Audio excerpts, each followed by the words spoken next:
The year 3069. 6 massive ancient king stales tore through the sky, crashing down like apocalyptic meteors, and dragged a suffocating darkness over the entire planet. From within those monoliths, hordes of demons swarmed out like ants from a broken nest, frantically slaughtering humanity without a single shred of mercy. This guy once single-handedly snapped the necks of every single stage 7 demon out there. Just hearing about it gives off some seriously overpowered main character vibes. But Aki never expected that an even more terrifying existence was lurking inside the ancient king stales. A monster known as Stage 8. That monster was 10,000 times stronger than the Stage 7 demons. It was the absolute final boss of all final bosses. At that moment, his stamina was completely drained. His skills and his willpower had hit rock bottom, and so, he could only swallow his bitter resentment, watching helplessly as the Stage 8 demon completely wiped him out. But in the midst of that thick, suffocating darkness, a sudden ray of light flashed. Aki jolted awake, startled by the familiar sound of military orders echoing in his ears. Disoriented, he frantically looked around at the completely unfamiliar surroundings. Could this be a dream? Just 1 second ago, he was literally knocking on death's door. Yet here he was, standing in this weird place. It felt so real that his own skin was actually shivering from the cold. This didn't feel like a dream at all. Realizing something was horribly wrong, Aki quickly patted himself down, then grabbed his head in stunned silence. This wasn't his face. Where did his shredded, muscular body and undeniable masculine charm go? Who am I? Where the hell am I? A million questions swirled in his mind, but there were absolutely no answers. First things first, this place was the town of Fulvinus, surrounded by towering, impenetrable walls that looked just like a fortress. The man giving the speech was Ji Yutang, the captain of Squad 3 from Venus City. His voice was strict as he emphasized what taking the warrior exam actually meant. A warrior is the ultimate symbol of protection and hope. Then, Ji Yutang recounted the origin of the warriors, along with the Battle of Dawn that took place 60 years ago. Right then, it hit him like a truck. Aki was completely shocked to realize he had been reincarnated into the future after his death.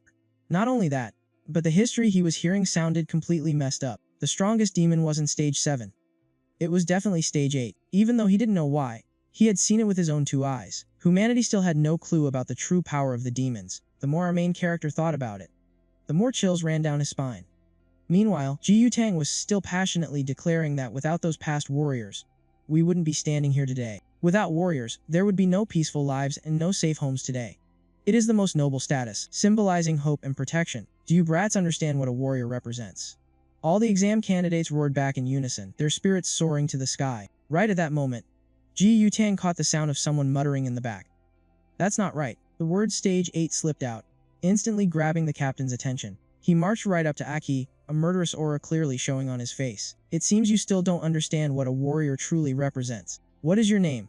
Aki opened his mouth to speak but suddenly froze. Was he really gonna say he was Aki from 60 years ago? Who the hell would believe he got reincarnated into this fragile body? Just then, Ji Yutang glanced at his name tag and let out a harsh laugh. Unbelievable. What an absolute disgrace to a legendary name. You actually share a name with the greatest, most legendary warrior of all time.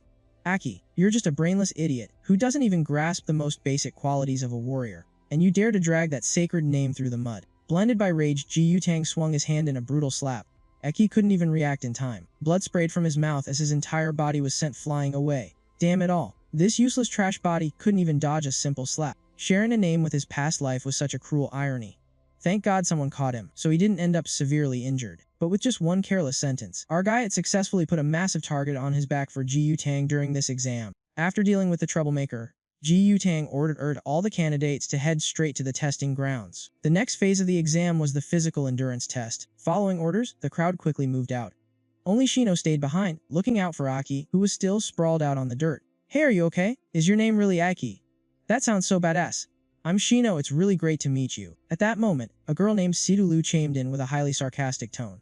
You've got some serious nerve using a name like that. Do you really think just having the same name means you've got the same strength? Getting mocked right off the bat just because of his name made Aki so mad he was practically fuming. What does my name have to do with you anyway? Shino quickly stepped in to explain. But you seriously don't know her. She's the highest rated rookie in this entire batch. Her name is Sidulu, also known as the Unsmiling Ice Queen. She's the eldest daughter of the Sidhu family, the most famous martial arts clan in Venus City. Hearing the name Sidhu, Aki felt a vague sense of familiarity, but his memories were too foggy to put the pieces together. Once Aki shook off the dizziness, Shino helped him to his feet, and the two of them sprinted toward the testing grounds, so they wouldn't be late. Right at that moment, a bright camera flash went off in their faces. Oh my, the pure bond of brotherhood between men is just so moving. You two just act natural. Don't mind me at all. Aki looked at the strange girl in deadpan confusion. Who the heck are you? You look cool and all, but having a bloody nose like that makes you look pretty goofy. But Shino was totally fixated on the photo she had just snapped. The moment the picture was mentioned, the girl's eyes lit up with excitement. I'm Tomo. It's a real pleasure to meet you both. I was just totally captivated by the radiant brotherhood shining between you two. Hahaha. This is such top-tier reference material. It definitely wasn't a wasted trip. Stepping into the physical testing arena, Aki put on a cool, confident front as he strode forward. No matter how trash this body might be, I was still once the absolute strongest warrior. How dare they try to lecture me about combat? I'll use this petty little exam to blow them all away with my score. The first round was the physical fitness evaluation, and the opening test was a long-distance endurance run. The moment the starting signal went off, Aki hit the gas and left the entire crowd eating his dust. He fully intended to snatch first place in a single breath, and maybe casually break the track record while he was at it. But reality hit him like a truck. He ended up getting first place from the bottom, and completely shattered the record for the worst run in history. Our guy collapsed onto the dirt, panting like a dog while the other recruits laughed their heads off. And it wasn't just the running, either. He made an absolute clown out of himself in every single physical test. Not only did he fail miserably, but he also almost managed to injure himself in the process. His final result was dead last on the boards. His score was so unbelievably pathetic that he's immediately announced as eliminated. He just couldn't believe that humanity's former strongest warrior was now as weak as a snail. Aki grabbed his head in sheer despair as he lay sprawled out on the ground. Only Shino bothered to come over and offer some comforting words. Meanwhile, Tomo took full advantage of the situation to snap some dramatic shots of their final tragic moment together. The examiner walked over to Jiyu Tang. Captain, there's no need to even let that kid Aki take the second round. With scores this awful, we should just fail him right now. Even though he really disliked Aki's attitude, Jiyu Tang just shook his head. That kid might be a lost cause, but he still has the right to take the second round. Besides, this is probably going to be his last exam anyway. With that said, he turned around and gave the order to begin the second phase of the testing. This phase was all about testing their synchronization rate with the gear. The loudspeakers blared the announcement, echoing clearly across the entire arena. Aki broke into a wildly confident grin. A gear synchronization test. Now this is my perfect chance to turn the tables. 60 years ago, I was the absolute top dog with a stable sync rate of over 96%. This body's physical strength might be complete garbage, but synchronization rate is entirely based on pure willpower. You guys think I'm just a joke, huh? Well then, open your damn eyes and witness the true synchronization realm of the strongest warrior. Aki's eyes blazed with intense fire, completely shifting away from his pathetic vibe from earlier. Fired up, he marched proudly straight toward the next testing zone. After strapping on the synchronization gear, our guy couldn't help but marvel at modern technology. Compared to 60 years ago, this upgrade was like night and day. Right at that moment, Sidu Liu's results were broadcasted. Her synchronization rate was 39%, which meant she officially passed the exam. The crowd of recruits below immediately burst into whispers. Wow, as expected of Sidu Liu, 39% is definitely going to be the top score of the year. Kids from prestigious martial arts families with proper training are just built differently. I can't even imagine how insanely strong a guy has to be just to date a girl that elite. Just looking at her, it's like she's literally glowing in the middle of the crowd. Hearing all that gossip, our guy just let out a heavy sigh. Honestly, he had lost interest in petty high school romance a long time ago. After wrapping up her evaluation, Sidu Liu unequipped her gear and strode proudly back toward the waiting room. Just looking at her expression, you could tell that hitting 39% was exactly what she expected. The crowd just wouldn't stop singing her praises. Everyone wished they had her powerful family background, incredible strength, and stunning looks. But the second she stepped into the waiting room, Sidu Liu completely dropped her cool act. Her face turned beet red, and her heart was pounding so hard. She looked like she was about to literally start smoking. Great job, Sidu Liu. 39%. I bet everyone saw that just now. I totally stole the spotlight this time. Playing the cool, aloof girl definitely gets you more fans. But staying humble is still the way to go. Calm down, Sidu Liu. Turns out, this girl was suffering from a massive case of 8th grade syndrome. Back in the testing area, our main character was pretty surprised. He never expected that little girl to hit a 39% synchronization rate. Shino walked right up and threw an arm around his shoulder. She's seriously strong, isn't she? Talk about an overwhelming aura. I could actually feel the pressure radiating off her. Hearing this, our guy just gave a half-hearted nod, not really knowing what else to say. Suddenly, Shino asked why he didn't look nervous at all. With his incredibly trash physical scores, he practically had zero chance of passing the exam.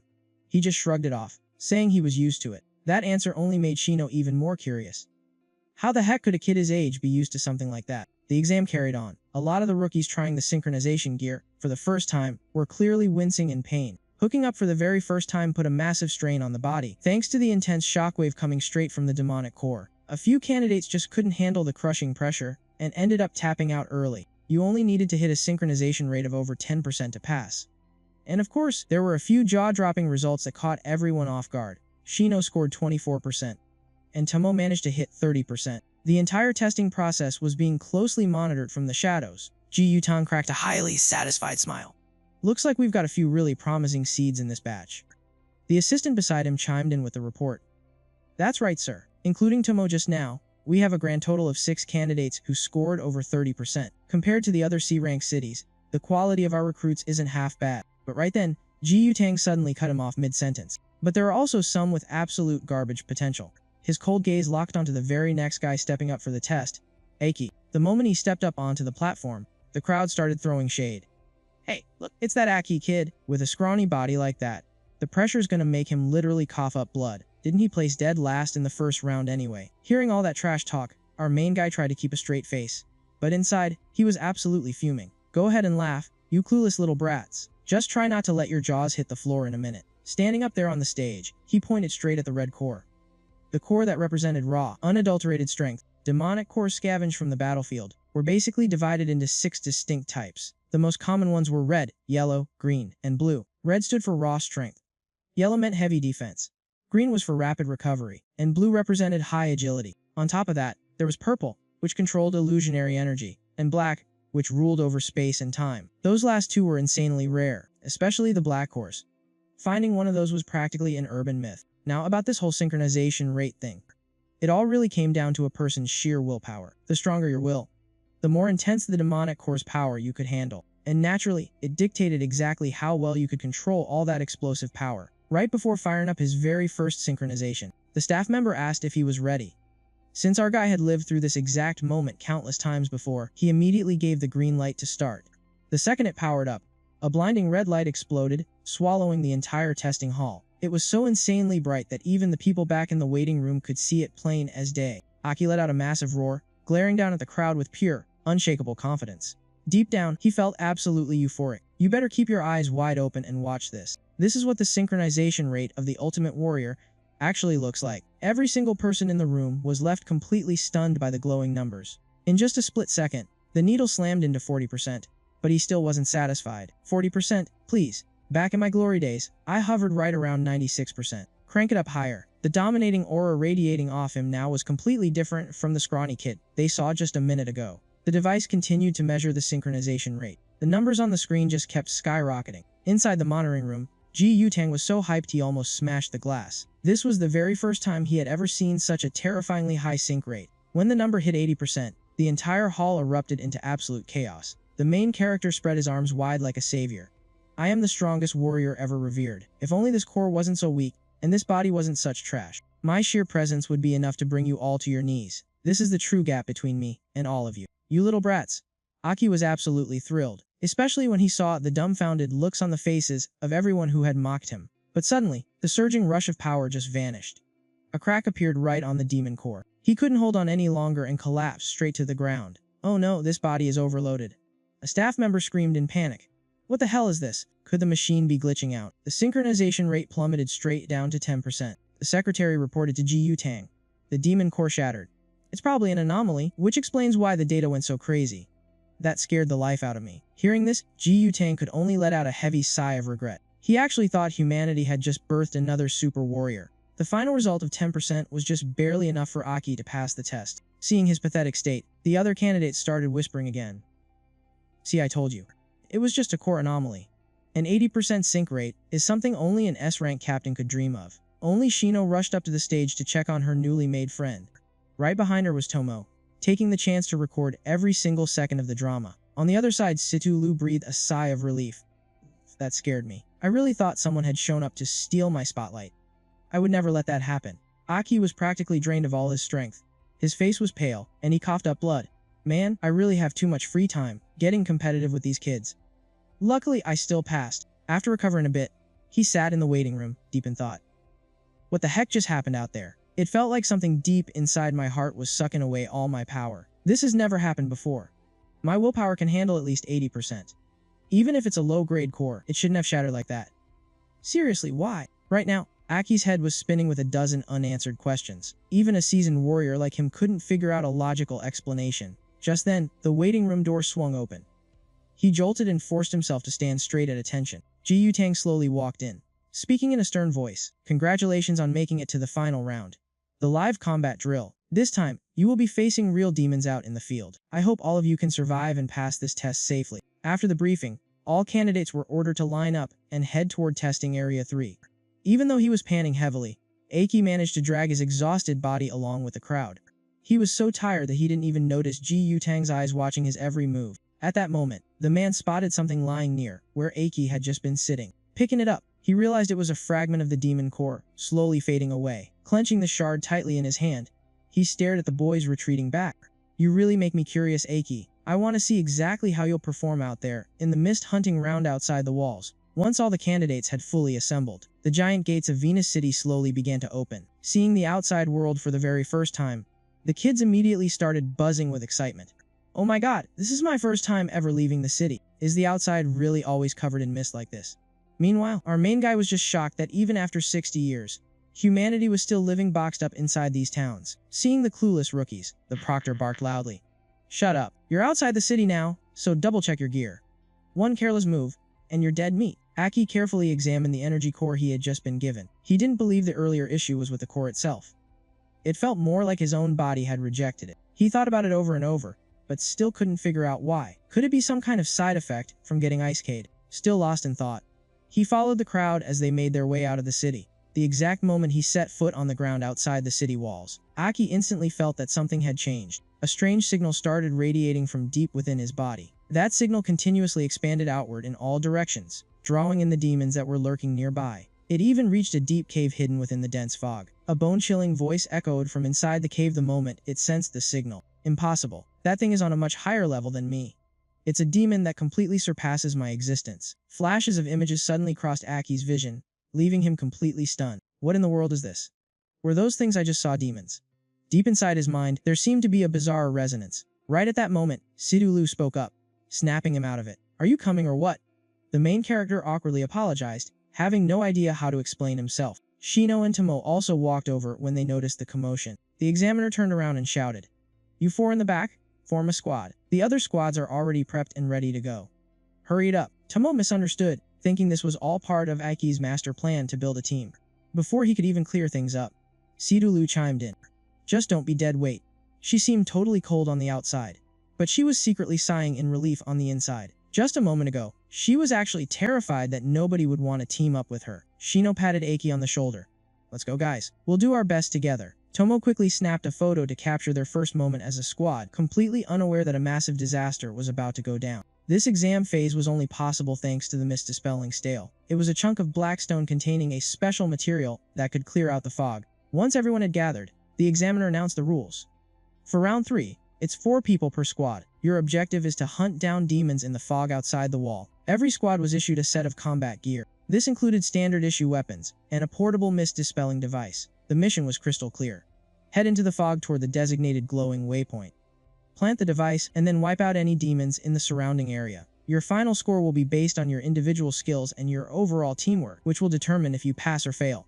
Best of luck to all squads. Hunting in the fog had long been the most terrifying trial for rookies in this mist-covered world. The warriors had to face hidden, unpredictable dangers lurking in the shadows. Becoming a true warrior didn't just require physical strength and talent, but also a rock-solid mental fortitude to withstand the fog. You had to rely on squad teamwork to overcome your fear and defeat the unknown. First, secure your line of sight, and then obliterate whatever random demons popped up. Only after surviving your first bloody slaughter would you earn the right to be called a warrior. One by one, the squads left the safe zone and pushed into the outer perimeter to carry out their mission. Up on the city wall, the captain of Squad 2, Zago, was observing everything from above. We've definitely got quite a few solid rookies in this batch, but the one who catches my eye the most is that girl, Sidulu. What about you, Captain? Joel stood nearby, observing intently. Yeah, she comes from an elite martial arts family.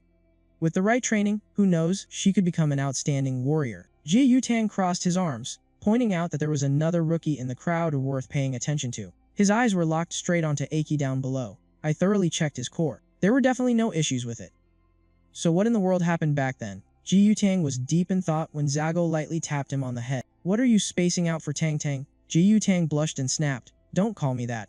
It was obvious that the three captains were very close. Stopping his jokes, Zago suddenly turned serious.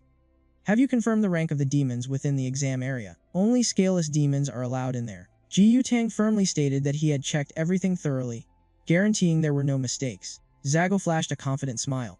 "If something actually goes wrong, we'll step in and wipe them out ourselves to protect these future warriors." After a few teams finished, it was finally Aki's team's turn. This squad drew everyone's attention, because it had both the strongest and the weakest members from the previous 2 rounds. All 4 of them believed they would breeze right through this test. Suddenly, Sidulu snatched the device right out of Aki's hands. Then she sprinted forward. Right now her head was full of childish thoughts. "I just need to follow the most dazzling person," she figured. Aki was a little annoyed, but he still followed closely behind her. In the end, the main character had to grit his teeth and chase after them. The moment she dashed into the mist, Sidulu launched herself into the air and spun around flawlessly. Her mid-air flip looked like something straight out of an action movie. Locking perfectly onto her target, she jammed the mist-clearing device exactly where it needed to go. This performance made even Zago, who was watching from the city wall, nod in praise. She's clearly using a recovery, or her movement techniques are just as good as a blue agility type, as expected of a martial arts family. Sensing a human presence, 3 blood-red demons immediately let out a massive roar and charged straight at Sidulu. Aki instantly signaled for Shino to rush up and block them. For some reason, Shino subconsciously followed his order. He leaped in front of Sidulu and put up his guard. He took the demon's attack head-on. This time, Ji Yutang had to speak up and praise him too. Not bad at all. He already knows how to harness the power of his core so proficiently. When the 3 demons were knocked up into the air, Aki signaled to the group again. The other 3 members instantly rushed forward together. Each of them picked a target to take down. With the agility core equipped on his body, Tomo swung her blade in a rapid flurry of slashes. She sliced right through the demon, then delivered a heavy kick that sent it crashing into the ground. Seizing the perfect moment, Shino followed up with the devastating punch that blew the demon away. This seamless teamwork made even Joel gasp in awe. Wow, those 2 work pretty well together, especially that girl. Her blue agility core makes her body so much more balanced and flexible. As Joel said this, he let out a creepy smirk that left everyone absolutely speechless. Round 2 was Sidulu's time to shine. While the demon was still suspended in midair, she instantly lunged forward and plunged her blade into its body. A bright green light spread from the blade straight into the demon's body. In just the blink of an eye, its body swelled up to an unnatural size. Then it exploded into a million pieces right in the middle of the thick fog. He really lived up to his title as the strongest from the previous 2 rounds. That attack was just absolutely ruthless. Finally, it was Aki's turn. In a split second, he quickly pinpointed 3 critical weak points to strike: the neck, the chest, and the stomach.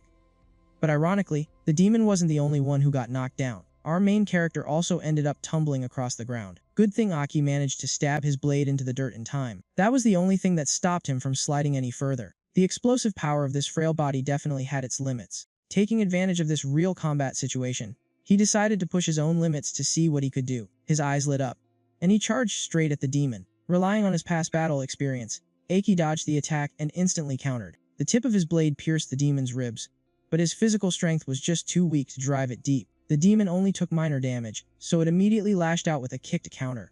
Quick as lightning, our main character leaned back to dodge, switched his weapon to his other hand, and stabbed it right in the stomach. The sheer pain made the demon lunge forward recklessly. It was trying to use its massive body to completely crush him, but Aki calmly stepped back, seized the perfect moment, and slashed its throat, sending it crashing to the ground. Even though his moves looked super smooth, he knew this body was pure garbage.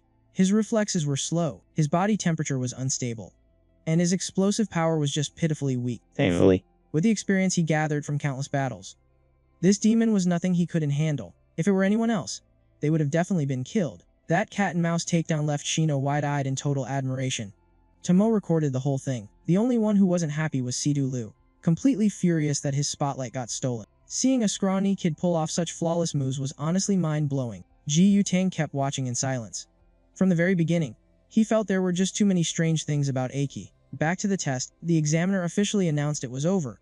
Our main character was panning heavily. Neither his body nor his old skills were usable. Just a few moves had completely drained him. I guess my evaluation is pretty much done. Let's finish this then. Aki took a deep breath and dashed forward, ready to deal the final blow to the demon. Suddenly, something burst out from under the ground and impaled the demon right through its stomach. Thank God he managed to jump back in time, but thick vines had already completely surrounded the area. All 4 of them panicked, having no idea what was going on. Right after that, another demon ripped through the dead body and crawled out. It let out a single, deafening roar. A terrifying killing intent spread out in all directions. Ji Yutang's face went pale as he yelled, "A first-stage demon." Hearing that, the candidates instantly scattered, running for their lives toward the city walls. Zago and Joel leaped off the wall, charging straight toward the first-stage demon. As he ran, Zago tried his best to calm the panicked rookies. "Don't panic. Head to the safe zone near Ji Yutang. He'll protect you." Meanwhile, inside the circle of vines, the first-stage demon suddenly spoke. "Humans, one of you reeks of a demon." "Who is it?" Aki's eyes widened in shock. "A human with the scent of a demon." Who the hell was it talking about? As it spoke, the first-stage demon stepped closer. Its overwhelming presence left the entire team trembling in fear. Even Sidalu didn't dare to move a muscle. Is this really a first-stage demon? It's completely different from those unranked scrubs from before. With just a flick of its wrist, it could tear us all to shreds. With his current body, even a seasoned warrior like Aki felt suffocated. So this is the terrifying pressure of facing a ranked demon. Meanwhile, the first-stage demon seemed to be hesitating. Since it sensed the scent of a demon on a human, it held back from attacking immediately. Unable to figure out exactly who it was, it decided to just capture all 4 of them. 4 beams of light shot straight into their heads, knocking the entire team out cold. And right at that moment, a massive crack suddenly appeared on the wall of vines. Zago and Joel shattered the encirclement with overwhelming power. "Just try and touch them."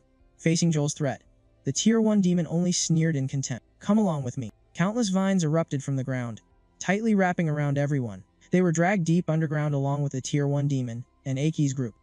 Up at the edge of the pit, Zago and Joel just stood there frozen, completely unsure of what to do next. Suddenly, the ground ahead started bulging and twisting, like something was tunneling right through it. That was obviously the path the monster was taking underground. Joel immediately shouted and chased after it. But after tracking it for just a short distance, the trail suddenly vanished. "We lost it." Ji Yutang inspected this area thoroughly for several days straight. How the hell did a Tier 1 demon show up? He had never been sloppy with this kind of work before. Damn it, nothing like this has ever happened. Right at that moment, Ji Yutang rushed over after stabilizing the situation inside the city. As soon as he arrived, he frantically asked, "Zago, Joel, where are the kids? Why did you stop? Hurry up and keep chasing them." Zago tried to calm him down. "Calm down. The trail just ends here. The Tier 1 demon probably burrowed deep into the lower earth layers. The area ahead is completely unexplored. Going in right now is way too risky." Ji Yutang dropped to his knees and placed his hand on the dirt. Horrifying childhood memories suddenly flooded his mind. He gritted his teeth, punching the ground hard as he blamed himself. "It's all my fault. I didn't check it thoroughly enough. This is all on me." Zago knew perfectly well that letting him spiral like this wouldn't end well. Joel immediately suggested a plan. "Let's head back first. The city must be in total panic right now. The 3 of us can't all be absent at the same time. Then we'll dispatch a scout team to check around the city just to make sure there aren't any other Tier 1 demons out there." Zago stepped closer and patted Ji Yutang on the shoulder. Nobody wanted this to happen to those 4 kids, but we have to keep our cool. But before she could even finish her sentence, Ji Yutang brushed her hand away and stood up. "You 2 head back first. I'm going to stay and search a little longer." "Don't worry." Joel was about to stop him, but Zago cut in.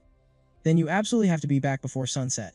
"Got it." Ji Yutang nodded, then charged straight into the thick fog, all by himself to search for clues. Watching his figure fade into the distance, Zago could only let out a helpless sigh. Joel scratched his head and muttered, "I know why he's like this. His little brother was taken by demons years ago. He's been blaming himself ever since." Zago looked deeply saddened. If his brother were still alive, he'd be right around the same age as those kids. That's exactly why looking at that group of kids reminds him of his own brother. It turned out the reason Ji Yutang cared so much about Aki was because he saw a reflection of his own past in the boy. Fate truly is a cruel joke. Meanwhile, Aki groggily woke up deep underground.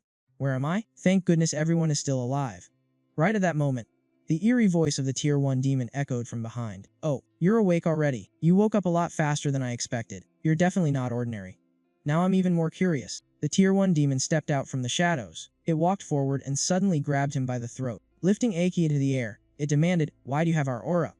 And why is your aura even stronger than mine?" Aki pretended to be clueless, asking back, "What the hell are you talking about?" But that was just a stalling tactic to distract the enemy. He channeled energy from the core in his chest, unleashing an explosive burst in a split second to shatter his bindings. The sheer force pushed the Tier 1 demon back.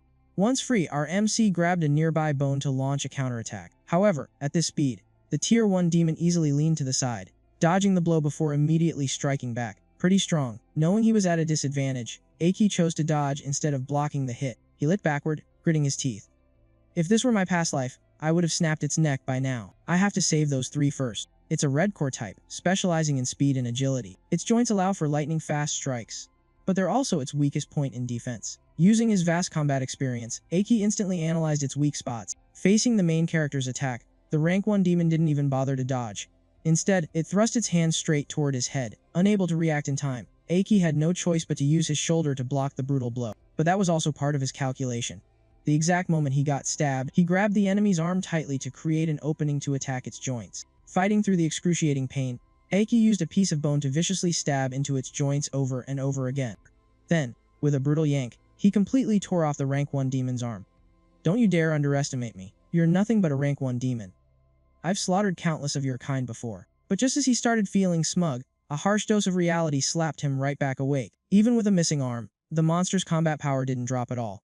In the blink of an eye, Aki was kicked flying across the ground. The severed arm lying on the dirt was casually picked right back up by the demon. So, you think you know my weakness. Too bad I belong to the Red Core lineage. We have the power of regeneration. Aki lay on the ground, struggling just to keep his eyes open.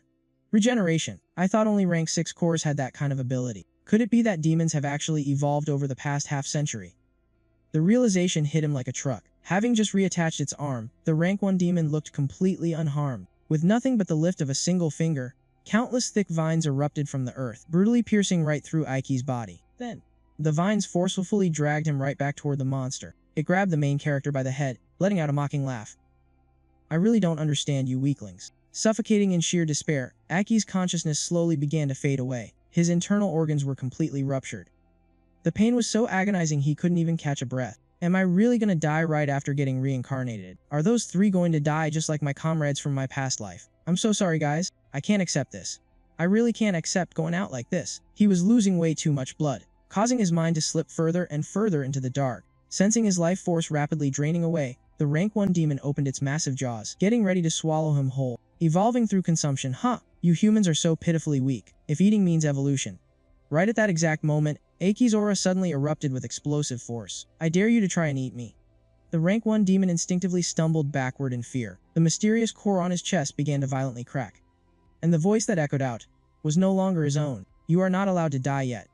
If you do, the entire plan will crumble to dust. To think that my last lingering shred of spirit would have to be wasted right here. The terrifying aura pouring out made the rank 1 demon violently shiver. This aura. Is it rank 5? No, rank 6. The core embedded in Aki's chest began glowing with an intense, burning crimson light. His gruesome wounds rapidly started stitching themselves back together. Bloody red threads sprouted outward from the core, tightly wrapping around his entire body. Even his hair completely changed, turning a stark, piercing white. In just a fraction of a second, his body terrifyingly mutated into the form of a demon. The moment he snapped his eyes open, a tidal wave of blood-red energy violently exploded outward. It shattered the ground beneath him, shooting straight up and piercing right through the sky. Shockwaves of pure power wildly rippled across the entire area. Every single low-level demon caught in the blast radius was instantly crushed into absolute dust. After the slaughter, the massive energy slowly drew back in. It rapidly converged back around Aki's body. A pair of demonic wings violently ripped their way out from his back. I am the one and only Crimson King. The absolute strongest red core to ever exist. Bow down to your king. Hearing those words, the rank 1 demon shook in pure, unfiltered terror. The Crimson King. Is that our supreme ruler? The Crimson King spread his arms out with overwhelmingly majestic authority. Get on your knees, and speak my name. The rank 1 demon instantly threw itself onto the dirt, groveling as its voice shook with absolute dread. All hail the Crimson King. Meanwhile, in another location, Ji Yutang was still stubbornly pressing forward with his search. He continued scouring the thick, heavy fog. Any unfortunate demon that dared to show its face was instantly and completely annihilated. Turns out, this area only had 2 pathetic unranked demons left. Looks like the kids aren't here. I have to keep looking. I need to find them before sunset. He looked up at the sky, filled with anxiety. Right at that moment, a brilliant red pillar of light erupted from behind. Just the shockwave of its energy alone made Ji Yutang struggle to hold his ground. After regaining his composure, he quickly pinpointed the source of the tremor. That terrifying source of energy. The scene shifted back to the Crimson Horn King. The structure of his feet began to morph to adapt to standing on the ground. He walked up to the one-horn demon and spoke. I didn't expect the outside world to still be this dark.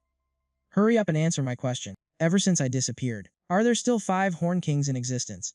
The one-horn demon bowed his head, not daring to look straight at him. He replied, trembling. Yes, my lord. There are still 5 Horn Kings. Hearing this, the Crimson Horn King grew agitated. It's still those 5. The 5 Horn Kings haven't changed. Seems like they've been living quite peacefully. Have they forgotten what they did to me 60 years ago? With just a wave of his hand, An overwhelming aura made the one-horned demon shiver violently. The Crimson Horned King looked at his own arm and muttered, "I can't believe the body of the strongest warrior is this weak. If I want to manifest again, I'll probably have to wait until I am fully awakened. This really tests my patience. I have to wait for him to absorb the horn's memories, step by step." Hearing this, the one-horned demon was shocked. The horn's memories.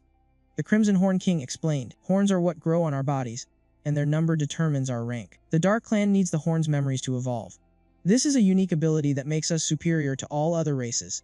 The human named Aki is now just like you guys. You all need to devour Dark Clan members of the same rank to evolve. But he has to defeat higher-ranked Dark Clan members to seize their horn memories and evolve. Think of this as a gift I bestowed upon him." After hearing that, the one-horned demon looked up and roared with fanatical devotion.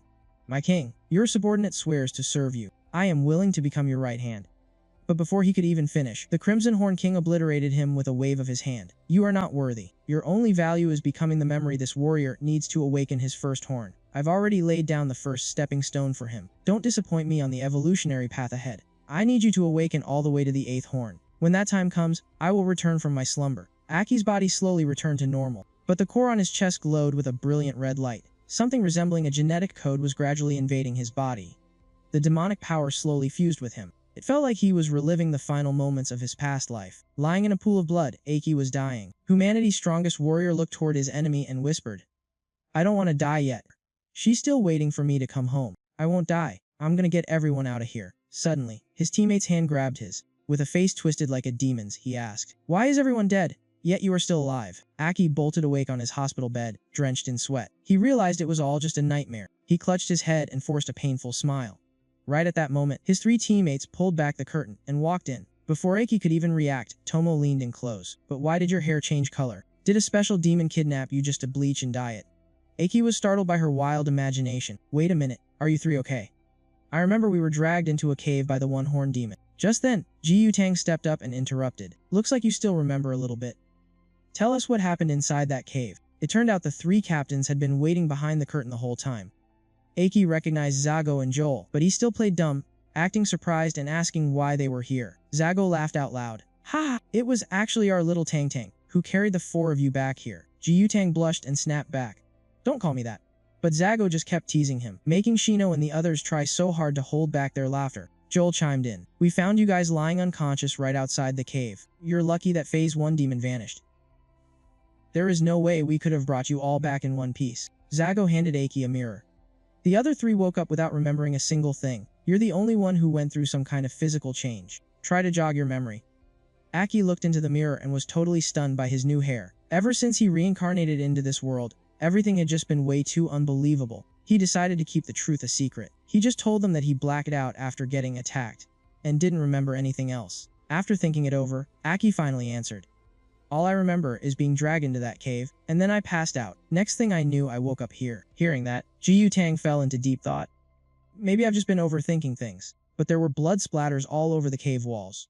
Joel stepped closer and asked, "Your name is Aki, right? You share the exact same name as the legendary warrior. Your scores might be pretty awful, but out there on the battlefield, you stay incredibly calm." Joel gave him a very knowing smile. "Have you fought demons before?" Panicking that his secret was exposed, Aki quickly explained that he had just studied demon weaknesses. Zago praised him and even offered to train him personally. Bringing up the exam, Aki asked if he had actually passed or not. Tomo gave a bright smile. "We all passed, and we're still a team." Because of this whole incident, Ji Yutang decided to officially group the 4 of them into a single squad. Sidu Lu reminded them that they had already fallen way behind the other teams. Aki was super confused.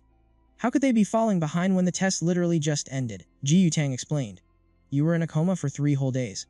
Your team's accumulated points are still at 0. Hearing that, Aki was absolutely shocked. He totally thought he had only been out cold for a few minutes. Once he fully recovered, things got moving. The 4 of them immediately geared up. They were ready for the point hunting journey ahead. Down at the gathering area, the crowd was buzzing. 3 days ago, they had seen a team of young, promising warriors. Once they were all lined up, Ji Yutang spoke with a stern expression. "Listen up. I'll give you the rundown. First off, congratulations on officially becoming warriors. Managing to survive against a Phase 1 demon is incredibly impressive. You 4 will now form a squad under my command." Hearing this, Aki raised his hand and asked, "What exactly does making the cut mean?" The current warrior rules were way more complicated than they were 60 years ago, leaving him totally confused. Shino spoke up. "Aki, Don't tell me you've seriously never heard of the squad leaderboard. Seeing his blank stare, Shino explained that their team was currently dead last. Sidulu kept her cool, icy demeanor. Ji Yutang then clarified that their performance is based on the squad scoreboard, and they have to compete against the other 8 teams. By taking on different ranks of missions, you'll earn corresponding points. The higher your score, the higher you rank. Every month, the top 2 squads under each captain will face off in a duel for special rewards. On the flip side, the team at the absolute bottom will be punished. They'll be temporarily assigned to the sanitation crew, until another team drops below them. Hearing that, Aki looked around and chuckled. So that's why the city is so spotless. Yu Tang added that this competition is the very rule that forces warriors to improve. Demons are constantly evolving, so warriors cannot afford to slack off. Because of this, Sidulu will be stepping up as your squad leader. Does anyone have a problem with that? Shino and Tomo instantly agreed. Only Aki felt a bit salty about it. After all, he used to be the absolute strongest warrior out there. Even though he only dared to complain in his head, with his dead last scores, he had no choice but to accept it, having earned their trust. Sidulu stepped forward and swore to successfully complete their missions. Before leaving, Ji Yutang gave him a reminder. It's still pretty early. You kids should head over to the mission board, pick out a task, and check out where the other squads are ranking. Also, you'll need to practice using the armor's nano wings in actual combat. If you run into any issues, come find me. Dismissed. Sidulu immediately signaled the group. Let's move, we're heading straight to the mission board.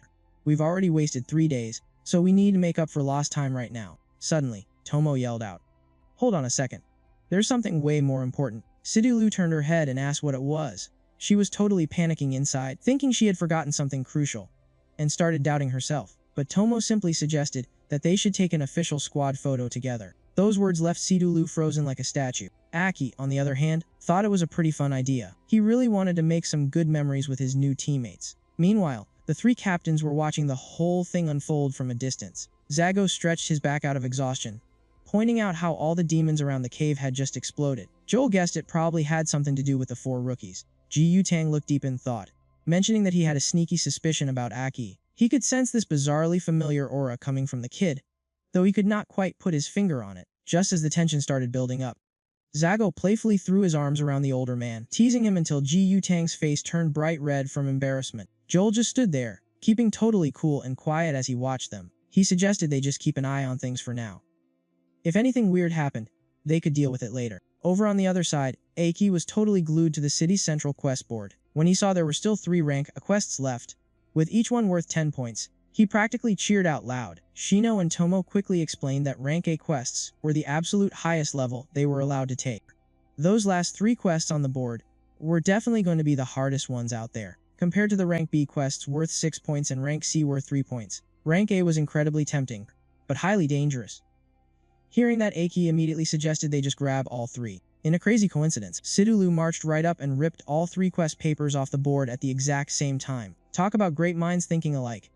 With the quests officially accepted, the whole team immediately hit the road. Surrounded by the thick mist, the 4 of them pushed forward, without a single ounce of hesitation. Aki gently tapped the core on his chest to activate it. His nano wings instantly deployed. He tested out the controls and smoothly formed his weapon.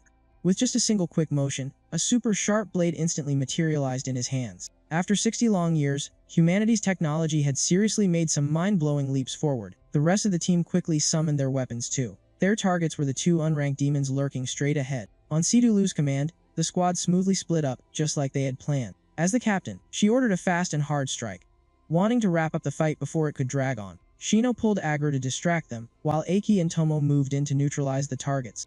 Then, Shino unleashed a heavy blow that left the monsters completely stunned, and Sidulu swept in to deal the absolute final finishing blow. Everything went off perfectly, right by the book. She turned her back to the massive explosion and struck a super confident pose. With the demons totally wiped out, their next step was clearing out the thick mist. Real combat out in the field was definitely way harder than the exams back at the academy. Luckily, one of the demons actually dropped a red core. Completing this rank quest scored them a solid 10 points. Aki honestly couldn't help but be totally blown away by all this modern technology. Tomo explained that the quest paper had a microchip inside, which was directly synced to the city's point system. The second you complete the objective, the points automatically get registered to your account. With that settled, she glanced over at their remaining 2 quests. The last 2 missions were to capture 3 unranked demons alive, and to collect 10 unranked cores. Tomo practically collapsed right there the second she read how insanely hard that was. But Sidulu was totally fired up, absolutely determined to crush the last two quests and rocket their team straight to the top ranks. Her words instantly fired up the whole squad's fighting spirit. Tomo even made sure to snap a quick recording of their captain, looking incredibly badass. Shino turned to ask Aki what he thought. He just flashed a smile and said they better get moving fast if they wanted to catch up to the other teams. A really nostalgic, almost unexplainable wave of emotion suddenly washed over Aki. Standing there surrounded by these energetic kids, his battle-hardened heart actually felt like it was beating with real life again. Without wasting another second, the team pushed forward to finish the quests before sunset. Against all odds, they actually managed to capture 3 unranked demons completely alive. They managed to burn through every last drop of their tranquilizer ammo right as the fight ended. The amount of special ammo handed out to each squad was already super limited to begin with. Seeing Aki staring at the gun with a confused look, Sidulu quickly explained that it was a fully integrated nano-weapon system. Aki looked down at the tied-up demons, feeling totally amazed. In this modern era, they could actually use tranquilizers to capture these beasts alive. Back in his day, they had to literally beat the demons unconscious with pure, brute strength. Once they finished cleaning up the battlefield, Shino let out a massive sigh of relief. The mission had actually gone off without a single hitch. Tomo stretched warily, reminding everyone that warriors must return to the city before sunset. Let's head back. Speaking of home, Aki suddenly realized he knew nothing about this body's background. Meanwhile, Sidulu used a tracking device to call the research team to collect the demons. Just then, Aki asked, "Do you guys feel that killer intent?" Before he could even finish, a bullet flew past, instantly taking out the 3 demons. "We can't let you complete this mission," a cold voice rang out. "That was the mission we wanted. Who gave you the right to snatch it?" 4 strangers appeared, their eyes full of hostility. Aki frowned and demanded, "Who the hell are you?" The red-haired guy spoke up to introduce himself. "We're the Blackland Squad, your seniors who joined under Ji Tang during the last exam. You're just rookies. Don't you know how to respect your seniors? And you even dared to hog all the rank missions for yourselves. Are you looking down on us?" Sidulu stared at the dead demons, her eyes burning with absolute fury. The redhead continued to provoke them. "Where's your captain? Get them out here to greet us." Before he could finish, Sidulu charged forward to attack. The redhead quickly dodged and cursed at her. "You don't deserve to be called a senior," she roared in anger. Shino and Tomo hurried to hold her back. Tomo tried to reason with them, arguing that they shouldn't destroy the squad's hard work, but the redhead just let out a contemptuous laugh. Competition is the rule here. Those words sent Sidulu over the edge. She was ready to risk her life for the squad's honor. Shino turned to Aki for help. "Aki, the sun is almost down. Say something." But before he could even finish his sentence, Aki lunged forward like a wild beast off its leash. "Get the fuck out of my face." Before the redhead could even process what was happening, he took a full-force kick to the face, sending both his mask and his pride flying. He declared aggressively, "Bullying rookies. I've lived all these years and never heard such a bullshit excuse. Do you have any idea how much blood and sweat it took us to capture those 3 demons alive? What a rotten rule?" That savage kick earned an admiring glance from Sidulu, while the others just dropped their jaws, like they were watching some crazy livestream drama. The redhead clutched his face, trembling with rage. "You dare lay a hand on your senior? Blackland Squad, prepare for battle." The other 3 members instantly drew their nano weapons, their auras flaring up like they were gearing up for a high-ranked P-V-P match. Aki's side wasn't about to back down either. Everyone gripped their weapons tightly, ready to give it right back to them. Just as the 2 sides were about to clash, Ji Tang appeared like an endgame boss. With one simple motion, he blocked both teams and sent them flying backward. Aki clicked his tongue in regret. "Man, I was really hoping to test out the strength of these new generation warriors." Radiating an oppressive aura, Ji Tang coldly scolded both squads. "You reckless brats. The sun is setting and you're out here picking fights. Do you want to end up as demon food?" The redhead immediately started snitching to gain the upper hand. Sidulu stood to the side and mocked him. "Are you a toddler? Running to tattle to the captain?" The redhead choked on his words, fuming but completely helpless. Tomo held up a camera. "I have proof. They were the ones who shot and killed the 3 demons we captured alive." Talk about perfect timing. Hearing this, Ji Tang stepped closer and asked, "Captured demons alive? Is this the rank A mission you took?" Sidulu formally reported that the mission was completed, but sabotaged by the Blackland Squad. After listening, he simply nodded. "I understand. You think they crossed the line, right? But back when they were rookies, they were treated the exact same way. As long as there are no fatal injuries, all forms of competition are allowed. Squads are still ranked based on accumulated points. As warriors, you'll face much harsher situations than this in the future. I only stepped in because the sun is about to set. Everyone, return to the city immediately." Then he turned his attention to the Blackland Squad. "Having your mission snatched by rookies and getting beaten up on top of it. Just hearing about it is embarrassing. Get the hell back and reflect on your actions." The redhead had no choice but to swallow his anger and leave. As he brushed past Aki, He lowered his voice. Got the guts to tell me your name? The tension was thick enough to cut with a knife. Right until Aki casually dropped his name, the redhead burst into laughter. You dare share a name with the greatest warrior? Then, he gritted his teeth and warned that he would never let this squad earn points easily. He swore he would make sure their team stayed dead last forever, and as for that kick today, he promised he would pay it back in full. Following the threat, the redhead put his mask back on and walked away. Jie Yutang then warned them that the Black Lance squad was notorious for their lightning-fast execution speed. Their captain is an expert marksman, and he was holding back earlier. If it came down to an all-out fight, the rookie probably wouldn't stand a chance. With that said, he gave the order to head back to the city. That warning really made Sidulu stop and think. She realized that her impulsive behavior could easily put her teammates in serious danger. She gave the order to fall back, then brushed past Aki and whispered something to him. What are you just standing around for? Trying to look cool? Still, I have to admit, that kick of yours was absolutely badass. On the way back, Shino invited Aki over for dinner, but he turned her down since he already had plans for tonight. He was going to personally finish that capture mission himself. As night fell, the curfew sirens began to wail at the city gates. The broadcasting system blared on a loop, constantly warning everyone not to leave the city. A sneaky figure slipped through the shadows near the gate. Aki quietly analyzed the patrol routes and the guards' movements. He realized that the security forces weren't nearly as strict as he had imagined. There was even a gap left open at the emergency exit. This was completely different from his past life, back when the warriors still organized night hunts. He decided to use the cover of darkness to capture 3 unranked demons, long before the Black Spear faction could even react. Just as he was chuckling to himself in triumph, a familiar voice suddenly spoke up right next to him. Sidulu was standing right there. She was practically vibrating with excitement, dying to experience the thrill of sneaking out at night now that she was a real warrior. Aki played dumb, claiming he was just taking a walk to digest his dinner. Classic behavior from the strongest warrior of his past life, who was honestly a bit of an idiot in everyday situations. But then, his stomach loudly growled, completely busting his lie. In the end, he had to confess that he just wanted to finish the mission that got ruined earlier that afternoon. He assumed she was there to stop him, so he actually turned around to head back inside. But to his surprise, Sidulu wanted in on the action and demanded to know the detailed plan. Looking at that dangerously mischievous smile on her face, Aki knew tonight was not going to be a quiet one. Up on the city walls, the guards were yawning their heads off out of sheer boredom. One guy reminded his buddy that they had to leave the emergency door cracked open, just in case someone outside needed to call for help. A few years back, someone actually died because the gates opened a few seconds too late, so now they always left an escape gap ready. Hearing that, the other guard nodded in understanding and muttered a quick apology. Then, the two of them went right back to secretly reading their 18+ magazines. While those 2 guards were completely distracted by their entertainment, Aki and Sidulu successfully slipped right out of the city. Right in front of them was the old testing zone.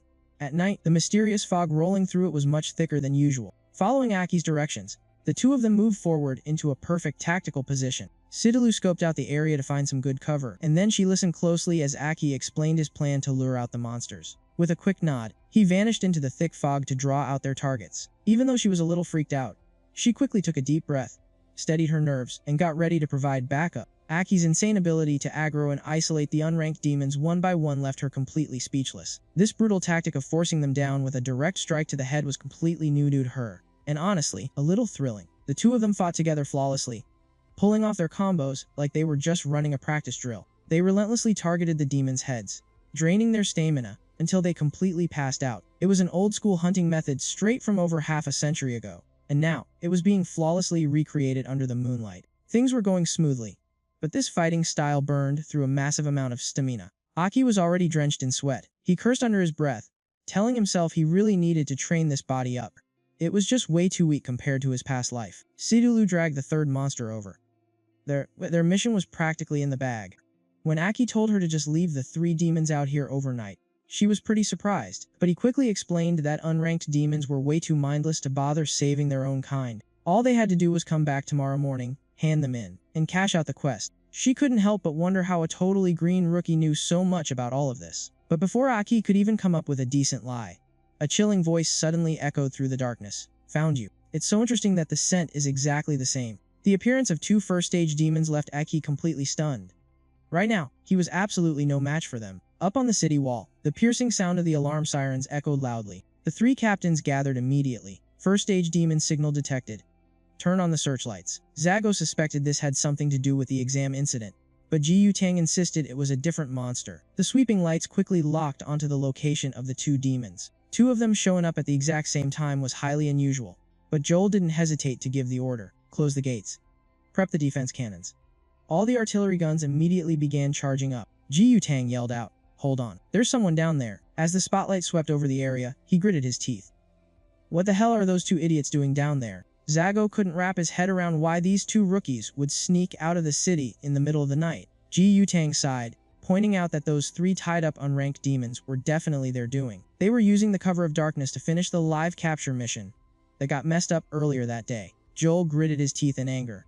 They get a little bit of power and immediately start acting reckless. It's the classic rookie disease. With no time to waste, Ji Yutang charged straight at the two first-stage demons. Zago followed right on his heels. Joel stayed behind on the wall to command the defenses. As for the two first-stage demons, they could already sense the human auras closing in on them. Aki immediately pulled Sidulu behind him. Now all they could do was stall for time and wait for backup. He racked his brain, trying to figure out why the monsters seemed completely fixated on him. Was it because that previous encounter in the cave had left some kind of mark on him? While the tension was high enough to snap, Sidulu stepped forward.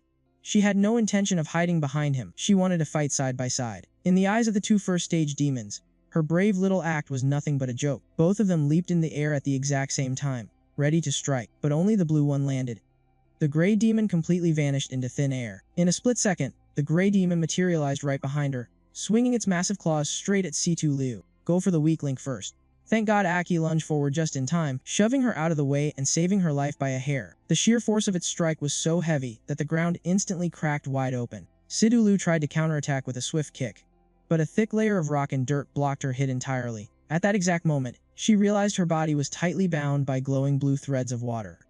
The blue core demon's ability had completely locked her down. Aki tried to rush in and save her, but the gray demon instantly locked its sights on him. Getting distracted right now meant certain death. Just when things looked grim, Ji Yutang crashed into the scene, throwing a brutal punch right into the gray demon's face. Zago, arriving right behind him, quickly analyzed their elemental traits. One is a water-type blue core. The other is an earth-type red core. The absolute top priority right now was getting Situ Liu out of there safely, but the gray demon swiftly recovered, completely shielded by its rocky armor, taking almost no damage at all. Seeing them locked in close combat, Joel ordered the defense cannons to hold their fire to avoid hitting their own guys. Right at that moment, a soldier came sprinting up, totally out of breath to report. We've got a massive swarm of unranked demons heading straight for the city. There's too many of them to count. Under the blood-red moon, the very ground began to shake violently. Countless unranked demons were swarming at the base of the city wall, looking like a scene straight out of the apocalypse. Sweat poured down Joel's face as he immediately triggered the city-wide alarm, throwing everyone into full combat readiness. The sirens blared. Every single fighter rushed to the wall, ready to lay down their lives to protect the people. The two first-stage demons completely ignored Aki's group and marched straight toward the city. It was incredibly obvious that they were the ones who summoned the horde. Sidu Liu screamed at them to leave her behind and go back to help the city. She thought this was all her fault, but before she could even finish her sentence, water rushed in and gagged her. Jie Yutang made the call to not back down, charging forward to attack the two first-stage demons. Zago and Aki were right behind him. The gray demon slammed both its hands onto the ground. Instantly, a massive row of razor-sharp rock spikes shot out of the earth. Its only targets were the two captains. It blew right past Aki as if he didn't even exist. That unexpected move made Ji Yutang freeze up for a second, completely confused by its behavior, but there was no time left to think. The two captains were already pinned down by the gray demon, unable to advance even a single step. Just then, the blue demon waved its hand, barking a cold command. "You're coming with me." With those words, its body dissolved into a rush of water, grabbing Situlu and dragging her straight into the deep forest. Witnessing this, Aki froze right in his tracks, completely torn apart inside. "I've been separated from the captains. Damn it. Stay calm, don't rush this. My current power just isn't enough, even in the middle of a brutal fight." The two captains screamed out at the same time. Aki, "Don't go after it. You're no match for that thing." Aki's whole body shook with pure rage, his teeth grinding together. But Sidulu is going to die. Ha, this look of complete despair. It's just too familiar. If that's how it is, how the hell can I not go after them? How can I just stand here and watch her get killed? With his mind made up, Aki dashed forward with absolutely everything he had. He swore that no matter the cost, he would save Sidulu. The demon dragged Sidulu a fair distance before coming to a sudden halt. It stared at her, its voice a grating rasp. "You humans are so fascinating. We Tier 1 demons are incredibly curious about your endless emotions. I've heard that when you're pushed into despair, you weep and beg. I want to hear you beg for your life." Right after saying that, it finally realized it still had the hostage's mouth gagged shut. How could it hear anything like that? Eager to savor her desperate screams, it ripped the gag off. Alright then, scream for me, beg me. Completely crushing its expectations, Situ-Lu just glared back with absolute disgust. Like you even deserve that. The demon blinked, totally confused. Deserve it or not? Which one is it? Do I deserve it or not? Even though Tier 1 demons possessed some intelligence, they weren't exactly the sharpest tools in the shed. Situ-Lu shot back with icy resolve. I was born into a martial arts clan. I will never bow down to an enemy. Showing weakness is the only true disgrace. So either kill me right now or keep fighting. Hearing that, the demon flew into a rage, brutally kicking her straight in the face. Now I'm pissed. You're nothing but bait.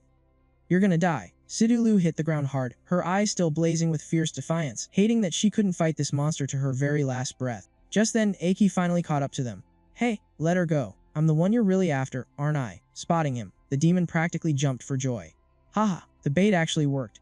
You're the target. Hearing all of this, Situ-Lu was left utterly confused. A million questions racing through her mind, but without missing a beat, Aki's first instinct was to check if she was alright, her unbreakable spirit shining through. She screamed back at him. I'm fine. Why the hell did you come here alone? You can't beat a Tier 1 demon. Get out of here. But the monster viciously stomped on her stomach to shut her up, refusing to let anything get in the way of its prey. Seeing that, Aki exploded with fury. Hey, don't you dare hurt her. If I'm the one you want, take me instead. Let her go. The demon just let out a twisted sneer. Trade? No. You're all going to die. Moving at a terrifying speed, it closed the distance to Aki in a flash. His desperate counterattack completely missed, and the monster slammed a brutal punch right into his ribs. With his current body's limits, there was absolutely no way Aki could react to a speed like that. The demon shifted into its water form, unleashing a barrage of strikes. You reek of our kind. I'm so curious. Why is that? Aki gritted his teeth, desperately blocking while his mind raced. This is a water attribute demon. They've already evolved to have multiple elements. With this weak body, I can only rely on close quarters combat. If this keeps up, I'm seriously screwed. Still pinned to the ground, Situ-Lu watched the brutal fight in helpless agony, knowing damn well that if this dragged on, Aki was going to die for sure. Suddenly, she spotted a jagged piece of rock sticking out of the dirt, just inches away. Refusing to just lie there and wait for death, she dragged herself toward it with everything she had. Over on the battlefield, the monster had already trapped one of Aki's arms in a vise-like grip of water. Even though he was pinned down, the gap between them had vanished. Aki instantly swung his blade, slashing violently right at the demon's face. It was a solid plan, but his body was just way too damn slow. The demon read his move perfectly, completely locking down both of his arms. You managed to kill a Tier 1 inside the dungeon. You shouldn't be this pathetic. Are you faking it? Aki thrashed around, trying to fight back. I have no idea what the hell you're barking about. Kill a Tier 1 demon. That snarky attitude instantly set the monster off. It punished him by viciously twisting both of his arms. Aki screamed out in absolute agony, his vision completely blurring from the pain. But the demon wasn't done with him yet. It wanted to make him suffer even more. Liars have to die. Spill the secrets your body is hiding, right now. A brutal kick sent Aki flying across the clearing, leaving him completely helpless in the dirt. God, it hurts. It feels like my organs have been completely crushed. I never thought I'd get tortured this badly by a damn Tier 1 demon. Situ-Lu frantically sawed her bindings against the jagged rock, completely ignoring the blood pouring from her wrists. Completely ignoring her, the demon slowly stalked over to Aki. If you won't confess, I'll just kill you and eat you. I can feel it. Devouring you will help me evolve. Just as it reached out to grab Aki, a sudden chill of danger forced it to snap its head back, barely dodging the blade swung by Situ-Lu, following up with a vicious kick that knocked the monster back. Situ-Lu planted herself firmly in front of Aki, her eyes radiating a lethal chill. Keep your filthy hands off my teammate. If you want to kill him, you'll have to step over his captain's dead body first. Through his blurry vision, Aki spotted the raw wounds on her wrists and ankles, realizing she had literally torn herself out of those bindings. He never thought he'd see the day where a girl would actually throw herself in harm's way just to protect him like this. More than happy to grant her death wish, the demon decided to unleash its ultimate attack. Countless drops of water exploded from its body, morphing into razor-sharp needles that tore through the air at a terrifying speed. Knowing he was nothing but a burden right now, Aki choked out a weak warning. Lu, get out of the way. But Situ-Lu didn't take a single step back. Throwing everything she had into the fight, she desperately deflected needle after needle, doing whatever it took to shield the boy behind her. The demon raised its hand. Watch out below. The scattered needles suddenly gathered together, piercing right through Situ-Lu's body and dragging her toward it. It grabbed her, flashing a chilling, terrifying smile. You want to fight to the death? I am not going to kill you right away. I am going to torture you until you take your very last breath. Witnessing this horrifying scene, Aki's mind screamed in absolute despair. Let her go. Take your filthy hands off her. How brutally ironic. He had been reincarnated for a second life, yet he still had to watch his teammate die right in front of his eyes. In the end, he still had to rely on a girl to protect him. He could not even protect himself, let alone save anyone else. But right at that moment of total despair, the Koranaki's chest suddenly shattered into pieces. His eyes glowed a furious, fiery red, radiating an absolutely terrifying energy. If nothing else, I refuse to let my teammate die right in front of me. Aki punched the ground with all his might, sending shockwaves ripping through the area. Before the demon could even figure out what was happening, a dark blur flashed by, snatching Sidulu right out of its clutches. Even though he had not launched a direct attack yet, the demon's arm was already covered in deep slashes, just from the sheer pressure of the wind. Aki gently held Sidulu in his arms, speaking in a low, soothing voice. For your first time as a captain, you did an amazing job. Just leave the rest to me. One of his eyes had shifted into a piercing, blood-red color, making him look far from human. The demon quickly picked up on this terrifying, unearthly transformation. You, the scent of our kind is so strong on you. I knew you were hiding a secret. Gently setting Sidulu down on the ground, Aki turned around with a cold, dead stare. I do not even know what the hell is happening myself. He clutched his head in agonizing pain. A massive surge of power continuously erupted from his chest, feeling like it was going to tear his body apart from the inside out. Suddenly, that wild, untamed energy exploded violently into the air. Right on his chest, where the demon core used to be, a brand new core emerged, engraved with a very strange, special symbol. The moment the demon saw it, it froze in pure terror. That heart, it belongs to Chi Wangqi. Lying helplessly on the ground, Sidulu could vaguely feel Aki's intense transformation, but she was completely out of strength, and could not even utter a single word. Once the raging energy was fully unleashed, Aki's body started to violently mutate and transform. The entire left half of his body morphed into a demon, sprouting a horn and razor-sharp claws. The Yi-Ki form had officially awakened. Every step he took made the terrified demon stumble backward. It is time for you to die. Meanwhile, at another location, the gray demon currently in battle also felt the massive shockwave. Hemph, what an incredibly strong aura. Could that be one of our kind? Seizing the moment it was distracted, Ji Yutang instantly launched a fierce attack. You left yourself wide open, you disgusting bug. Zago followed up with a brutal kick straight to its face, sending the monster flying across the battlefield. The two captains immediately unleashed a relentless barrage of attacks. Taking hit after brutal hit, the demon staggered weakly. They are too strong. I cannot hold them off. Before it could even gather its senses, a combined strike drilled right through its body, reducing the beast to a pile of drifting ashes. For the finishing move, Zago delivered a massive kick that launched it high into the air. Even while dying, it still managed to reach up and touch the core right on its chest. You dare drill a hole through my body. If I am going down, you filthy humans are dying with me. Realizing the monster was about to self-destruct, Zago immediately threw herself in front of Ji Yutang to shield him from the blast. She knew perfectly well that it would be a miracle for either of them to survive, but she was fully prepared to sacrifice her own life to save her teammate. But right at that split second, the demon was struck by a sudden blast, plummeted straight down to the ground. Completely destroyed before it even had the chance to blow itself up. The projectile that had just ripped through the wind like a lightning bolt, shaped exactly like an arrow, was actually a highly explosive round from the defensive artillery. Even though the city walls were in critical danger, Joel still managed to issue the command just in time, successfully saving the two captains. He was currently still fighting an endless battle up on the fortress wall, but no matter how many they slaughtered, the endless swarm of demons did not seem to thin out at all. If this kept up, the monsters would breach the defenses and mercilessly massacre every single human inside the city. Left with absolutely no other choice, Joel screamed at the top of his lungs. Fall back to the city immediately. The demons are staging a massive ambush. Ji Yutang, Zago, get back here. Hearing the order, Zago prepared to pull back. We have to head back right now. The city desperately needs us. But Ji Yutang hesitated, looking back over his shoulder. Damn it all, what about those two kids? Fully understanding how incredibly torn her teammate felt, Zago still had to force herself to speak up and convince him. I feel the exact same way that you do, but you need to remember something. We are not just captains. We are warriors who carry the weight and survival of this entire city wall on our shoulders. Those heavy words hit Ji Yutang like a bucket of ice-cold water. He could only grit his teeth, swallowing his bitter frustration, before immediately turning back to reinforce the city wall. Meanwhile, far off in the distance, the blue demon started shaking uncontrollably. What the hell are you? You clearly carry the aura of our kind, yet you are still a filthy human. No, wait. You are a Yi-Ki demon. No, that is not right either. You are something far more terrifying than that. It let out a strained, nervous laugh, quickly spiraling into total panic. Why would a human grow a demon horn? This makes absolutely no sense. There has never been a single case like this in history. Its head was now violently spinning with endless, unanswered questions. In stark contrast to the monster's blind panic, Aki calmly gathered a glowing sphere of light right at his fingertip. Perhaps being reincarnated was meant for this exact moment, to claim the absolute power of the demons and completely rewrite destiny. With just a gentle flick of his finger, the glowing orb floated over to Situ. A warm, radiant light completely enveloped her, instantly healing every single one of her brutal injuries. The demon's jaw literally dropped to the floor in sheer shock. Healing magic. Wood element. You even possess the power of the wood element. Aki placed a hand firmly over his chest, muttering quietly to himself. It feels like my lost memories are finally starting to come back. This is probably because I absorbed that wood element Yi-Ki demon earlier. So if I swallow you whole too, who knows, I might just gain the water element as well. As soon as the chilling words left his mouth, countless thick vines violently erupted from the ground, aggressively weaving together to form a massive, imposing throne.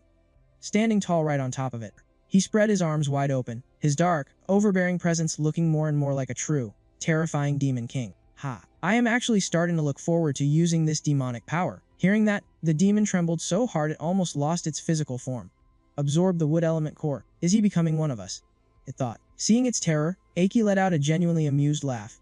Fascinating, he thought. In his past life, he had never actually seen a demon show this kind of fear before. Because of that, he purposely dragged out the fight, wanting to savor the thrill of this massive comeback just a little bit longer. Thick branches wrapped right around Aki's feet, lifting him up into the air. He floated toward his opponent, looking exactly like a descending king. Come on, give me everything you've got. Let me see how many more skills this form is hiding. The demon completely lost its mind and shrieked. What the hell are you? Are you a human or a demon? It screamed while launching a barrage of water blades right at him. But in his current state, Aki just took a tiny step back and dodged every single one with ease. Elemental control. I'm pretty sure I got this move from that wood element demon I just absorbed. Aki raised his hand and suddenly clenched his fist.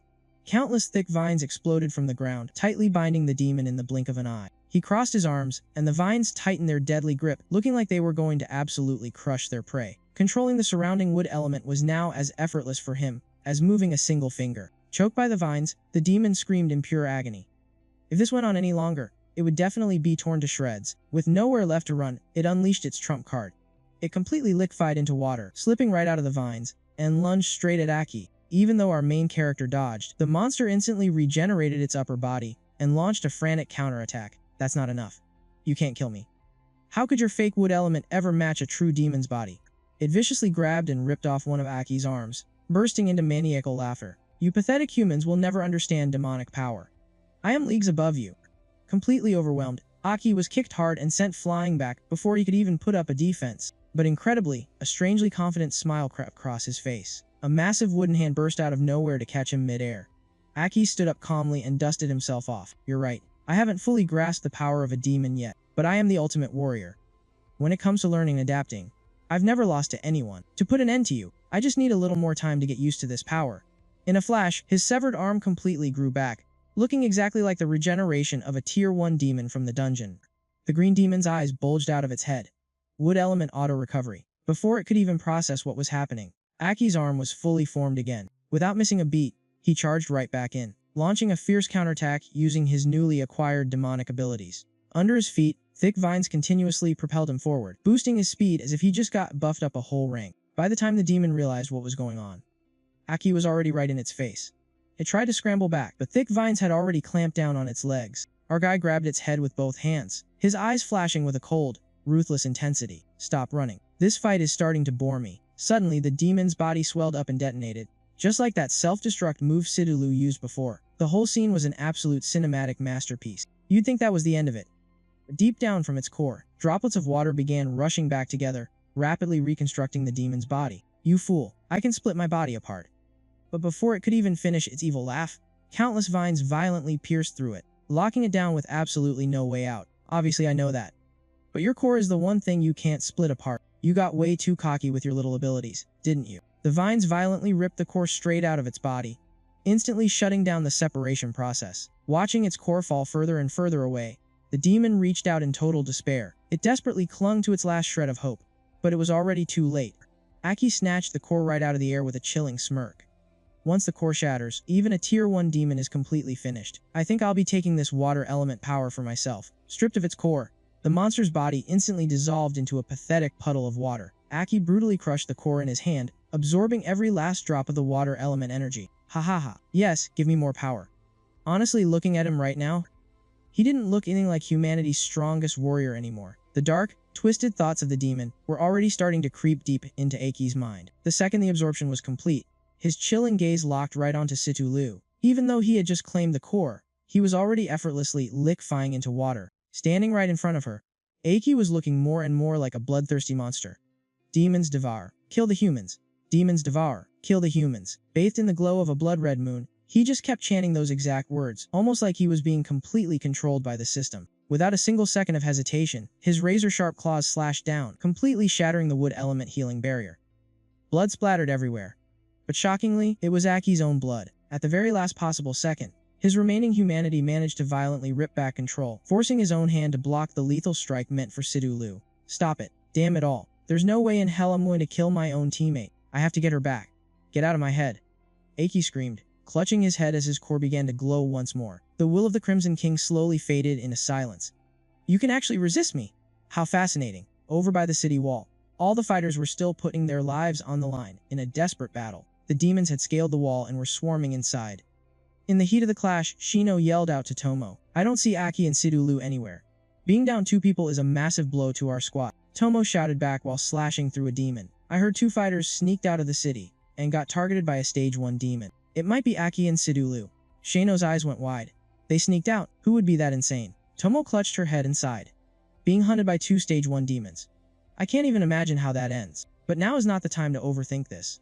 If we don't focus, we're both gonna die right here. Meanwhile, Jiyu Tang and Zago had returned to the fray. The moment he saw them, Joel immediately asked about the condition of their cores. Jiyu Tang replied that the drain wasn't too bad yet, and they still had enough strength to keep fighting. The harder a fighter's core erupted, the heavier the toll it took, meaning their actual combat power would steadily drop over time. Luckily, that last battle hadn't pushed them to their absolute limits. Otherwise, this afternoon's ambush would have been a total nightmare. The 3 captains quickly regrouped, and Zago asked for the next move. Slashing through the horde, Joel said, one of the stage 1 demons is down. You can clearly see these rankless ones are losing their offensive power. The other stage 1 isn't here. They're like a snake without a head, just attacking in complete, undisciplined chaos. Even without higher thinking, they still fear death. Let's make them terrified of us. We'll do a synchronized core eruption to buy the wall some time. Understanding the plan perfectly, the core energy of the 2 captains instantly exploded. They leaped high into the air and crashed down like meteors, crushing countless demons beneath them. Counting the earlier fight, this was their second eruption today.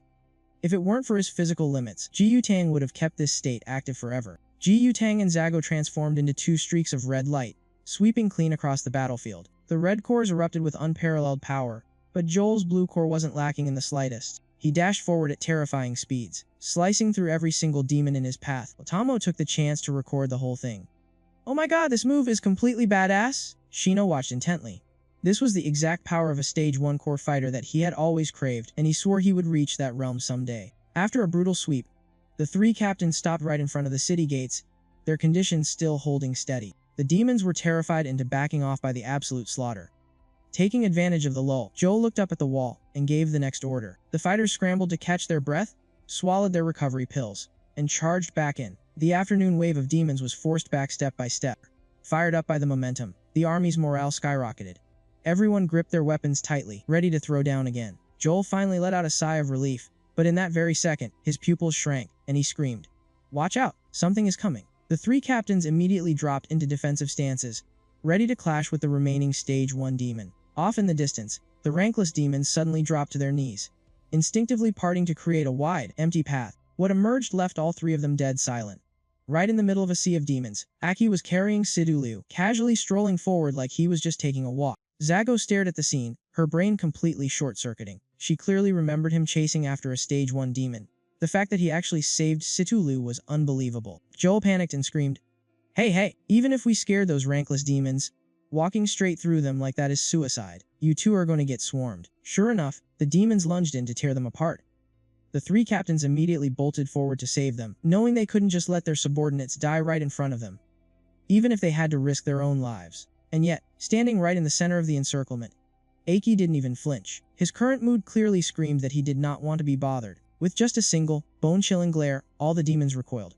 Every single one of them shivered in fear, not daring to take another step. When their terror peaked, they simultaneously turned tail and ran, because staying meant absolute death. The demons further in the back had no idea what was going on. But seeing their own kind flee, they frantically scrambled after them. Aki stood in the middle of the battlefield, completely unscathed, forcing the 3 captains to slam the brakes halfway there. Up on the city wall, The fighters thought this was the work of the three captains, and erupted into deafening cheers. But the three people being praised had absolutely no clue. What the hell just happened? Was it us? Or was it Aki? The moment that thought crossed their minds, he suddenly collapsed and passed out cold. In his comatose state, he found himself lying on top of a giant demon's head in a vast sea of blood. An echoing voice rang out. "You are enjoying my power, aren't you?" Aki calmly asked back, "Who are you?" The voice replied, "You met me half a century ago. Remember?" Aki fell into deep thought. King Q. Just how many Crimson King Qs actually exist? Suddenly, the voice echoed right by his ear. "Don't be so hasty. You'll find out eventually." Turning his head, he saw a fiery red demon sitting right beside him. "I am Crimson King Qi, the absolute strongest among them. You aren't afraid of me. As expected, your mind is strong enough to resist my mental manipulation. I have no intention of hurting you right now." Aki shot up and demanded answers. "Why pick me? What the hell happened to my body?" Out of nowhere, another Crimson King Qi appeared from behind and wrapped its arms around him. "You'll understand soon enough. As for this body, it belongs to me now too. For certain reasons, I need to go into a deep slumber for a while. Evolve for the sake of my safety, and continuously approach my state of absolute perfection." Hearing this, Aki flew into a rage and punched the demon squarely in the face. "What do you monsters think humans even are? I'm gonna kill you." Right at that moment, a voice called out to him. "Aki, wake up." He opened his eyes, only to be greeted by the sight of two soft, bouncing peaks right in his face. Realizing just how completely wrong this situation was, he desperately squeezed his eyes shut. "Wait, what the heck am I doing?" A split second later, Situ Lu's bodyguards dragged him away and started beating the living daylights out of him. "You gutsy little punk. Even if you save the young miss, you don't get to be disrespectful. Chop off his hands." Right then, a man walked in and bellowed, "Stand down. Is this how we treat our benefactor?" Everyone immediately bowed their heads and paid their respects to him. Hearing Situ Lu call the man father, Aki just stood there, completely confused about what was going on. Joel made the introduction. "This is Situ Sungong, the head of the city's top martial arts family." Aki hastily bowed. "It's an honor to meet you, patriarch." Situ Sungong let out a hearty laugh. "There's no need for such formalities. You saved my daughter's life. I'm the one who should be thanking you." He turned to the three captains. "You all should stay at the dojo tonight, so we can celebrate your victory. Make yourselves at home. My daughter is still a bit stubborn, so I hope you all will continue to guide her." Ji Yutang replied, "Don't worry, sir. We'll do our absolute best." Situ Sungong's status was so prestigious that even the three captains had to remain incredibly respectful around him. Afterward, Ji Yutang asked everyone to leave the room, keeping only Aki behind for a private chat. "Aki, from the first stage demon incident during the exam, all the way to the battle this afternoon, exactly how much do you know?" Joel suddenly chimed in. "If we're suspicious, let me just ask him straight up." All three of them flared their killing intent at the exact same time. "Aki, are you a demon?" Aki froze for a second, then scratched his head and let out an awkward laugh. "Me? A demon? Are you kidding? Situ Lu and I almost got killed by that first stage demon." Joel stepped uncomfortably close.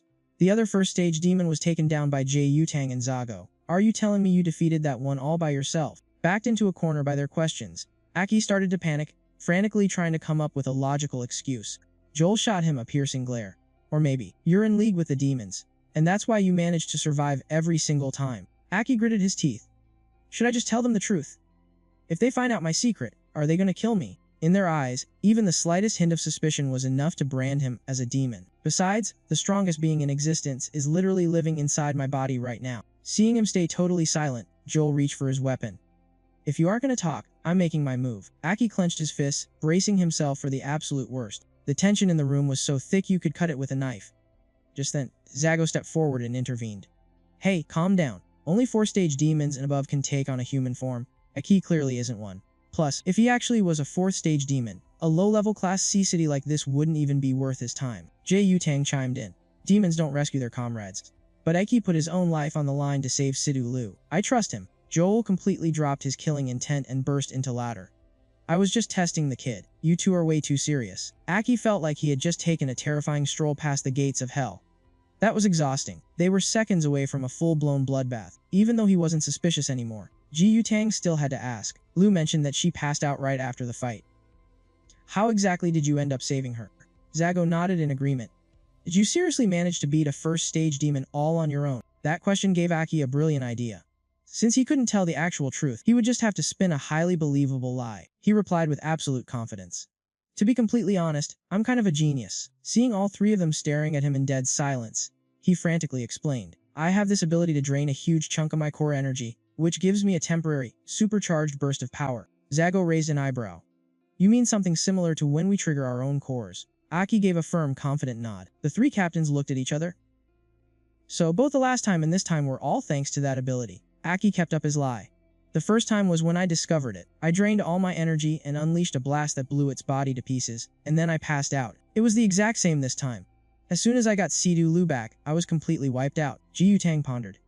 That explains why your core cracked from being overdrawn. Zago spoke up. If that's true, then this ability is way beyond your control. We only managed to reduce the physical toll on our bodies through intense training. Until you can actually control it, don't just use it recklessly. Ji Yutang nodded. Let me test you and see just how far your abilities go. If you're really a genius, step into the arena and prove it. The two of them changed their clothes and headed out to the sparring arena. It was obvious that Ji Yutang still wasn't completely convinced. The moment the match started, he fell into a fighting stance that looked like he wanted to eat his opponent alive. At this point, Aki literally had no strength left. His techniques from his past life were top-notch, but his current body just couldn't handle them. Aki placed his hand over his core, hesitating about whether he should tap into his demonic power. Ji Yutang suddenly accelerated his attack. Luckily, Aki had the reflexes to dodge right in the nick of time. The sheer power of that kick showed the captain wasn't holding back at all. Standing on the sidelines, Zago even had to remind him to keep it under control. Even with the odds stacked against him, Aki's reflexes alone were genuinely impressive. That was entirely thanks to Aki's combat experience. And with his current body, this was already his absolute limit. Not giving Aki a single second to breathe, Ji Yutang lunged forward and threw a straight punch right at his face. The force was so intense that the training arena floor cracked open, as if it had just been trampled by a demonic beast. Thank God our main guy managed to lean away and dodge it one more time. Otherwise, he'd definitely be meeting his maker right now. Suddenly, Ji Yutang appeared right behind him, his hand gripping Aki's shoulder like a vice. With his current body still not fully recovered, Aki couldn't break free at all. In the very next second, the captain swept his leg and sent the boy flying straight into the wall.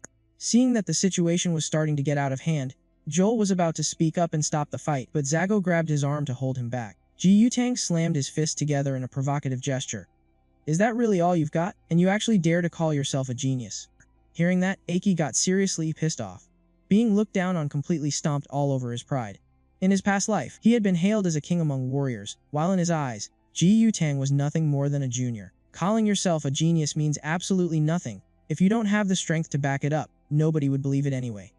Even though he had been reincarnated, he couldn't exactly force the standards of his past life onto his current body. Maybe I should just secretly borrow a little bit of the demon's power inside me. If I only use a tiny bit, no one will probably notice. As Aki stood back up, the core on his chest started to glow, and his entire aura completely changed. He didn't hesitate for a second, stepping straight forward, as if a switch had just been flipped. Captain Ji Yutang, now it's my turn to fight back. A dark crimson aura flared up all around Aki. After activating the demonic power, his core synchronization rate spiked from 19% to 30%. The surging energy made both Leon and Zago widen their eyes in absolute shock. Could a super genius have actually appeared in this C-rank city? Ji Yutang gritted his teeth as he watched, doing the math in his head. In the blink of an eye, the synchronization rate had already hit the 40% mark. It was still climbing. He thought of Sidu Lu, who had a 39% synchronization rate, yet Aki had already completely surpassed her. A voice suddenly rang out, cutting right through his thoughts. Captain Ji Yutang, you shouldn't get distracted. In a flash, he accelerated and closed the distance, swinging his fist. Here I come. The punch hit like a cannon blast, aimed straight for his opponent's stomach, but it was blocked barehanded. Ji Yutang broke into an excited smile. His speed was twice as fast as before, and his physical stats had shot up right along with it. Aki yelled out, Captain. He spun his body and threw a sweeping kick. That last strike was just a feint. The kick nailed his ankle, making Ji Yutang lose his balance and stumble. He backed up while laughing. Not bad, kid. You actually knew how to exploit the moment I was distracted to hit my weak spot. That tactic wasn't bad at all. Before he even had a chance to fix his stance, Aki suddenly threw another punch without any warning. Watching the fight, Joel gasped, with such a relentless rhythm of attacks. Where in the world did Aki get all this combat experience? A calm, deep voice echoed from behind. Pressing so closely against Ji Yutang, who specializes in close combat. That's incredibly reckless. The person who had just arrived was none other than Sidu Sungong. Leon and Zago immediately greeted him. Sidu Sungong smiled and said he had just gotten there. Leon sheepishly apologized for wrecking the training field. Looking at the heavily cracked floor, he broke into a sweat. You call this just a little commotion? Joel even joked that they'd pay for the damages. Sidu Sungong just laughed. He wanted to see how this teenager, who shared a name with that great warrior, would handle a counterattack. Right at that moment, Ji Yutang caught Aki's leg, his eyes gleaming. Gotcha.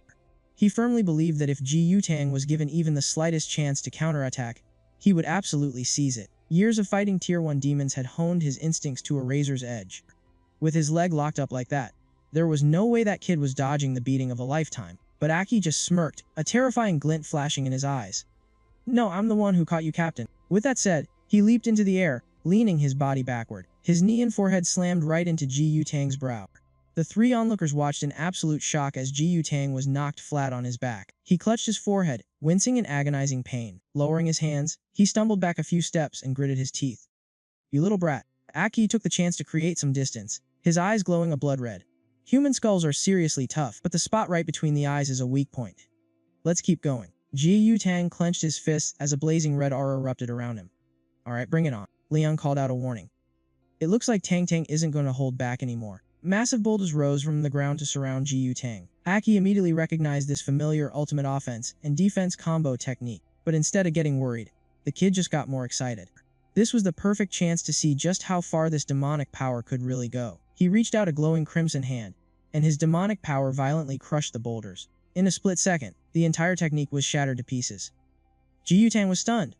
What the hell is this? Aki's figure completely vanished into the thick cloud of dust, only to instantly reappear right behind his opponent's back. Zago couldn't help but gasp.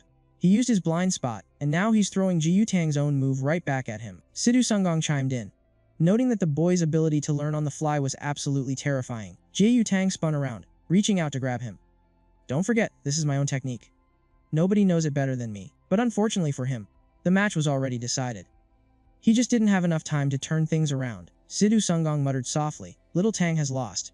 And with that, Aki's fist came crashing toward him. However, at the very last second, the punch veered off to the side.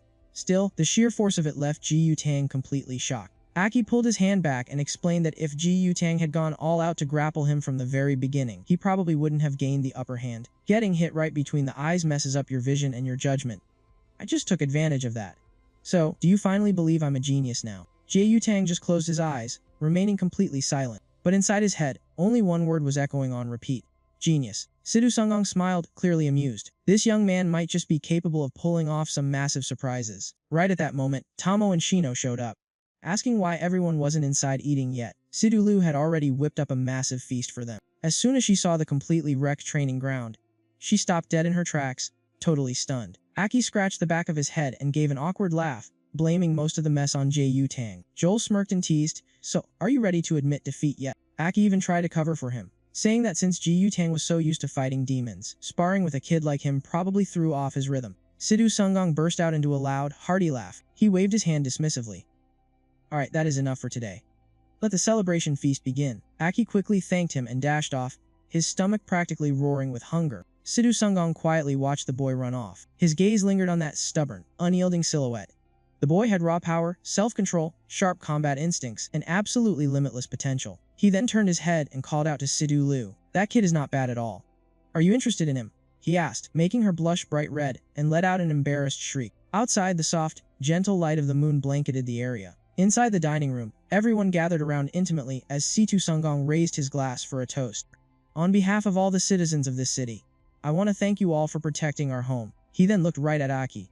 "And a special thanks to you, my brilliant young friend. Thank you for saving my daughter's life." Aki was just about to raise his glass when Ji Yutang playfully punched him in the arm, reminding him he wasn't old enough to drink. Aki argued back, insisting he was already 18, even though he honestly wasn't even sure about his own birthday. Zago burst out laughing.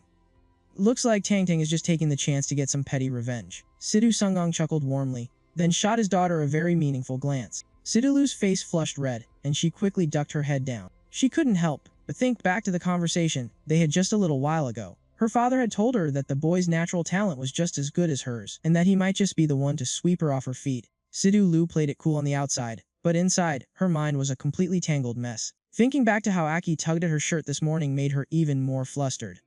She quietly muttered to herself, "That idiot." Meanwhile, Tomo was snapping photos of her food non-stop. Shino took the chance to ask Aki how in the world he managed to beat back a first-stage demon. Luckily, Ji Yutang jumped in and answered for him. He explained that Aki could forcefully draw out his core's power to unleash an attack way above his actual level. Zago nodded in agreement.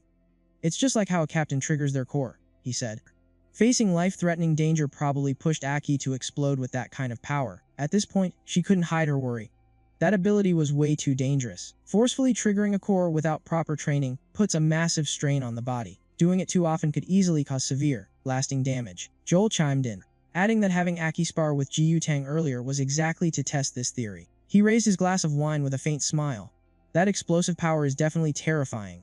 But if he doesn't seriously step up his physical training, his body is going to give out sooner or later. In his head, Aki was thinking something completely different. Since he had actually absorbed 2 first-stage demon cores and gained a wood element healing ability, his body would recover in no time, even if he pushed it past its limits. But he knew this wasn't the right time to spill his secrets, so he just laughed it off, letting them believe he just forcefully triggered his core, like the captains do, was the perfect cover. Honestly, pushing himself that hard really did make him pass out, so he definitely needed to work on his stamina. Hearing the explanation, Shino looked at Aki with total admiration, while Tomo kept snapping photos like she had just met a superstar. Sidulu didn't join in on the noisy chatter. Instead, she sat quietly lost in thought. So, this guy actually had a trick like that hidden up his sleeve, she thought. No wonder he managed to save me back then. Just then, Ji Yutang crossed his arms and spoke up in a serious tone. Aki and Sidulu sneaking out and acting on their own last night was completely out of line. By all rules, they should be punished. However, considering the two of you teamed up to take down a first-stage demon, your achievements cancel out your mistakes. Joel and Zago chuckled, giving them a quick reality check. Don't celebrate just yet. The point-scoring competition is still going on, and your squad is still dead last. You better hustle and rack up some points tomorrow. Aki clenches his fist with a determined look. You bet. Our squad's goal is to take the #1 spot on that leaderboard. A whole month flew by after that intense demon battle. The point-scoring competition had reached a boiling point. So many squads were fighting tooth and nail over rank missions that they were practically running out of jobs to take. After talking it over, Sidulu decided the best move was to challenge a high-ranking squad to steal their points. They set their sights on the Black Spear squad. When the Black Spear captain heard about the challenge, he was genuinely caught off guard. Betting accumulated points on a challenge. He let out a mocking sneer. Did you scrubs already forget the beating we gave you last time? Sidulu cut him off as they stood in the middle of the arena. Cut the crap. 10 points on the line. 1-on-1. The masked captain of Black Spear nodded without hesitation. 10 points, huh? That's basically the payout of an rank mission.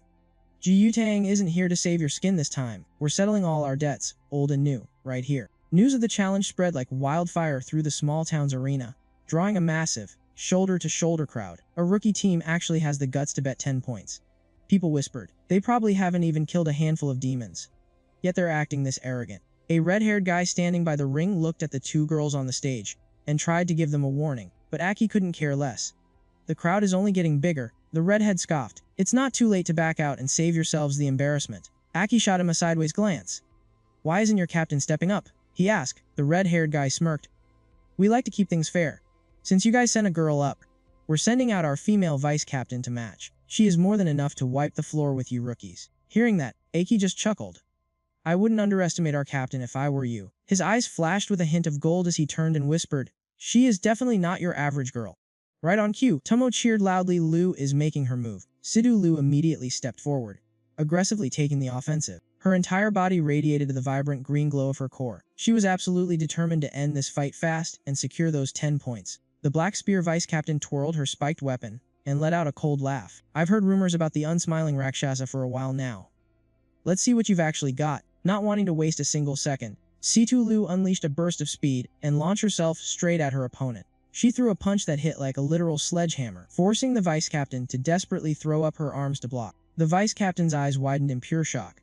Weren't healers supposed to be slow? How was her speed keeping up with an agility core? Suddenly, she felt a surge of energy shoot back through their point of contact, forcing her hand open and making her drop her weapon. The disarm was a complete success. Everything was going exactly according to her plan. Most veteran fighters rely heavily on their squad's formations.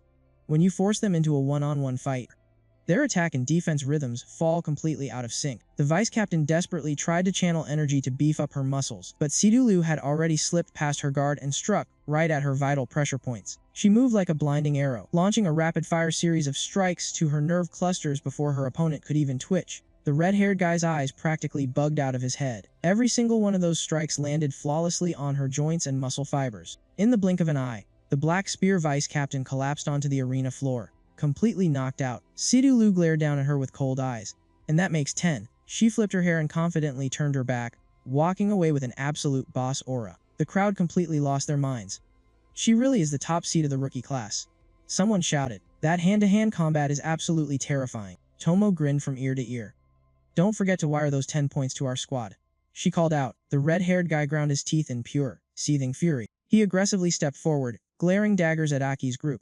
Fine, then I'll handle this myself. I'm stepping into the ring. We're betting 20 points. Do you rookies actually have the guts? Sidulu's eyes immediately lit up at the challenge, but Aki threw his arm out to stop her. Our captain just finished her match, he said. Leave this one to me. He pointed a thumb at his own chest, oozing a casual confidence that just made the red-haired guy even more pissed off. He growled through gritted teeth. You don't even qualify. Kid, I'm only fighting your captain. Aki just gave him a cocky smirk. If you want a shot at our captain, you have to get through me first. If you're too scared to even fight me, you have zero chance against her. The members behind Team Black Spear muttered among themselves. This taunt was way too obvious. The red-haired guy pointed straight at Aki. Alright, I'll teach you a lesson. Shino and Tomo cheered with excitement. Aki is taking the stage. The audience quickly crowded around the arena. The red-haired guy summoned a gun and smirked. I've switched to training rounds. You won't die, but it's gonna hurt like hell. Aki stared at the weapon thoughtfully. They actually have specialized training ammo these days. Back in my time, marksmen had to hit the real battlefield with live rounds just to get any better. He stepped forward with complete calm. Well, you'd better aim carefully. Then, down below, the crowd was buzzing about the Black Spear captain's incredible marksmanship. The red-haired guy frowned. I'll let you use whatever weapon you want. Don't go crying that I'm picking on the rookie. Aki rested his chin in his hand, thinking it over. A weapon, huh? He suddenly remembered his only trusted companion from his past life. But he didn't have it on him right now. He rubbed his hands together and smiled. Never mind. My fists will do just fine. The Black Spear squad gasped in disbelief. Is he really going in bare-handed? The red-haired guy burst out laughing. Fighting me with nothing but your bare hands. Hey, I gave you a chance. Aki casually picked his ear, looking completely bored. You talk too much. Even a lion goes all out when hunting a rabbit. You know, the red-haired guy glared in warning. I am not holding back. I'm taking those 20 points right back. Aki replied coolly. You'd better give it everything you've got. Down by the ring, Shino whispered to Tomo. Imagine their faces if they knew Aki single-handedly pushed back a Tier 1 demon, and even fought to a draw with the Apex Glory Hall. Standing nearby, Sidulu was lost in her own thoughts. I can't let myself fall behind my own team members. Remembering her father's words, her face suddenly flushed hot, and she quickly shook her head to clear those crazy thoughts. The referee gave the signal. The match officially began. The red-haired guy dashed forward, moving so fast he left after images. He aimed his gun while sprinting. I'll fill you with lead before you even get close. Sidulu watched in surprise. He's not firing right away.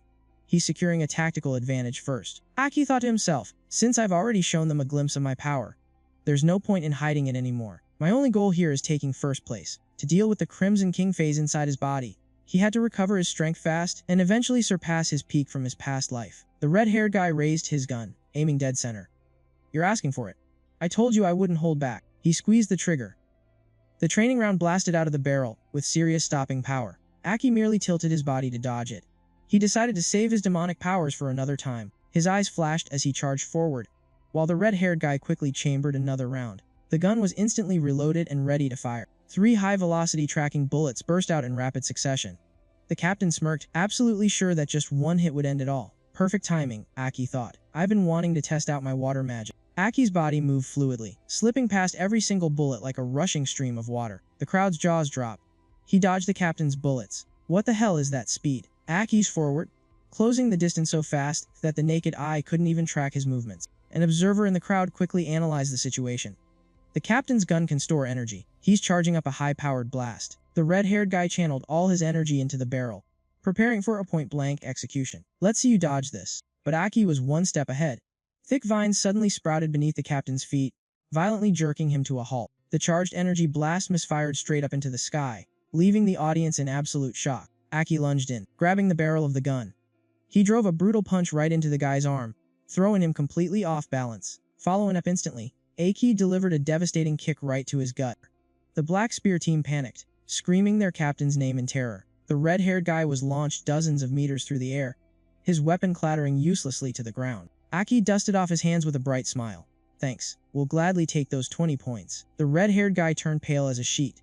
He never expected the rookie in front of him to be such an absolute monster. How the hell is he this strong? Down below, Aki's team completely lost it. Shino screamed, that was awesome, while Tomo snapped photo after photo. Sidulu crossed her arms, thinking herself, even I couldn't track that speed. Where on earth did Aki learn that footwork? Thanks to this flawless victory, they snatched a full 30 points from Team Black Spear, instantly making themselves the center of attention. In the following matches, Shino and Tomo also started showing off their true strength. Citylu's squad racked up victory after victory. Their points skyrocketed, totally unstoppable. They climbed the leaderboards at a dizzying pace. By the end of the month, they proudly claimed the #1 spot, crushing the Apex Glory Hall squad and securing their ticket to the three-way grand finals. It was the end of the month at the arena, and the weather was absolutely beautiful. A familiar voice rang out, saying that every final always made them nostalgic. Watching the squads finally come into their own, Joel pointed out that Citylu's team had skyrocketed from rock bottom straight to first place in just a few days. Beating out 9 other squads like that was no easy feat. Zago crossed her arms and chimed in. She heard they had been using their points to place bets all over the place, winning way more than they lost. It was definitely a gutsy move. Ji Yutang calmly stated that they were using pure skill to earn those points, so there was zero reason to stop them. He had been quietly keeping an eye on them, and he could tell that both Aki and Citylu were incredibly strong. He nodded, openly acknowledging that Shino and Tomo had also shown some serious improvement. The 3 captains stopped right in front of the massive stone doors, leading to the assembly grounds. Joel gave an amused smile, mentioning that it had been years since a rookie squad actually made it to the finals. Ji Yutang reached out and pushed the heavy stone doors open. A blinding light flooded the space, signaling that the ultimate battle was finally about to begin. Inside, the squads were already gathered, and all eyes instantly locked onto them. The captain of Team Elite shot them a look of pure disgust when she saw the rookie squad standing in the finals. The black-hair guy next to him whispered for him to keep his voice down. Team Elite was actually the winning squad from Ungar. The captain of Team Spark chimed in with a sarcastic sneer. So, the rumors about a rookie squad taking the top spot are actually true. They're the ones who managed to scrape a win under Joel. Tomo glanced around, feeling the intense, burning aura coming from those two teams. Shino leaned in and explained that Team Elite and Team Spark were the absolute strongest squads under Olga and Joel here in Fort Worth. There were even rumors flying around. The next 3 future captains would be handpicked directly from their ranks. Aki rolled his shoulders and gave a faint, confident smile. Oh, they're that good, huh? Guess our squad just needs to push a little harder then. He was quietly confident. Even though his current body had its limits, with his hidden powers, he definitely wouldn't lose to a Phase 1 core fighter like Ji Yutang. Right now, his only real concern was what the prize would be. Zago stepped onto the field, radiating pure authority, and shouted for all the squads to fall in. The 4 of them quickly jogged over to join the lineup. She playfully ruffled the hair of Team Elite's captain, and asked if they were ready. She beamed with excitement, saying that if they grabbed first place, she wanted a shopping trip to a Tier B city as the reward. The captain of Team Spark gave a cold little smirk. Our only goal is getting to a Tier B city so we can clash with some real, high-level fighters. The captain of Team Elite shot back that shopping was a perfectly valid form of training for girls. The two sides kept throwing shade at each other, and you could practically smell the gunpowder in the air. Right then, Joel and Ji Yutang stepped in and broke up the argument. Joel chuckled. You kids haven't even started fighting yet, and you're already shooting sparks at each other. The captain of Team Elite puffed out her cheeks. Joel, you are literally never serious. Ji Yutang called out for Citylu to fall in, and the whole squad immediately responded. A massive group battle, followed by individual challenges. The total combined score from both phases would ultimately crown the #1 spot. Zago announced that the exact details would be revealed as they entered each phase. But first, she was going to drop a hint about the grand prize, just to get everyone's blood pumping. Joel practically yelled with excitement, announcing that the first place winners would get an all-expenses-paid 1-week observation trip to a Tier B city. The squads instantly erupted into cheers. Every single person there was dead set on locking down that #1 spot. Shino nudged Tomo and asked what she would do if they made it to a Tier B city. Oh, buy a new camera, no question, she fired back instantly. Right then Ji Yutang called the captains up to draw their lots. Down in the ranks, everyone was buzzing about the Tier B cities, and the legendary Phase 2 core fighters stationed there. Someone whispered that the Phase 2 fighters were supposedly even stronger than their 3 current captains. The sheer excitement in the air was contagious. Aki stood there, quietly analyzing this new ranking system. Back in his day, things were never this structured. It was just brutal, chaotic warfare where everyone fought purely to survive. According to what Shino had told him, Fort Worth was sitting at the very bottom as a Tier C city. Above them were the Tier B and Tier A cities. The Tier B cities housed the Phase 2 and Phase 3 fighters, while Tier A held the absolute beasts at Phase 3, Phase 4, and sometimes even Phase 5, and sitting proudly at the very top was the Tier S Dawn City. It was the ultimate gathering place for humanity's strongest weapons, where even the mythical Phase 7 fighters actually existed. Images of unimaginably powerful warriors flashed through Aki's mind. That city really was the beating heart of humanity's hope. Thinking back to his own fallen city, he just couldn't help but compare its ruins to the glory of Dawn City. It had been 60 long years since the Great War. He honestly had no idea if his home or any of his old brothers in arms even existed anymore. The heavy memories made his entire mood sink. Shino and Tomo suddenly called out his name, snapping him right out of his thoughts. It was time to hit the field. Tomo looked straight at their captain, eagerly waiting for his command. Sidu Lu was holding the number 1 ticket. The very first match was going to be Team Spark against Lu's squad. The referee stepped up, loudly announcing that everyone had to switch to their training weapons. Tomo suggested they really needed to come up with a badass name for their squad. Shino totally agreed, but Aki just laughed. Let's win this thing first, then we can talk about names. Situ Lu kept a perfectly calm expression on the outside, but inside, his nerves were pulled as tight as a bowstring. The captain of Team Spark openly mocked them. You guys are moving like molasses, and you still think you can take first place. He barked orders at his squad to pick their targets, adding with a vicious smirk, leave Sidu Lu to me. He's mine. Begin. The referee shouted at the top of his lungs. Sidu Lu immediately realized their opponents wanted to split them up for one-on-one fights. She quickly signaled her team to switch tactics and focus their attacks. The entire team charged forward, moving together in perfect coordination. Aki quickly analyzed the situation in his head. Taking down their captain first would be the most effective strategy. If their leader fell, the rest of the team would be scattered, and their morale would completely crumble. He watched Lu and silently praised her. Her judgment wasn't bad at all. Meanwhile, Team Flash had also caught on to their intentions. They immediately switched their strategy to a counter-encirclement, locking their sights firmly onto Sidu Lu. 3 of them launched a sudden ambush from right behind her. She calmly ordered everyone to hold their formation. Shino and Tomo immediately dashed forward to back her up. The captain of Team Flash gritted his teeth. You really think you can take me down first?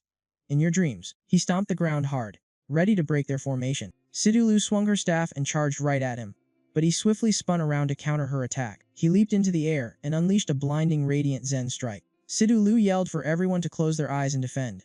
Meanwhile, she focused her own energy, preparing to counter with a light burst. The dazzling light erupted so brightly that it even blinded his own teammates. Up in the stands, Ji Yu Tang shook his head. That kind of reckless fighting style is a huge disadvantage in team battles. The captain of Team Flash figured that if he just took down their leader, the opponent's entire strategy would fall apart. He swung his sword down with absolutely no mercy. But Aki dashed in and blocked the strike for Sidu Lu. Did it ever cross your mind that you're blinding your own teammates? He asked, right before kicking the guy away. The captain of Team Flash scowled at him. You annoying 4-eyed brat. Aki just laughed and explained that his glasses, which were formed from water, bent the light, making the radiant Zen completely useless. Ignoring your own teammates in a group fight is a rookie mistake.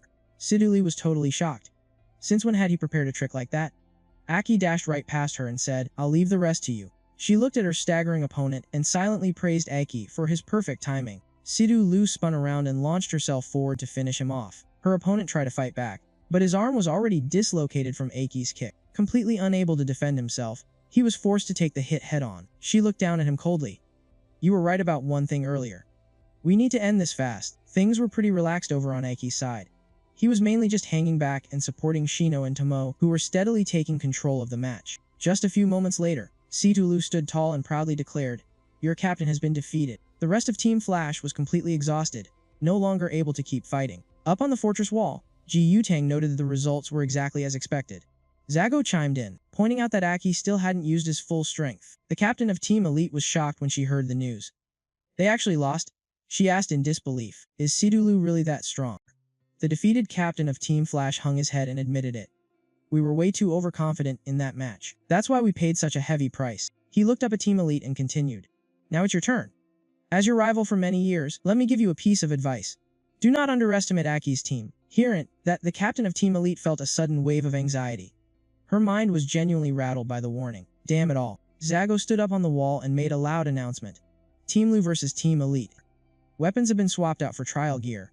Let the match begin. The second the match started, the captain of Team Elite charged forward like a hurricane.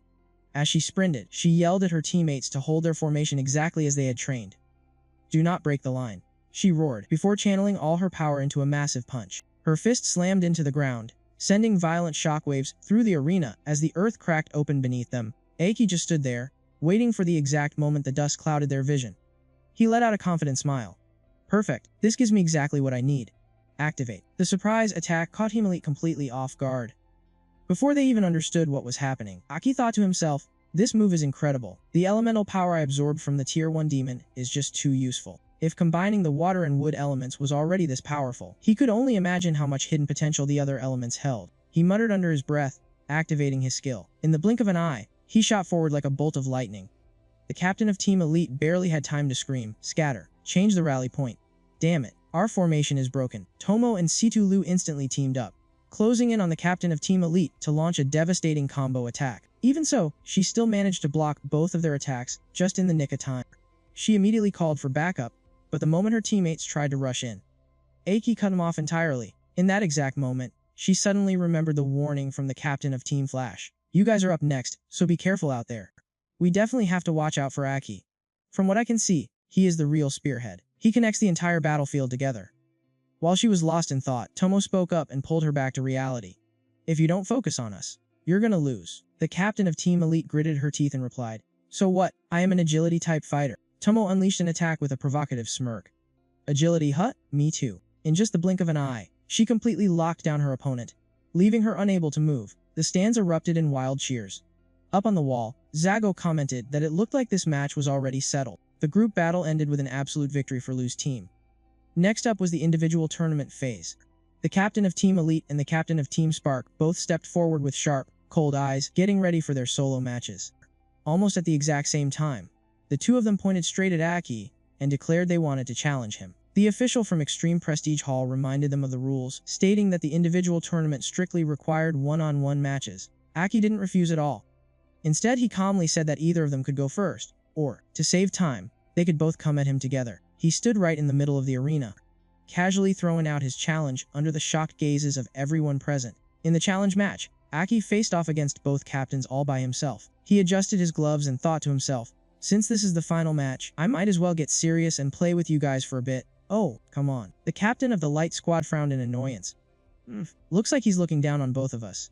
Standing next to him, the female captain of the elite squad clenched her fists and coldly declared, "I'm definitely gonna make him pay for being so damn arrogant." Up on the city wall, Zago, the female captain of the Ungar squad, kept her eyes on the arena and spoke up. "The rules are exactly the same as a standard challenge. The match ends when one side surrenders or loses the ability to fight." With that, she raised her hand to signal and shouted out loud, "Begin." As soon as the words left her mouth, the captains of the light and elite squads immediately split into two directions, charging straight at Aki. The light squad captain shouted, "Don't forget our plan." The elite squad captain glanced at him and let out a soft laugh. "You talk way too much. I remember." Aki just stood his ground, slightly bending his knees to build momentum. He gathered up an explosive power that completely cracked the ground beneath his feet. His eyes flashed with absolute confidence. Moving with the speed of lightning, he charged straight at the light squad captain. He was so fast that his opponent didn't even have time to react. Watching the two figures lunging at each other, the female elite squad captain shouted anxiously, "Hey, watch out. You think I'm completely useless." The light squad captain yelled back, channeling his energy to create a blinding red light right in the palm of his hand. "Don't you dare underestimate me, you bastard." Seeing this, the female elite squad captain was totally caught off guard. A sudden wave of shock rushed through her mind. Blinding flash. He's executing the plan this early. She recalled how thoroughly they had discussed this before the match. The light squad captain had told her, "Listen to me, we have to team up this time. We must win. Losing is not an option. That's the only way we can keep challenging others and secure our spot to the Tier B bastion. I've got a foolproof plan to win." As he spoke, he handed a specially made pair of goggles to the elite squad captain. "You need to wear these. These yellow tactical goggles can just barely block out my light. The moment I blind him with my light, you take the opening and strike his vital spots." The female elite squad captain took them without any hesitation. She looked at the goggles and asked, "You're just giving me something this good?" "That's really hard to believe." The light squad captain clenched his fists, his eyes completely resolute. "That guy Aki is not simple at all. If we want to reach the Tier B bastion, we have to join forces. Remember, my blinding flash is the signal. The second you see me use it, you attack immediately." Back in the present, he unleashed the blinding flash, causing a fierce explosion of light. "There's no escape for you. This is my blinding flash, amplified 5 times over." Up in the stands, everyone had to turn their heads away, completely unable to look directly at the intense glare. Zago exclaimed in pure astonishment, "This kid has stored up a terrifying amount of energy. The power is even greater than last time." Standing next to her, Joel assessed the situation, going all out right from the very start. "Looks like he wants to finish this quickly." Tomo shielded her eyes, speaking up with a tone full of regret. "Oh man, I can't record anything at all." The female elite squad captain stared intently at Aki, thinking to herself, "That guy has definitely been blinded for the moment. I just need to land the finishing blow. And this is over. Thanks to her protective goggles, she quickly pinpointed his exact location. Channeling all her energy into her arm, she lunged forward to deliver a lethal blow. She truly believed that this single strike would take down her opponent. Right in this deciding moment, suddenly, Aki's eyes flashed with a bright golden light. He turned his head to look right at her, speaking with complete calmness. Just as I thought. You're the one responsible for the actual attack. Behind the lenses of her goggles, the elite squad captain's eyes were wide with pure terror. Her body completely stiffened up, unable to move a single inch. It felt like she was being locked down by some terrifying force, dragging her deep into the freezing ocean. Aki coldly waved his hand. Water element. A steady stream of water slowly poured right out of his palm, rising higher and higher by the second. The surging water quickly wrapped itself entirely around the female elite squad captain's body. It morphed into a massive hand made of water, squeezing her so tightly that her protective goggles were knocked right off. She let out an agonizing scream. Meanwhile, the light squad captain was trembling as he tried to maintain his blinding flash. Why the hell are you screaming while taking a hit? The intense glare shined straight into her eyes, forcing her to squeeze them shut. She gritted her teeth and screamed back at him. I'm the one being attacked here, you absolute idiot. My goggles fell off and I can't see a damn thing. Aki continued to control the flowing water to completely restrain her, his face totally cold and emotionless. Sorry about that. Your little team-up plan completely failed.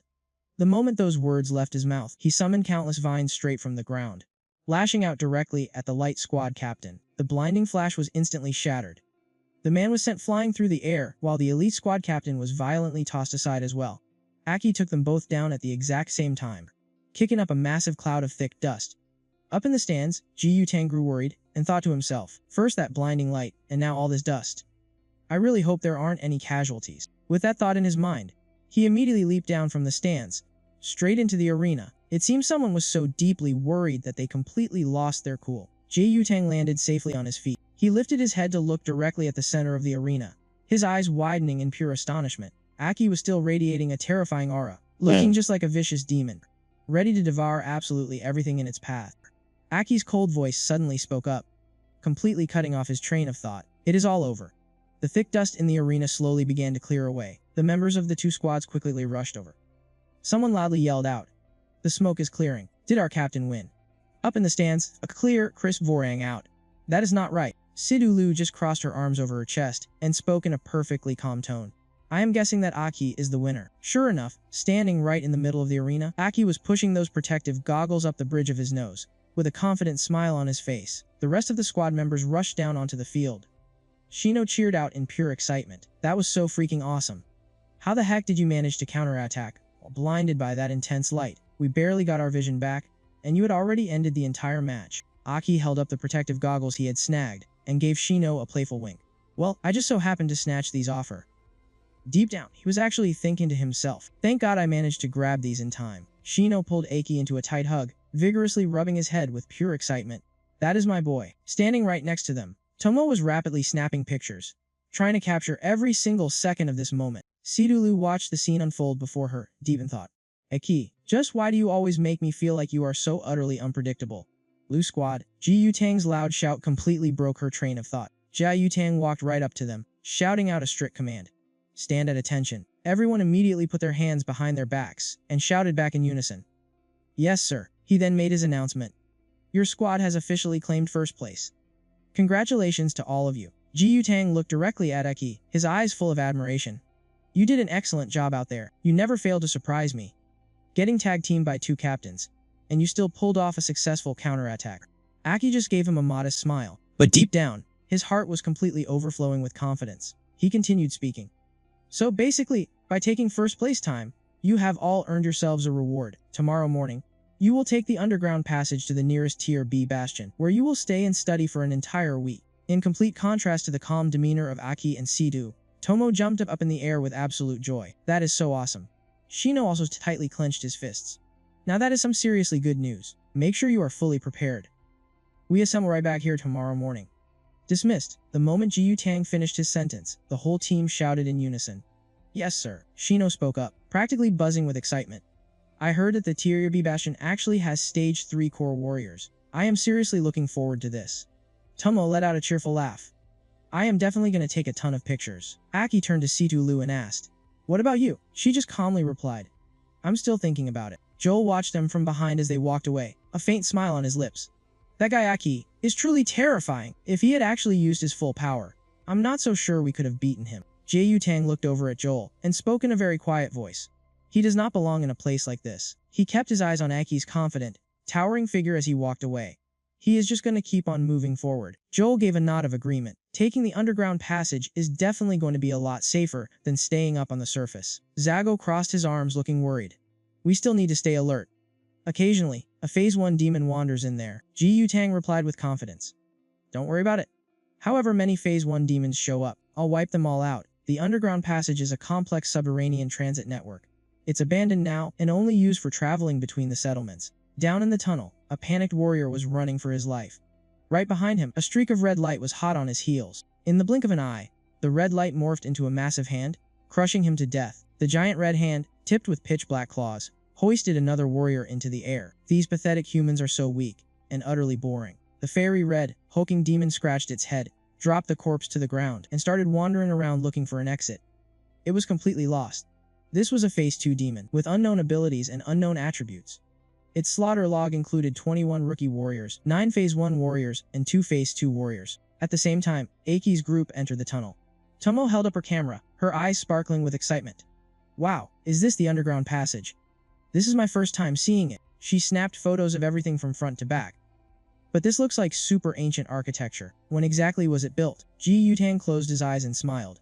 This passage has been around a lot longer than I have. Tomo was even taking pictures of the dusty old cobwebs as souvenirs. He started explaining.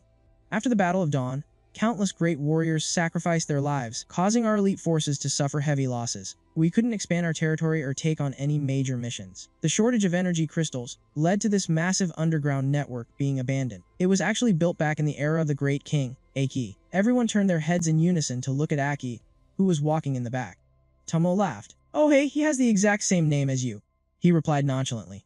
Oh, is that so? Hearing that, Jie Yutang turned around in annoyance. He snapped. What do you mean, is that so? It's just a coincidence. Don't you dare make a joke out of our greatest warrior. Aki flinched a little and scratched his head. Don't get so worked up, Captain. Tomo burst out laughing. Haha, you look like you're literally fuming. Shino giggled, and even Sidulu covered her mouth to hide a smile. Jie Yutang let out 2 awkward coughs to hide his embarrassment, thinking to himself that spending too much time with this bunch was ruining his professional image. He put on a stern face and barked out an order. Hurry up, keep moving forward. Aki looked down the passage, lost in deep thought. This monumental structure was the very project I proposed all those years ago. His gaze turned serious. But Captain Jie Yutang, you actually got one thing completely wrong. You call it an underground passage, but in reality, this is a massive subterranean city network. Back then, it connected countless settlements. It was a safe and thriving trade route. I never expected my greatest miracle to be left completely abandoned after my death. A flicker of regret flashed in his eyes, faintly reflecting the aura of the great king from the past. Just then, Shino asked a question. Are the energy crystals you mentioned similar to the demon cores on our chests? Jie Yutang nodded. That's exactly right. They are the crystallization of countless demon cores. Once they're merged and refined, they become a massive source of power. This energy source is what keeps our current settlements running. It's basically the equivalent of electricity from the old days. The high-level settlements organize hunts to kill demonic beasts, harvest their cores, and refine them into energy crystals. S rank is the center, followed by A, B, and finally C. Our trip to a B rank settlement this time isn't just for learning, but also to collect our settlement's allocated energy supply. Tomo asked curiously. What happens if the energy crystals run out and aren't restocked? Jie Yutang turned around, his face dead serious. The settlement would become completely paralyzed. Hearing that, everyone was visibly shaken. Without power, daily life and the defense systems would completely shut down. Weapons and equipment would be useless. People would be forced to abandon their homes. It would be an absolute disaster for any settlement. The entire Lu squad broke out in a cold sweat from the sheer anxiety. Jie Yutang chuckled to reassure them. Hey, don't worry. Our energy crystals are still enough to last us 3 months. We're just going to pick up our reserves this time. He continued with a word of warning. Make sure you're fully prepared. Pazer City is a B-rank settlement. They have a lot of Phase 2 core warriors, and even 2 Phase 3 core warriors. Word has it that one of them has a sync rate of up to 69%. That's a ridiculously impressive number. The group's eyes lit up in awe. Shino even muttered it back, as if afraid of mishearing it. A Phase 3 core warrior with a 69% sync rate. Tomo screamed in excitement.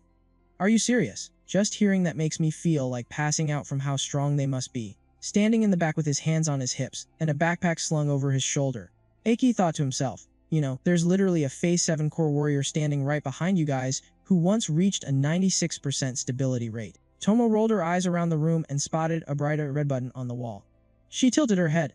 Huh, what in the world is this thing? Before anyone could say a word, she reached out to press it. Seeing this, Aki yelled at the top of his lungs. Stop, don't just press random things. Ji Yutang instantly lunged forward and smacked Tomo hard on the head. Keep your hands to yourself. Thank goodness Aki was paying attention. Tomo clutched her head, pouting, but that red button was just begging to be pressed. He let out a heavy sigh, closed the protective cover, and explained, this is an emergency lockdown button. In case of extreme danger, it shuts down the entire passage. Right on the button, there was a clear warning printed in yellow and black, absolute lockdown. Ji Yutang looked up at the ceiling of the passage behind them. See that? The moment you press it, that steel plate up there will drop down in a flash and seal off the path completely. This is the absolute last resort to protect the passages and the other settlements.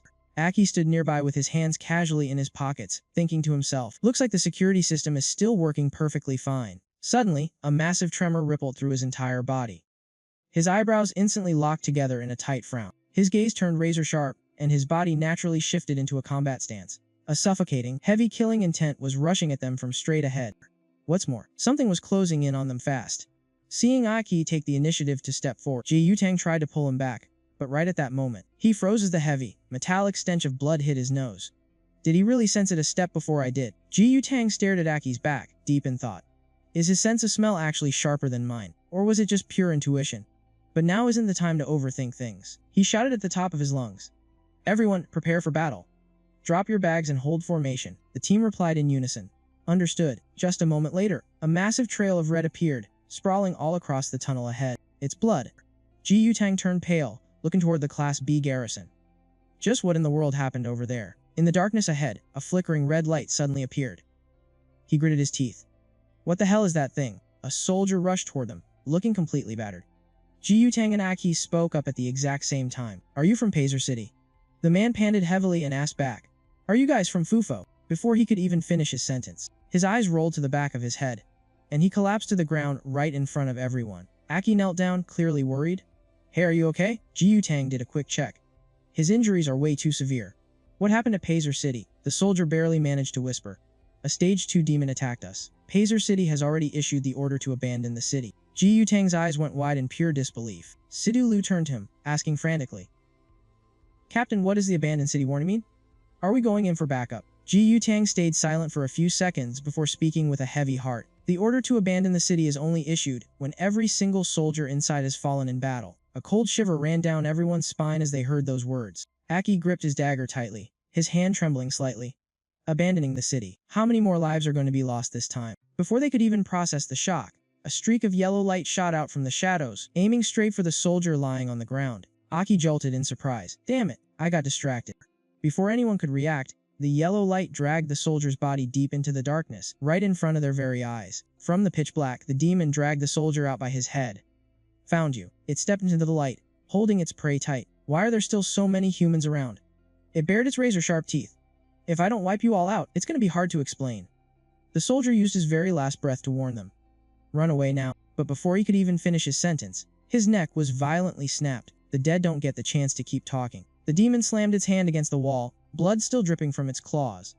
Its mouth, full of jagged teeth, twitched into a grin. Let's keep going. Kill them all. It stepped fully into the light.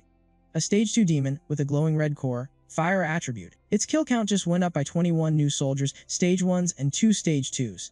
In its hand, it held a long whip, with a small, blood-stained blade attached to the tip. Look at all these humans, it said, slowly approaching Ji Yutang's group, spinning the whip so fast that the blade created a razor-sharp ring of yellow light. Now, who should I start with? A thick, sticky liquid dripped from its mouth. I've decided, you're first?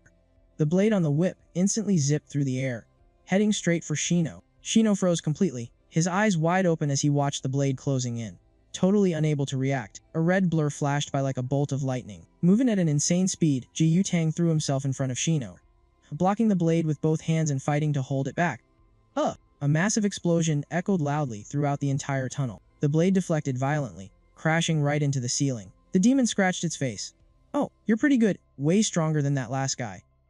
Ji Yutang's arms were bleeding and trembling uncontrollably. He gasped for air. Stage 2 fire demon, it's much stronger than me. I definitely can't take another hit like that. He gritted his teeth. Now is not the time to play hero. I need to prioritize keeping these kids safe first. Ji-Yutang grabbed at Aki tightly by the arm. Situ Lu, Tomo, and Shino immediately turned around and sprinted with everything they had.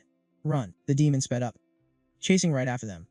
You think you can run away from me? It stomped its foot, swinging its whip to launch the blade in a relentless, close-range pursuit. Its power was so overwhelming that even Ji-Yutang struggled to block it. He screamed, "Hit the button. Hurry up and get through that door." "I'll press it." But the demon didn't give them a single opening. Lunging straight forward, before he could pull everyone through. "Every last one of you is going to die." Right at that very second, Aki suddenly stopped in his tracks, and forcefully shoved Ji-Yutang forward. He took the brunt of the attack, tumbling across the ground a few times. The four of them were shoved right through the doorway, crashing to the floor. They all screamed at the exact same time. Aki. Ji-Yutang turned around to see Aki plunging his dagger into the ground to stop his momentum. The demon approached from behind the boy. "You just bought yourself a tiny bit more time to live." It let out a vicious roar and lunged right at him.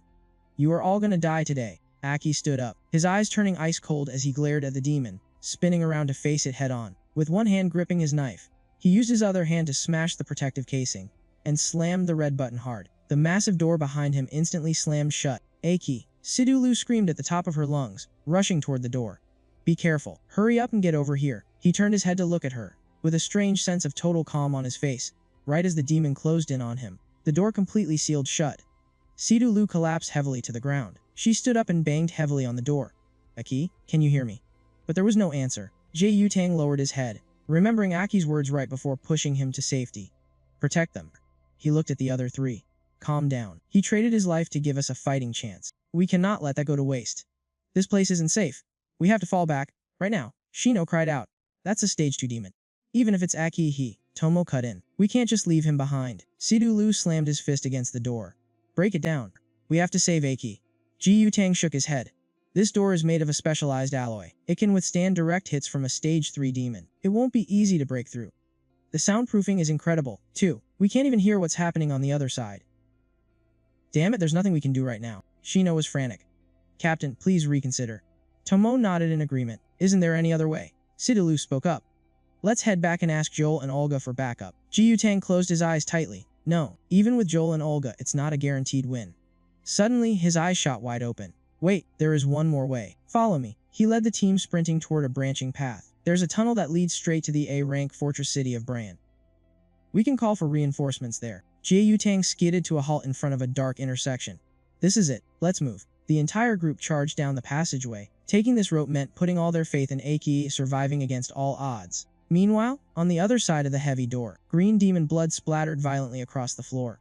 The monster stared at Aki in absolute shock. It couldn't believe such a frail-looking warrior actually managed to wound it. The boy yanked out his dagger, then delivered a brutal kick that sent the beast flying. Aki pushed himself up from the ground. Activating his demon form, a blood-red horn sprouted from his forehead. "Finally, I don't have to hide my power anymore." The demon's eyes bulged. "What are you, a human or a demon?" Aki let out a cold smirk. "Honestly, I'm not too sure myself, but I guess it's time to get serious. Right now, I'm a lot more curious about that fire attribute of yours." As he spoke, he unleashed his aura, his eyes glowing with an intense light. He licked his lips as a fierce red aura engulfed his body. The demon gasped in terror. "A stage 1. No, it's much stronger than that." Aki fully completed his transformation. Countless thick vines erupted from the ground around him, lashing out violently toward the stage 2 demon. The monster let out a twisted laugh. "If you're just a stage 1 wood user, then my fire is your absolute worst nightmare." A massive burst of flames roared to life, incinerating all the vines in an instant. The blazing inferno painted the entire corridor a glowing, fiery red. Aki remained perfectly calm. The demon had no idea that lethal danger was already creeping up on it. It bared its flaming fangs. "I am going to devour you, and make your power mine." It unhinged its massive jaws, and a gigantic fireball began to rapidly take shape inside its mouth. With a deafening roar, it launched the massive sphere of roaring flames straight at Aki. The boy's eyes flashed as he dodged out of the way in a split second. The fireball slammed into the heavy metal door behind him, but didn't leave a single scorch mark. Using a surviving vine as a slingshot, Aki launched himself straight at the demon, rocketing through the air like a blazing green arrow. The demon froze for a split second before letting out a mocking laugh. "You want to take me on in close combat? I'll burn you to ashes before you can even touch me." Completely ignoring its taunts, Aki swiftly slipped around to the beast's blind spot. He flattened his hand like a rigid blade, thin streams of water swirling tightly around his fingers. Activating his water attribute, he lunged at blinding speed, his water-coated hand easily piercing right through the demon's fiery defense. His hand plunged deep into its chest, his fingers wrapping tightly around its core. Whoever said I only had one attribute? Looks like I'm the one countering you now. The demon gasped in pure horror. Water magic. How can a mere human possess two attributes? Before the beast could utter another word, Aki mercilessly ripped the glowing core right out of its chest. A deafening explosion echoed through the tunnel. The demon's body violently shattered into a million pieces, sending thick clouds of dust and smoke billowing through the passageway. As the smoke began to clear, Aki's imposing silhouette emerged. Still locked in his demon form, he casually held a glowing core in one hand, while his other hand gripped the severed head of the Stage 2 demon. Right at that moment, dozens of vile dungeon monsters, drawn by the chaotic noise, trampled over one another as they swarmed in to surround him. Aki coldly glanced down the dark tunnel. The horde of monsters bared their wicked fangs, crashing toward him like an ugly tidal wave. He thought to himself, they're just unranked demons. Looks like the commotion from that fight rang the dinner bell. He looked down at the Stage 2 fire core in his hand and muttered, "Just how much power are you going to give me?" Without a second thought, he tightened his grip and crushed the glowing core to dust. The second the core shattered, a massive shockwave of pure energy erupted, violently blowing the charging monsters backward. Aki threw his hand into the air and roared, "Fire demon, become my strength." In the blink of an eye, he guided that raw, chaotic energy, forcefully fusing it with the demon core pulsing inside his own body. He spread his arms wide as the intense crimson energy surged through his veins, enveloping his entire body like a raging wave of fire. As the final sparks of light locked into his glowing eyes, Aki's evolution was complete. He had officially broken through to his Stage 2 demon form. A pair of long, wicked red horns sprouted from his temples, and his eyes shifted to a piercing, glowing gold. Perfect. The flames inside me are absolutely boiling. The horde of monsters continued to shriek and charge at him, their filthy claws bared. Watching them, Aki just gave a deeply annoyed sigh. These unranked demons really do multiply like roaches. He thought back to the monster he just killed, opening his mouth to mimic its attack. Swirling fire energy rapidly gathered, forming a dense fireball right in front of him. Ah, so this is how you use fire.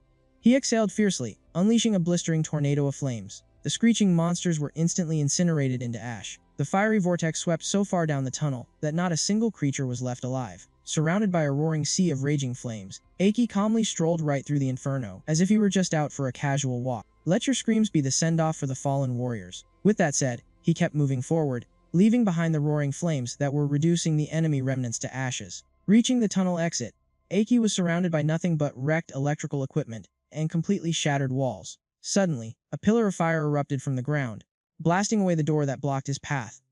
Through the thick smoke, Aki's silhouette appeared as he slowly made his way up the stairs. The moment he set foot on the surface, the sight before his eyes left Aki completely stunned. The exit was absolutely littered with the bodies of innocent civilians, lying motionless in massive pools of blood. The entire Rank B citadel was engulfed in a sea of fire. Buildings had collapsed into absolute ruins, with almost no signs of life left. The main character stood frozen, thinking to himself, to think a Rank B citadel would end up in such a tragic state. It was practically wiped off the map. He walked slowly past the corpses, his mind racing as he analyzed the situation. The demon responsible for this must be an incredibly high level. He spotted a warrior whose body had been brutally pierced by a massive tree branch. Wood element magic. Huh! Our main character pictured the enemy unleashing a massive, wide-range, one-hit kill attack. A terrifying power like this, it most likely belongs to a Stage 3 demon. Thinking about the innocent civilians who were burned to ash, Aki gritted his teeth and cursed under his breath. Damn it all. This citadel had two Stage 3 core warriors defending it. And yet, a gust of wind swept through, carrying thick smoke and ash, sending a flock of panic crows into the sky. Following their flight path, Aki noticed someone's legs dangling high up in the air. Pinned high up on the tree trunk were two warriors, violently impaled by thick branches. Taking a closer look, he realized they were the citadel's two Stage 3 core warriors. But sadly, they had already fallen in battle. Aki stood in absolute silence, gazing up at them, before using his own wood element to gently lower their bodies to the ground. Laying them down respectfully, he bowed his head in a moment of silence. You were truly honorable warriors. He reached out and gently brushed his fingers over one of the warrior's open eyelids, helping him finally close his eyes in peace. Rest in peace. At least now, you can finally rest. Deep down, our guy truly realized just how brutally unforgiving this war actually was. Suddenly, an angry shout rang out from behind him. You damn demon. What the hell are you doing to them? Aki flinched in surprise. Wait, there's a survivor. He turned around and saw a man clutching a knife. His whole body was trembling violently, but his eyes burned with pure hatred. That human disguise. You must be a high-level, shape-shifting demon. They saved my life. If you lay a single finger on their bodies, I swear I'll kill you. Aki closed his eyes, about to explain himself, but quickly realized his current demonic appearance made him look guilty as hell. Talk about a massive pain in the neck. Without warning, a lurking monster lunged straight at the man. Aki froze for a split second. The survivor took the brutal hit and instantly lost consciousness, his limp body falling backward. Aki immediately blasted the monsters away, then rushed in to catch the man's head, before it could slam into the hard ground. Damn it, there are still enranked demons hiding around here. He quickly channeled his wood element to heal the man's wounds. Hey, save your breath. Let me heal you. The man weakly choked out his words. What the hell are you? A demon or a human? With that, he fully passed out in Aki's arms. Our hero sat there stunned, quietly asking himself, am I a demon or am I human? Just then, the surrounding monsters sensed the man's life force and instantly swarmed them from all sides. They let out blood-curdling screeches as they completely closed in around him. Aki slowly got his feet. Whether I'm a demon or a human, he glared at the monstrous horde, his voice turning dead cold. There's one thing that absolutely will not change. He then prepared to unleash his skill, fiercely determined to wipe every last one of these demons off the face of the earth. Right as the monstrous pack lunged at him all at once, the blazing wings of fire on Aki's back fully completed their final transformation. He stomped heavily on the ground, shattering the earth beneath him, and shot straight up into the sky. Instead of diving directly into the mob, he hovered high above, unleashing a massive rain of fireballs that completely obliterated the entire area. Aki touched down gracefully in a nearby clearing. He looked over his shoulder and muttered to himself. So the fire built up on my back doesn't just give me a speed boost, it actually creates explosive bursts too. It's a damn shame I can't use it to fly long distances though. So, our guy decided to keep testing his brand new skill on the surviving demons. Any monster caught in the blast was instantly launched into the air, completely powerless to fight back. Aki blitzed forward, snatching one of the airborne monsters right by the throat. He forcefully injected his blazing flame straight into its body. The explosive energy spread rapidly, causing glowing, fiery veins to bulge all over the demon's flesh. He violently slammed the creature down into the dirt, roaring at it, "Go back to the trash heap where you belong." Then, with a wicked smirk, he whispered, "Surprise." The second the demon hit the ground, it detonated in an absolutely earth-shattering explosion. Aki watched the carnage and gave a highly satisfied smirk. Compressing my fire and planting it inside a demon's body turns them into a living bomb. Combining elemental magic with a bit of brainpower really does give you infinite possibilities. Watching their own kind blow to pieces, the rest of the demons shrieked in absolute terror and turned tail to run. Aki's eyes narrowed dangerously. You really think you can run away? Without a second of hesitation, he launched himself after them like a speeding arrow. The moment he touched down, he violently slammed his hands into the earth. Two massive pillars of fire erupted on either side, instantly incinerating the fleeing demons to ashes. He stood in the middle of a sea of fire, watching them burn to ashes with a smirk on his face. Too late. Soon, every last one of them would be wiped out. Aki stepped heavily onto the corpse of a demon. He thought about his squad. He remembered the hopeful looks in Sidhu Lu and Shino's eyes, and Apex Hall's plan to secure the energy crystals. He wondered how they were holding up right now. The energy core back at Fulvera City would only last for another 3 months. The route to Pazer had been completely sealed off. If he didn't bring those crystals back, the entire bastion would be in serious danger. Aki was dead set on finding that reserve vault. He looked around, but there wasn't a clear path in sight.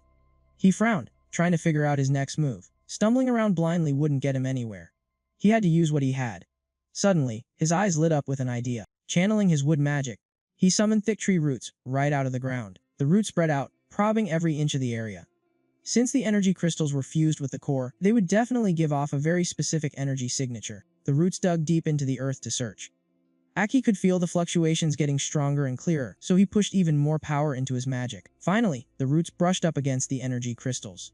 Aki whipped his head around, a rush of excitement hitting him. Found it. He dashed forward and spotted a massive crater in the ground. The energy pulse was incredibly weak, which meant it was probably heavily shielded. Perfect. Without a second thought, he jumped straight down into the abyss. As he plummeted through the air, he realized there was a massive cavern hidden right beneath it. Aki landed softly on his feet and looked up at the colossal energy transmission system. So, this is the power center of a Class B bastion. Suddenly, a robotic voice echoed from behind him. Attention soldiers.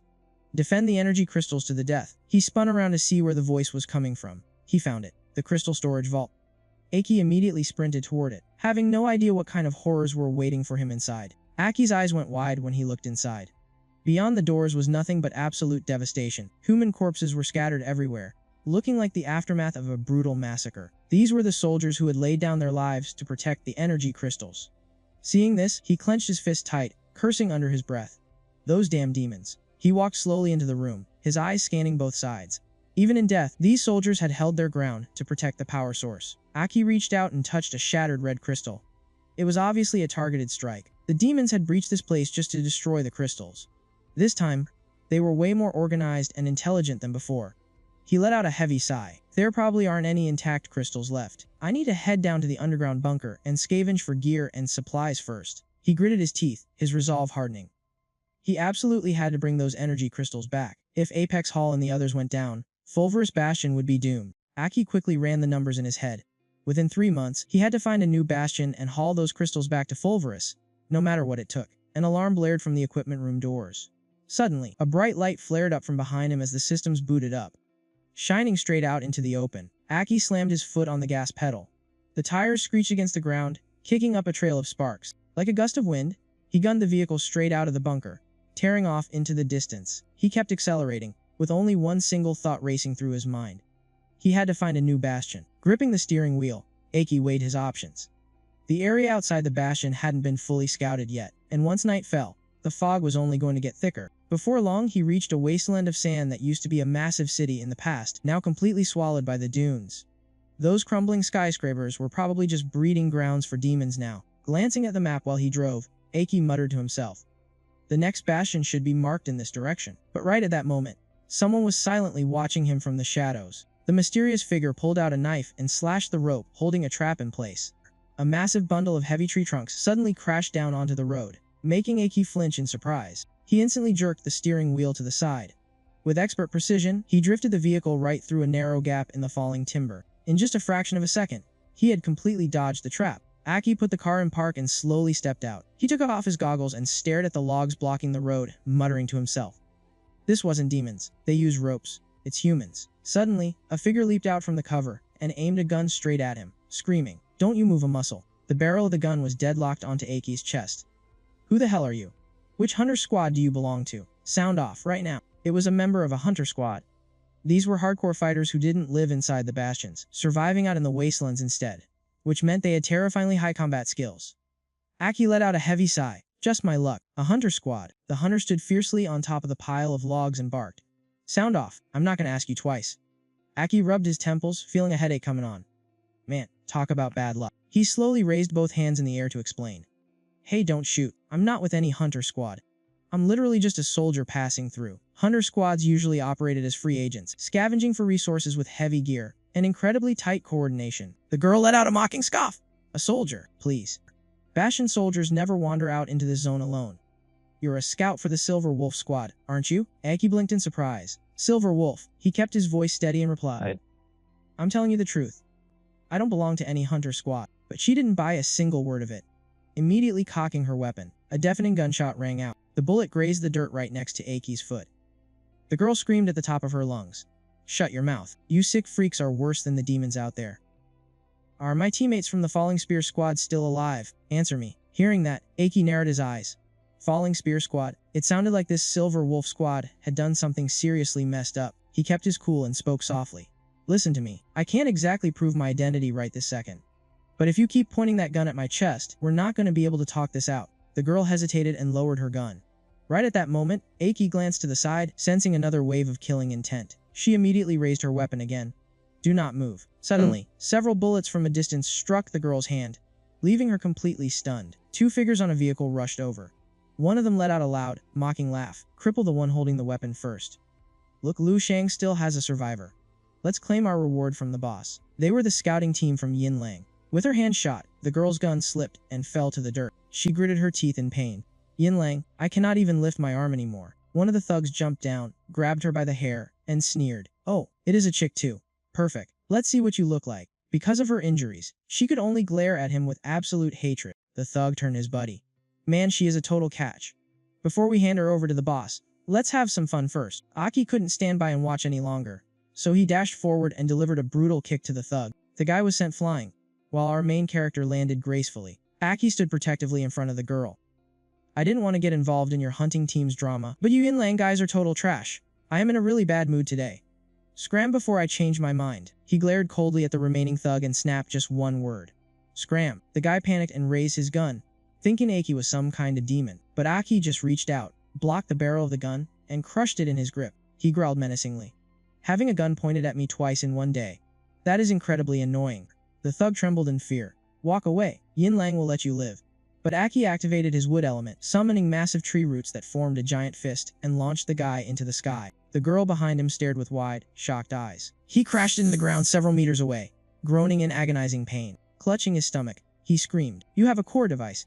Are you human or a demon?" Aki held the crushed gun and completely shattered it in his hand. The weapon crumbled into tiny pieces under his crushing grip. Our main character stepped closer, his voice dead cold. "To you, that really does not matter." Only a blood-curdling scream echoed through the area. Afterward, Aki turned back to heal the girl's injuries. "Do not worry, I have a healing skill. The bullet just went through the muscle. A quick recovery, and you will be fine." She let out a sigh of relief. "Thank you so much." She awkwardly turned her head away, feeling a bit shy. On the ground lay the corpse of the attacker, pierced through by metal and tree roots. She looked at her almost fully healed wound in pure amazement. It really healed. Is this a special skill? I have heard that multi-core warriors can possess special skills. You are incredibly strong. She looked at Aki with sparkling eyes. Could it be that you are a 5-core warrior? Deep down, Aki could clearly feel that the second stage demon power within his body was far stronger than a normal 2-core warrior. But he just smiled. "I am just a 2-core warrior with a unique ability." The girl bowed her head in apology. "A 2-core is still very strong. Thank you for saving my life. I am so sorry for pointing my gun at you earlier." Aki replied softly. "When you are outside the city, being cautious is the right move." He asked her, "I need to head to the nearest outpost town. Do you know the way?" She stayed silent for a few seconds before speaking up. "I know the direction, but could you let me tag along?" Aki looked surprised. "We just met. Do you really trust me that much? Why are you going there?" She bit her lip. "The nearest outpost town is Xinwei. It is a rank C, quite small in scale, but it has been completely taken over by the Yinlang team.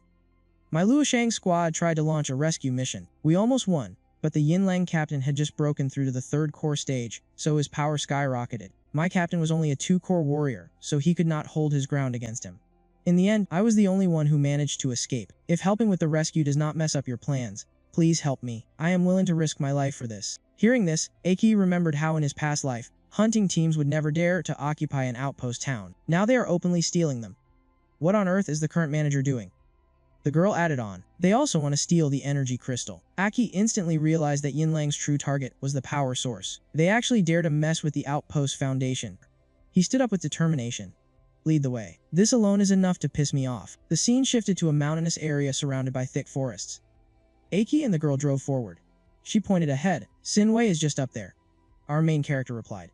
"Let's hide the vehicle first." The vehicle slowly came to a halt. Aki stepped out to survey their surroundings. He thought to himself, "This outpost town was never in my past life's memories, and now Yinlang has claimed it." Just as he was about to head inside, a fanged demon appeared from behind and lunged at them. The girl saw it and was absolutely terrified. She screamed in terror. A demon. At the same time, a whole horde of demons swarmed in and surrounded them. Aki instantly activated his wood magic. Thick roots burst from the ground, binding them tightly before pinning them down. He spoke with a cold edge. "Just cooperate, will you? Keep it quiet. Demon blood is only going to attract more of them." Then he turned and urged her. "Let's go." The girl looked at Aki with total admiration. Right. A spark of hope ignited in her chest. Maybe this time, they actually stood a chance. The two of them hid behind a bush to scope things out. Aki lowered his voice. "That's weird. A fortified town with 0 guards.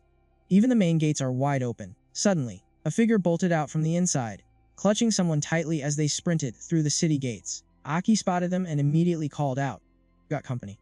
A terrified man was carrying a little boy, screaming for help. Right on their heels, a hunter soldier lunged forward, reaching out to grab them. Without a second of hesitation, the hunter grabbed the man by the head and viciously slammed him into the dirt. Seeing that, the girl couldn't hold back. She snapped her gun up to aim. Silver wolf scum. Seeing her about to blow their cover, Aki clamped his hand over her gun and shot her a glare. "You're gonna expose our position. Let me handle this." Just then, a massive arm reached out from inside the gate, catching his eye. He watched as the colossal hand snatched up both the man and the boy. "Ha ha ha, I finally found you." The massive arm slowly dragged them back behind the gates, leaving the hunter soldiers staring in absolute terror. The girl let out a horrified gasp. "There's a demon inside the town." Aki's mind raced as he quickly weighed their options. There was no time to come up with a plan. He had to rush in and save them right now. With that thought, he triggered his speed and bolted straight forward, leaving the girl completely stunned. In the blink of an eye, Aki had already taken down 2 of the hunter soldiers. Seeing this, the girl hurriedly chased after him. "Hey, wait for me." This was my request to begin with. As she ran past the 2 motionless guards, she couldn't help but be blown away by Aki's raw power. But then, she noticed something extremely weird. Taking a closer look at the bodies, she froze in shock. Their flesh was already rotting, like they had been dead for days. She jerked her head up and screamed. The town is completely overrun by the Silver Wolf faction, but Aki didn't even flinch. He tore through the streets like a hurricane, striking down every single enemy in his path. He snatched a combat knife from one of the guys, instantly realizing the truth. These were all just corpses being puppeted by the demon. He swung the blade with deadly precision.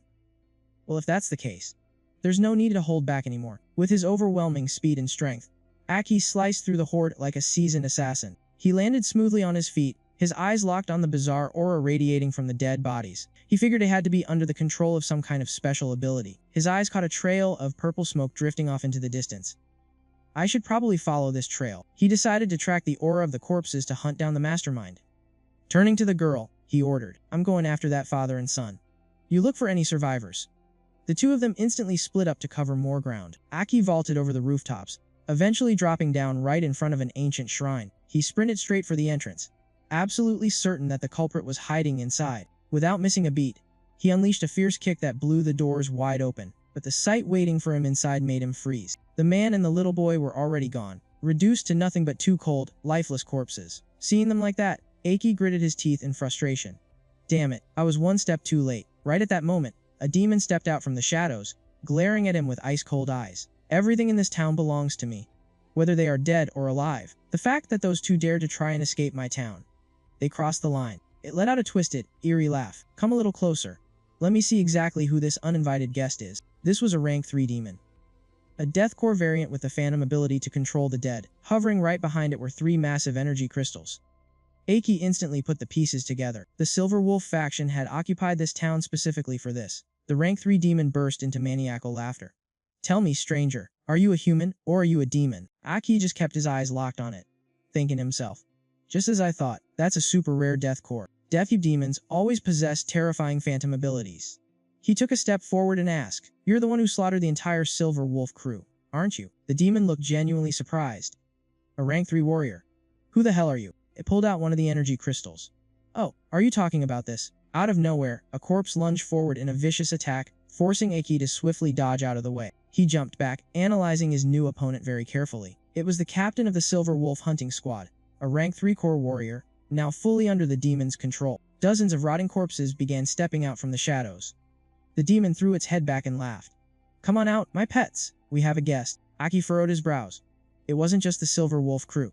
It was the town's guards and warriors, too. There were way too many of them. The demon let out a psychotic laugh. "Welcome to my party." Right after that, the horde of corpses rushed into attack. Aki thought to himself, Stage 3 demon.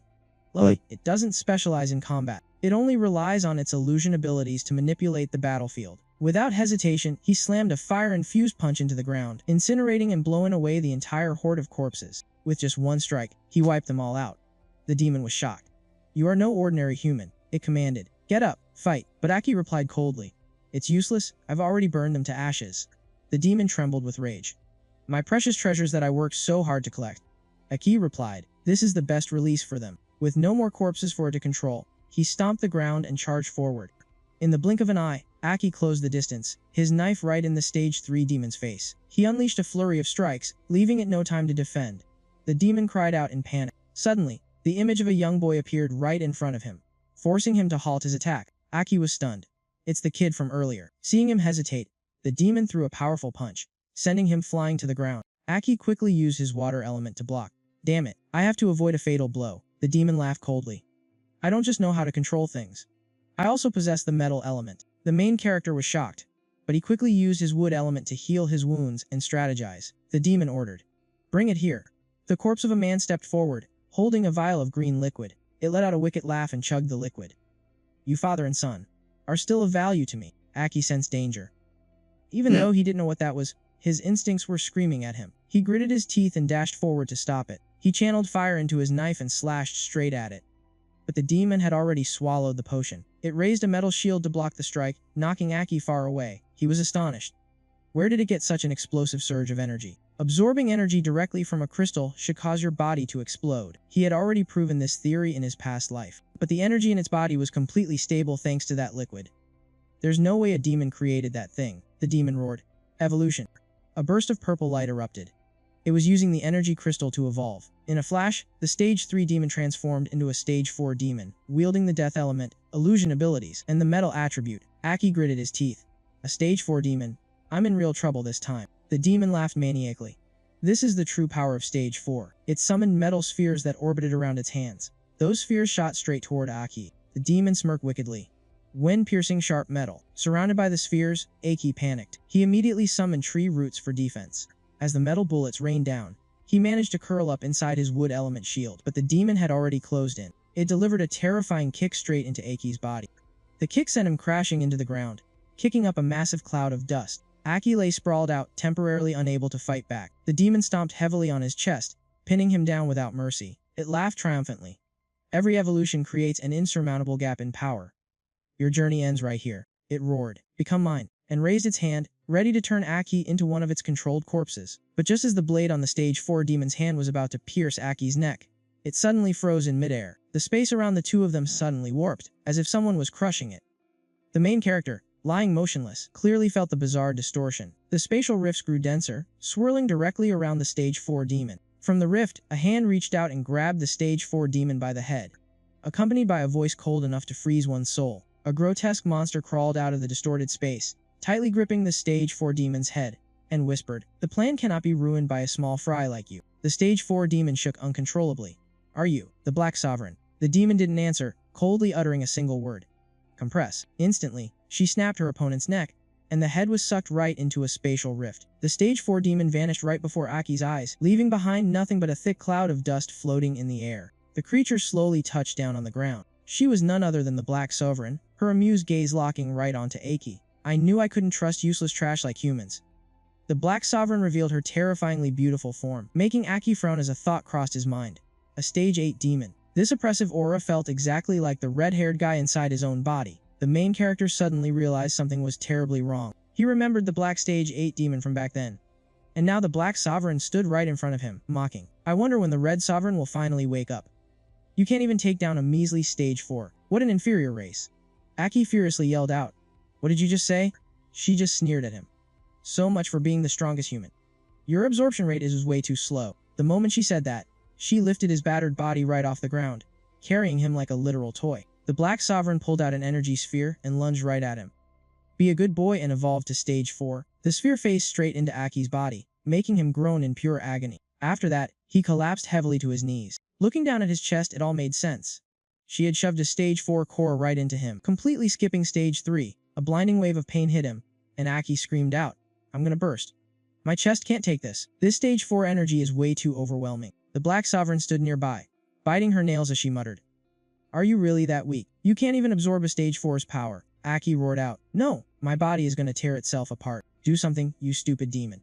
Just then, long streaks of water manifested around him, and the Black Sovereign immediately threw up 8 layers of shields to lock down the area. She barked back at him. "I've already sealed the space.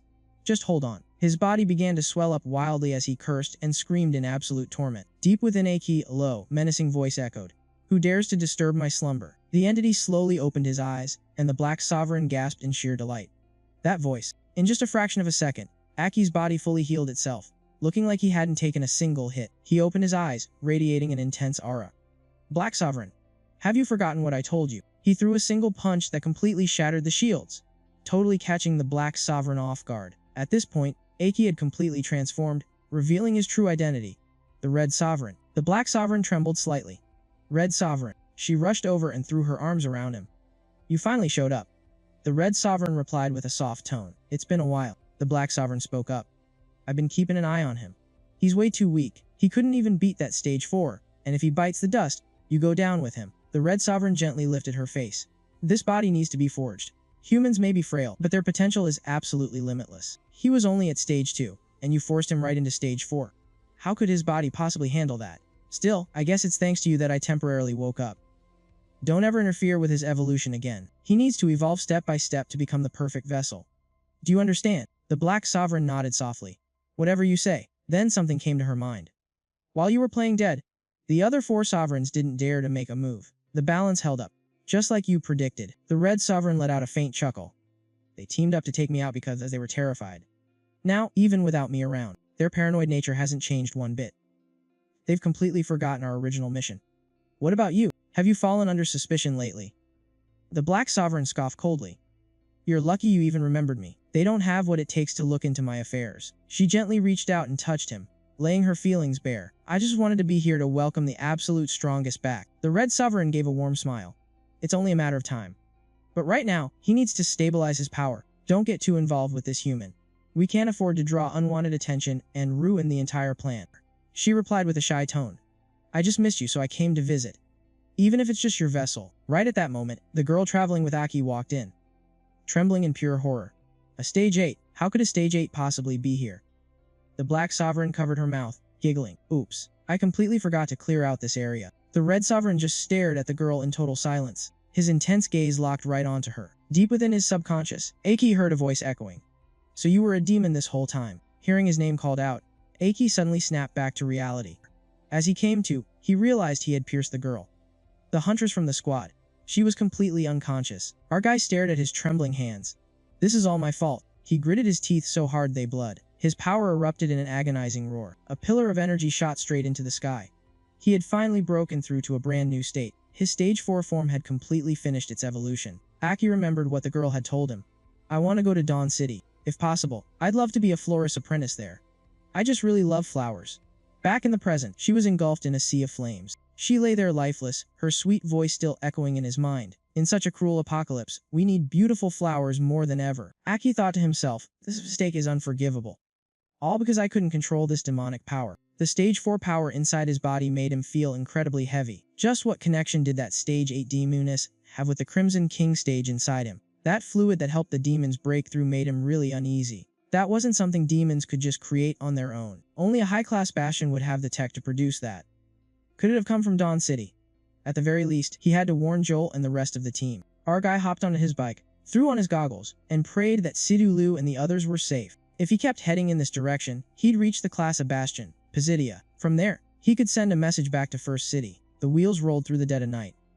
By the next morning, Jiu Tang's group had safely arrived at the class of Bastion. Brian, the Stage 5 Commander Cody, spoke up. I'm sorry, but we can't send reinforcements.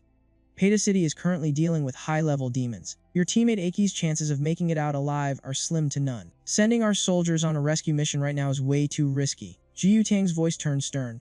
He has an incredible gift. He can definitely survive this. Cody replied coldly. Brian has no shortage of geniuses, but against a large-scale demon invasion, surviving is a long shot. Hearing that, Jiu Tang fell completely silent. Even though I can't deploy an army, I'll send some scouts to check out the situation while they're out on patrol. Jiu Tang lit up with hope. Thank you, sir. Cody turned to leave, then added one last thing. These high-level demons in Peta City might actually disrupt the Sunmark tournament over in Dawn City. The Sunmark is happening soon, but your home, Forbes, is only a Class C bastion. No worries though. If you're interested, you can stay and learn more about Dawn City, the only Class SS bastion out there. It never hurts to broaden your horizons. Feel free to look around and explore our bastion. All 4 of them bowed their heads in unison. Thank you. Once he was gone, Tomo asked softly, Captain Jiu Tang, what exactly is this demon hunting tournament? Jiu Tang quickly explained. It's a tournament that only Dawn City has the authority to host. Basically, by hunting demons of various ranks, they scout out the strongest warriors of the new generation. On top of that, participants get some really special rewards provided directly by Dawn City. It's an annual event that every warrior dreams of joining. Unfortunately, the bare minimum requirement is being from a Class B bastion, but I truly believe that in the future, you guys will definitely get the chance to compete. Shino spoke up nervously. I wonder how Aki is doing right now. If he were here, he'd be so hyped for this tournament. But Peta City got hit by high-level demons. I just pray he's strong enough to hold out until the demons are pushed back. Tomo chimed in quietly. I never imagined that our very first time leaving the city would drag us into such a massive disaster. Zago stood by the window, staring off into the distance. Aki only put himself in danger for our sakes, she said, her voice dropping heavy with guilt. Jiu Tang could only let out a helpless sigh. He tried to reassure the team. Right now, all we can do is wait for news from the scouts. I've already used their comms to report the situation back to Fort Worth. For the time being, let's just stay in Bryan and learn what we can.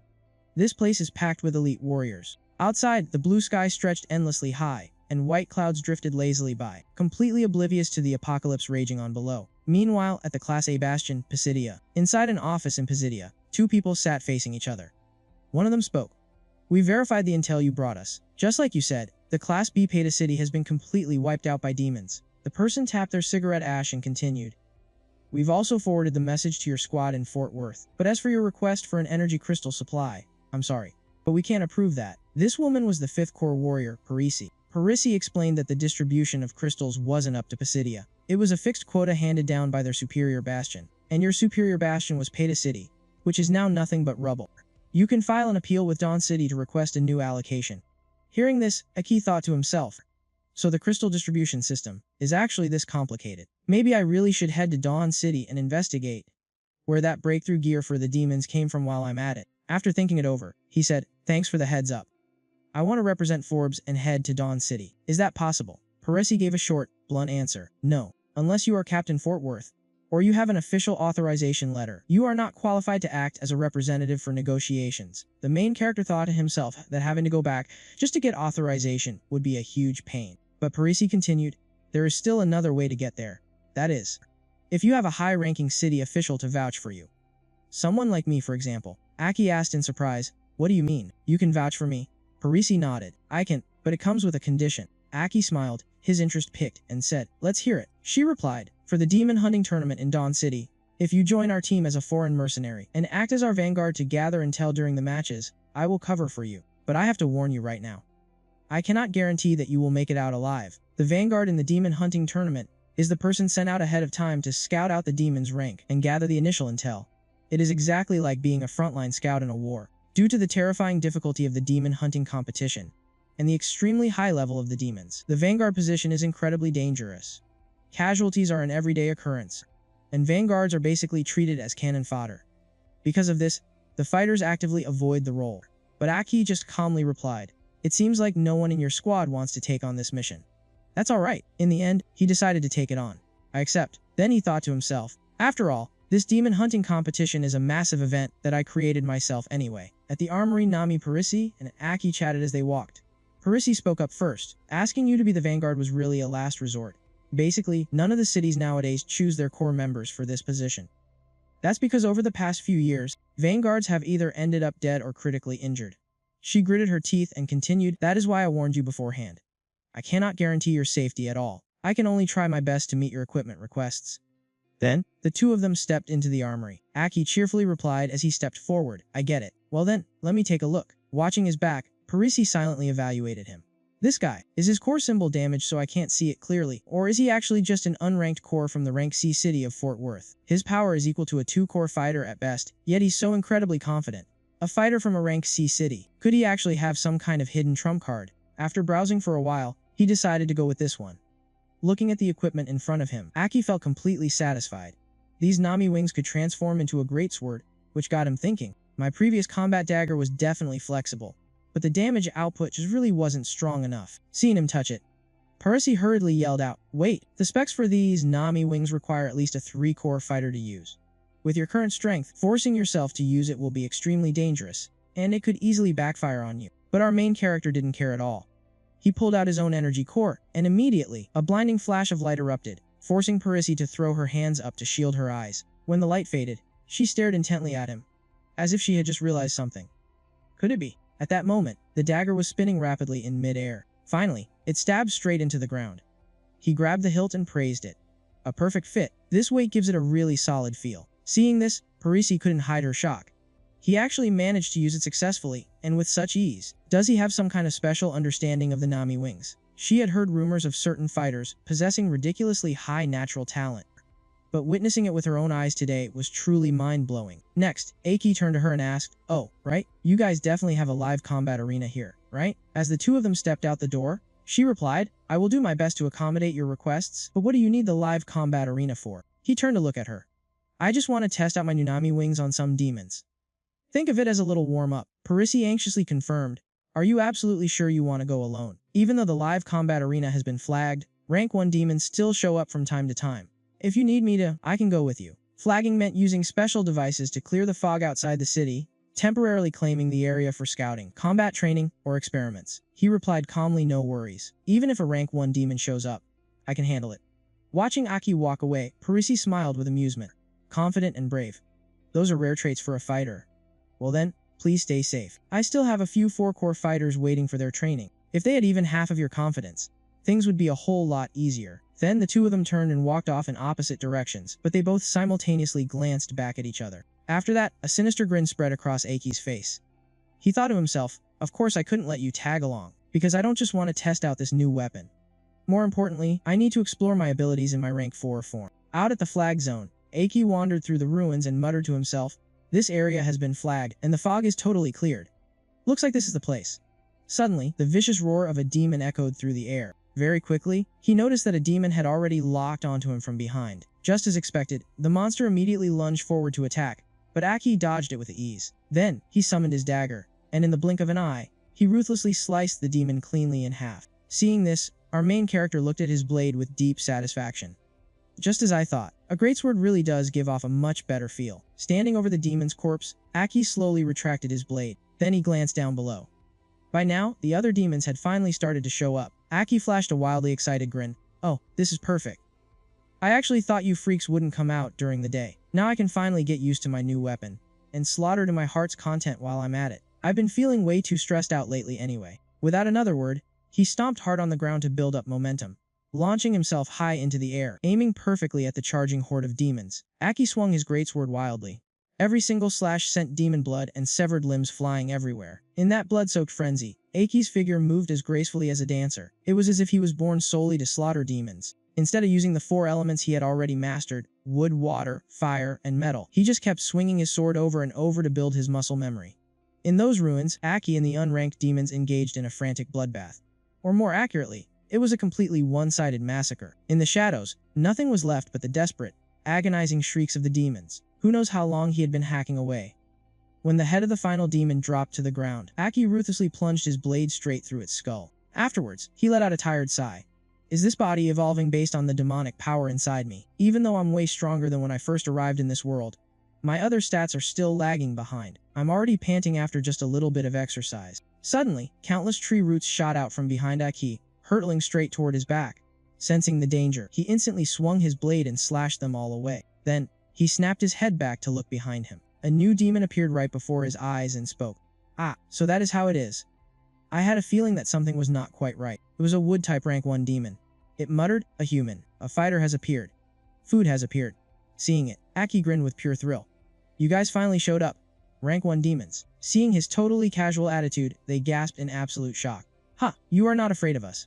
How strange. You should be making a terrified face right now." Yet, right at this moment, his face was practically radiating extreme joy. One of the demons turned to its companion behind it and said, "The unranked one's back there. He took them all out." The other demon replied, "Ha. Then let me test him out." And with that, the fire-type demon charged straight at him. It kept screaming, "Burn it. Burn everything down." Suddenly, a powerful flash of light streaked by, and the fire-type demon was knocked right back to where it started. Seeing this, the other demon was absolutely stunned. Before it could even process what happened, Aki had already rushed over to the fire-type demon lying flat on the ground. He immediately stabbed his sword into it and said with a scoff, "When dealing with fire, using the metal element is the most effective." Then, he turned to the other guy. "Next up, I need to test out the power of Tier 4. As soon as he finished speaking, his body began to transform. Seeing this, the demon stumbled back in terror, trembling. You're not human." Aki thought to himself, the ability of a Tier 4 demon can control the corpses of fallen warriors. So, if I devour it, I will. So, he channeled his energy into the demon's corpse and commanded, "Get up, and get to work for me." In just a moment, the dead demon actually started to stand up, making the demon across from them scream in absolute terror. "That's impossible." The demon standing behind Aki radiated overwhelming killing intent, staring dead at its opponent. Seeing its comrade being controlled, the other demon completely panicked. He can actually control demon corpses. Over in the city of Picardia, the sun was just starting to peek over the horizon. The combat commander and Tier 5 core warrior of Picardia, Parisi, frowned and snapped. "Are you telling me the young man I escorted to the city gates still hasn't come back?" The soldier clasped his hands behind his back and reported seriously, "That's correct, Commander Parisi. The sun is about to set, and due to demon activity, regulations state we must close the city gates, including the side doors." Her frown deepened. "Report the levels of the demons that have appeared recently." He continued his report. "Lately, it's not just Tier 1 demons appearing in large numbers, but Tier 2 and Tier 3 as well. There are even reports of Tier 4. She lowered her eyes and bit her nail, cursing inwardly. "Damn it. Don't tell me that kid already became demon food. I told him to come back early, and I just submitted the tournament roster to the higher-ups. Stop causing me so much trouble, you brat." With that, she instantly dashed off, leaving only an afterimage. "I'm heading to the combat training grounds to find him. I'll be back before the gates close." The soldier remained standing at attention. "Yes, ma'am." Her fiery red silhouette darted across the tree branches. "This was my mistake," She continued bounding onto another branch at breakneck speed. That kid is just an ordinary soldier from a Class C town. I never should have let him go to the combat grounds alone, even if he practically begged me. Besides, the training grounds normally only have unranked demons. But years ago, even a tier 5 showed up. Thinking about this, she gritted her teeth and sped up. If he dies during field training, my reputation as a tier 5 warrior will be ruined, and I'll have failed First City. She kicked off hard and vaulted into the air. You little brat, you'd better still be alive. But right after that, she sensed something. Demon aura. But why is the scent of death so heavy? She frowned, landing on a nearby branch. The direction it's coming from is exactly where the training grounds are. Relying on her intuition, she analyzed the situation. This aura isn't right. The number of demons seems massive, mostly tier 1. There are tier 2 as well. No wait, even tier 3 are showing up. What's going on? This doesn't feel like a normal demon raid. Why are tier 2 and tier 3 gathering in such huge numbers? Just as she landed on the next branch, a demon ran past and spotted something. What it saw was the tier 5 badge pinned to her outfit. That alone made it slam on the brakes in absolute panic. Tier 5. The demon immediately turned around to flee, but she was faster. Before it could get far, she appeared right behind it, launching a high kick over its head that created a massive shockwave. Gusts of wind immediately swept through the surrounding area, scattering the dust and smoke. The demon that had just tried to escape was now lying completely crushed beneath her foot. Green fluid splattered everywhere, but she frowned. This feeling is so weird. Totally different from normal. Just as her instincts warned her, countless demons began stepping out from the shadows. She spoke up in confusion. This is way too bizarre. Since when did you freaks like gathering in such huge groups? Right after, a long blade slowly materialized in her hand. Time was ticking. The demons were shivering non-stop, which made her realize something was off. These demons were acting like mindless zombies, reeking of death, and only knowing how to shamble forward. But that didn't scare her in the slightest. Instead, it made her smile with pure thrill. Then, she got into her stance, ready to swing her blade and fight. Whatever. As long as you're a demon, you have to die. Saying that, she channeled all her strength into her arm, making her muscles bulge. With a single sweeping slash, she sliced hordes of demons clean in half. Her slash swept horizontally, creating a colossal shockwave that completely obliterated the forest ahead. But as the shockwave faded, a whole new pack of demons appeared in the distance. She casually raised her blade. More of them were swarming in from behind. Just how many of these things are there? Before she could think any further, a figure dropped down from above, startling her. Why are you here? Acting purely on reflex, she instantly swung her blade behind her. But that strike was effortlessly blocked by him. Hey, it's me! Look closely. Hearing that, she panicked. Aki, is that you? Are you okay? Then, her eyes went wide as if you just realized something. Wait a second. He actually blocked my attack just now. That was an unconscious strike. But the speed and power were definitely not weak. Isn't this kid from a Class C town? As she looked over, she saw him casually putting his weapon away. Even a tier 4 core warrior would have to go all out to defend against that. Yet he dusted himself off and looked at her. Tier 5 strength really isn't bad. My hand is starting to shake. I got so caught up testing out my moves that I totally lost track of time. Sorry about that. She waved it off. Forget it. As long as you're okay. Right now, we need to deal with these weird demons first. There are quite a few third-stage demons among them. They're extremely dangerous for you, so just stay behind me. But before she could even finish her sentence, he stepped right up to the front. Oh, you mean these things? Don't worry about it. They're already dead. The moment he finished speaking, he snapped his fingers. A burst of purple flames flared up, incinerating all the demons in an instant. Her eyes went wide with pure shock as every single one of them collapsed to the ground at the exact same time. With the threat taken care of, he turned around with a faint, casual smile. All done. Let's head back to the city. But right then and there, she grabbed him firmly by the collar. She yanked him closer and demanded answers. What the hell did you just do? Were you controlling those demons? You clearly only have a red core. What exactly is your ability? But he just stayed totally calm and brushed her hand away. I don't owe you any explanations. Hearing that cold response, she fell into a deep, troubled silence. He kept going, but I guess I can let you in on a little secret. I can control dead demons. In this apocalyptic world, it's pretty normal for a fighter to keep a few trump cards hidden, right? She stared down at the fallen demons. Controlling demon corpses. Even a 5th stage warrior would rarely ever possess an ability like that. She looked at him coldly and said, if that's the case, we can set out for Dawn City tomorrow. Hearing that, he couldn't hide his excitement.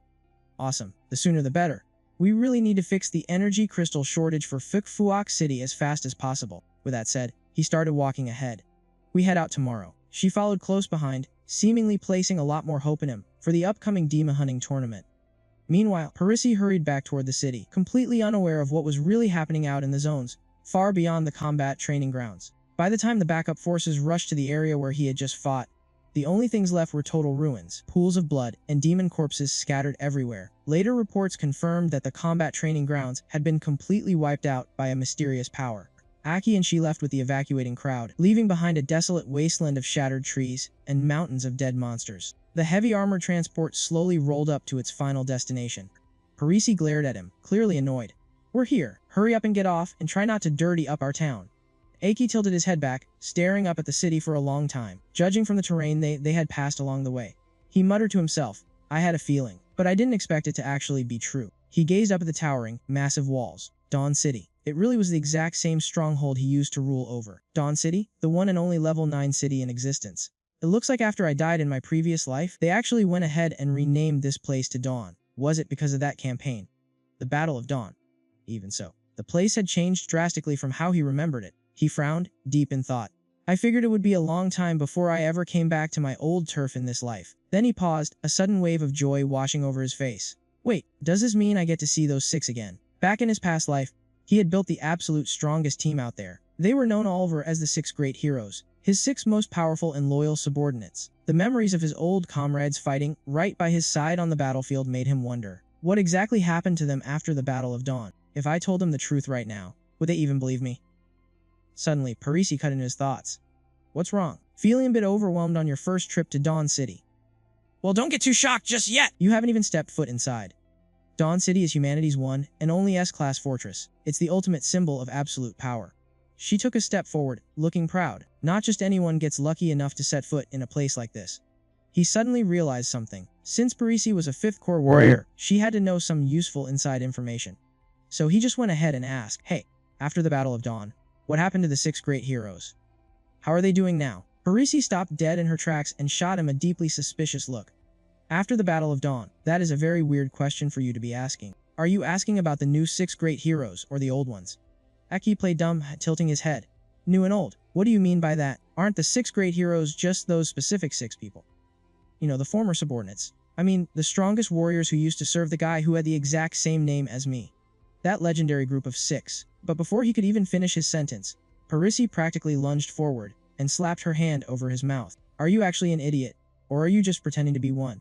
She hissed, her voice tight with panic. Everyone knows that the new 6 great heroes absolutely hate it when people bring up the old ones. You cannot say things like that inside the city walls. And as for the king, times have changed. The old king isn't the ruler anymore. Right now, the strongest warrior in existence is the new king, that guy who shared your name. He's nothing but the fallen king of the past. She waved her hand dismissively, giving him a dead serious warning. I am only going to tell you this one more time. Keep your mouth shut and don't say stupid things like that once we're inside. Meanwhile, he just stood there, continuously muttering under his breath, a new king, a new set of 6 great heroes. So tell me then, he pressed on. What actually happened to the old 6 great heroes? Parisi lost her temper, grabbing him aggressively by the shirt as she yelled, Are you deaf? Did you not hear a single word I just said? He just stared back at her in total silence. The atmosphere between them instantly grew incredibly tense. Suddenly, one of her subordinates called out, breaking the silence. Commander Parisi. She sighed, letting go of him. Look, I really don't get why you're so damn obsessed with bringing up that name, Aki. Maybe you're just some crazy fanboy who idolizes him. Honestly, I didn't even want to ask about it in the first place. She pointed a finger right in his face, her tone sharp. But at the very least, while you are in Dawn City, do not ever mention the old king, or the old 6 great heroes again. With that said, Parisi started to walk away, but she threw one last glance over her shoulder. Maybe back in your little C-class rundown town of Lac 2. Those guys are still worshipped like gods, but you need to realize that not everywhere respects them, especially that old king who died in battle all those years ago. And here in Dawn City, absolutely no one acknowledges him. Hearing those harsh words, Aki didn't even try to argue back. He just stood there, completely frozen in place. Parisi shot him one final glare. Hurry up and get inside the city. And you better remember exactly what I told you. The 3 of them finally made their way into the city. He walked in a daze, his mind swirling in utter chaos. Not everyone acknowledges me. Not everyone respects the sacrifice I made. What in the world actually happened after I died? He couldn't help but flash back to those visions from years ago. He remembered how he had led the 6 great heroes, along with his entire army of soldiers, putting their lives on the line in a desperate, bloody war against the demons. Every brutal, fiery scene from that battlefield came rushing back to him in perfect clarity. Back then, I charged right into the ancient king's home all by myself, risking everything just to uncover the dark secrets of the demons. The ancient king's tome, the year 3069. 6 colossal ancient king's tombs had suddenly crashed down from the sky. From deep inside them, an endless horde of terrifying demons poured out into the world, bearing 6 distinct colors: yellow, green, blue, purple, black, and red. That event was the true origin of the demon invasion. Nobody else ever knew what kind of horrific secrets were actually hidden inside those tombs. Only Aki, all those years ago, had ever managed to uncover the ultimate, terrifying truth. Thinking back on all of that, a bitter wave of injustice washed over him. Was every single thing I did completely meaningless? Did I really not die as a hero? Aki slowly dragged his feet, making his way toward the massive city gates. The area was incredibly bustling, packed with people and animals, completely vibrant and overflowing with life. Taking that final step through the imposing gates, he officially set foot into an entirely new world. He threw his hand up to shield his eyes from the blinding sunlight as he gazed up at the sprawling cityscape. Is that the city center? It's so incredibly advanced. The colossal, breathtaking metropolis known as Dawn City. Honestly, just calling it a city didn't even do it justice. Deep inside, there were massive urban clusters, standalone skyscrapers boasting all sorts of different architectural styles, dense, lush forests, sparkling lakes, and even towering mountains. It was practically an independent, self-sustaining world with its very own ecosystem. The entire metropolis was heavily fortified by sky-high walls and strictly divided into 7 massive districts. 6 of those zones were ruled directly by the 6 great heroes, while the new king resided right in the central core. He stood there for a moment, just soak in the warm, comforting sunlight. Even though so much had drastically changed, the way the city was divided up was exactly the same as it had been back in his era. Honestly, even the air around him still felt incredibly familiar. I remember there used to be a statue of me standing right in that spot. Right in front of them stood a bizarre, colossal statue, its face carved with long, winding patterns. Thinking he didn't know, Parisi explained. That statue of the old king he used to look up to had been there for decades, built by the very people of that era. When the old king was on the throne, the people truly loved him. It's a shame how times change. Well, let's drop it. I heard they're going to tear this down soon, and replace it with a statue of the new king. An even bigger one, Parisi sighed, holding her head. I honestly don't know whether to laugh or cry. Oh, look, right at the base of the statue is the person you just brought up. One of the former 6 great heroes, Lena. She used to be the absolute strongest 7-core healer. Just the mere mention of her name, Aki trembled as the image of that girl flashed through his mind. Lena. Hearing someone call out, Lena quickly pulled back her hood, revealing her pretty face. Did someone call me? Just then, an aggressive soldier shoved her aside, knocking the bouquet of flowers right out of her hands. How many times do I have to tell you? Stop standing around here reminiscing. Huchiko was also one of the former 6 great heroes, Lena. Parisi chimed in to clarify. She is a patrol officer. Even though she's a healer, she's famous for her explosive temper. Ha! Aki suddenly found himself amused. Looks like there's a good show to watch. The 3 patrol guards continued to bark orders with arrogant sneers. Aki was taken aback by their blatant disrespect. Ha! The 3 guards looked down their noses at Lena as she bent over to pick up her flowers, while one of them kept yelling viciously. He glared at her. Who cares what you used to be? You so-called former 6 great heroes lost your cores, which means you're no longer warriors. If the new king hadn't graciously allowed you to stay, you'd have been kicked out of Dawn City a long time ago. He raised his hand, ready to slap her. This is all because of your damn old king. If it wasn't for him, humanity wouldn't be living in fear. His statue needs to be torn down as soon as possible. Smack. While he was still running his mouth, Lena slapped him so hard it shut him right up, but that single slap was not nearly enough to calm her raging fury. The nameless guard Ford flew into a rage and lunged to grab her. You little bitch, you actually dare to hit me. But before he could, Aki's blade was already pressed dangerously against his throat. Aki glared at him, his eyes radiating a freezing, murderous intent. Don't you even think about it. Staring down the razor-sharp edge of the blade, the guard trembled. Too terrified to speak, Aki pressed the sword even closer to his face. His 2 buddies immediately drew their guns to back him up. Hey brat, this is Dawn City. Just what do you think you're doing? They aimed their weapons right at Aki's chest. Drop the sword or we shoot. But Aki stood his ground, completely unfazed. Trash like you are no different from those armor hunters out in the wasteland. Today I'm gonna teach you a lesson. Parisi quickly grabbed his arm to hold his blade back. That is enough. Stop. She stepped in to smooth things over. This is just a misunderstanding. We are warriors from the ranked town, Pikizia, here to compete in the demon hunt. Do you really want to start a fight with official tournament participants? Parisi turned to calm him down. Hey Ki, put your sword away. Don't forget that you are representing Pikizia here. Reluctantly, he lowered his weapon and sheathed it. The 3 guards started whispering among themselves. So they really are competitors. We'd better not pick a fight with warriors from other towns. If the enforcement captain finds out about this, we are definitely getting written up. The first guard still looked pissed, but he gritted his teeth and swallowed his pride. If you're tournament competitors, then be good little kids and head back to your hotel. Consider yourselves lucky this time. Let's go. Out of nowhere, Lena spoke up, looking straight at Aki. You know me? He started to say something, but stopped himself. He was so close to proudly declaring that their strongest warrior had finally returned. But blurting that outright now would probably just drag her into more trouble. Seeing Aki freeze up, Parisi stepped in to answer for him.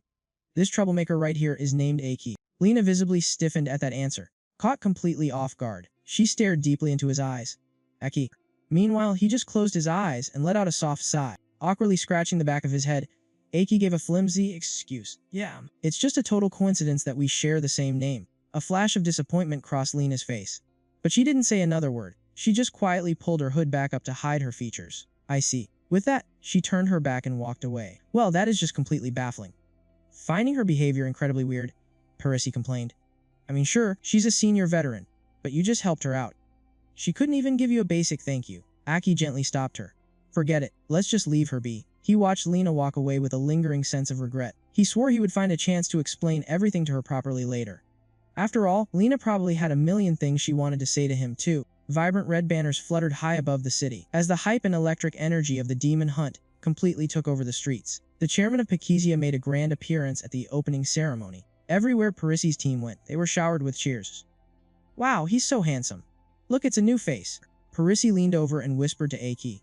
Once the tournament is over, I will personally vouch for you and introduce you to the head of the Energy Crystals division. Aki confidently smiled back. You actually remembered? Thanks. Don't worry about a thing. I am definitely going to bring home results that will make you proud. You'd better, she teased. Suddenly, cutting through the roaring crowd, a soft whisper reached his ears. One meant for him alone. You better be careful and make sure you don't die in there. Good luck, handsome. Spotting Lena standing right there in the middle of the crowd, Aki flashed a warm smile and waved back at her. Catching his gaze, Lena immediately tugged her hood down to hide her blushing face. Dawn City, the inner-city competition forest. This massive zone, built exclusively for the demon hunt, was as large as a small town. This city within, a city layout was a staple of the colossal fortress. Since I'm not an official contestant, this is as far as I can take you. Once you step inside, everything is on your shoulders. Parisi slammed the base of the flagpole firmly into the ground. For the glory of Pakizia. Go forth and slaughter those demons with no fear. Fight hard, warriors, for the honor of our town. Aki forced a smile. His team was shouting their slogan. Should he yell along with them? Meanwhile, the system's announcements kept blaring in the background. Will all squads please enter the arena in order? Vanguard captains, gather at the referee's lounge. He looked toward the gates. It's starting. What a crazy atmosphere. Over the past few decades, the demon hunting tournament has grown into a massive event. Back in my day, it was just a tiny local competition in our town. Up next is Team Pakizia represented by Warrior Aki. His teammates actually bowed to him, pledging eternal friendship. Tomo looked at him with teary eyes. We leave the intel gathering to you. We'll never forget your sacrifice. They all looked at him like they were saying goodbye forever. Is this the last time we'll see you, Warrior Aki? Let's shake hands one more time. He sighed. Don't worry guys, I'll do my best. Times I'm not dead yet. Times he thought helplessly. Times if you guys know the Vanguard position is a suicide mission. Why are you looking at me like you're attending my funeral? Times, to them, being chosen as a Vanguard was basically a death sentence. The announcer spoke with deep solemnity. The Vanguards are ready. First, we offer you our utmost respect. Your upcoming mission is filled with extreme danger and the unknown. Your duty is to push deep into the combat zone, gathering as much intel and as many clues about the demons for your respective squads. The crowd roared in support. Vanguards, good luck out there and stay safe, for you will be facing demons of entirely unknown threat levels. Aki fell into deep thought. Looking around, almost all the participants were dual-element warriors. The current demon hunting tournament was basically a drafting event to find the most talented rookies from each town. Obviously, they wouldn't let top-tier warriors enter. He let out a soft chuckle. Times my actual power is leagues beyond the dual-element stage. Luckily, as long as I keep my mouth shut, no one is going to question my true strength. Times, please give a massive round of applause for our honored guest. He will be serving as our supreme referee for this event. He is one of the 6 great sovereigns. The moment he heard that title, his senses sharpened. Times one of the 6 great sovereigns. Times the mysterious figure finally stepped out from the shadows. Humanity's strongest warrior, please take the stage. The girls in the crowd went wild. Oh my god, he's so hot! Marry me. It was none other than the new member of the 6 sovereigns. The dual 7-core warrior, Vandalin. This man was Vandalin, a healing-type wood-element warrior, wielding a dual 7-core and a newly appointed member of the 6 sovereigns. The second he stepped into the light, countless fangirls screamed their lungs out. The entire audience knew his name. People excitedly chanted, the new sovereign, Lord Vandalin. Vandalin. Aki quietly observed him. Times a dual core. Times in his past life, that technology was purely theoretical, but now it was a reality. A dual core meant wielding the power of two different affinities. If the synchronization rate was high enough, it could unleash absolutely devastating power. The deeper the synchronization between a warrior and their core, the more they can draw out the dormant power trapped within the demon core. But there's a catch. The higher the sync rate, the more the human body has to endure the brutal shock waves of demonic energy. It feels like your very bones are being crushed by an overwhelming force. That's exactly why warriors with weaker physical stats or low adaptability have terrible sync rates. Back in the old world, a human could only fuse with a single core. But now, not only do these new sovereigns have the tech to fuse two cores, they're on a completely different level of power. Every single vanguard bowed respectfully to him. Thank you for your service, my lord. But Aki, he just stood there, dead in his tracks, without moving a muscle. Remembering the tragic fate of the original 6 sovereigns, a wave of disgust washed over him. Times like hell I'm bowing down to a fake like you. Vandalin smiled, clearly pleased with himself. My brilliant vanguards. You know the deadly risks of your position, yet here you stand. You are all magnificent warriors. To reward such incredible bravery, I will personally gift each of you a tier 3 core after the match as a token of my appreciation. I pray for your safe return. The vanguards replied in unison. Thank you, Lord Vandalin. But then, someone noticed Aki hadn't bowed and quickly nudged him. Hey dude, why are you being so disrespectful? Bow your head right now. He obviously couldn't tell them the truth, so Aki just scratched his head awkwardly. Ah, my bad guys, I've got a killer back itch, so I can't really bend over. He stared right into Vandalin's eyes. Vandalin didn't get angry. Instead, he just shot Aki a playful wink, sending a massive shiver down Aki's spine. Times gross. Why the hell is he giving another guy such a sleazy look? Times, the announcer's voice echoed again. Next up, you are about to witness a live hunt of a tier 4 demon, executed by none other than the magnificent Vandalin, one of our new sovereigns. This demonstration is to bless the demon hunting tournament with great success. Lord Vandalin, the stage is yours. Aki glared at the arrogant show-off. Times a live hunt of a tier 4 demon. So the new sovereigns are using this stunt to flex their power and build their cult of personality. Capturing a tier 4 demon alive is no walk in the park. It looks like Dawn City's military might have grown a lot since my era. Times, Vandalin stopped right in front of the female commander. Pardon me, but are you the new commander in charge? The commander thought he was actually interested in her and replied with a beaming smile. Yes, I am. It is such an honor to meet you, my lord. Vandalin leaned in close, his lips brushing near her ear. He whispered something that made her freeze in pure terror. Then do me a favor and find someone to replace you in a few minutes. We are the one and only 6 sovereigns. Every time someone calls us the new sovereigns, that word new really gets on my nerves. If you weren't a sworn warrior of Dawn City, I might have just accidentally crushed your internal organs into paste. The crowd couldn't hear a word of their sick little chat. From a distance, it just looked like Vandalin was bowing to her with sweet, tender affection. The commander, pale and trembling with fear, quickly scrambled away, and Aki saw that entire twisted interaction play out. As the demonstration kicked off, Vandalin immediately plastered that warm, saintly smile back on his face. Now then, allow me to represent the 6 sovereigns. I shall perform the execution of a tier 4 demon, wishing for a flawless demon hunting tournament and honoring our incredibly brave vanguard warriors. The crowd in the stands erupted into a deafening chant. Lord Vandalin, Lord Vandalin. A massive mechanical vault containing the beast was hoisted up into the arena. Vandalin grinned with excitement and barked an order. Open it up. Just to capture the tier 4 demon inside this transport unit, we had to deploy 3 quad-element warriors. That alone should tell you how absolutely terrifying this monster is. Ladies and gentlemen, right before your very eyes is a metal element tier 4 demon. It is exceptionally brutal and incredibly rare, even among demons of its own rank. The demon staggered out and growled. It looked like it had been locked up for a terribly long time. What the hell is this? I don't know what you puny humans are planning. But if you're not going to kill me and instead trap me in this open-air arena after all that prep, then you're absolute fools. It stomped its massive feet, gathering momentum, and launched itself into the air. The demon lunged forward at blinding speed. The sheer force of its attack even rippled out toward the audience in the stands. Oh my god, it's a tier 4 demon. But it didn't expect the stands to be shielded by a layer of protective glass. It grabbed its head, absolutely furious. The demon was effortlessly deflected by Vandalin. Now it's pretty obvious who the real fool is, isn't it? The defensive barrier surrounding this area is incredibly tough. This energy barrier was cast by one of our very own 6 pillars, the absolute strongest magical warrior out there. The audience, both young and old, gazed at Vandalin with pure admiration as a vibrant green aura surrounded him. Look at him. It's like he's protected by an invisible shield. This is so exciting. The demon is actually putting on a show. The demon lay there, badly wounded and dying. Vandalin smirked arrogantly and announced, And now, for the next act, Drop Dead Demon. The monster begged in absolute despair, "No, please." It desperately tried to drag itself up, screaming, "Stay back, don't come any closer." It launched a desperate counterattack. But the effort was completely useless. Vandalin just kept walking forward, completely unharmed.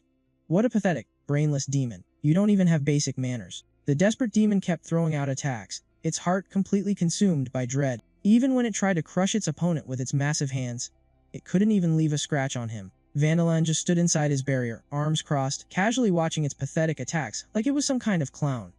Piece of trash like you, doesn't even have the right to fight back. The overwhelming power of the 6 pillars plunged the demon into total despair. Facing the sheer might of a dual 7-tier core, it couldn't comprehend how a mere human could wield such terrifying strength. Here is a quick lore drop. Generally speaking, the green element represents healing and recovery. Because of this, the vast majority of medical warriors are awakened as green core users. The demon made a suicide charge at Daylan. "You damn human warrior. Even if I only have one arm left, I'm taking you to hell with me." But before it could even finish its threat, Daylan blasted a beam of pure energy straight down its throat, binding its entire body. The man sneered, "Let me make this perfectly clear. Even though I'm a green core warrior, I am a dual 7th-tier green core warrior of the 6 pillars." The demon's jaw dropped in absolute shock. Wait, what? Before its body could even begin to regenerate, it was slammed by another massive attack from Daylan. "You talk way too much. So, I think I'll start by ripping apart that ugly mouth of yours." The massive monster was forced to its knees before this seemingly ordinary man, before violently exploding under his unparalleled power. He spread his arms wide, soaking in the rain of crimson blood with a satisfied smirk. "We use the blood of demons to kick off our grand demon hunting tournament. And now, let the competition officially begin." The crowd in the stands went absolutely wild, chanting his title over and over again. 6 pillars, 6 pillars, 6 pillars. Aki stood high up in the stands, quietly taking in the whole spectacle. He carefully sized the man up. What terrifying strength! His dual-core energy doesn't just double his power. The cores feed into each other, creating an overwhelmingly destructive force. This new member of the 6 pillars is no joke. He suddenly thought about the mysterious identity of the newly crowned king. He wondered what kind of person he turned out to be. Still, the way these guys treated Lena really pisses me off. The commander's voice echoed through the speakers. "First, we kindly ask our great 6 pillars warrior to step off the field. All vanguards, please prepare to take your starting positions." The other vanguards couldn't help but marvel at the spectacle. Daylan really is a fan-favorite hut. They bowed respectfully one by one. But as Daylan walked right past Aki, they both instantly sensed the intense aura coming from each other. Daylan broke the silence first, his tone cold. "You seem to have a problem with me, kid." Even though Aki absolutely couldn't stand the guy, he forced a polite, fake smile. "Haha, not at all. It's just a misunderstanding, man. I just have this habit of acting a bit hostile before I step onto the battlefield. Keeps me on my toes. You know how it is. Being a vanguard is no walk in the park." Daylan just stared at the boy in dead silence. After a long tense moment, he finally gave a dismissive reply. "You're an interesting little warrior. I'll be keeping an eye on you. Let's hope you don't disappoint me." Hearing that, Aki just wanted to laugh out loud. "Don't disappoint him. Buddy, back when I was out there slaughtering demons, your parents were probably still in diapers." Meanwhile, the commander continued reading off the rules. "Listen up, vanguards, and listen closely. Being a vanguard means you are the tip of the spear. You are the eyes of your team out there in the field. Your primary mission is to assess the overall strength of your respective squads, and map out the absolute most optimal combat route. Within the given time limit, you will be hunting demons. Points won't just come from unranked demons. There are also Tier 1, Tier 2, and even Tier 3 demons scattered completely at random throughout the inner city forest." Aki paid close attention to every single rule. The massive scale of the inner city forest meant the vanguards had to be extremely careful while scouting. Prioritize your safety out there. This is not a game. I repeat, prioritize your survival. Do not forget that you are operating completely solo out there. Do whatever it takes to avoid drawing unnecessary attention from the demons. The other vanguards started whispering among themselves. "No kidding. Why is he even warning us? Who in their right mind would want to piss off a demon? Yeah, unranked and Tier 1 demons are bad enough, but Tier 2 and Tier 3? Those things are absolute nightmares. I heard the Vanguard's survival rate in the past tournaments was only around 36%. Amidst the chatter, only Aki stood there quietly, analyzing the competition.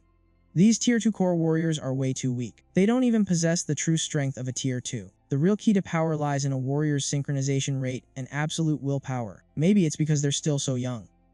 They haven't had to shoulder the heavy burden of being a captain yet, so they all just look completely green. They completely lack the lethal edge of the Tier 1 warriors from the Apex Vanguard Hall, veterans who had been forged in the brutal fires of city defense battles. He could even see some of the warriors trembling, mumbling nervously to themselves.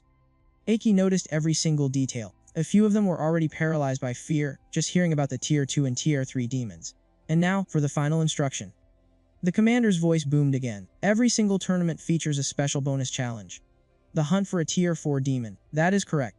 Deep within the hunting grounds, a devastating Tier 4 demon is currently sealed inside a containment unit. If your squad believes they are strong enough, you can make it your primary target. If any team successfully hunts down the Tier 4 demon, the tournament will end immediately, and that team will be crowned the absolute champions. A confident smirk tugged at the corner of Aki's mouth. Heh, so they really kept that old rule around after all this time. Everyone knew that taking down the Tier 4 demon guaranteed first place, but absolutely no team was ever suicidal enough to take that risk. The horn blew, and the tournament officially began. The warriors scattered in every direction like shadows. Aki cracked his knuckles and kicked off his own hunt. With a powerful push from his legs, the sheer force cracked the ground beneath him as he sprinted forward. Hell yeah, that Tier 4 demon is mine. Every step Aki took left a deep imprint on the ground. His eyes were resolute. This time, the Tier 4 demon was his absolute target. He came to a sudden halt. After scattering, most of the vanguards conservatively stuck with the main group. It looked like they had absolutely no intention of hunting down the Tier 4 demon. He glanced up at the other warriors. Even knowing that the Tier 4 demon meant absolute victory, they were still terrified of death.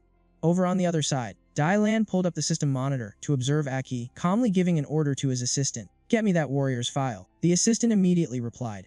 Yes, Lord Dai Lan. Which vanguard would you like to look into first? He rested his chin on his hand and pointed.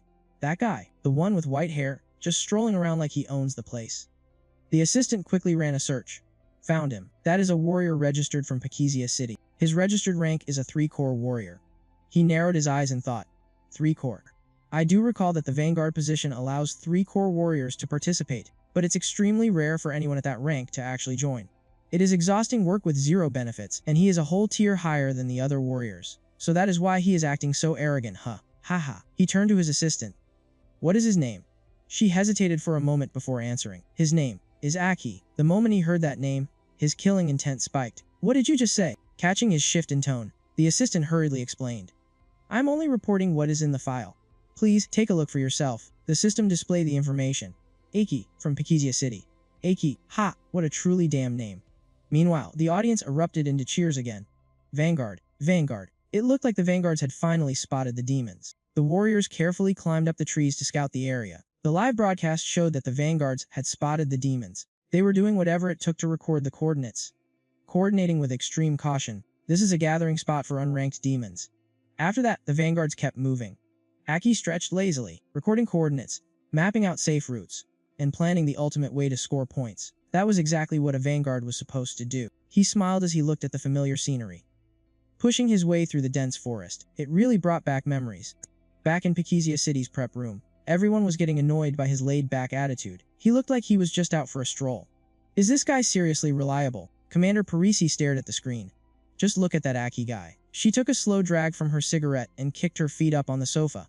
Yeah, I see him. She thought back to what he had told her before. If you trust me, I won't just follow the exact same boring path as the other vanguards. But I can absolutely guarantee that Pakizia City will take the win. What do you say? Guaranteeing a win. The pure confidence in his eyes back then showed he wasn't joking around at all. Plus, there was the raw power he had already proven in actual combat. Ha, that little brat. He's getting bolder by the day. To think he actually dared to call me by my first name. Even so, she couldn't help but find him fascinating. You are just making me even more interested in you. Suddenly, someone called out. The vanguards are scouting the path. A careless warrior was suddenly being chased down by 3 Tier 1 demons. Why are there 3 of them gathered here? Stay the hell away from these coordinates, or it is going to ruin our score. The other zones were just as chaotic. It is a Tier 2. A red core Tier 2 demon. Run for your lives. A Tier 3 demon. Get out of here. Run. Someone sprinted past Aki, and seeing how incredibly calm he was, they yelled a warning. There is a Tier 3 demon over there. If you want to live, do not go that way. Aki just stood there. A Tier 3, huh? Well, this just happens to be the only path I need to take. Up ahead, several vanguards were being tossed aside by the demon like absolute ragdolls. All they could do was scream in terror. The demon stomped closer and let out a furious roar. This was a wood element Tier 3 demon, glowing with a bright blue core. The audience in the stands watched in absolute panic. Look, it is a Tier 3 demon. Get out of there, young warrior, the demon roared with pure hatred. You damn humans. You have kept us locked up in here for way too long. Aki stood there, deep in thought. Because they have been caged up. The demons in this arena are way more violent than the ones on the outside. The beast suddenly charged right at him. You are not getting away. He easily dodged the attack. But he knew he couldn't show off his full strength in front of so many people. Aki instantly made up his mind to end this as quickly as possible. He moved at speeds measured in mere fractions of a second. 0.25 seconds to lock onto the core's location. 0.5 seconds to close the distance. 0.75 seconds to prep his stance. And then, it was time for the finishing blow. The tier 4 is still waiting for me. Sorry, but I really don't have time to play games with you. In exactly 1 second, he unleashed a single, devastating sword strike that sent the demon crashing to the ground. The entire stadium fell dead silent. That warrior. He just killed a tier 3 demon in a single second. A lone vanguard actually took down a demon. As the beast faded away, its core floated into the air. His gold element greatsword absorbed it, instantly boosting its sharpness and raw destructive power. Dylan had been watching Aki's every move on the screen. That energy wave just now. It belonged to the gold element. Aki let out a sigh as he collected his loot. Well, at least I got my hands on a highly adaptable tier 3 core. He let out a breath of relief and kept moving forward. There was not much time left to overthink things. The tier 4 demon has to be somewhere straight ahead, assuming the arena's layout hasn't changed. Based on the standard layout, in order for the highest ranking VIPs to get the absolute best view of the action, the tier 4 demon would definitely be placed on the highest peak, right near the uppermost viewing lounge. Looking at the cross-section map of the arena, Dylan's face darkened as he figured out Aki's true goal.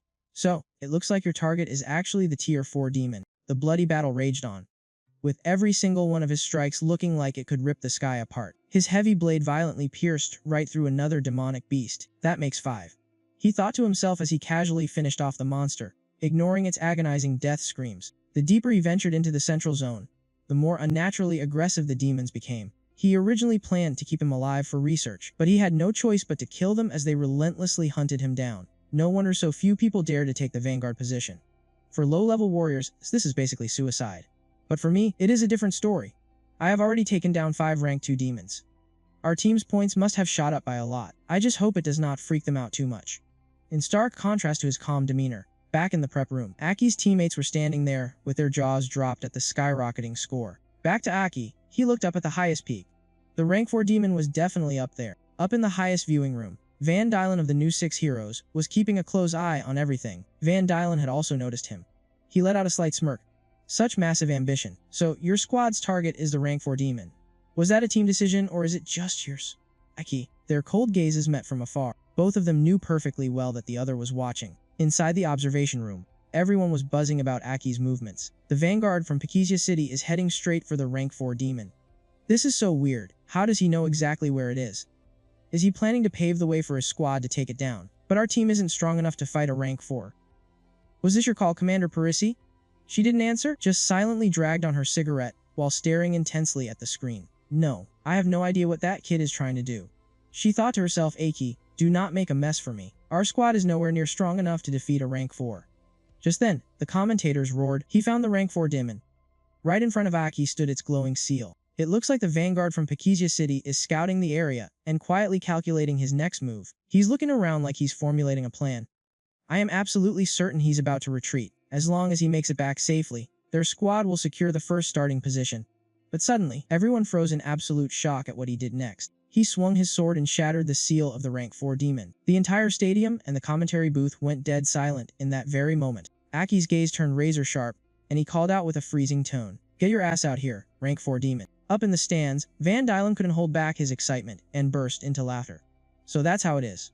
Interesting, truly interesting.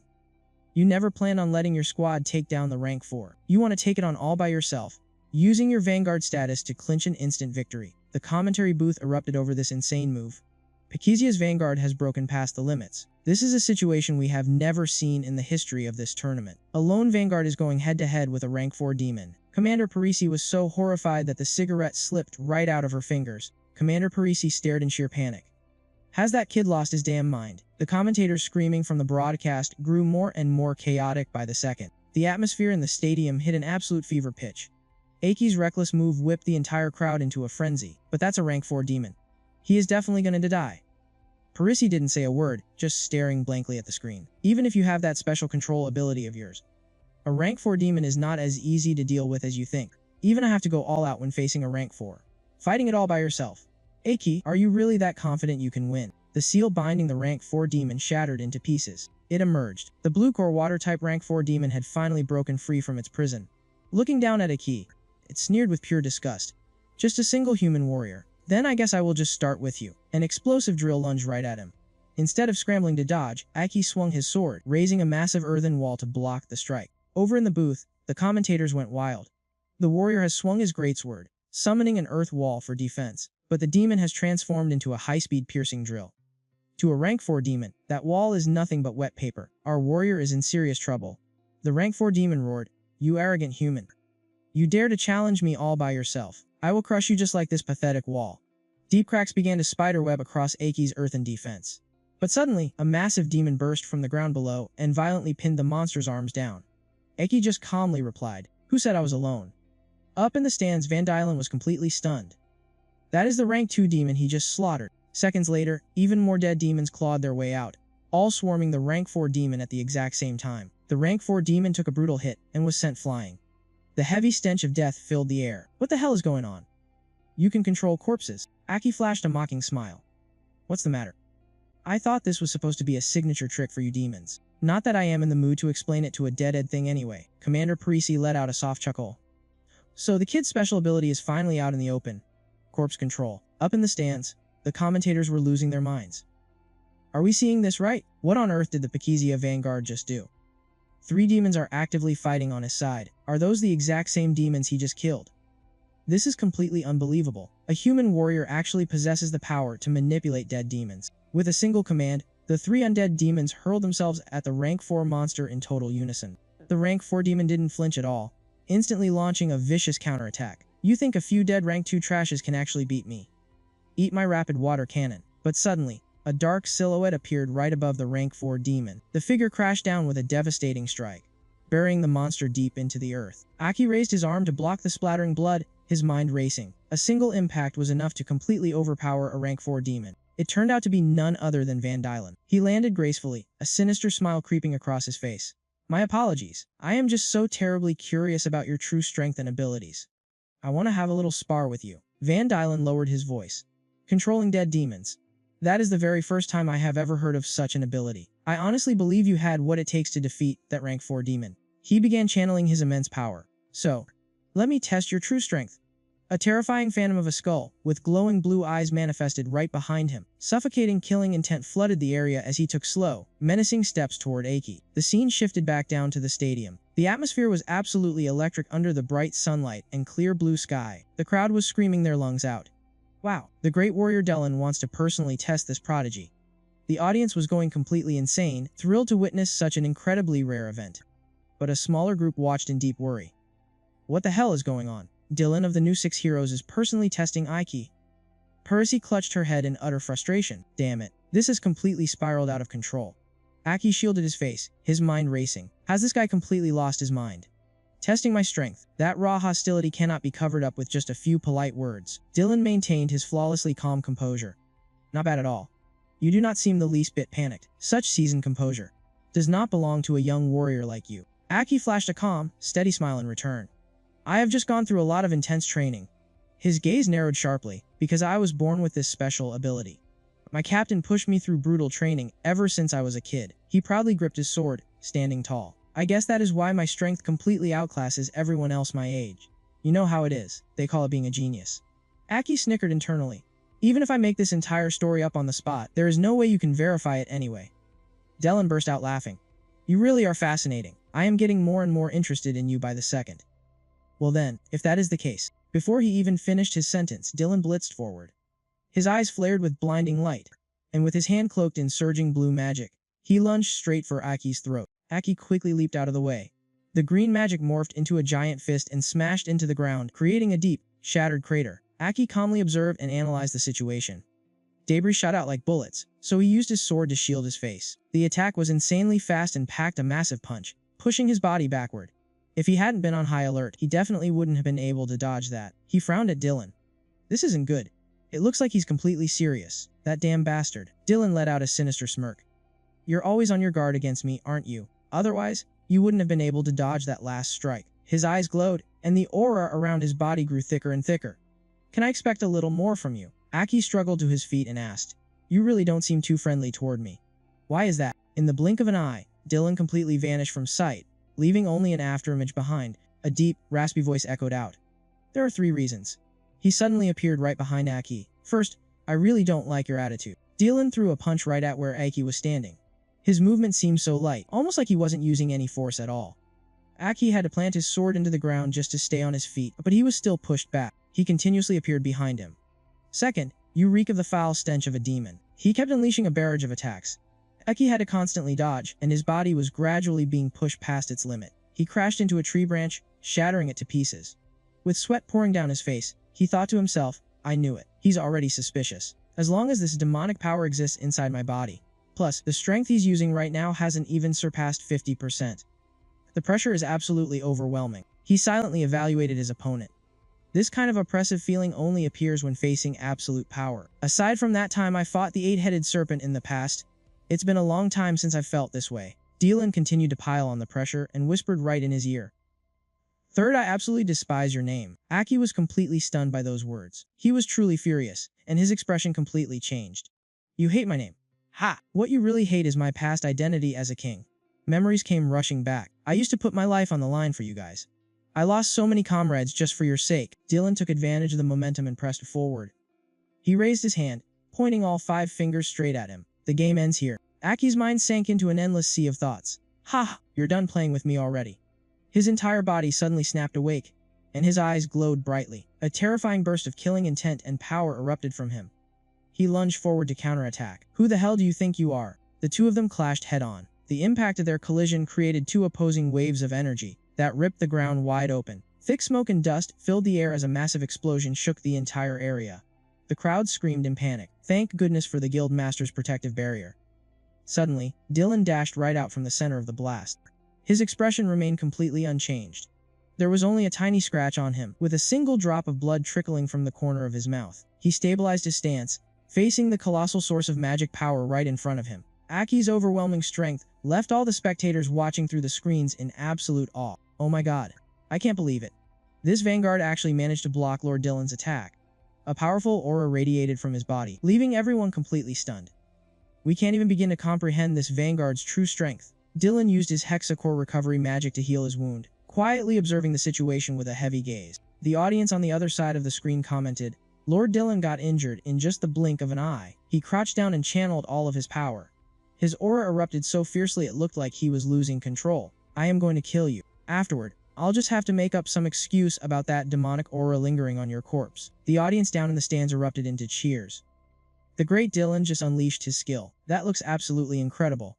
The crowd grew loud and rowdy. His high-speed energy gear is going to crush everything to pieces. Lord Dylan is definitely going to end this match. Every single one of Dylan's footsteps overflowed with raw power.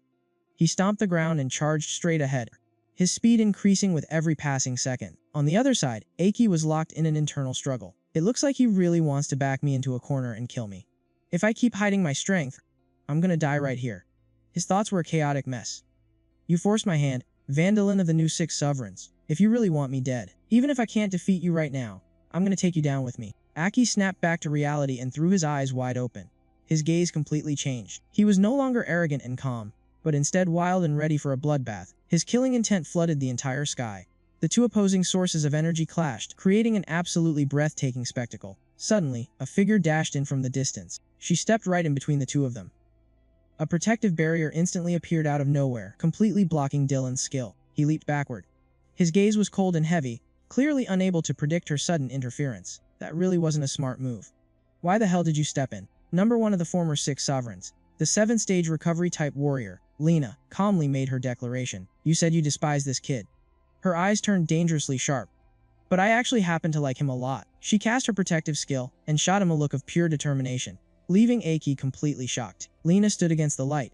In his eyes she was radiating as brightly as the sun itself. Lena, don't tell me you used your hexacore to restore your body back to its absolute peak. Vandalin glared at her with a look of pure hatred, flashing a feral, teeth-baring grin. The one and only Lena. Have you completely forgotten? You people are strictly forbidden from wearing your battle armor. Thick dust and smoke swirled all around them. He stood opposite the 2 of them, laughing mockingly, while she stood firmly in their defense, projecting a barrier over herself and the injured Aki. His hand still gripped his sword tightly, just to keep from collapsing. Are you trying to challenge the king's rules? Lena retracted her skill, crossed her arms over her chest, and stared him dead in the eye. Aki suddenly recalled the image of her fighting right alongside everyone else.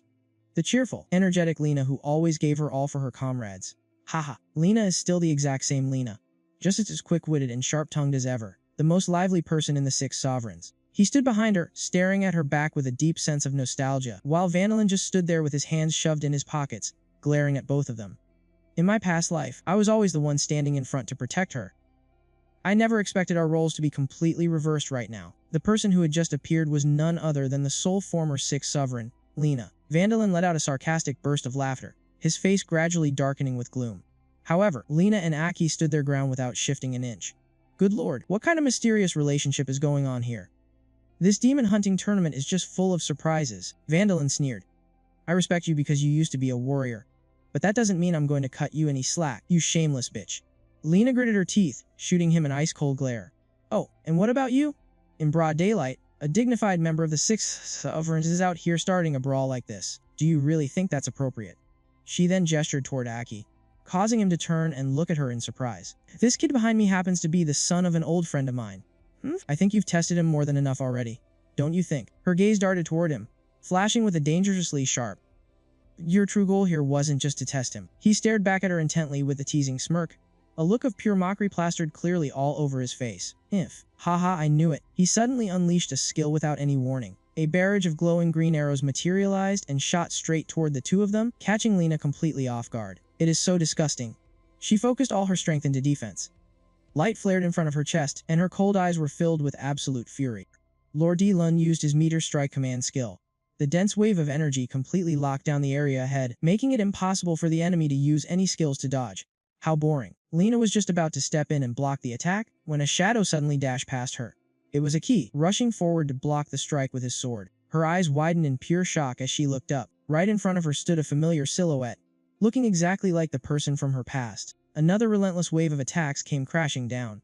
It seemed impossible to defend against. This vanguard had managed to block the first wave, but the next one was already here. Lena rushed over and grabbed his shoulder, her eyes full of determination as she ordered him to fall back. Using his shoulder as a pivot, she launched herself straight forward. He gritted his teeth in frustration.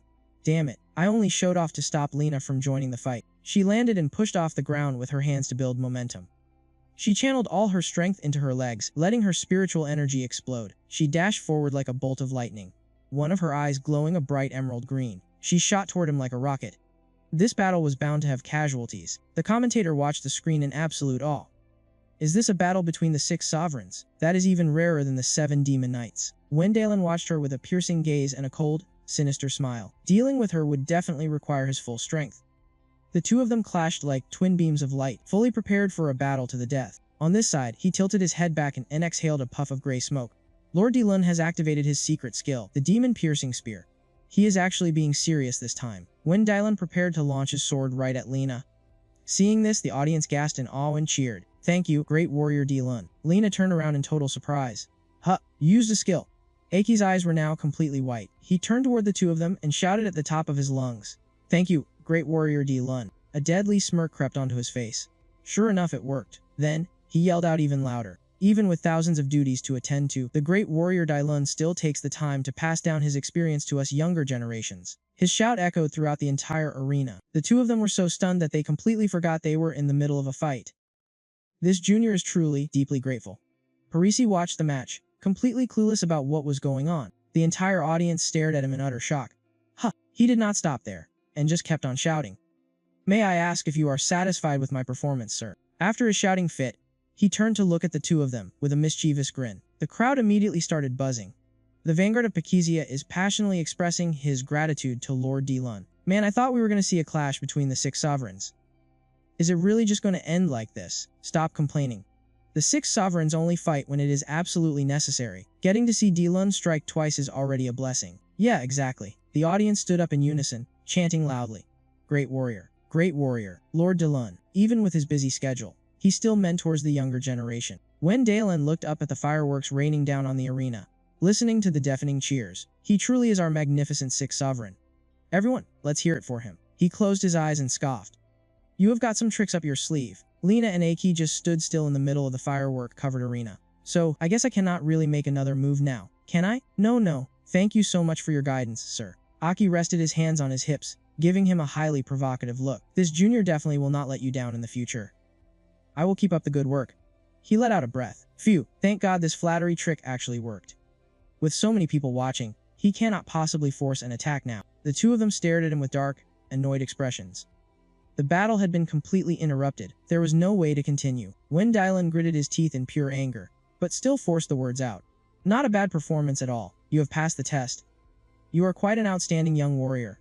Keep up the good work. Congratulations to the Vanguard from Pikija City for earning the recognition of Lord D. Lun. This was an absolutely spectacular test. The cheers of the crowd erupted as the announcer declared, Pikija has officially won this year's championship. Pikija, Pikija, Pikija. Somewhere else entirely, people gasped in total disbelief. What the heck? They literally did nothing and still won the championship. Back in the arena, he stood there, keeping his eyes on him. Meanwhile, Lena walked over to Aki. I hereby declare this to be the fastest and most surprising demon hunting tournament in history. This miracle was entirely created by the Vanguard. She brushed past him with a displeased look on her face, leaving him standing there in a daze. An image of Aki popped up on the news broadcast screens. Thanks to the overwhelming strength of their Vanguard, Pikija City has officially claimed the championship in this year's demon hunting tournament. The crowd swarmed around him, tossing him up into the air and cheering in wild celebration. The dazzling gold trophy sat right beside them. Parisi happily wrapped an arm around him. You really have some guts, kid. You actually helped Pikija City win the championship. Do you have any idea how much of a reward we are going to get? Ha ha ha. Aki could only offer a forced smile. I was literally almost killed out there. Parisi puffed out her chest with a radiant smile, leaning close to him. Tonight is my treat. We can do whatever you want. The broadcast feed was immediately cut off. Aki's face turned completely red, all the way to his ears. He stammered, totally at a loss for words. Hey, Commander Parisi, he is about to suffocate. Commander Parisi, please calm down. She turned her face away, but still stole a few glances at him. Aki let out a dry cough to break the awkward silence. Parisi. His gaze suddenly grew serious. Do you remember what you promised me earlier? She put her hands on her hips and replied, Of course I remember. I will vouch for you so you can meet the person in charge of the energy crystals. Alright then, I will be counting on you. He dusted off his cloak. My cloak got dirty. By the way, please get me a new set of everyday clothes. Also, if there is a victory party, I am afraid I will not be able to make it. Hearing this, one of the guys widened his eyes, sparkling with curiosity. Does the great warrior Aki have an important date? Is it a guy or a girl? He just offered a soft smile. Meanwhile, Lena had arrived at a high hill that overlooked the entire sprawling city. I am just meeting up with an old friend. He changed into a long cloak and slowly made his way toward her. The sunset painted a beautifully romantic scene. He walked up to Lena at a slow, steady pace. Hey, I am here. Why did you ask me to meet you at a place like this? She turned her head to look at him. You actually came. Lena flashed back to the moment Parisi had called him by that other name, and the time she had brushed past him back in the arena. He looked back at her, completely lost in a daze. How did you know about this place? Lena took a step closer, her voice trembling slightly. Are you really? Her eyes welled up with tears, sparkling with a beautiful, heartbreaking sadness. Are you really Aki? Lena and Aki stood together by the edge of the cliff. Lena spread her arms wide. Look at this, Aki. I was right, was I not? There is no one around, and you get a perfect view of the entire city. She stretched her arms out and took a deep breath of the fresh air. I really love this place. Her voice was soft and gentle. This is exactly where you and I. Before she could finish her sentence, she suddenly stopped as old memories came rushing back. Back then, she twirled a strand of her hair and said, my secret base. Aki was completely stunned at the time, and then he just flicked her forehead. His eyes looked at her so tenderly. A secret base? Haha. His voice was incredibly gentle. Lena, are you still a kid? Lena angrily snapped back at him. Stop flicking my forehead. You're gonna make me stupid. Everyone wants to have a secret base. She grumbled to herself. This idiot Aki only knows how to kill demons. He doesn't understand anything at all. Aki calmly rubbed her forehead. Alright, he looked out toward the sunset, his voice turning soft and gentle. But honestly, it really is peaceful here. Both Lena and Aki absolutely loved this place. She used her magic to control the earth, making countless little plants sprout up, and then she carved their names right into the rock. I've made up my mind. From now on, this place is going to be our secret base. Those carved letters were actually Lena and Aki's names. Don't tell anyone, okay? Her mind suddenly snapped back to reality. That same rock was now completely covered in moss. Tears welled up in her eyes. You're Aki, aren't you? She just desperately needed to confirm it. Do you still remember our secret base? Aki hesitated for a moment. Lena turned her face away to wipe her tears. I'm sorry. I lost control for a second and startled you. It's just, you look exactly like someone who was incredibly important to me in the past. Lena's back looked so lonely as she spoke. What you did at the tournament was way too reckless. If I hadn't shown up in time, you probably would have died. Let's just consider this paying back the favor for your statue. From now on, we don't owe each other a thing." Aki suddenly called out, cutting her off. "Lena." She spun around in absolute shock. "Ha! What? What did you just call me?" Aki reached out and gently flicked her forehead. His eyes held that same tenderness from her memories. "You really still remember our secret base? After all these years, are you still a little kid?" Hearing that deeply familiar voice completely paralyzed Lena. Her eyes were wide, overflowing with a mix of desperate hope and pure shock. "Aki." She choked out his name as tears streamed down her cheeks. Aki gave her a warm, gentle smile. "You've been living well." That's really wonderful." Bathed in the glow of the sunset, Aki softly admitted it. "Yeah, it's me. I'm Aki. I'm finally back." Lena threw herself at him, wrapping him in a desperate, tight hug. Her voice was completely choked with emotion. "Why did it take you so long to come back?" she screamed out. "Why are you only coming back now?" She sobbed uncontrollably. Aki just held her close, gently rubbing her back to comfort her. Standing there in the sunset, the two of them just held each other, finally letting go of all the painful longing from their years apart. With birds soaring across the painted sky, a deep sense of peace finally returned to both of their hearts. Lena couldn't hide her curiosity. "So you're saying you time traveled from half a century ago to the present day, and on top of that, there's some kind of hidden mystery inside the ancient King's steel?" She kept firing off question after question. "Wait, isn't the highest rank for a demon supposed to be the 7 calamities?" Aki shoved his hands into his pockets and answered her calmly. "It's a lot to wrap your head around, isn't it? To be completely honest, I have no idea how it happened either." His gaze suddenly grew heavy and serious. "Even I feel like I sound completely crazy saying it out loud. But simply put, I really am the guy who died half a century ago.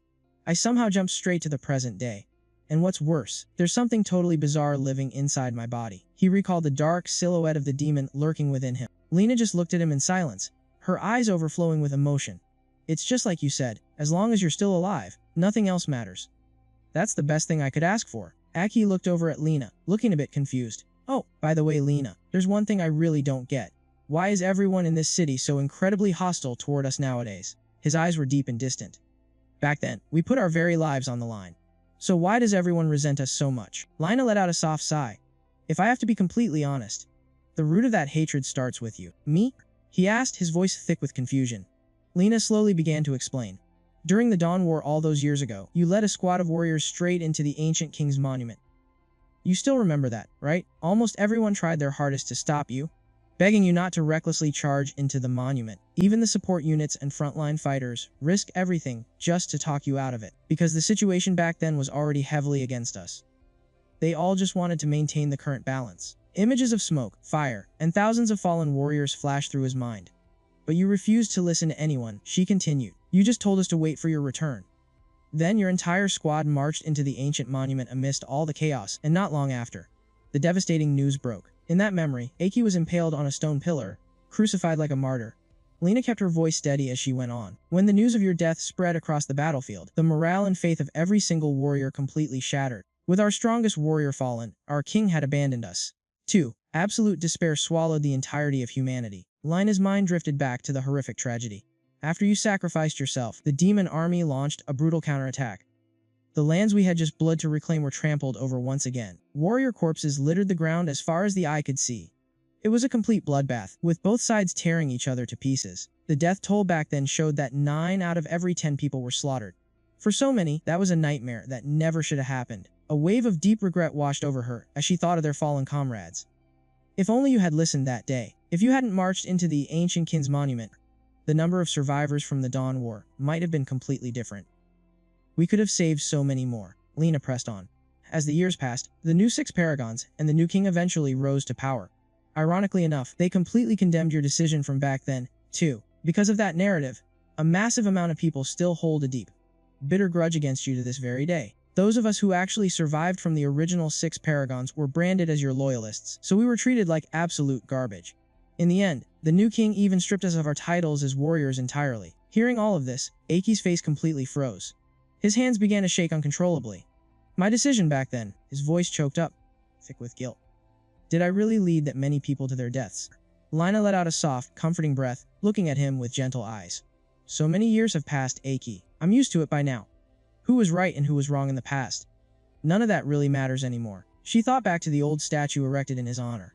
"Every time I walked past it, I would stop just looking up and reliving those old memories.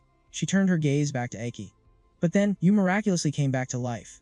He managed a faint smile. Yeah, it really is a miracle. Aki still couldn't wrap his head around it, his voice rising in defensive frustration. What kind of twisted logic is that? Back then, I went straight into the ancient king's monument to wipe out the demons at their very roots. I did it for humanity. I did it so our future wouldn't be plagued by those monsters anymore. Lena gently tried to calm him down. Aki, I know. I understand your pain and your intentions. But you can't entirely blame the people, either. A king like you was the easiest scapegoat for humanity to point their fingers at when everything went to hell. Aki squeezed his eyes shut, processing the heavy truth before asking, then, what about the rest of the 6 paragons? Lena's hand subtly flinched. After you sacrificed yourself, 3 other members of the 6 paragons fell in the brutal battles that followed. She lowered her head, a deep sorrow washing over her features. Only 3 of us were left standing, me included. The yellow core, Earth of the Paragons, was critically injured. They eventually retreated and went into hiding, living as a recluse in a quiet little town. Looking down at the sprawling city from the cliffside, she added, there was a time when I planned to leave this place entirely, too. It just holds way too many ghosts. She then took a shaky breath, continuing to explain the cruel fate of the blue core, Phantom Shadow. Because she openly rebelled against the new king, her arms and legs were completely shattered. They threw her into the underground dungeon, just leaving her there to rot and die. Aki ground his teeth together, absolute fury radiating from him in a fierce, overwhelming aura. They actually dared to treat our own like that. He roared, why didn't you all band together and fight back? Lena looked at him, her voice chillingly calm. Because he is simply too strong. He frowned, his mind racing. Is it because of the elemental power? Lena raised her hand, forming a quick magical sign. The demons don't just possess the 6 standard cores anymore, like Sith, yellow, green, indigo, purple, and black. Now they have also evolved to harness the 5 core elements: metal, wood, water, fire, and earth. That evolution is exactly why the demons of today are infinitely harder to kill than the ones we faced back then. Aki suddenly had a realization. So that's why my body is still missing the earth element. He looked at her, his suspicion growing. But what does any of that have to do with the warriors? Lena fell dead silent for a moment before answering with absolute gravity. What if a warrior could successfully fuse with that elemental power? Aki's eyes went wide with sheer shock. Warriors today can actually fuse with the elements. Lena nodded solemnly. The gap in raw power between a 4-core and a 5-core warrior is completely insurmountable. Those who finally reach the 5-core stage will fiercely fight over the ultra-rare fusion crystals. The dark, looming image of a massive stronghold flashed through her mind. You need to head to the Dagara ossuary fortress to claim the power of fusion. I'm pretty sure you still remember that hellhole. Aki's gaze darkened significantly. Of course I remember. How could I forget? The traumatic memories flooded right back in. It was the brutal, blood-soaked battlefield where he had once led millions of warriors in a desperate clash against the demon hordes. The Dagara fortress earned the name ossuary because it was the absolute epicenter of the Great War back then. Lena's voice dropped to a somber whisper. The Dawn War ended years ago. But deep beneath the scorched earth of Dagara, countless corpses of both humans and demons are still buried. One day, people discovered that a very specific, mutated type of demon had started spawning there. They are at the very least stage 5 demons. Their chests are completely hollowed out, and floating right inside is a glowing fusion crystal. That exact crystal is what allows a warrior to absorb and wield an element, but making it out alive isn't for everyone. You need serious strength. Lena brought her explanation to a close. A warrior must be at least at the 5-core level, and they have to possess an inhuman level of physical resistance to even survive the fusion process. Aki's curiosity piqued. So, if you manage to get your hands on that crystal, does it let you fuse with all 5 elements? Lena shook her head immediately. Impossible. A single person can only fuse with one specific element. The elements naturally generate and counter one another. So, theoretically, a single human body just cannot handle containing multiple conflicting elements all at once. Even the current new king and the new 6 paragons have only managed to fuse with a single element. Aki gasped, completely taken aback. Wait, you're telling me that they possess elemental power, too? Lena kept going, her tone dead serious. When you fought Van Dylen, I didn't recognize his true strength right away, because he was intentionally holding back to protect the audience. He cares deeply about his public image. If he had actually gone all out from the very beginning, you wouldn't have stood a single chance to fight back. The wind suddenly whipped past, blowing Lena's hair wildly around her face. She spoke with a soft, yet painful honesty. As much as I hate to admit it, the current new 6 paragons and the new king are vastly stronger than we ever were back in our prime. They possess dual cores, and on top of that, they wield elemental power. A heartbreaking pang of guilt hit her, as she thought of her imprisoned friend. And that overwhelming power is the exact reason why I could never save Desa from the dungeon. Taking it all in, Aki's mind raced. So the fact that 4 elements currently exist inside my body, is that because of the stage 1 demon? Even so, compared to the new 6 paragons, my current strength isn't even in the same league. He silently pumped himself up, clenching his fists. I am a warrior. I can't just keep relying on demonic power to survive. If I really want to save Desa, I have to become undeniably strong on my own. Aki's eyes flared with an unbreakable, burning resolve. Alright, I understand. I absolutely have to go to the Dogura Ashwari fortress. Lena looked at him with sympathy. But, you haven't reached the 5th core yet. He just smiled, cutting her off. It's a massive gap, I know. Aki's confidence came rushing back. I'm the one who defines what that gap even means. He accepted the harsh reality. But in this lifetime, I'm gonna shatter that limit. The scene shifts as Aki and Berzi leave the bar. She teased him. I thought you'd stick around and enjoy yourself for a few more days. He replied casually, plans changed. Once I sort out the energy quartz issue, I'm heading out. Berzi fixed her hair. I promised to vouch for you, so I'm definitely going with you. Aki turned to thank her. Suddenly, a familiar voice echoed nearby. The energy quartz supply issue for Helos City has already been resolved. Stunned, he took a step toward the sound. The person continued talking. Next, we need to hit up the operations department and request backup. Seeing them clearly now, he gasped. Guys. Berisi looked confused. Why did you stop? Aki and Situlu sensed something and immediately turned their heads. I think I just heard. The figure stepped into the light. She shouted, Aki. The whole group called out his name in unison. Aki broke into a warm smile. Hey everyone. They all stared at him in absolute shock. They rushed over, pulling him into a massive group hug. What are you doing here? Ji Yutang grabbed his hand for a firm shake. Aki, you little punk. He was grinning from ear to ear. You really did come back from the dead. And you're looking stronger than ever. Aki replied, Captain Ji Yutang, you've been working hard. Shino squinted at him. Aki, did you get taller? He rubbed his neck awkwardly. Probably because of the demon core. Shino explained, we followed the commander of Bryan City here to watch the tournament, but the moment Sidu caught wind of some news about you, she ditched the team to go look for you, but the intel was totally wrong. By the time we reached Dawn City, Captain Ji Yutang had already handled the energy quartz distribution. The captain chimed in, we were literally just about to go looking for you, and here you are. Aki's face lit up. That's great, since the problem is handled. I was actually planning to go as a representative to negotiate. Berisi gave a polite nod. I'll take my leave then. Since you're all Aki's teammates, I won't intrude any longer. Ji Yutang looked a bit flustered. Oh, my bad for not noticing you there. Thank you so much for taking care of Aki. She smiled warmly. No, he's actually the one who helped me. In the entirety of Big Dia City. Shino grabbed his arm and pulled him close.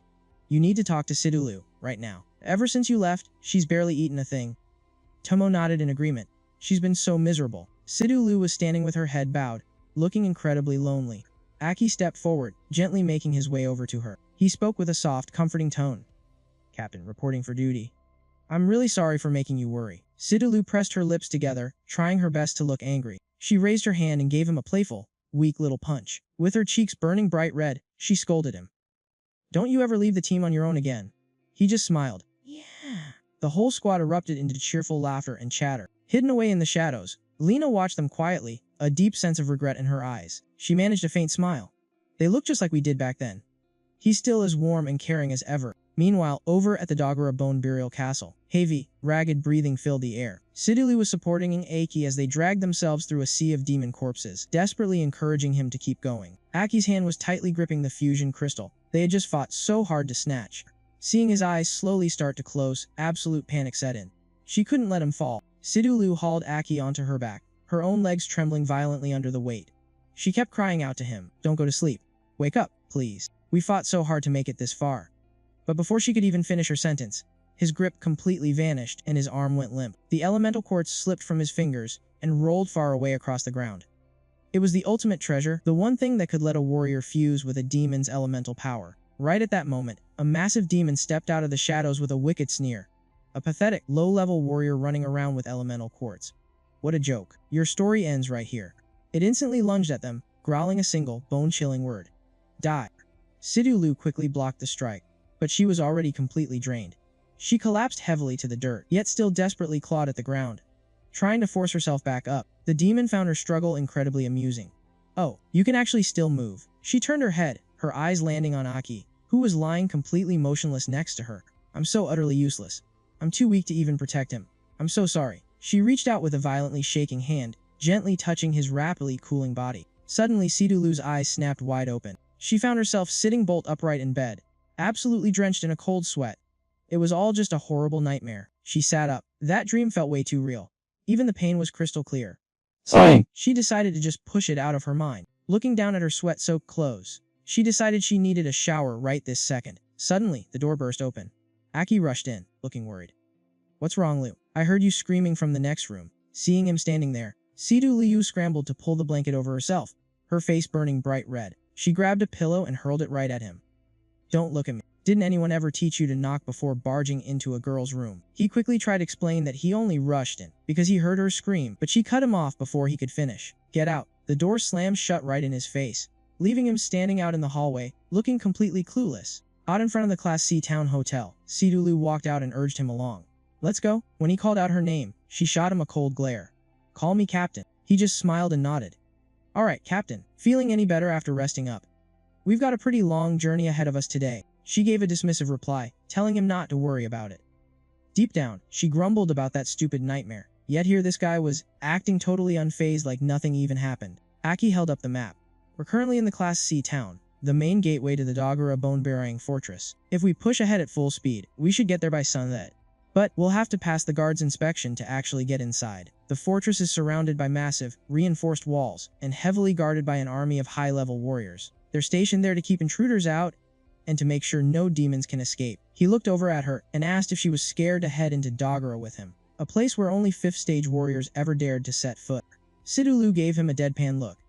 "The captain of the Extreme Foresight Hall didn't trust you on your own, which is why he sent me along. I'm a 6-core healing type warrior, and I'm only here for the mission." He chuckled, telling her he definitely hadn't forgotten, just like how Hana and Snow were off doing their own special training right now. She glared at him, her tone strict. "I am the captain. Last time you wandered off from the team without permission, I was incredibly worried." Hearing that, a soft smile crossed his face as he remembered how naive she could be. Catching his expression, she gave him a very confused look. Frowning, she asked, "Why are you smiling like that? Wait, are you thinking about what happened this morning?" The two of them hit the road again. Meanwhile, somewhere else entirely, quiet whispers and plotting voices echoed through the air. Over at the Dagara bone-burying fortress, a group of warriors were gearing up for their inspections, before marching out onto the battlefield. After a brutal, exhausting trek, Sidulu and Aki finally made it to the fortress gates. The warriors nearby started whispering amongst themselves. "A 4th core and a 1st core warrior. Did they just come out here to be demon bait?" Someone let out a mocking laugh. "There is absolutely no way those two are passing the combat test." Aki heard the whispers but just shrugged it off, totally calm. "Well, looks like we're being underestimated again." As a crowd started to gather around them, a group of 3 tucking guys swaggered over to mock them. A red-haired 5th stage warrior sneered, giving them a look of pure disgust. Nothing but a couple of useless trashes trying to act tough. A 4th-stage warrior dragging a 1st-stage weakling all the way out to Dagara. "You guys must have a serious death wish." Sidulu bristled with irritation, but Aki gently touched her shoulder, telling her to just ignore the cheap provocations. The crowd suddenly recognized the loudmouth.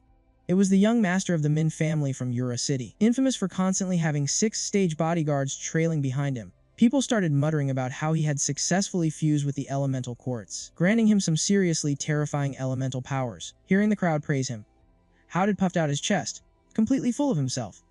"That's right, I am the young master of the Min family, the most powerful warrior clan in all of Ura City." He looked over at Sidulu with a sleazy smirk, telling her she better pack up and leave, since a dangerous place like this was no place for little girls to play around. He even had the nerve to offer her a spot as his own personal, private healer. Seeing her stand there in total silence, he eyed the two of them like they were nothing but dirt under his boots.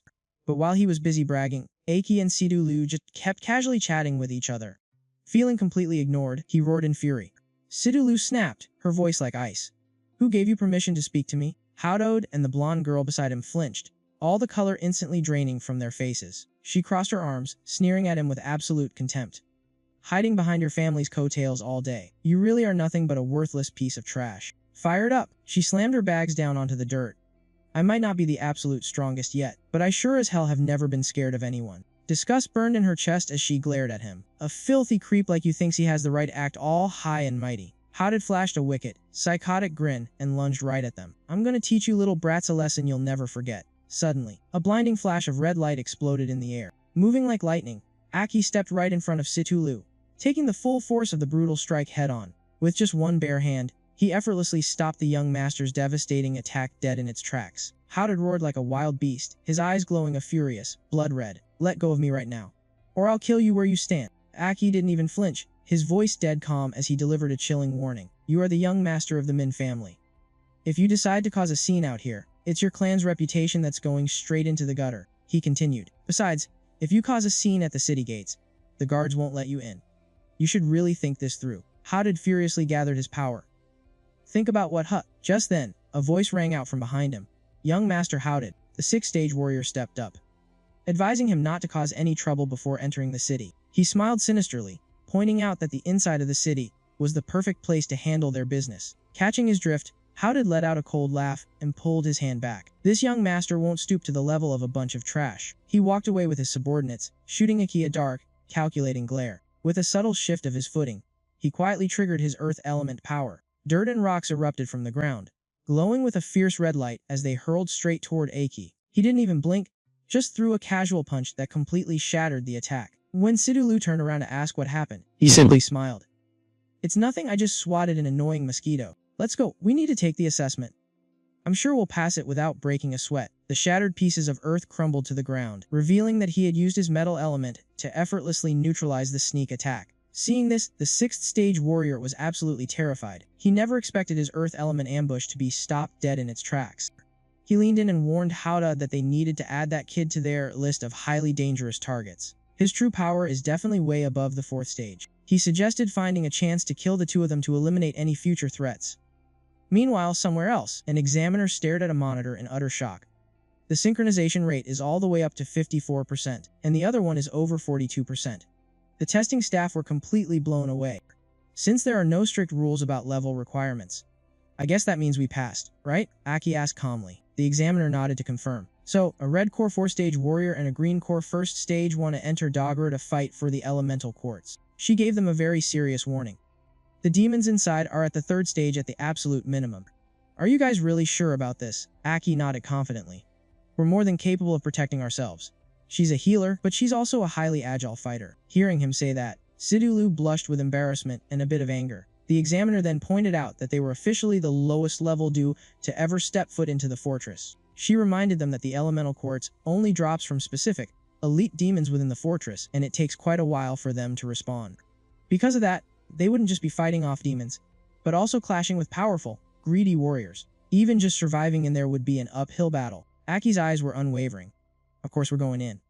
And our goal is a lot more than just surviving. The examiner simply nodded and led the way. Right this way, please. The moment they stepped inside, Sidulu let out a quiet sigh of relief. The Bone Burial Fortress was infamous for its grim survival rate of 9 deaths to every 1 life. She really should have been trembling in fear, yet somehow, she felt incredibly calm and confident. It was almost like having Aki right next to her gave her an endless supply of courage.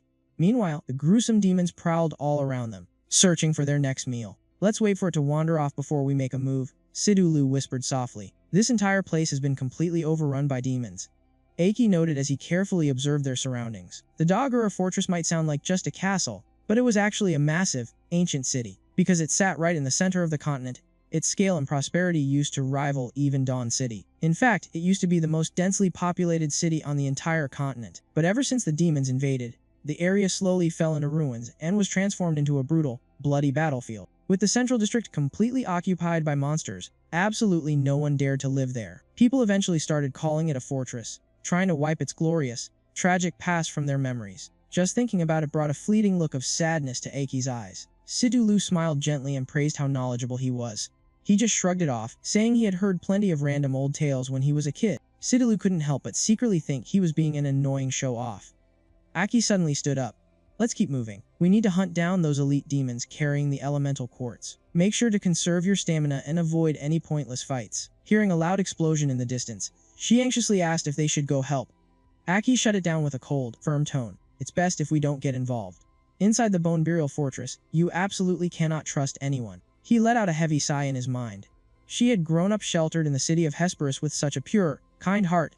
She still didn't truly grasp how vile and ruthless this world could be. In a place like this, there was never a shortage of selfish, bloodthirsty scum. To stay alive, we can't afford to be soft-hearted right now, he said, casually turning his head to look behind them. Suddenly, his eyes widened in sheer panic.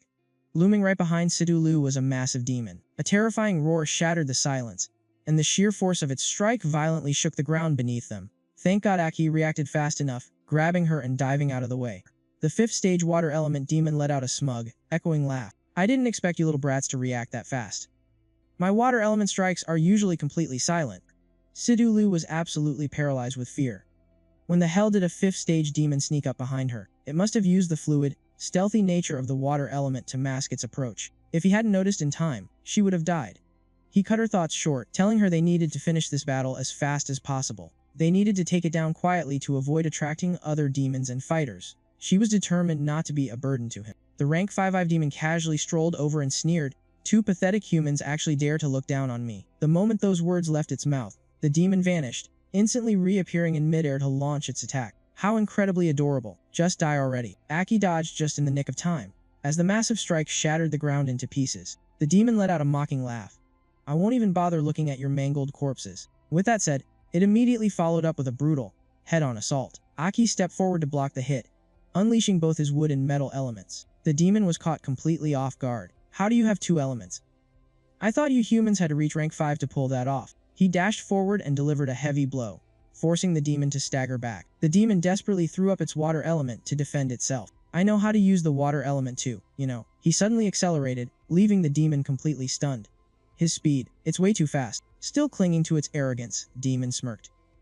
"You really think that's enough to match my flexible water element? Sidulu now," Aki yelled out. She sidestepped an attack and delivered a crushing kick from behind, while Aki simultaneously drove his sword straight through the demon's chest. After finishing it off, he gave a slight smile. "Great teamwork back there. It's a pleasure working with you." Sidulu carved the rank 5 blue crystal out of the corpse, sarcastically remarking that she wouldn't bother looking at its dead body either. As she collected their loot, he mentioned how impressive her speed was. She humbly brushed it off, saying it was just a basic technique of her martial arts family. He rested his sword on his shoulder and suggested they leave, since their fight had probably attracted unwanted attention. She noticed a cut on his face and immediately wanted to heal it out of concern, but he just laughed, calling it a tiny scratch. Sidulu looked at him dead in the eye and stated that healing was her responsibility, no matter how big or small the injury was. Seeing how stubborn she was, he chuckled. "You really live up to the name of Hesperus's unsmiling Rakshasa.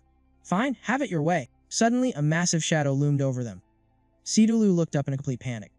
"Aki, watch out." The devastating attack crashed down on them in the blink of an eye. The ground shook so violently that the sheer force sent her flying backwards. Aki quickly drew his sword to block the strike. Their attacker was a rank 6 Black Core fighter. The guy poured more strength into his weapon, but Aki held his ground firmly. "You really aren't a simple guy, are you?" The one-eyed fighter glared at him. "Your actual strength is way beyond a rank 4 core." Sparks flew wildly as their weapons clashed together. Aki parried the heavy axe away and roared, "Get the hell out of here."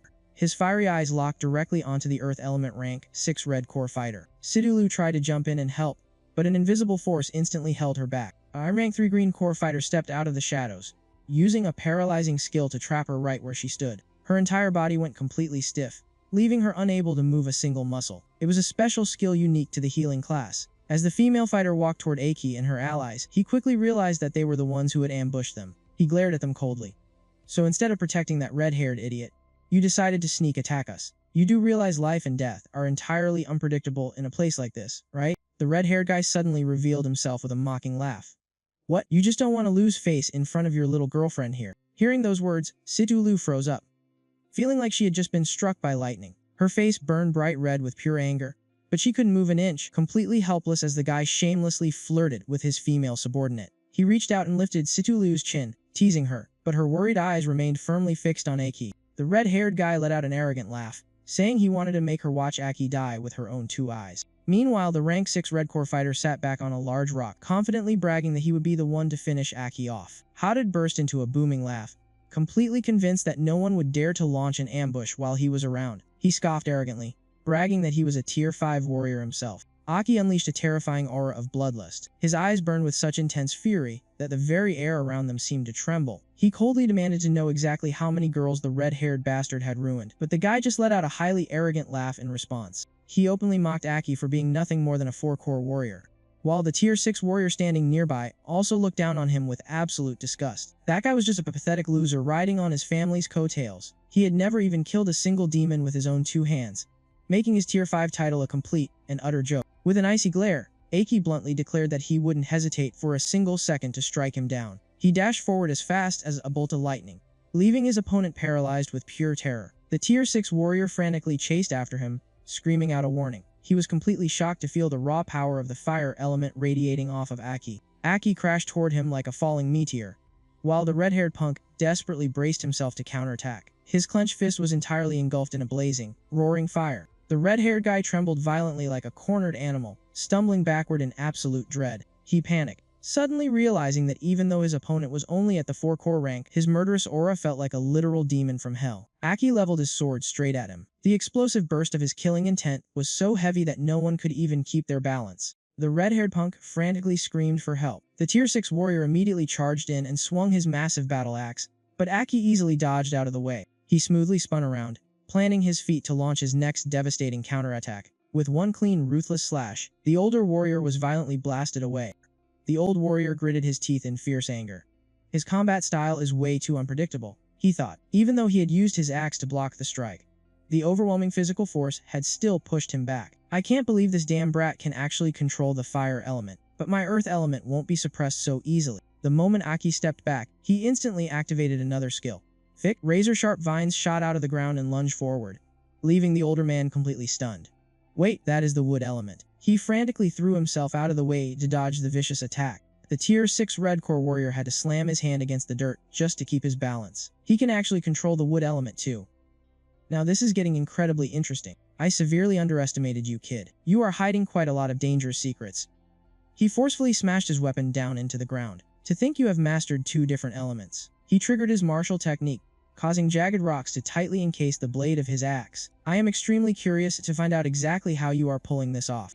He raised his heavy axe high into the air, ready to deliver a crushing blow. If I could wield 2 elements as well, my power would skyrocket. Give me 10 minutes, and I will beat the secret out of you. Right at that moment, a pulsing surge of purple energy violently swirled around Aki. He casually gathered the mysterious energy into the palm of his hand, replied in a deadpan tone. Oh, really? Suddenly, a massive, swirling hand made entirely of water erupted from thin air, completely absorbing the axe strike and leaving the old man frozen in shock. A Tier 5 Blue Core demon materialized right behind him, locking him in a deadly grip. Cold sweat poured down the warrior's face. He hadn't sensed its demonic aura at all. Only when he noticed the glowing warning stone on his chest did he finally realize that the monstrous demon had been creeping up on him for a while. The terrified warrior immediately jumped back to create some distance. Damn it, that is a Tier 5 demon. The beast tossed its weapon aside, openly showing off its incredibly fluid and deadly water element magic. It aggressively lunged straight at him, launching a brutal strike that forced him to retreat. Realizing just how terribly the odds were stacked against him, he desperately tried to call a truce. Listen here, kid, let's put our grudge on hold for a second. We need to team up and take down this demon first. Aki slowly raised his hand, as if he were pulling the strings of the entire battlefield, completely cutting him off. Put our grudge on hold?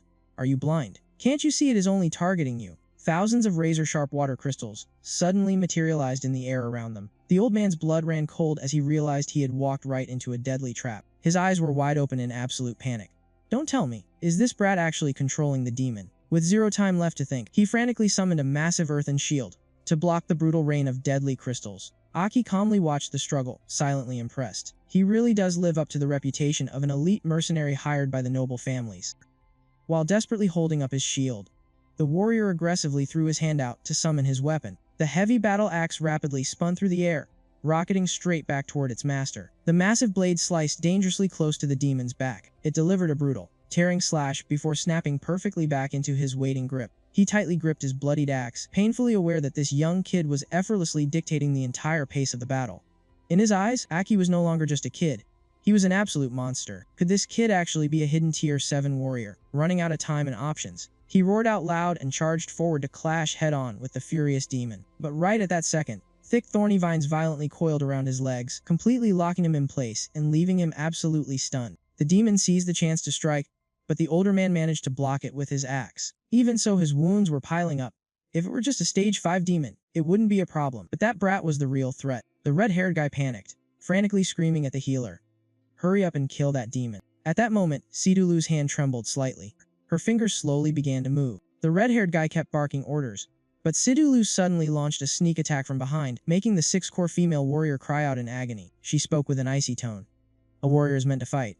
How can you just cower behind a man? The female warrior was completely horrified. How did you break free from my paralysis? Sidulu sneered. I am a 6-core warrior too. All I had to do was reverse my energy flow to break out. The healing class can save lives, but it can take them just as easily. The female warrior collapsed to the ground. You really are a healing genius. Sidulu turned to face the red-haired guy. Now it is your turn. He trembled in fear but still managed to scream. You are just a stage 1 warrior. How dare you sneak attack me? Her eyes were dead cold. You have completely tarnished the honor of a warrior. Being mocked to his face sent him into a blind rage. Bitter memories of his family forcing him to fuse with the power core flashed through his mind. The more he thought about it, the more furious he became. My plans are completely ruined. He turned and screamed at the old warrior. Get over here and protect me right now. The older warrior, who was already locked in a fierce battle, grew incredibly annoyed by his constant nagging. Finally, the man snapped and roared back. You useless piece of trash! Fend for yourself. Being cursed out to his face for the very first time left the red-haired guy absolutely terrified. He was about to talk back, but then he saw Sidulu standing right in front of him, gripping a blade. Knowing he could not count on anyone else, he was forced to take matters into his own hands. But before he even noticed, she had already teleported right behind him. A vicious stab right into his ribs made him scream out in pure agony. He violently shoved her away. Get the hell away from me. Sidulu gracefully stepped back to maintain her distance. Suddenly, he clutched his head and started screaming as his energy spiraled completely out of control. She quickly recalled Ji Yutang's warnings about the terrifying core backlash phenomenon. If left unchecked, the unstable energy would violently explode and destroy the user from the inside out. Snapping back to reality, she gave a cold smirk. This is exactly the miserable end you deserve. She lunged forward at a terrifying speed, without a single ounce of hesitation. He desperately swung his sword, slashing straight at her. Going completely berserk, he unleashed a relentless flurry of chaotic slashes. She calmly deflected every single strike, relying on her incredibly agile footwork. He let out an arrogant laugh. I am an agility class blue core warrior. Sidulu furrowed her brows. Shut your mouth. Thanks to the intense combat training she had since childhood, she easily danced around his chaotic attacks. She launched a glowing blue strike, violently knocking him backward. She spoke with cold disdain. Power is completely useless if you do not even know how to wield it. He gritted his teeth and roared like a madman. I am the young master of the Min family. You are all going to die. He poured every last ounce of his strength into one final, desperate charge. Sidulu took a step back and immediately summoned a thick blue energy shield. She decided to brace herself and take the full force of his explosion head-on. Hao-Tu's energy violently exploded, sending a blinding blue light washing over the entire battlefield. The massive shockwave of power instantly caught the attention of Aki and the Stage 6 warrior. A massive explosion rocked the battlefield. As the shockwave settled, a massive crater appeared through the thick dust and smoke. Sidulu opened her eyes in pure shock, wondering if she had actually survived the blast. Aki stood right in front of her, holding up a metal and wood barrier to protect them. He smiled and praised her. You did great, Lu. Sidulu slumped onto the dirt with a heavy sigh. That guy was nothing but talk. He couldn't even beat a tier 1 warrior. Overwhelmed with emotion, Sidulu stammered. If it wasn't for you, I never could have beaten a 5-core warrior. I would have lost right from the start. Aki just looked at her, his voice soft but firm. You're hurt. Hurry up and heal yourself. Sidulu finally looked down at her own body. Oh, I guess I didn't even notice. Aki watched her for a moment before speaking up. Your strategy and bravery out there. It was truly impressive. Hearing that, Sidulu's face flushed bright red, a rush of joy filling her chest. She stammered defensively. Stop talking nonsense. Is your fight over already? Where's that 6-core warrior? Aki glanced over at the ruins. The demon I was controlling got wiped out in the blast. But it was just a mindless corpse anyway. As for that guy, he's a 6th-stage warrior, so I'm guessing he wouldn't just. Right on cue, the red core 6th-stage warrior stepped out of the smoke, his weapon resting casually in his hand. Well, the useless young master is dead. Looks like I'll be hunted down by the Min family assassins every single day from now on. He let out a heavy sigh. Those assassin warriors run an underground syndicate. They're a bunch of desperate mercenaries who only take on hits for an incredibly steep price. They've even got 7-core warriors in their ranks. If you want to hire them, cash isn't enough. You need something of equal value to trade. He hoisted his weapon over his shoulder, clearly done with the fight. You two are absolute monsters, packing that much power, but only using low-level cores. Aki offered a calm smile. You make a fair point. There's no reason to keep fighting. The man had already lost the person he was supposed to protect, so his will to fight was completely gone. The older warrior narrowed his eyes at Aki. Who exactly are you, kid? Where do you even come from? Aki kept his cool. I'm just a 4-core warrior who got lucky with a few special abilities. To be honest, if it came down to a deathmatch, I'm not entirely sure I'd win against you. The man fell silent, mulling it over. Special abilities, huh? You must be one of those rare geniuses. So why are you out here looking for elemental quartz? Aki's tone turned icy. That's none of your business. Still, the man's question lingered in his mind. Elemental quartz was meant for 5-core warriors to fuse their elemental powers. If someone could actually fuse all 5 elements, metal, wood, water, fire, and earth, their power would reach an absolutely terrifying realm. He muttered under his breath. I have to find a way to get stronger. The image of Desa locked away in a cell flashed through his mind. No matter what, he absolutely had to save Desa. He knew he couldn't just rely on the Tier 1 demon sealed inside him. Not when his future enemies were the new king and the new 6 sovereigns. The 6th-stage warrior then turned his back, warning the two of them to get out of there as fast as they could. Right before he faded into the distance, he threw one last comment over his shoulder. Good luck to the both of you. Aki and Situlu kept moving, carefully tracking the footprints and checking the surrounding area. Along the way, they stumbled across some strange tracks and clashed with a few demonic beasts, and even managed to pick up a new ally. Aki smiled and shook hands with a fiery red-haired girl, sealing their new partnership. Late that night out in the desolate wasteland, a soft voice broke the silence. Are you not going to sleep? It was Situlu, completely bundled up in her sleeping bag while Aki took the night watch. He had told her to get some rest first, but she sleepily asked how he ended up with so much survival experience. Aki stayed quiet for a moment, lost in thought. After a long pause, he just chuckled softly. I guess I just know how to handle things. Situlu let out a tired laugh. The way you act. It's just like some grizzled old veteran. Aki leaned back, gazing up at the moon as old memories slowly drifted back into his mind. The very next morning, a booming explosion jerked Situlu awake. Aki was already up.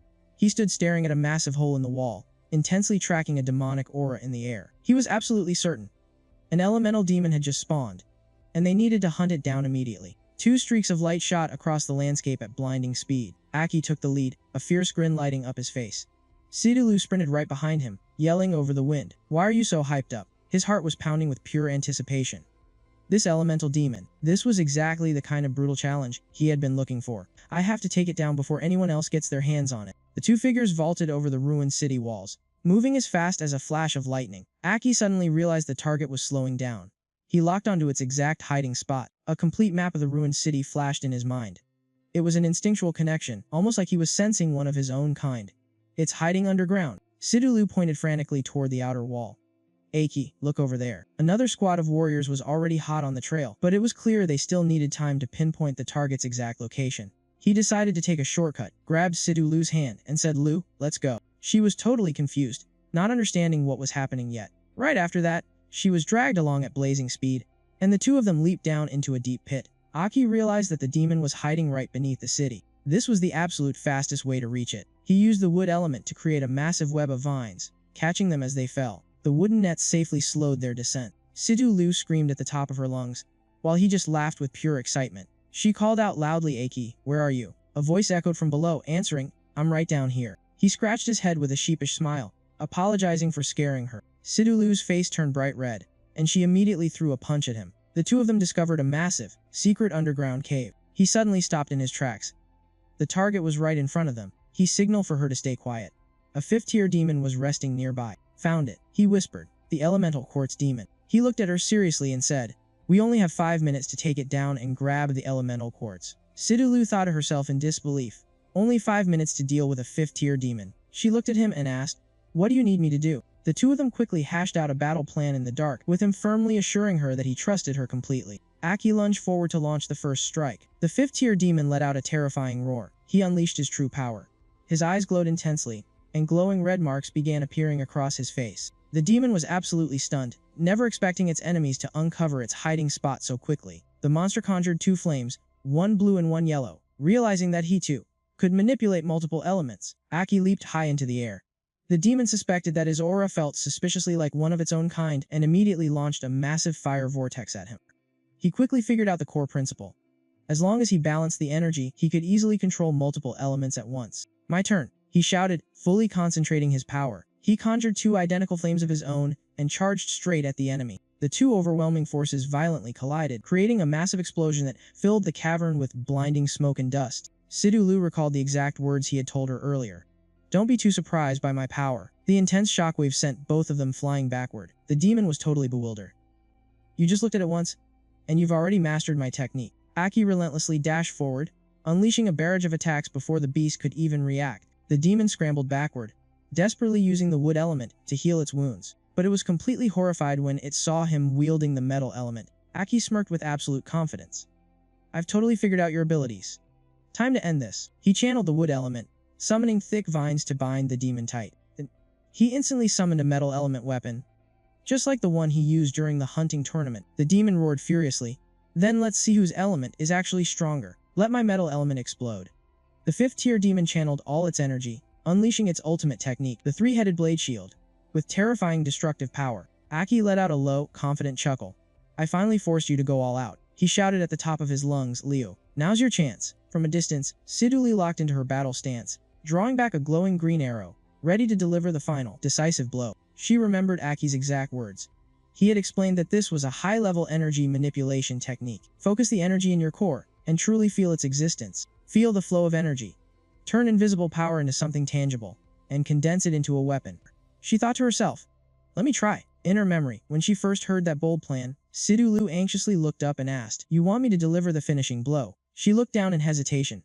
After all, that's a special 5-core demon, and it's highly intelligent. Aki smiled to reassure her. I'll force it to channel all its energy into an attack. When its defense is weakened, you just need to step in and counterattack. This was the perfect opportunity. By the time the demon noticed the attack from behind, it was already too late. The energy spear pierced straight through the demon's chest, making it shriek in absolute agony. Sidulu, she was totally amazed. Aki's method actually let me unleash the full power of my 1-core energy. I can't believe it actually pierced right through it. The demon desperately tried to use the wood element to heal itself, but failed. It can't heal. Seizing the moment, Aki dashed forward at top speed. Great job, Liu. He reached out and snatched the elemental quartz right off the demon's back. Stripped of its power source, the monster collapsed to the ground. The demon growled in frustration as its energy faded away. Why? Why couldn't I heal myself instantly? Aki held up the quartz and explained. Liu's attack was packed with pure restoration energy, so it naturally rejects any outside attempts at healing. Completely drained of strength, the demon trembled and slumped over. So, this was all part of your plan. Seeing that the demon was finally dead, Sidulu rushed over. Aki, are you okay? Aki held up the quartz with a tired smile. We only managed to get this because of you. Hearing the compliment, she blushed and quickly looked away. Oh, shut up. I just didn't want to end up being a burden to you. That's all. Aki looked at her with concern. That last strike drained almost all of your energy, didn't it? She brushed it off, saying she still had enough strength to keep moving. Suddenly, the sound of approaching footsteps from behind put Sidulu on high alert. Just as they feared, the other fighters had tracked them down. Aki immediately spun around, getting ready to make a run for it. He quickly assessed the situation. The footsteps are coming from the left, so we'll slip out through the right. But before they could even take a step, a surge of agonizing pain tore through Aki, stopping him dead in his tracks. He dropped to his knees, violently coughing up blood. Sidulu panicked, completely clueless as to what was happening to him. She rushed to catch him as the elemental quartz slipped from his grasp and hit the floor. Aki, are you okay? The pain was unbearable. He collapsed further, his fingers digging desperately into the dirt. What the hell is happening to me? Trembling uncontrollably, Aki finally realized the grim truth. His body had completely reached its breaking point. He flashed back to his previous battles. Overusing the stage 1 demon power had put way too much strain on his physical form. Fighting through the blinding pain, he shoved the quartz towards Sidulu. Liu, take this and get out of here. Go without me. Before he could even finish his sentence, she snapped, shut the hell up. She grabbed his arm, threw it over her shoulder, and hauled him to his feet. We are leaving together. I don't have time to listen to your stupid excuses. She glared at him with absolute resolve. I am the captain, and I am not leaving you behind. Spotting a staircase up ahead, she tried to encourage him. Once we reach the surface, there'll be more oxygen. Just hang in there. Finally, the two of them dragged themselves out into the warm sunlight. Siduli was panting heavily. We finally made it out. If we keep heading this way, we should be able to escape the fortress. But then she suddenly realized something chilling. The architecture of this place looked exactly like the one from her dream. Out of nowhere, the sharp sound of wind tearing through the air echoed behind them. Several dark figures leaped out, instantly surrounding them. A guy boasting a 5-core aura flashed a wicked grin. Looks like trailing you two was the right move after all. An entire squad of 5-core fighters blocked their path. Sidulu's blood ran cold. They're all elites. One of the goons crossed his arms with a mocking smirk. Just a couple of pathetic 1-core weaklings. Oh, and looks like your little buddy is hurt, too. But then, his eyes locked onto Aki's hands, and his smug expression completely changed. He pointed a finger and shouted at the top of his lungs. Hold on a second. That kid is holding the special elemental quartz. Hearing that, the entire squad froze in utter disbelief. But shock quickly turned into greedy, roaring laughter. Ha ha, well would you look at that. Seems we won't have to lift a finger to get the prize. Sidulu bit her lip in terrifying anxiety. Damn it, what do we do? If only I was stronger. I could actually protect Aki right now. Aki forced himself to stand up on his shaky legs, pressing the quartz into her hands. Keep this safe for me, alright? He calmly analyzed the situation. Their target was the quartz, but now that they had stepped in here, there was no way they were going to let them leave alive. Aki continued to channel his core energy, which made Sidulu incredibly anxious, but he firmly insisted that his body could still fight.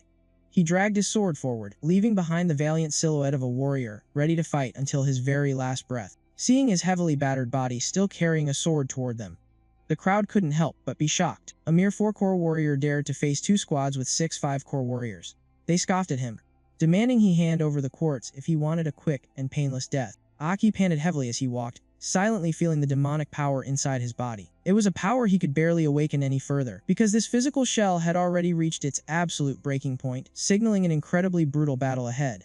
Seeing no response from him, the group immediately made their move. Whoever grabbed the quartz first would reap the rewards. Meanwhile, Sidulu suddenly recalled the vision of him collapsing in her dream, which filled her with a terrible sense of dread. The mob drew their weapons all at once and charged straight at Aki. The bald guy aggressively ordered them to kill him, declaring that the elemental core would definitely belong to them this time. Another thug laughed and fought for the lead, claiming his squad had already found a buyer. Just selling it would give them enough cash to buy some top-tier gear. The remaining time he had left was roughly 1 minute. Gritting his teeth so hard his veins popped, he realized that if he activated the demonic power again, his body would only last for exactly 1 minute. Ironically, it had to happen in this life-or-death moment. Sidulu anxiously watched his every sign of instability. She made up her mind that, at the very least, she had to protect herself and get out of this place. Aki borrowed strength from his sword, temporarily suppressing the 6 enemies who were relentlessly attacking him. Drops of blood trickled down from the corner of his mouth. But his fighting will remain completely unshaken. As long as I have a single breath left, it's enough to send all of you to hell. His true power erupted, and the countdown started at 60 seconds. The enemy's eyes widened in utter disbelief. That terrifying aura threw them into absolute panic. Could he be a demon? Aki dashed forward as fast as the wind. With a sudden whoosh, his silhouette vanished in the blink of an eye, forcing his opponents to use their perception skills just to track him. Even Zago's incredible observation skills couldn't keep up with his movements. In a split second, he appeared right behind them. The clock was at 58 seconds. By the time the blonde guy realized it, he had already taken a brutal punch to the gut. Aki's eyes were as cold as ice. Let's start with you then. Brace yourself. Before the rest of them could even recover from the shock, a fierce rage quickly flared up. At 55 seconds, they screamed about avenging their comrade and charged forward all at once. The countdown continued. 53 seconds. 52 seconds. He channeled the metal and earth elements, landing precise and devastating strikes. Moving as fast as lightning, he took down each thug in the blink of an eye. The bald guy was horrified by that overwhelming speed and skill. In just a flash, 3 of his men had fallen. He couldn't even comprehend what kind of monster was standing in front of him. At 40 seconds, he was forced to reevaluate the situation. 3 5-core warriors who mastered perception skills were defeated in mere seconds. The remaining enemies decided to team up. They roared, risking their lives, because losing to a demon like this would be way too humiliating. He walked straight toward them, coldly replying, "Go ahead, just try it." Suddenly, he staggered and stopped. He planted his sword into the ground for support. The clock hit 38 seconds. He bit his own arm just to stay conscious. His internal organs felt like they were going to explode, but he gritted his teeth and endured it. 36 seconds left. Sidulu realized that his time was almost up. His body had hit its absolute limit. 34 seconds. The attackers rejoiced as if they had just struck gold. They figured that once they finished him off, snatching back the core would be a breeze. The bald guy rushed in with murderous intent at exactly 32 seconds. Aki was still sharp enough to coldly challenge them. "You want to kill me? Come and try." He channeled his energy to raise an incredibly solid defensive barrier. The bald guy sneered and ordered a frontal assault. But every single strike was completely useless, leaving them gasping for air. His frantic henchmen asked if they should keep going, since they had drained way too much energy, and still couldn't break the shield. The bald guy fell into a total panic, having no idea what was going on. He snapped out of it, frantically screaming for everyone to stop. Aki flashed a highly satisfying smile. But it was way too late. All that energy was about to be returned in full. The energy surged, and the damage reflection skill activated. The countdown finally hit 0 seconds. Every single attack that crashed into the barrier was now blasted right back at its owners. Far off in the distance, someone recognized that this energy surge was linked to the elemental quartz. They immediately dashed toward the blinding flash of light. The protective barrier shattered. Aki collapsed to his knees, completely drained, and Sidulu rushed over to catch him. He gasped for air, barely clinging to his last breath, before slowly closing his eyes. Unable to even speak, he quietly thanked his lucky stars that he had managed to contain the energy blast. Knowing she was safe, he fell backward, and Sidulu quickly caught him in her arms. Drifting in and out of consciousness, he begged her to run, warning her that the massive energy spike would attract countless warriors and demons. Sidulu frowned in frustration. She asked if he would ever abandon a teammate, then told him to hold tightly to the quartz, while she carried him on her back. Hoisting Aki onto her back, she was absolutely determined not to let him fight alone. Even as that awful, nagging dream flashed through her mind, everything is playing out exactly like that dream. A key. The heavy wooden door creaked open, letting a sliver of outside light bleed into the deep, endless corridor. The air inside the hallway was thick with the suffocating stench of blood. Knowing the danger, Sidulu still carried him forward, stepping over the gruesome traces of demons left everywhere. She gripped the elemental crystal tightly, gritting her teeth to keep him steady on her back. "We finally got it." When he didn't answer, she called out in a total panic. "Please don't go to sleep, Aki." But he remained completely silent. His dead weight made her legs tremble, and right at that moment, his grip loosened. The elemental quartz slipped from his hand, hitting the floor and rolling away into the darkness. The sight sent a cold wave of absolute dread crashing over Sidulu. She carefully shifted his weight to turn back and grab at the quartz, her chest tightening with panic as the memory of her nightmare came rushing back. Every single detail she had dreamed about was now becoming a horrifying reality. So, what was going to happen next? Swallowing hard, she slowly looked up, and her absolute worst fear was staring right back at her. Two high-level demons were glaring down from the ceiling. Realizing they were completely trapped, her legs started shaking uncontrollably. She used every ounce of strength she had left to secure Aki on her back, sprinting frantically to get out of their attack range. No matter how fast she ran, she couldn't outrun their terrifying speed. Left with no choice, she threw her body over his to shield him, as the demon roared and lunged in for the kill. The monster violently drove its razor-sharp arm straight through Sidulu's body. As it mercilessly ripped its arm back out, she collapsed face first onto the ground, sending Aki tumbling a few feet away. The two demons glared down at their lifeless bodies, cruelly laughing at how these pathetic humans had managed to snatch the quartz. Meanwhile, in absolute despair, she realized her heart had been pierced right through. A vicious blue demon stepped forward, brutally kicking Aki over onto his back, only to realize the boy was somehow still breathing. His scent seemed to deeply disgust the monster. With her vision rapidly fading to black, Sidulu still desperately forced her bloody hand forward to stop it. The demon squatted down, eyeing him like prey, before deciding to just rip his head off. Hearing this, she screamed with everything she had left. "Don't you dare touch him." She glared at the monsters with burning hatred, completely ignoring the pool of blood, endlessly spilling from her chest onto the cold floor. The blue demon let out a sick sneer and delivered a devastating punch straight to her stomach, sending her flying across the hall, while mocking her pathetic weakness. Sidulu writhed on the ground in excruciating agony, bitterly swallowing the harsh reality of just how powerless she truly was. She forced her heavy eyelids open to look at Aki one last time, drowning in self-blame for failing to protect her dearest teammate. As the darkness finally began to consume her vision, she weakly mumbled, "Don't touch him," hating herself for being so incredibly weak. She just couldn't accept this. If only she had been stronger. Even just a little bit. Right at that exact moment, an incredibly annoyed, exhausted female voice echoed through the empty space. "Ah, what a pain in the ass." Suddenly, the sharp click of high heels echoed down the corridor. A blinding flash of light froze time and space itself, catching Sidulu completely suspended in midair. Haiwanki stepped gracefully out from a spatial rift. As one of the 6 great king banners with absolute control over space and time, she smiled with wicked amusement, muttering that even though Chiwanki strictly forbade her from helping this human warrior, she was going to break the rules anyway. She gently massaged her temples, feigning a massive headache as she stared down at Aki, who was barely clinging to life right next to a frozen demon, about to strike the killing blow. But she quickly made an excuse for herself, claiming the only reason she even cared was because Chiwanki was currently hiding dormant inside this pathetic human's body. Smoothing out her elegant dress, she crouched down and casually remarked on how ridiculously fragile a human body was to handle Chiwanki's overwhelming power, yet he somehow managed to force his body to use it up until now. Staring at the boy's peacefully unconscious face, she had to admit, the sheer willpower of this human that Chiwanki had grown so fond of was genuinely astonishing.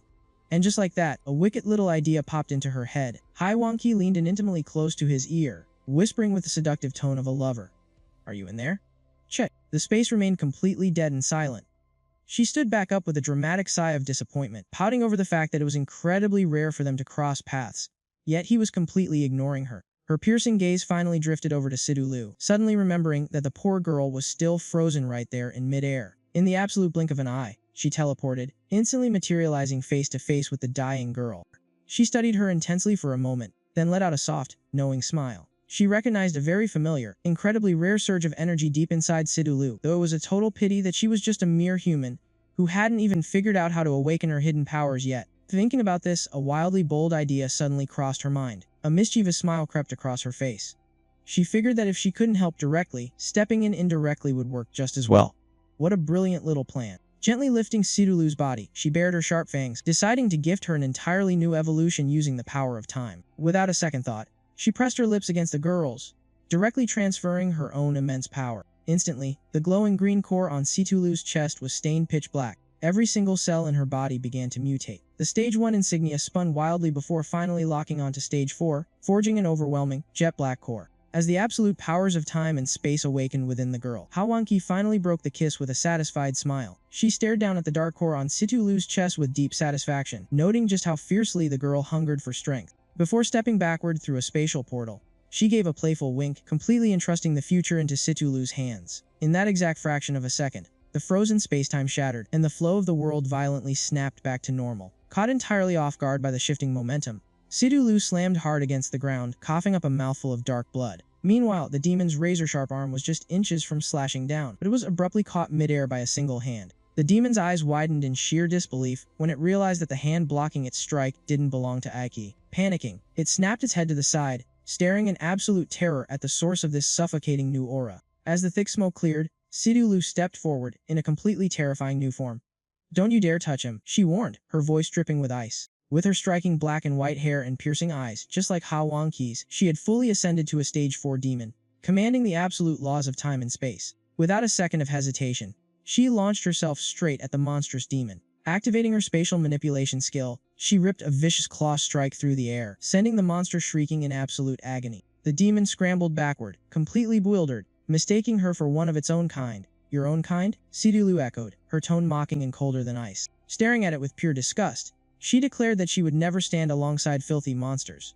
Hearing this, the remaining demon flew into a blind rage and charged. It let out a blood-curdling roar, lunging straight for her throat. She didn't even flinch. She simply raised a single hand and cast her magic. A massive spatial cube materialized right above the demon, instantly crushing down and completely paralyzing it. This was the terrifying reality of absolute spatial dominance. Despite frantically thrashing around, the pressure kept crushing it. The demon shrieked defiantly, screaming that a pathetic attack like this would never be enough to kill it. Situlu just let out a dark chuckle. Because there wasn't just one spatial cube.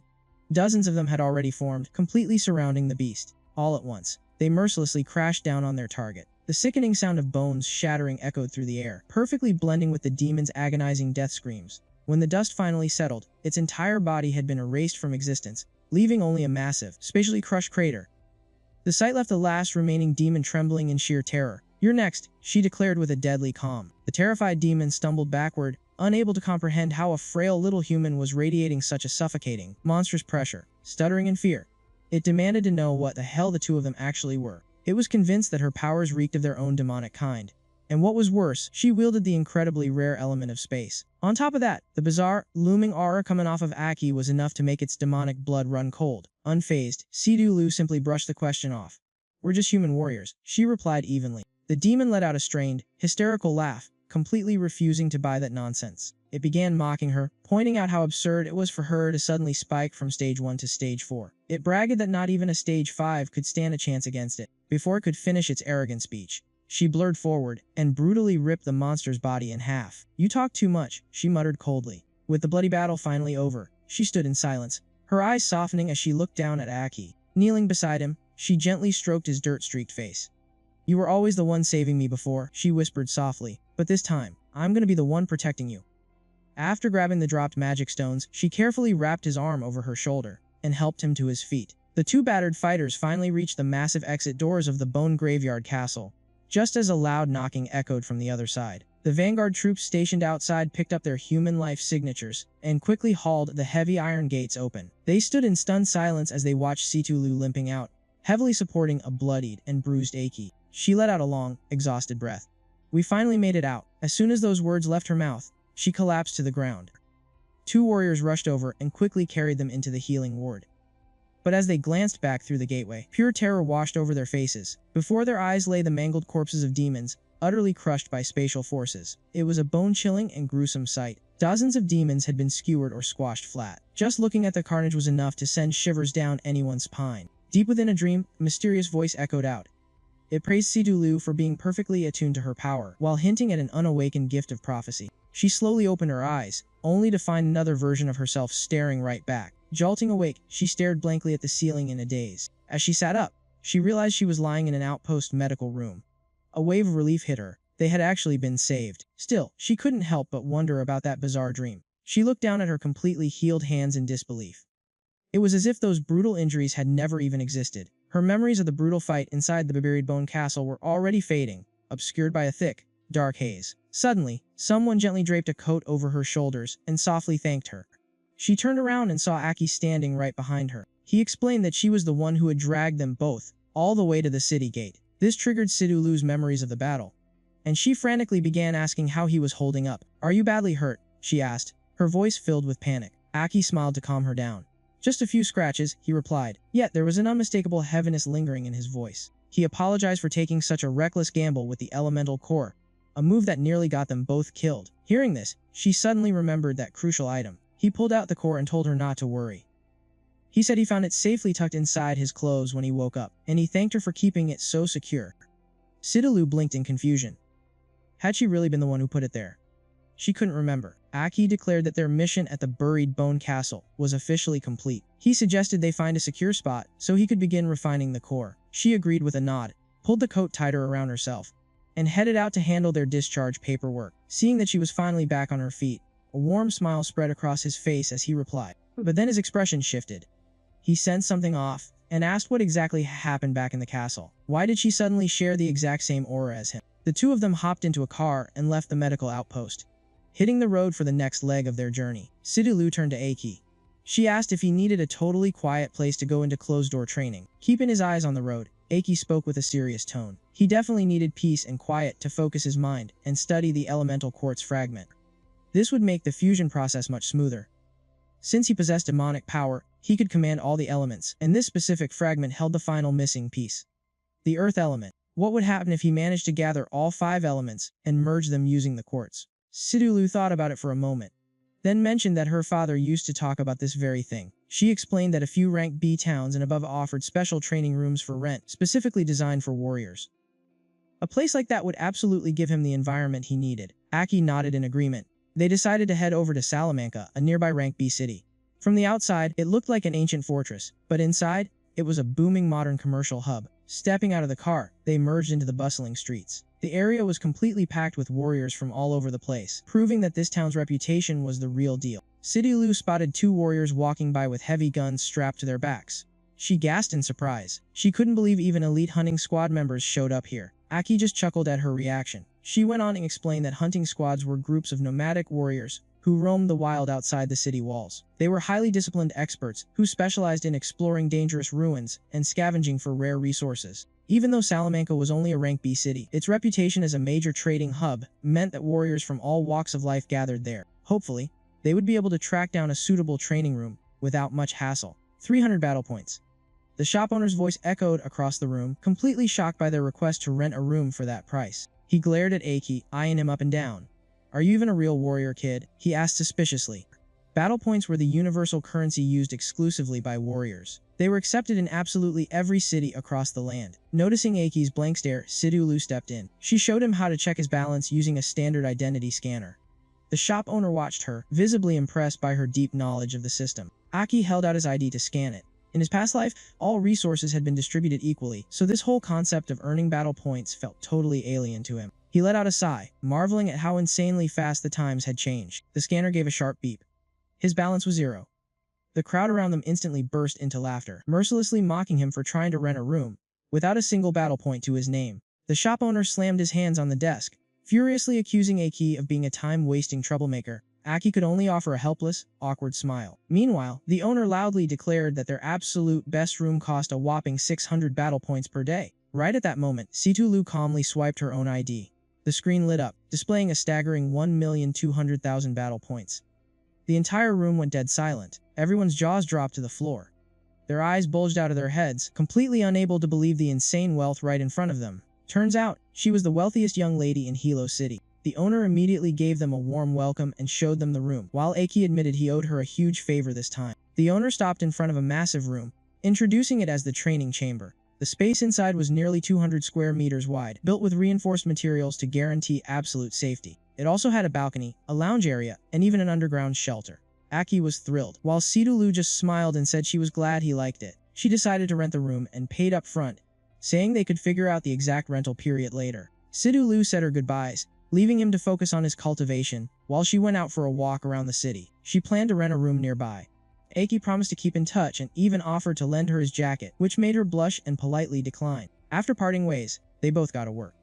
He set down the core, swearing to himself that he would become stronger. He was absolutely determined to rescue Dessa from danger. Thinking about the enemies who had devastated Xinluhao and Xinwang, he swore to make them pay for what they did. The backlash from the demonic power made him realize that he couldn't just rely on that dark energy alone. He needed to boost his own foundation by fusing with the earth element and perfecting the 5 great elements. As he chanted the spell, the elemental core began to glow.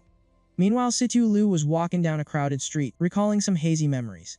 She could feel a mysterious power that had just awakened inside her body. Her strength had skyrocketed to the 4th stage in the blink of an eye. It was an energy that felt incredibly foreign, yet undeniably powerful, almost as if it was urging her to fight. She couldn't help but wonder if it was an entirely different alter ego of herself. However, she still couldn't fully control this overwhelming new power. Lost in thought, she noticed a massive line of people queuing up in front of the fighters' arena. This was a famous battleground, a place where fighters from various factions gathered to climb the leaderboards. She realized that real combat was the best way to master her newly found strength. But if she wanted to join, she would need to hide her true identity. Right at that moment, the sound of vendors selling masks and nano-cloaks echoed near the entrance. She bought a mask, fully determined to become an unstoppable force. Refusing to be a burden or be looked down upon by the demon, she resolved to conquer the mysterious power within her. Stepping into the hall, she saw the manager happily counting a stack of cash. She walked right up to him and registered for the arena battles. When asked about her rank, she replied that she was a stage 4 fighter going by the alias Rakshasa Cat. The manager greeted her with a wide grin, excitedly asking if she wanted to compete today. Sidulu nodded, choosing to step into the ring right away. Thrilled by her answer, the manager quickly ordered a staff member to guide her through the paperwork. A young boy rushed over to show her the ropes. He respectfully invited her to follow him down the back hallway. Along the way, he explained the arena rules, while she simply asked him to call her Rakshasa Cat. The kid cheerfully agreed and started addressing her by that title. She curiously asked about the highest rank in the arena, and found out it was 5 core. However, the women's division only had stage 4 fighters. Since female participants were extremely rare, she wondered why they had to separate men and women, and was told that male fighters felt awkward facing off against female opponents. Explaining this made the young kid look a little embarrassed. Sidulu completely disagreed, stating that pure skill was the only thing that determined victory or defeat. Her words left the young boy staring at her with total admiration. The bright lights from the arena shined ahead, signaling that they had arrived. Right in front of them was an 8-sided arena, buzzing with the deafening cheers of the crowd. She took a deep breath to steady her nerves, ready to step onto the battlefield. As soon as she found out there was a cash prize, she became entirely focused on the glory of being a warrior. Without hesitation, she stepped into the arena with a commanding and majestic aura. Her imposing presence left the little boy staring after her in absolute awe. His face flushed bright red, and his heart started racing wildly. Deep down, he secretly thought to himself that he might actually be in love. The announcer's voice echoed through the stadium, introducing the new Tier 4 warrior who went by the alias Rakshasa Cat. The crowd instantly erupted into wild, deafening cheers the moment she made her appearance. The announcer then moved on to introduce her upcoming opponent. It was none other than the absolute goddess of the women's arena. A girl holding a palm leaf fan stepped out, taking Situ Leo by surprise when she realized she was the only challenger. The beautiful warrior introduced herself to the crowd as Radiant Flower. The audience went absolutely crazy, cheering frantically for their beloved idol. Sidulu let out a heavy sigh, realizing that the women's arena had become completely commercialized. Radiant Flower offered a seductive smile as a greeting, and politely asked for her guidance in the upcoming match. Sidulu replied calmly, calling herself Rakshasa Cat, fully determined to fight and test out her space-time powers. Sidulu looked at the friendly beauty in front of her with a hint of hesitation, while Radiant Flower parted her lips in soft surprise. "Oh, a rare black core. And you're even hiding your face. You're just making me even more curious about you, little sister Rakshasa Cat." She struck a provocative pose and reached out her hand, declaring that if Sidulu lost, she would have to take that mask off. "Consider this a little bet with your big sister," she teased, driving the fans in the stands into an absolute frenzy over Radiant Flower's stunning, arrogant beauty. Sidulu coldly shot back that she hated this kind of flashy nonsense. If they were both Tier 4 warriors, they needed to take this fight seriously. With that said, both of them unleashed their core energy at the exact same time. The match officially began, and she immediately dropped into a defensive stance the second the referee shouted to fight. In stark contrast, Radiant Flower lightly went up on her tiptoes, smiling as she asked if her opponent was ready to enjoy her beautiful dance. She moved gracefully like a fairy, with brilliant flowers blooming under every single step, turning the bloody arena into a romantic scene. The fans in the stands screamed wildly, begging her to keep the dazzling performance going. The announcer pointed out that Rakshasa Cat seemed to have dropped her guard, wondering out loud if she had already given up against such a massive attack. But as Radiant Flower danced closer, a sudden brutal slap landed squarely on her face, contorting her features and sending her crashing to the ground. The entire stadium fell into stunned silence, with absolutely no one able to believe what had just happened right in front of their eyes. Even the loudmouthed announcer was left utterly speechless by the terrifying and decisive strike. The little boy who had guided her stared in pure shock as Radiant Flower lay there completely knocked out, defeated with just a single hit. Behind her mask, Siduli looked absolutely disgusted, thinking to herself that this opponent was even more ridiculous than that trashy young master she had met before. Her voice rang out, keeping the entire arena in pin-drop silence, as she firmly declared that warriors exist solely to fight. Emitting an intense, suffocating killing intent, she clenched her fists tightly and warned everyone not to insult the title of a warrior. The little boy excitedly threw his hands in the air and cheered, praising Rakshasa Cat for being so incredibly awesome. The hardcore fans of Radiant Flower just looked at each other in total bewilderment. But in the blink of an eye, they completely switched sides and started screaming Rakshasa Cat's name with frantic enthusiasm. The announcer rushed out to officially declare the victory belonged to Rakshasa Cat, instantly placing her at the very top of the women's arena rankings. Sidulu coldly demanded that he take her straight to the men's arena rankings next. While the announcer was still reeling in shock, she unleashed a burst of blue energy and firmly emphasized that she wanted to challenge the men's arena. The scene shifted over to a bustling, crowded marketplace right in the heart of Salamanca City. The curious locals couldn't help but stare at a young man wearing a bathrobe, casually carrying a little girl on his back. Completely ignoring all the weird looks, he just smiled and pushed his way through the massive crowd with Little Bean. The little girl pointed eagerly at the bright red skewers of candied haws, whining adorably that she really wanted to eat one. The man walked right up to the stall to buy some, listening to the vendor pitch the mouth-watering sweet and sour flavor. The stall owner enthusiastically bragged that his candied haws were undeniably the best in the entire city. The young man nonchalantly picked up the entire display stand of candy, leaving the stall owner completely dumbfounded. He then handed the whole thing to the little girl, without paying a single dime, making the poor stall owner practically fall over in shock. As he turned his back to leave, the shop owner yelled out, angrily demanding his money. Hearing that, he stopped right in his tracks. The two of them turned around. One was completely emotionless, while the other was just an innocent little girl. The shop owner furiously chewed them out, threatening to get physical, since he used to be a tough arena fighter. Suddenly, the man's eyes glowed with a mysterious, eerie purple light. The shop owner instantly lost consciousness, his eyes going completely blank and lifeless. Guided by a dark whisper, the owner obediently turned around and walked away, acting like he was totally hypnotized. The man flashed a sinister smile, revealing that all the high-ranking fighters had already left the city. He let out a cold laugh, completely disgusted by the pathetic weakness of the human race. Looking up, he ordered Shiaduzi to brutally slaughter every single person in the entire town. The scene cut straight back to the men's arena, where the crowd's deafening cheers echoed through the air. The announcer excitedly shouted through the mic, declaring that this was the very first time a female fighter had ever challenged the men's arena. He hyped up the challenger, Rakshasa Cat, and she stepped right out into the spotlight with an incredibly fierce aura. The crowd went absolutely wild, screaming and cheering for the arrival of this powerful female warrior. The announcer then grabbed the crowd's attention again, introducing her very first male opponent. A rank 4 fighter known as the Iron Hand Cleaver stepped into the ring, radiating a chilling and ruthless energy. He locked his eyes right on his opponent, genuinely surprised to see her incredibly rare black core. After quickly running through the rules, the announcer stepped out of the fighting ring. The Iron Hand Cleaver reached his hand out for a shake.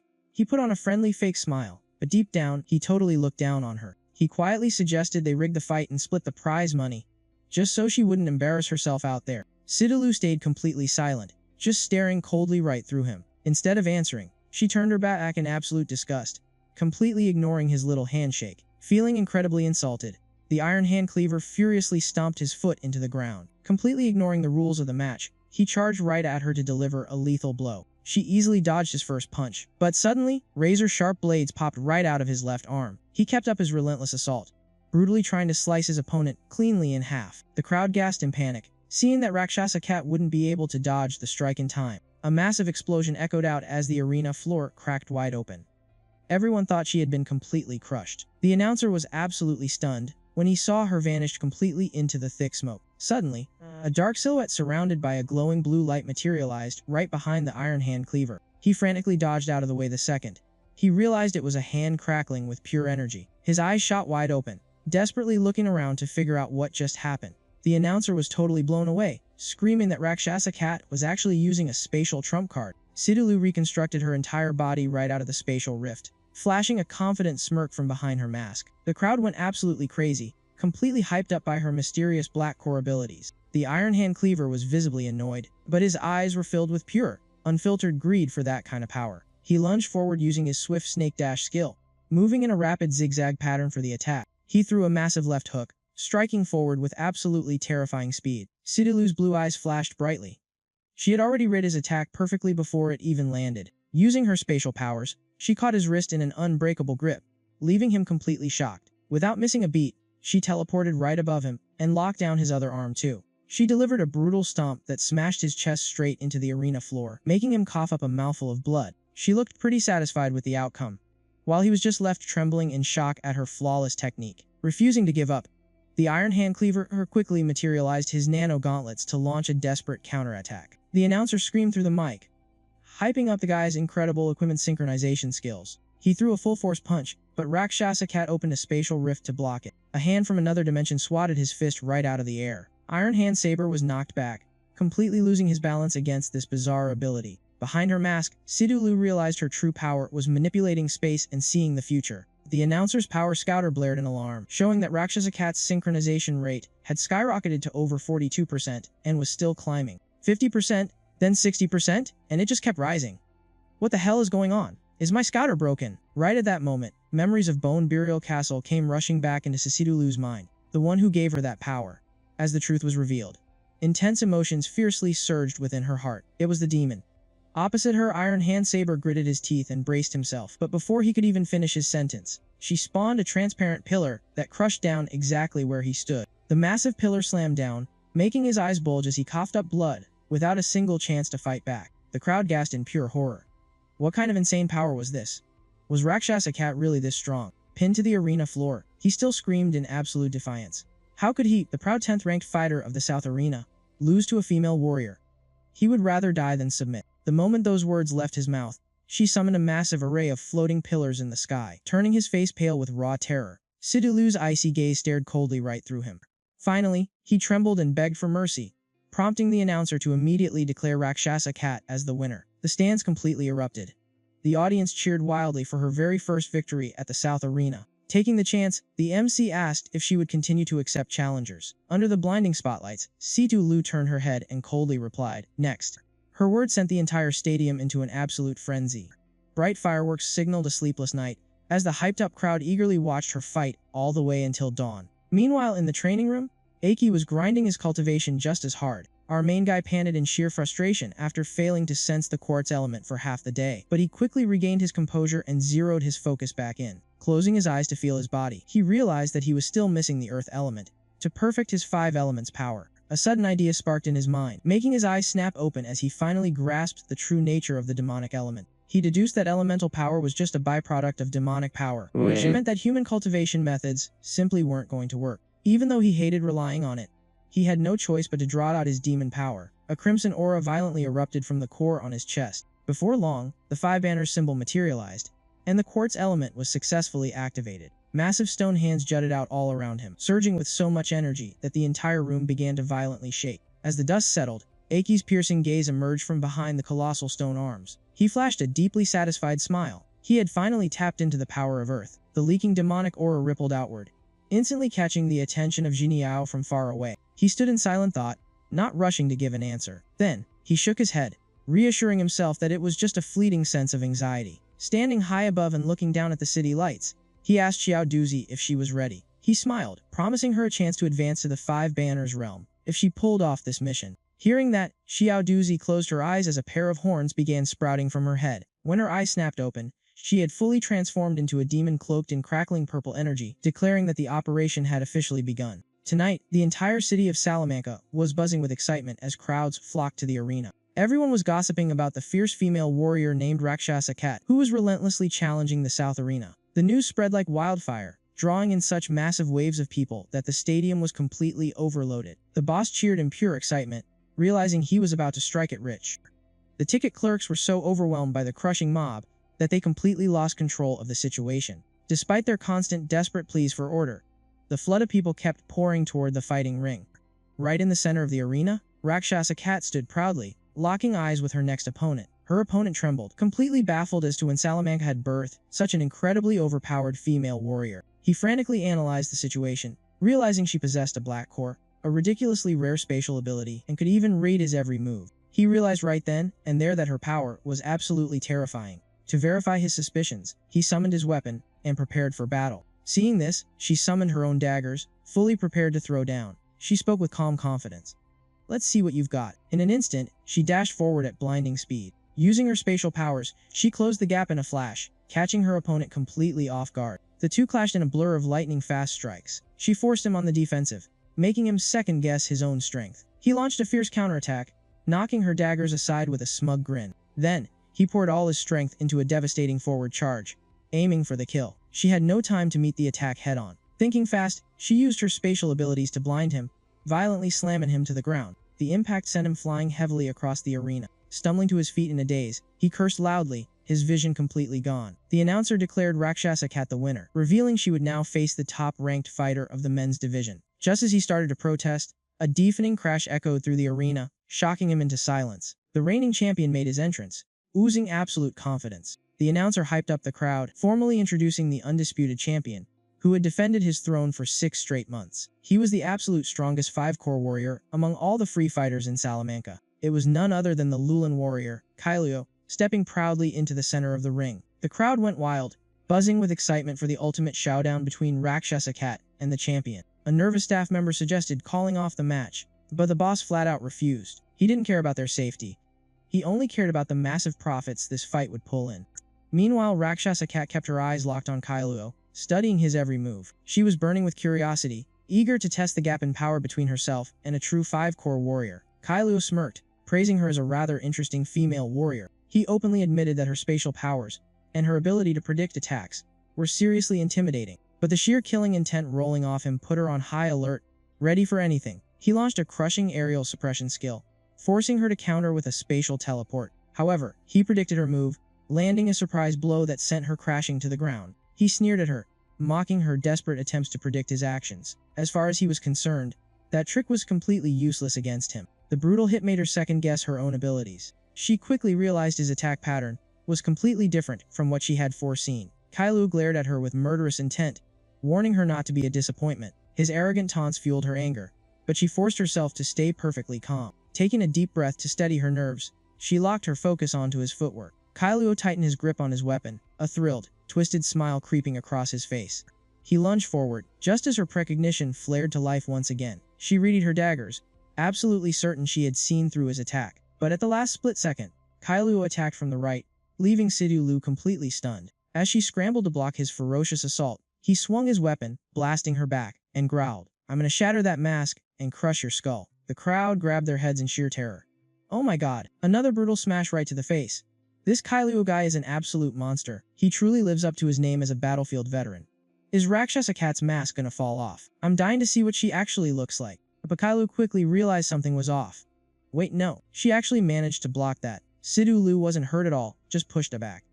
The announcer screamed into the mic. By the skin of her teeth, Rakshasa Cat blocked the strike with her daggers at an unbelievable speed. Her arms were trembling slightly. So fast, if it wasn't for the raw power of that move, I almost would have forgotten that he possesses a red core. In her eyes, Kailio was nothing short of an apex predator. His speed and sheer power were leagues above her own. He truly was a 5-core warrior. Her gaze hardened with resolve. It wasn't that her precognition was wrong, but rather that he was throwing out countless high-speed feints. If she wanted to win, she had to rely entirely on the power of her black core. Sidhu stomped hard enough to shatter the arena floor, forcing herself to take the initiative and go on the offensive. She flickered in and out of sight, dashing forward like a phantom wind. A murderous glint flashed in Kailio's eyes. Spatial abilities again. Trying to take the lead, are we? It's not a good look for a woman to be so damn aggressive. He activated his secret technique, Lulan Shadow Dance. He moved at such a terrifying speed that the naked eye simply couldn't track him. Kailio let out a booming laugh. It doesn't matter where you pop out from, you're getting hit. Your spatial tricks are completely useless against me. In the blink of an eye, he whipped up a violent tornado of staff strikes that left the announcer absolutely terrified. This kind of raw power was enough to level the entire arena. Sidhu's voice echoed with an icy chill. You seriously underestimated my spatial powers. The moment the words left her mouth, she materialized right behind him. A vicious thrust pierced straight through his stomach. Blood sprayed everywhere as Kailio screamed in pure agony, collapsing heavily to the ground. He clutched his bleeding leg, completely unable to stand. A wave of sheer terror hit him as he realized she wasn't just teleporting. She was actually tearing through the fabric of space itself. Sidulu stood over him, radiating an overwhelming pressure. If your speed is getting in my way, then I'll just have to cripple it first. Kai Lu trembled in fear. He never imagined a black core could be this utterly terrifying, especially since her aura still only felt like a 4-core. The crowd went absolutely wild. A 4-core completely dominating a 5-core. Rakshasa Cat truly was an absolute idol in the arena. Meanwhile, an anxious staff member came sprinting toward the entrance gate, genuinely thinking she was in mortal danger. He was panicked because Kai Luo was notoriously ruthless, but he was still dead set on stopping the match to save her. Just then, the announcer's voice boomed over the speakers. Rakshasa Cat has taken absolute control of the match. The announcer immediately took the chance to plug some limited edition Rakshasa Cat merchandise, which finally made the worried staff member let out a huge sigh of relief. The announcer confidently declared that her victory was practically guaranteed, then hurriedly started prepping to sell even more tickets. Hearing that, the relieved staff member immediately ran over to help out with the sales. Grabbing a microphone, the staff member hyped up the crowd. Get ready to witness the very moment Rakshasa Cat claims her crown. He yelled at the top of his lungs, urging the roaring audience to keep their eyes locked on this historic moment. The entire crowd erupted, chanting Rakshasa Cat's name in perfect unison. Backstage, the announcer was gleefully calculating the massive piles of cash they were going to rake in tonight. He muttered to himself as he walked down the hall. That Rakshasa Cat really is a walking gold mine. Suddenly, he stopped dead in his tracks when he spotted a strange little girl standing in the shadows. He quickly warned the girl, telling her she couldn't just wander around such a dangerous area. Xiao Duzi slowly looked up, her glowing red eyes utterly devoid of emotion. I don't have any parents. Pure panic washed over the announcer's face as realization hit him.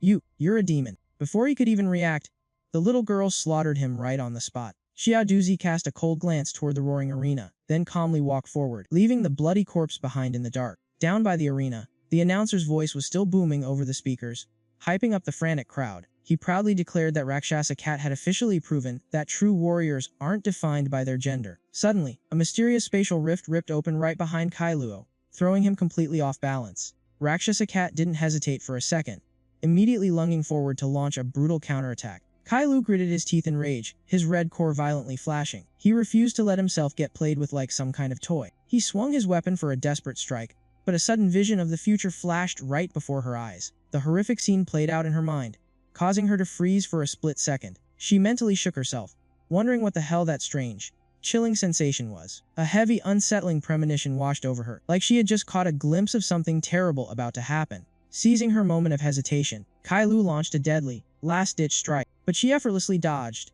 casually stepping right on his head before landing gracefully on the ground. Her mind drifted back to that unmistakable demonic aura she had just sensed creeping into the inner city, but that made absolutely no sense. There was just no way a demon could ever breach the city walls. Yeah, that aura felt so familiar. It was like it was resonating with the very power flowing through her body. Kai Lu roared in absolute fury.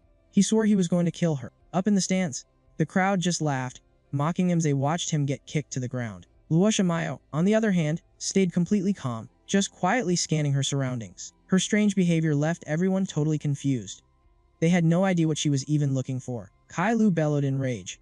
He thought she was just looking down on him. Sidulu just spoke in a cold, deadpan voice. She told him she had just sensed the presence of a demon. Kai Lu scoffed at her. He didn't believe a single word she said. He confidently declared that there was absolutely no way a demon could get inside the city of Salamanca. But before he could even finish his sentence, a massive hook pierced right through his chest from behind. He was paralyzed with terror. This wasn't her power. In the blink of an eye, his entire body was ripped apart. Standing right behind him was Xiao Duzi, wearing a bone-chilling smile. Instantly sensing the danger, Situlu jumped back to keep her guard up. That wasn't a little kid. That was a demon. The announcer frantically grabbed the microphone, screaming at the top of his lungs to warn the crowd. Trembling with fear, he pointed a shaking finger straight at the little girl. It's a demon. A demon is here. Run for your lives, he shrieked in pure panic. The audience was completely bewildered. They hadn't even processed what was going on yet. Then, Xiaoduzi slowly turned her head to look at them. The sheer terror of her gaze left them gasping for air. The crowd erupted into absolute chaos, shoving and trampling each other as they scrambled to escape. The little girl just gave a mocking laugh. Humans really were so pitifully weak. Luosha Miao furrowed her brows, trying to wrap her head around the fact that a demon could disguise itself as a little girl. Xiaoduzi smirked wickedly. Her mission to assassinate the 6 5-core warriors was turning out to be way too easy. Hearing that, Siduli was struck with dread.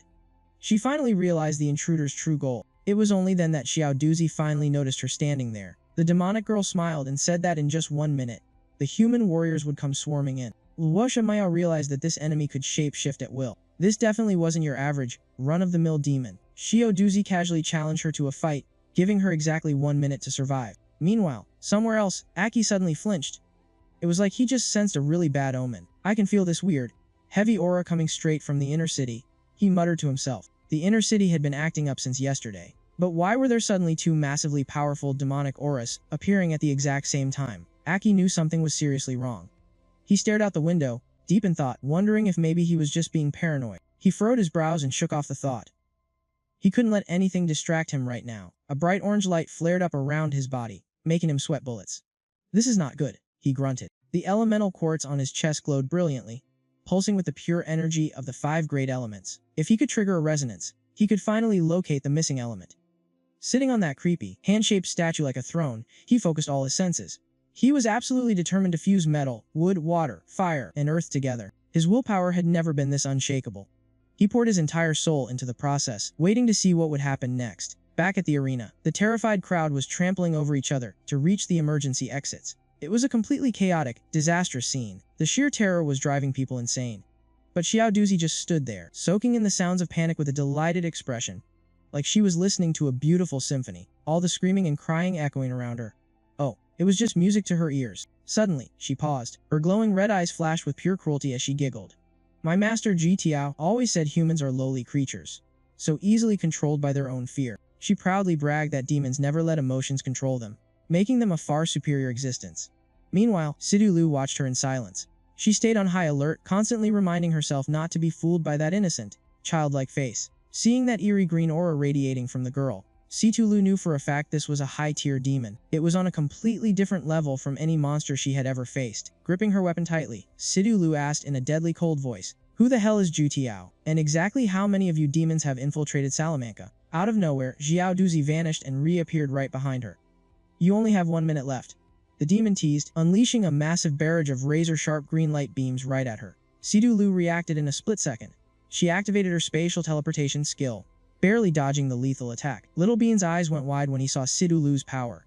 It was definitely a super rare spatial type ability, the kind that's incredibly hard to find. Only then did he finally take his opponent seriously. Her scent and aura were just too overwhelming. Who gave you that kind of power? A spatial attribute.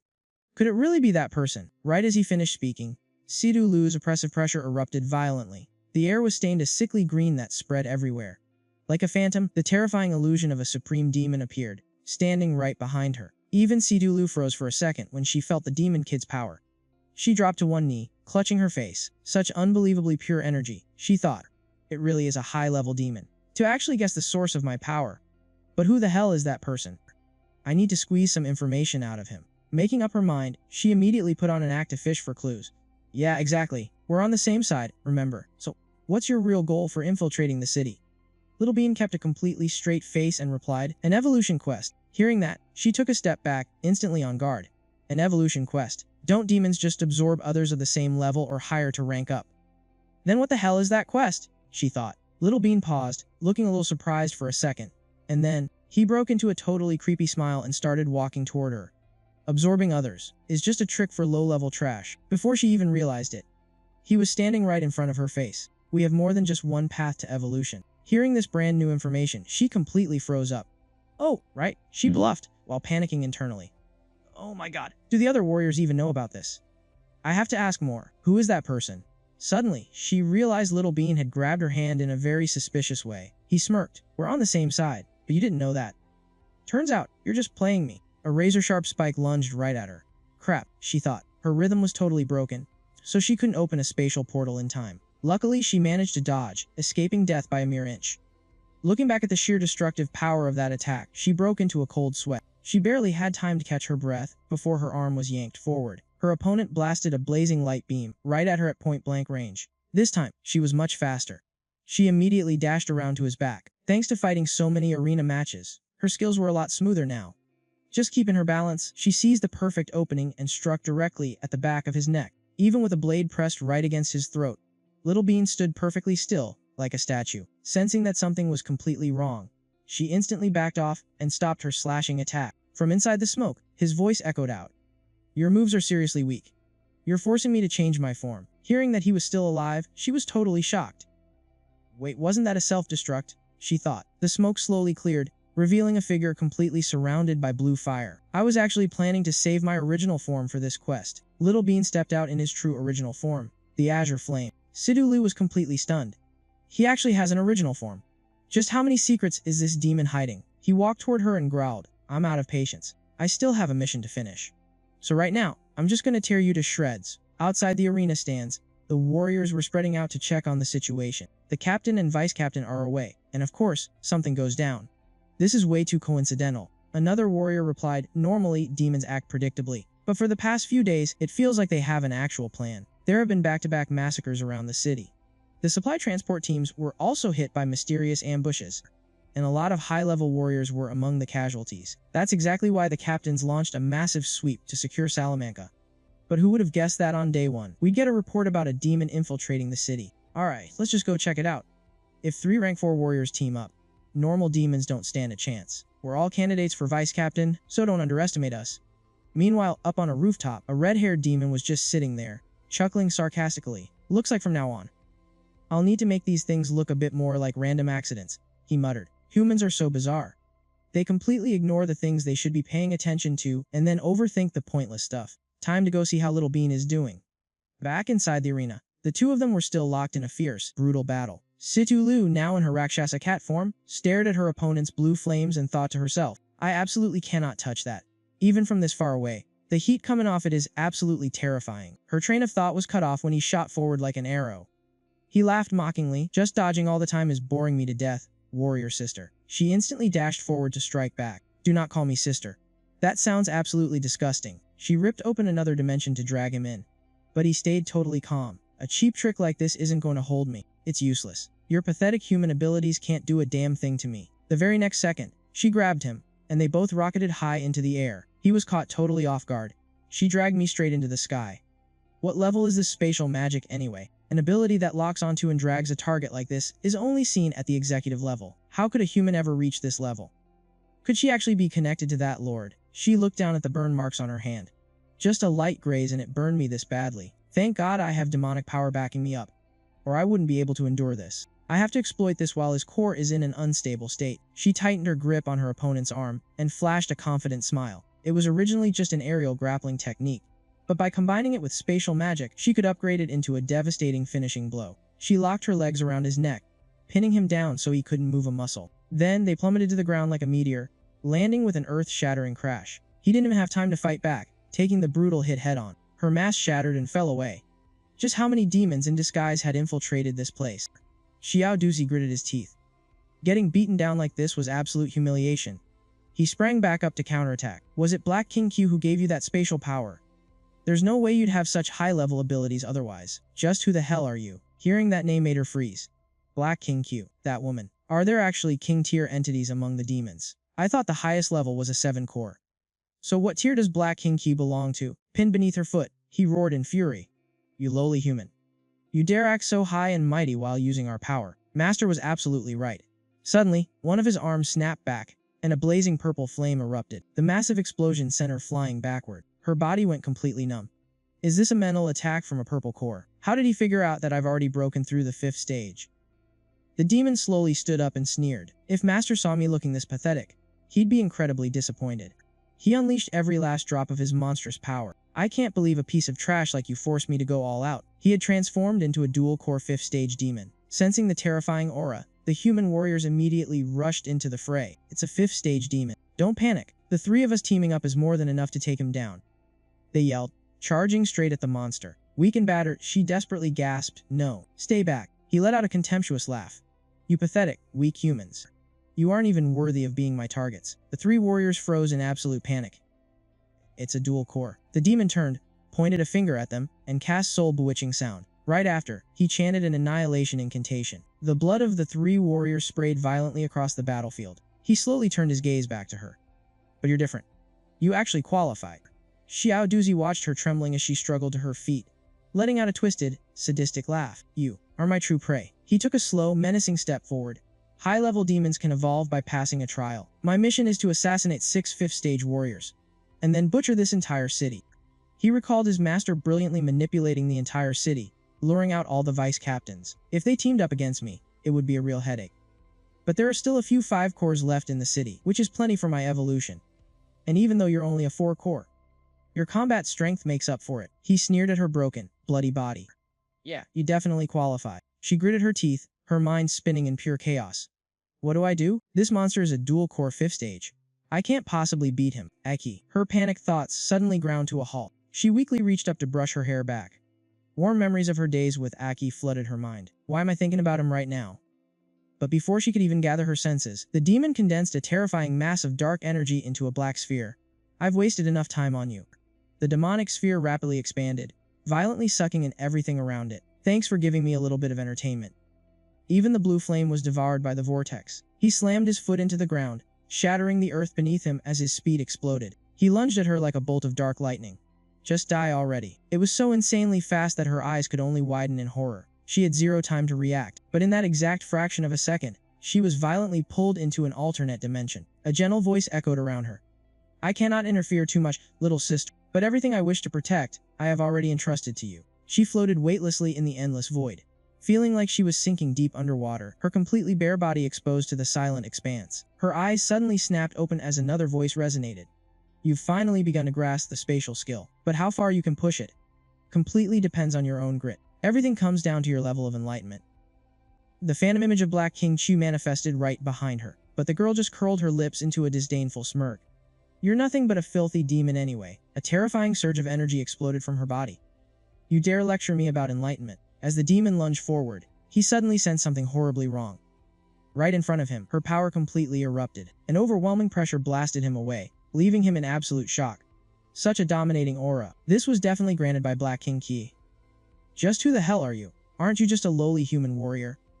Did Black King Q betray our kind? But she didn't even bother to answer his frantic questions, instantly deploying her ultimate technique. I couldn't care less, she coldly declared, her body slowly levitating into the air.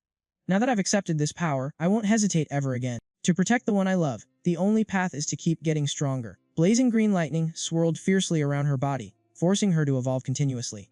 Driven to madness, the demon roared in pure rage.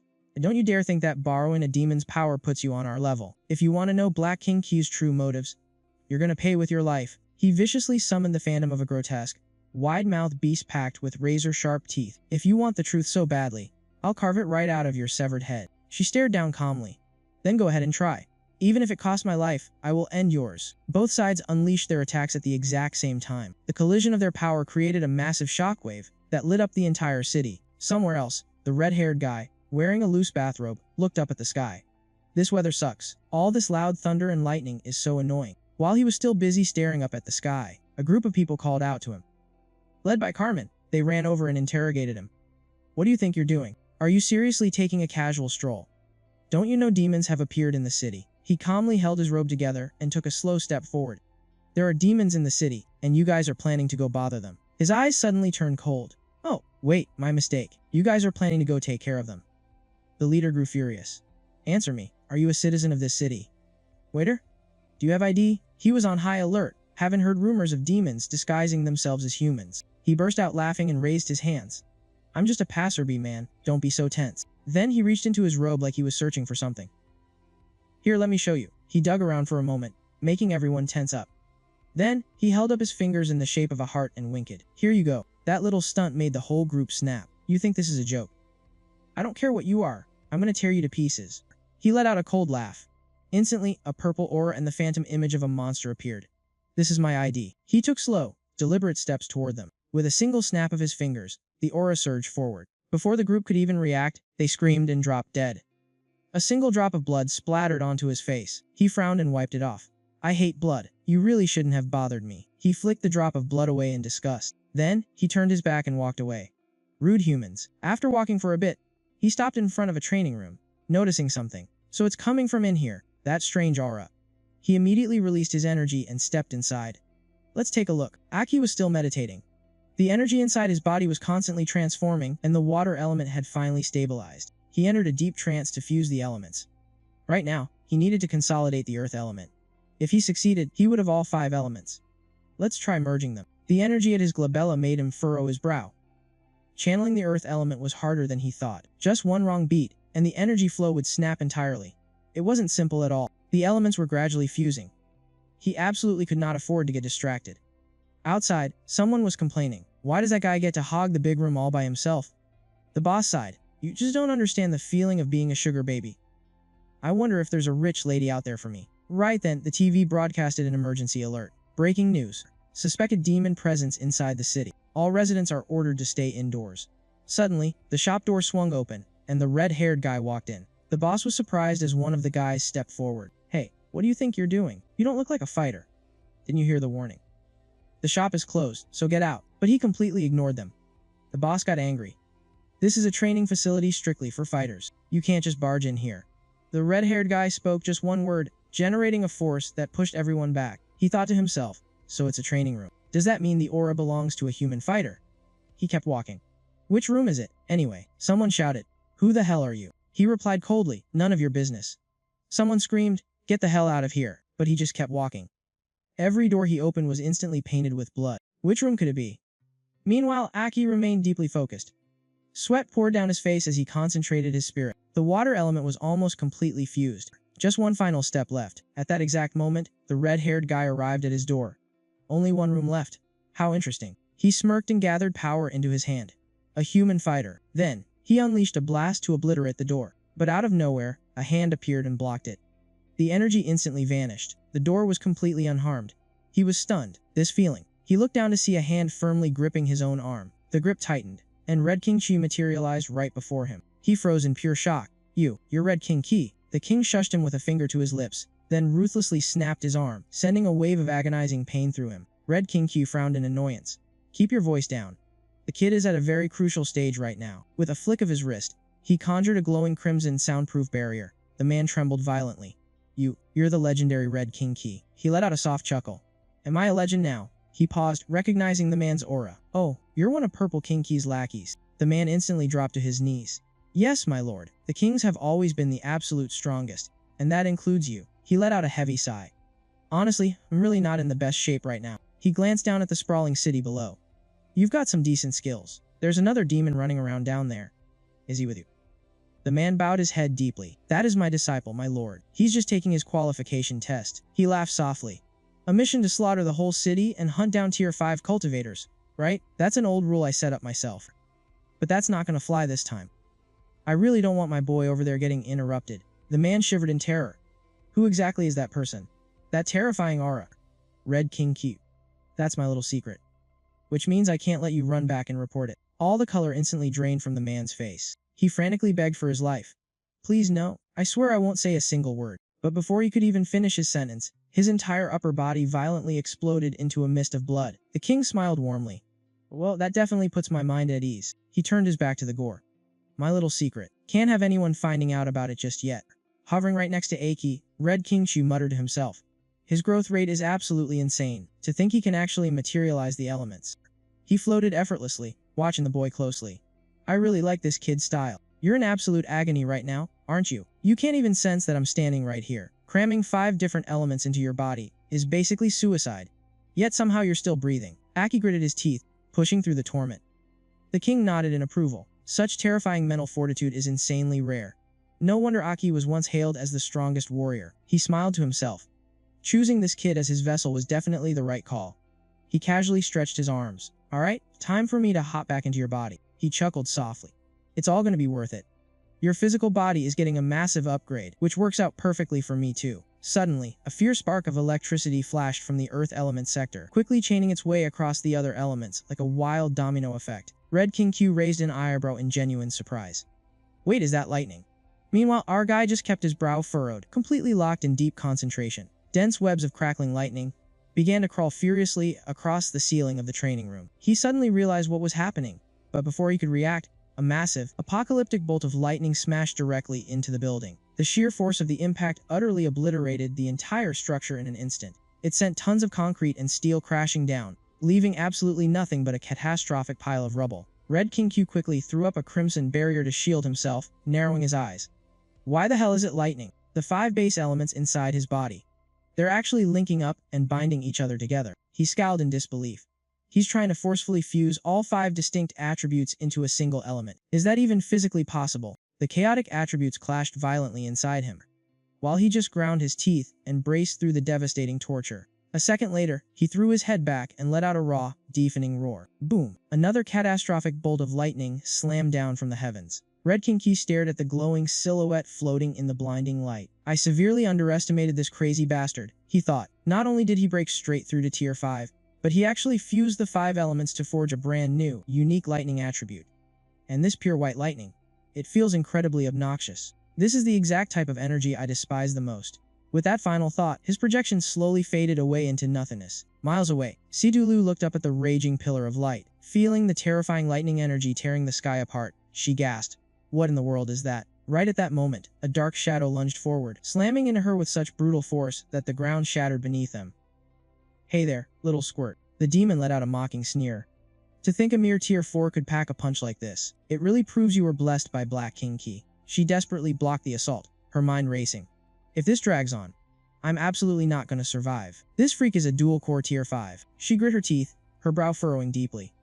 The captain should be back any minute now. I just have to stall for time. The demon threw a vicious punch right at her.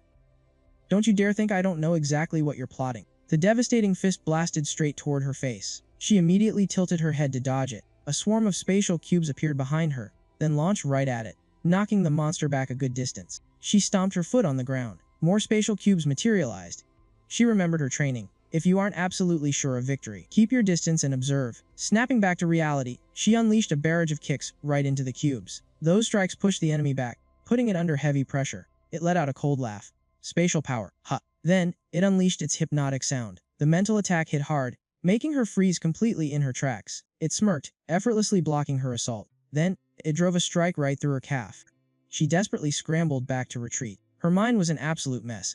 Her leg was severely injured, and there was no time to heal it. Xiao Duzi laughed. This place will be a dead city sooner or later. Even if I lose. No, wait, I won't lose. But if Master Red Hair steps in, it'll fall even faster. Basically, this city isn't surviving the night. It said, before unleashing another attack. Just give up. Human warrior. She couldn't dodge in time. She thought it was the end, but a lightning shield crashed down from the sky, blocking the strike completely. Xiao Duzi was absolutely horrified. My attack got destroyed. A figure appeared, standing protectively in front of her. She stared in shock. Was I just saved by a rank 5 demon? But a second later, she recognized it. This aura. Aki, the main character, had arrived, looking like a rank 5 thunder god. He glared coldly at his opponent. The demon began to back away, terrified of this new, overwhelming power. It stammered in fear. Who are you? She looked closely, realizing it really was him. Aki, is that really you? He replied, yeah, it's me. This guy is pretty tough. You did great. He glanced at her, noticing that she seemed to have absorbed some demonic power as well. She quickly warned him, be careful. It's a dual-core demon, not your average monster. He just smiled. I know. I actually specialize in dealing with these high-tier freaks. The demon snarled. Your aura feels just like hers. You both reek of our kind. Hearing that, he let out a cold laugh. Don't act like we're on the same side. He suddenly flared his power. We are demon hunters. Those words pissed it off. His lightning is so damn irritating. I have to kill him right now. It launched a devastating attack, screaming, just die, both of you. Situlu shouted a warning, but he stopped her from jumping in. You're hurt. Don't push yourself. He dashed forward. Leave this to me. A massive thunder snake materialized, slicing right through the demon's attack. The two streams of energy violently collided, sparking a massive electrical storm. The demon watched in horror. My pure energy attack was sliced in half? What kind of lightning is that? His overwhelming power made the demon hesitate. As lightning crackled around him to protect his teammate, he smirked, thinking that fusing the 5 elements to create this power was totally worth it. He remembered clearly, this specific type of lightning was incredibly effective against demons. When he was fusing the elements, he almost died from the agonizing pain. He seriously thought his body was going to explode. But surprisingly, it gave birth to this unique lightning attribute. He clenched his fist tight. Let's see just how much damage this can do. The demon sneered. You think you can kill me? You've only managed to block one attack. You're way too cocky. It snarled, preparing to detonate its core. It thought to itself, if Master finds out I did this, he'll definitely chew me out. Recalling its master's words, the demon decided to go all out and kill them both, transforming into its absolute strongest form. Aki stayed fully on guard. A core. That's just like the limit break mechanism that warriors use to boost their power. It spread its wings wide and dive-bombed them, sending a massive shockwave through the ground. Then, it used the recoil force to launch itself high back into the air. Its power skyrocketed as thick veins bulged all over its body. With those wings, it completely dominated the fight with blinding speed. The main character seized the perfect opportunity to launch a counterattack. It roared, locking him down, forcing him to defend entirely bare-handed. The relentless barrage of attacks left him with no choice but to block. His lightning power was still incomplete, making it incredibly difficult to strike its core. If they kept fighting mid-air, he would be at a severe disadvantage. Even though he could manifest wings, he could only maintain them for a short amount of time. While dodging, he asked Sidulu about its abilities.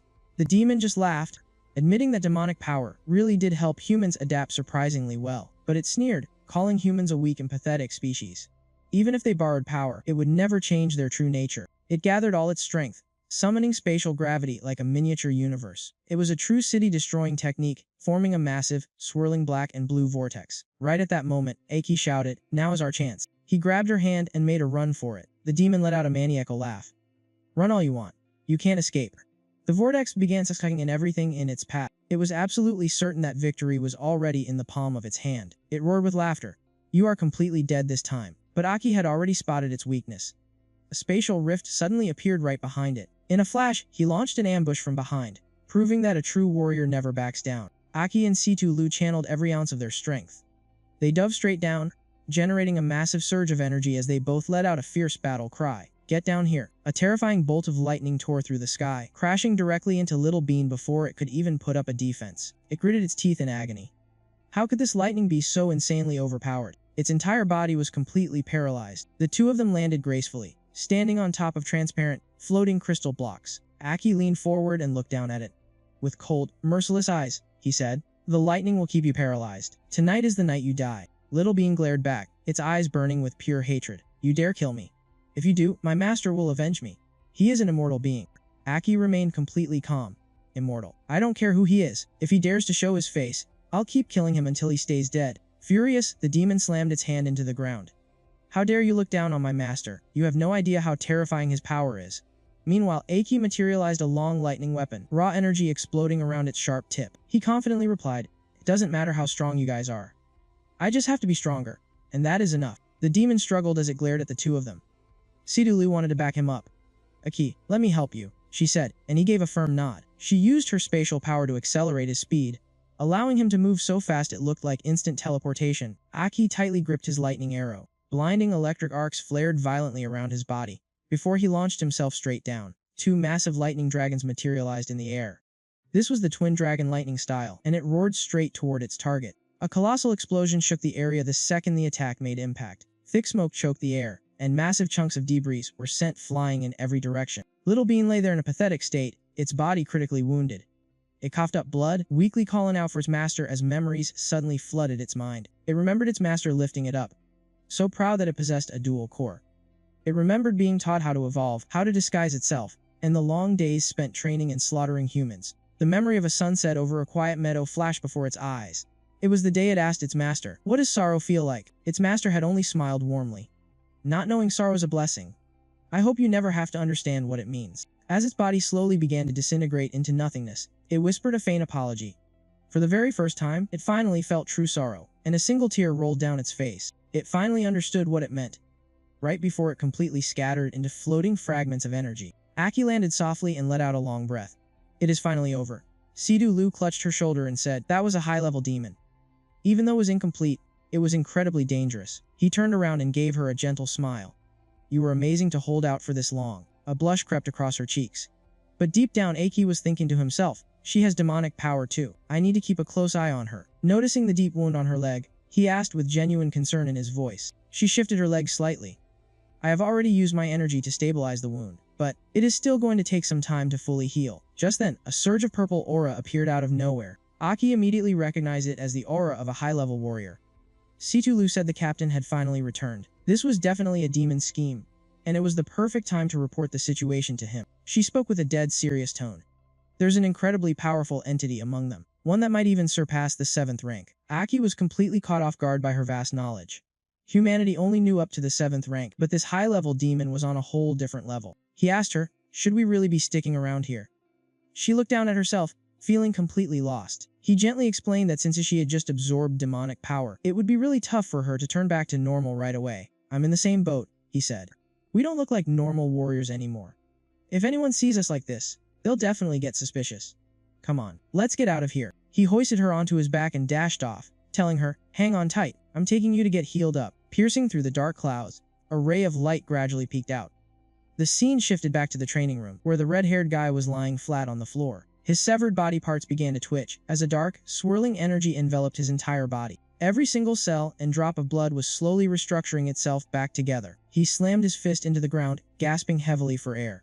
Damn it, good thing I have this regeneration ability. That red king rank was absolutely terrifying. I have to report this to the purple king rank right away, he muttered. But wait, Little Bean's aura. It just vanished. He peered out the window. Below, a massive crowd of warriors was already gathering. One of the guys walked up carrying a strange box to give his report. Sir, These are the core fragments we managed to recover from the scene. The commander-in-chief examined it and said, it's completely drained of energy. Take it straight to the lab for a full analysis. The commander pondered deeply. This ambush was clearly planned out, and way too many of his warriors had just lost their lives. There's no way this was just an ordinary 5th-rank demon. He thought to himself, who exactly was it fighting? And who managed to kill it? A million questions raced through his mind. Could it have been demons fighting among themselves? But he immediately brushed that ridiculous thought aside. Meanwhile, in another part of the city, a blonde guy was busy running his patrol mission. He smirked, thinking his golden opportunity to show off had finally arrived. He was definitely getting that sweet promotion soon. Suddenly, a chilling voice echoed from the shadows.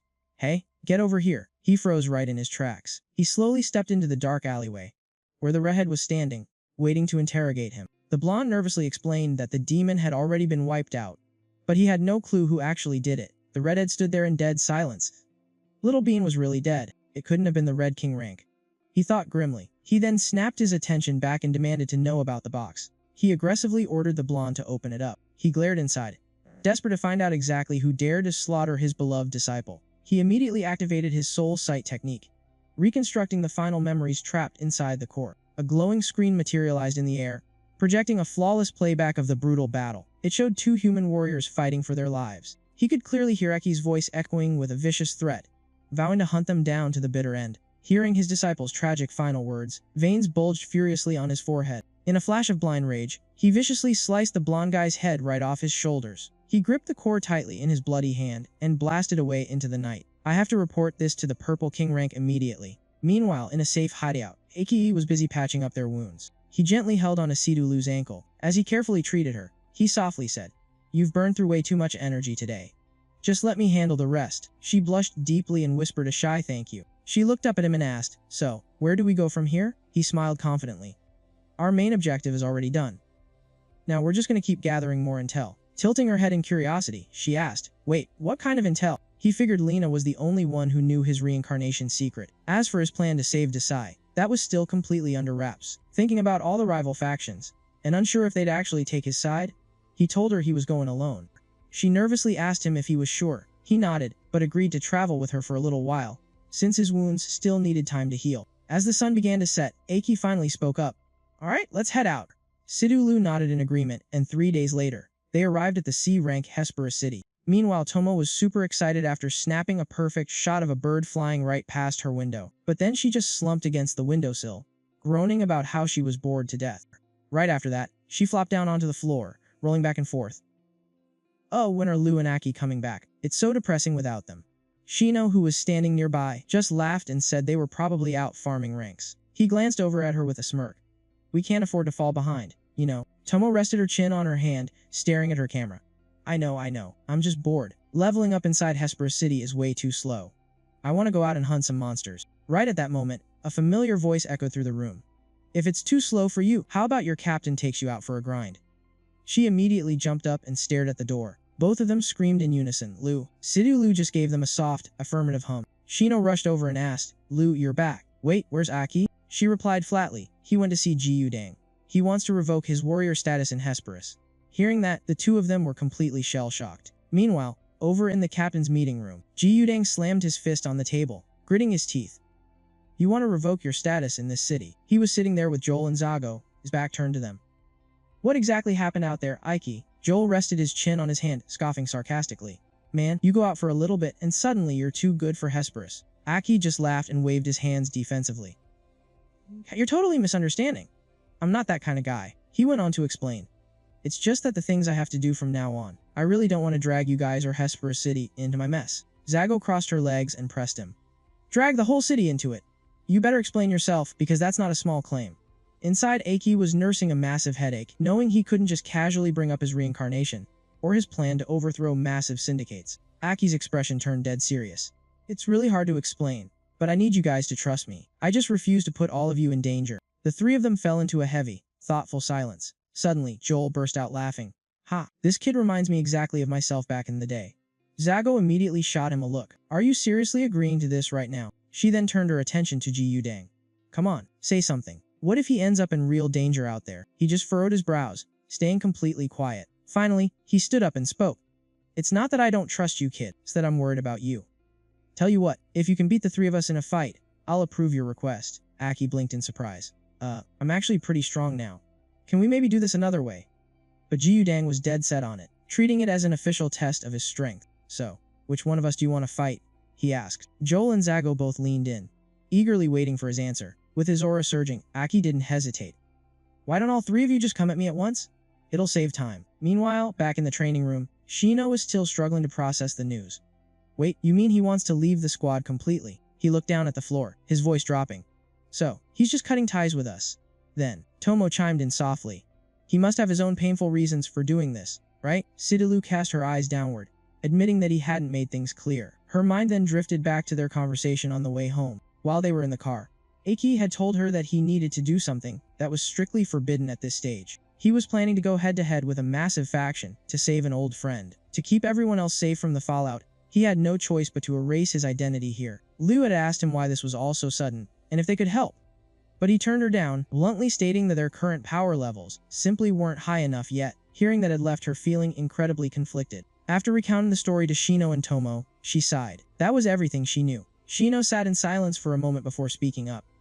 He's always been the kind of guy who looks out for his squad. If he made this decision, he definitely has a good reason. I believe in him. Despite his supportive words, his hands were trembling from the overwhelming emotion. Frustration leaked into Shino's voice. Still, the feeling of not being trusted is just awful. I can't just accept this lying down. Tomo managed a small smile. Come on, Liu, you've never been one to accept defeat. Aren't you going to win back your pride? Shino nodded in agreement, pointing out that their team of 4 hadn't even gone on a single mission together yet. Siduli looked at her teammates, visibly moved by their words. Tomo held up a group photo of them. Our team of 4 needs every single member. No one gets left behind. In the photo, Liu was standing in the back with her usual cold expression, while the other 3 were smiling brightly in the front. Looking at it, she gently pursed her lips. We can't just let that guy leave all by himself. She turned around. Let's go. The 3 of them immediately went looking for Aki. Over at the training ground, he was standing face to face with the 3 captains. Joel laughed. Looks like you're a lot more confident after your trip. But don't underestimate us. Ji Yutang stretched his muscles. Joel loosened up. And Zago stood with his hands on his hips. The 3 of them gave off an intense, fighting aura. Joel even joked about coming up with a team name, which Zago immediately shot down. Aki stood up straight and asked, so, what are the rules for winning and losing? Ji Yutang replied, go all out and defeat your opponent. Energy erupted around him. If you want to leave, this is your test. But challenging 3 of us at the same time is just too arrogant. Aki smiled. I'll keep that in mind. Joel also burst out laughing, saying the kid needed to be taught a lesson. All 3 of them charged forward at once. Zago yelled, since this is an exam, we're not holding anything back. Ji Yutang pushed off the ground and dashed forward.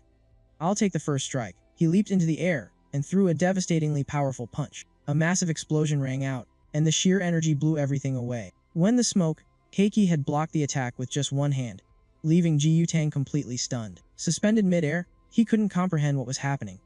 Aki calmly said, all 3 of you, come at me together. The scene repeated itself. His punch was effortlessly blocked, and he still couldn't believe his eyes. The other 2 rushed in. Zago was in pure shock.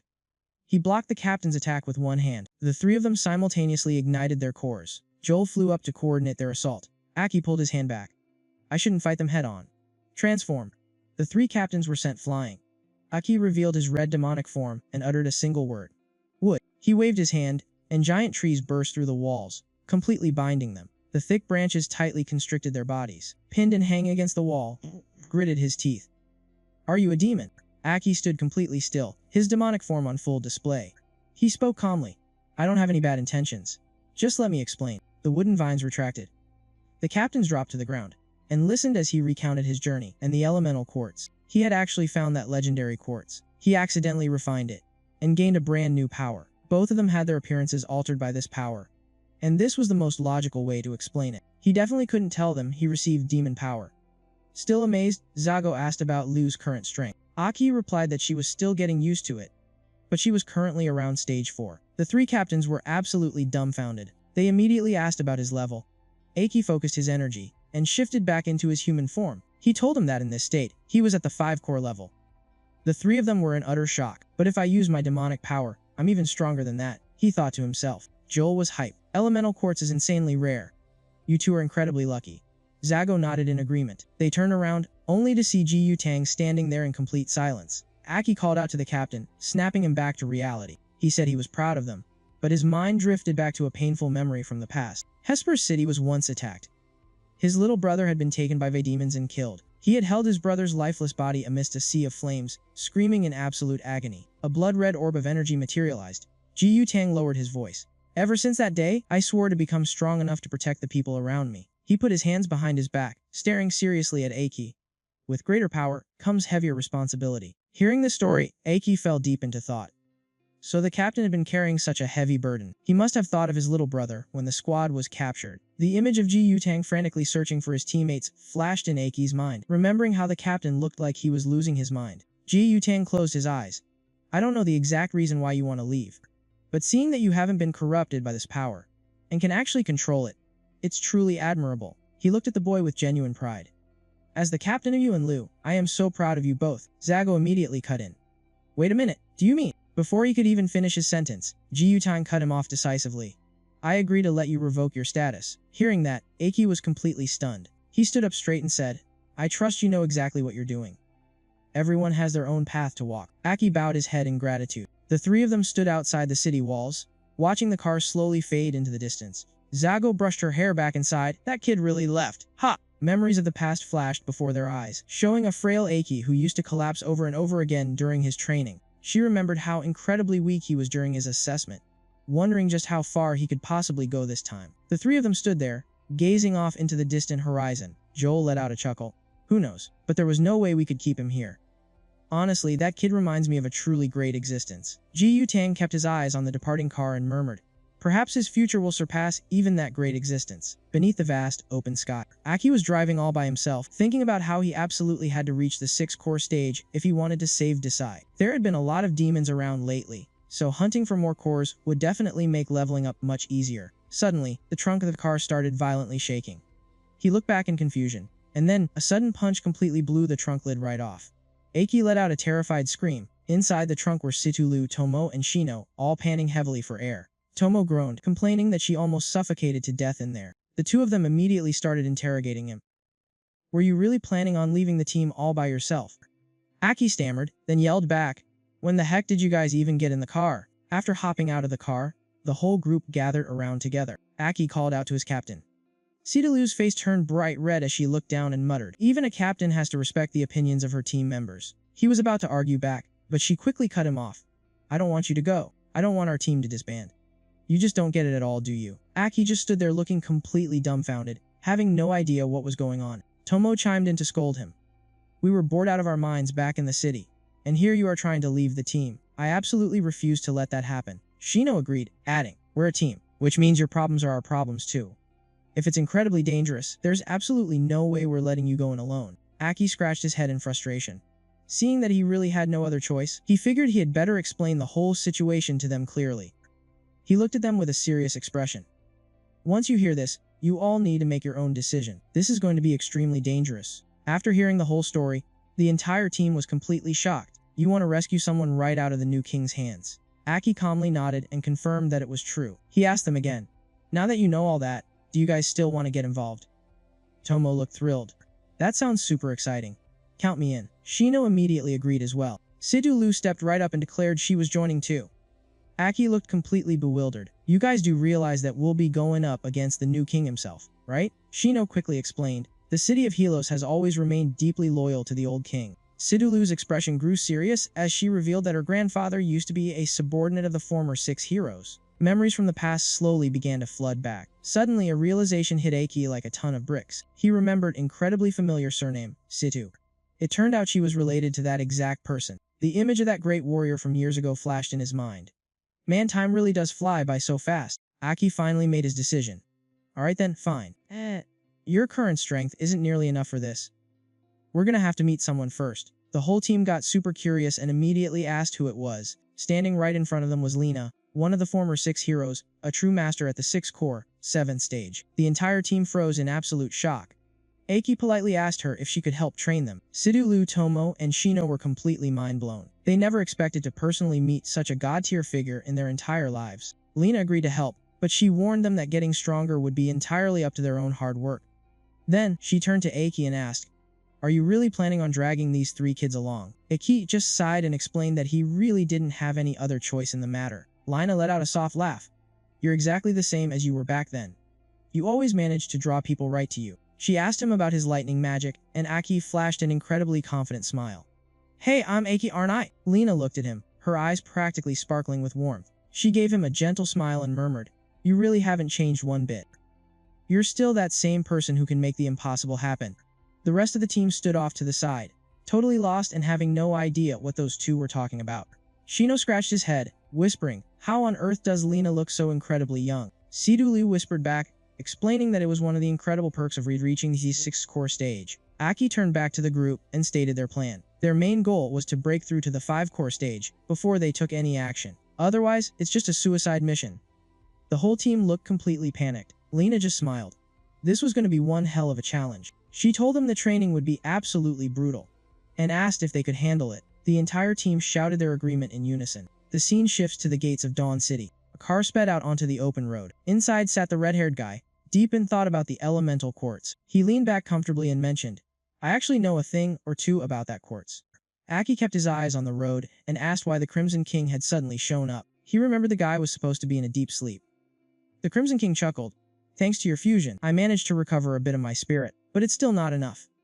Helping you last time really drained my energy." He pointed out that Aki's method of finding the quartz was way too slow. Aki slammed on the brakes and asked, "Wait, do you have a better way?" He was highly suspicious that the demon was plotting something. The Crimson King grumbled, after being jerked forward by the sudden stop. Then, he brought up the battle with the dual-core demon. Aki confirmed it.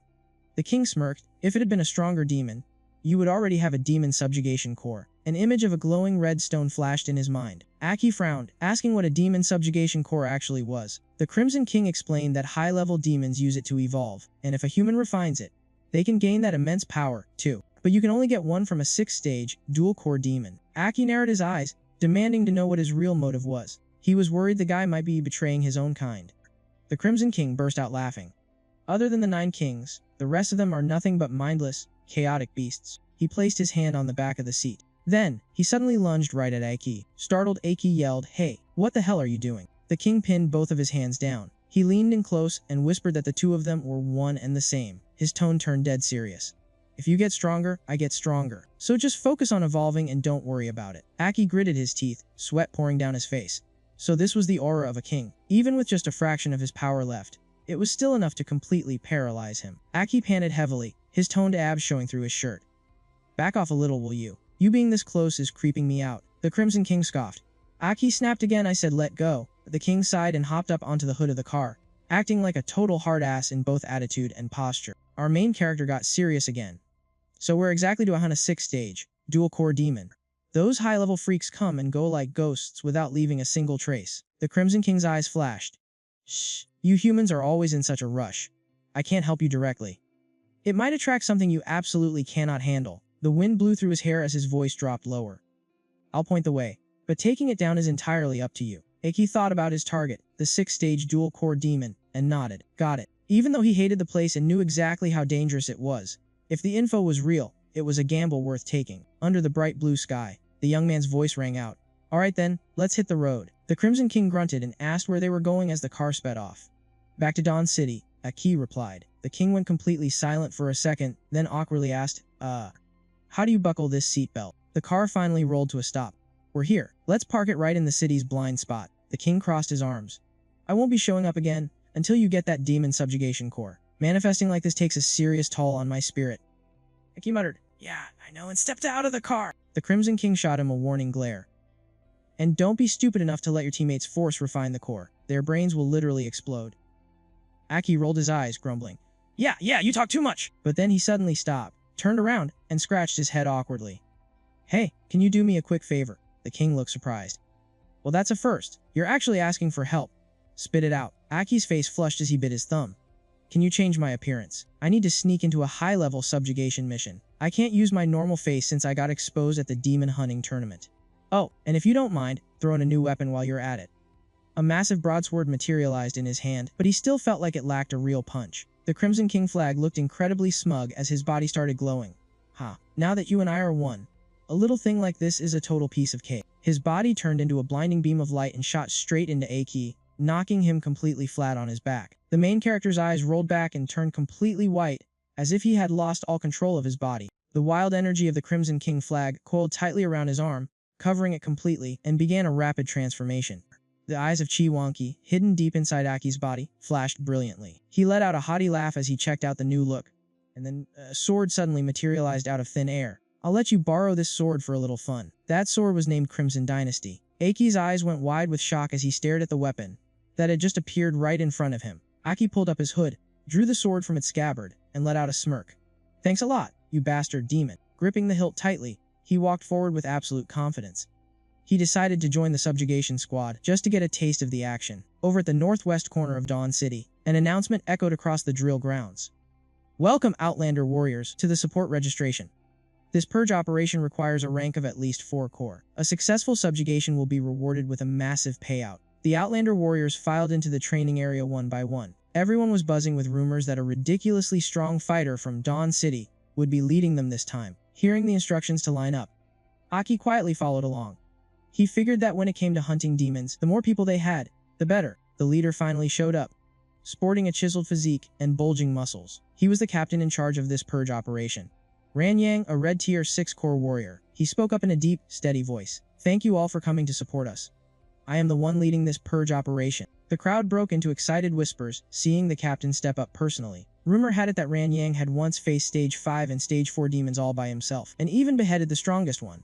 The warriors of Dawn City were famous for being absolute elites. He announced that Squad 6101 had vanished in the decaying forest, 3 kilometers north of the city, and not a single person had returned. He continued, the captain of the scout squad is a blue tier 5 core warrior, and a brother-in-arms I've known for years. He is no pushover.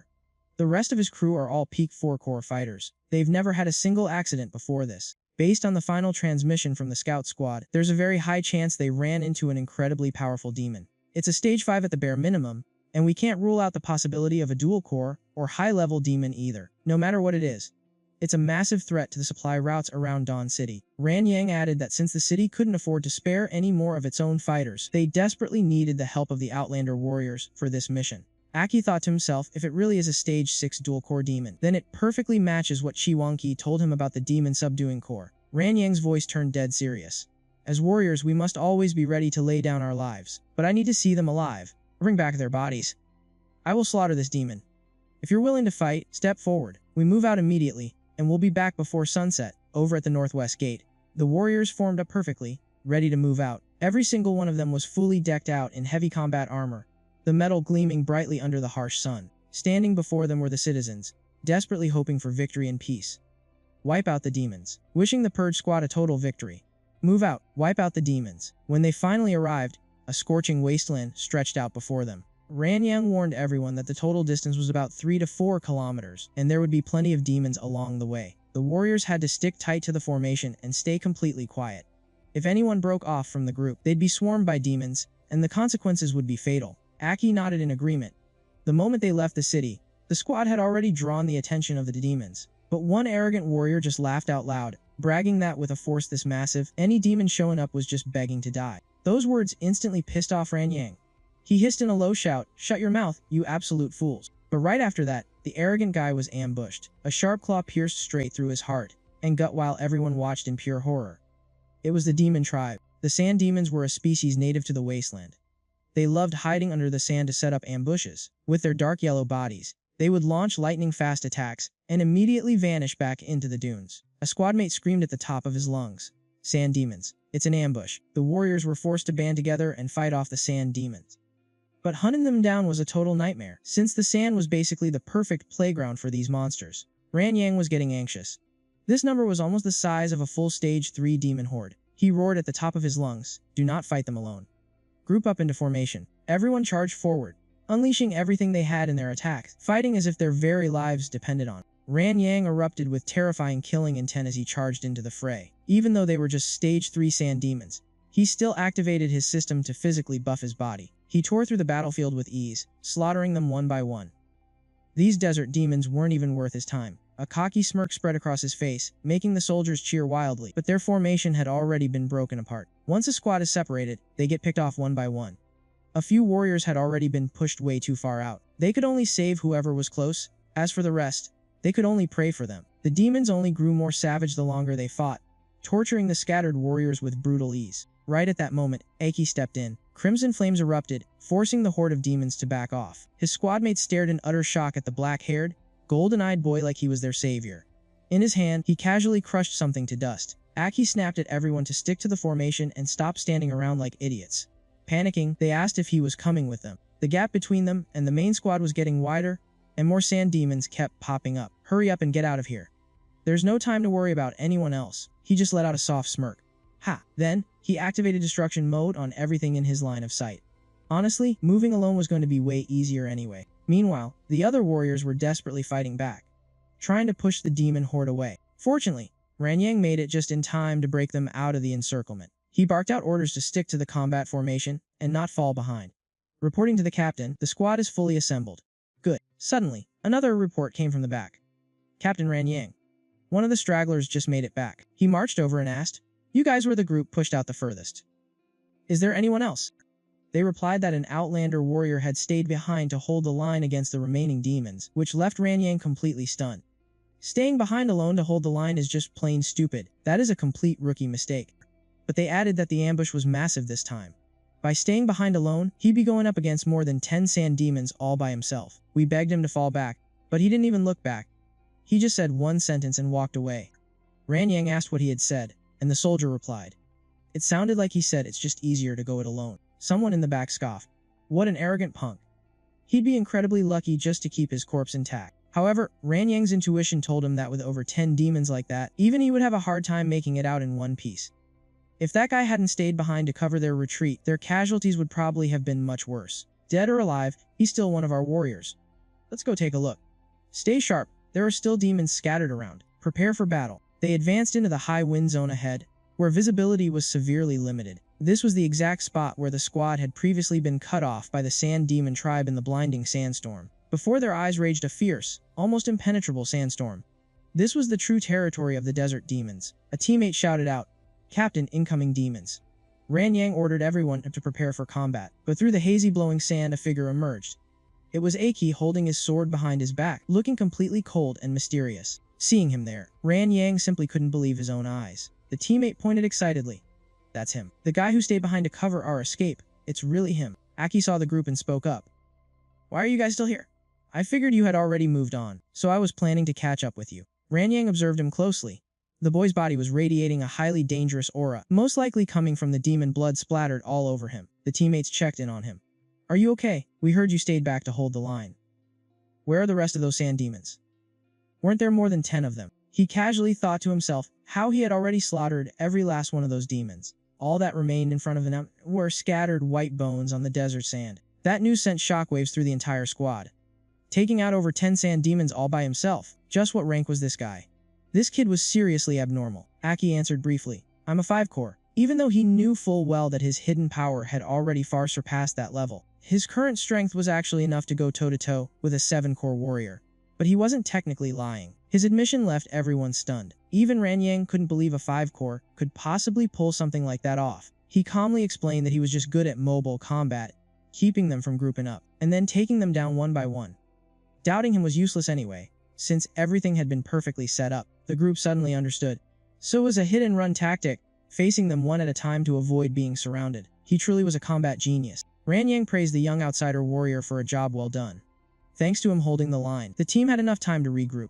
He then gave the order to keep moving forward, and they finally arrived at the location where the scout squad had vanished. However, the map only marked 2 entrances, but now a third one had mysteriously appeared, leaving everyone completely surprised. They pushed deeper into the rotting forest, and stood before the pitch-black entrances. One soldier pointed out that exploring each path one by one would take way too much time. The forest wasn't overly large, but searching for people took a lot of effort, and they only had enough manpower to split into two groups if they wanted to maintain their combat effectiveness. Ranyang hesitated. Splitting into two teams was the safest bet, but that still left one path completely unexplored. What if the missing scout squad was trapped down that exact path? While everyone was feeling stuck, Aki spoke up and volunteered to explore the remaining path all by himself. His eyes were filled with absolute determination. Suddenly, a terrifying roar echoed from deep inside the forest, sending the group into a panic. "Captain, that sound is definitely not normal." Time was running out, and they needed to form teams and go in immediately. One veteran soldier noted that there were probably more than just rank 5 demons lurking inside. Aki stepped up and asked for the total area of the forest. This confused the guy next to him, but Ranyang held up a hand to stop any complaints and listened. He answered that the exact area hadn't been fully mapped out yet. In fact, one of the scout squad's missions was to survey this very forest. Normally, it would take 10 people about 3 to 4 hours to finish the job. Aki lowered his head, his bangs casting a shadow over his eyes.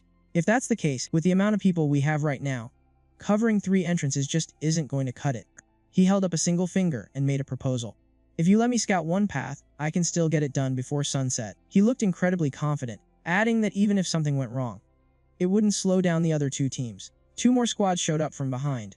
They were arguing loudly over how to split the groups, throwing insults back and forth, and making the atmosphere incredibly tense. The bickering just kept getting worse. The independent warriors and the hunting teams were arguing so fiercely, they were practically at each other's throats. Aki could only sigh in total exasperation. He felt totally helpless, thinking to himself that outsider warriors really were a chaotic bunch and practically impossible to control. Ranyang massaged his temples before shouting loudly, demanding everyone to shut up. The captain's ironclad voice boomed over the crowd.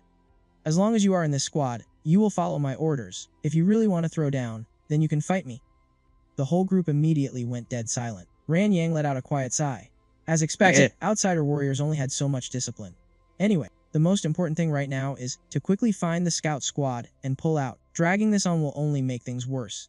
He agreed to Aki's request. "Fine, but remember this.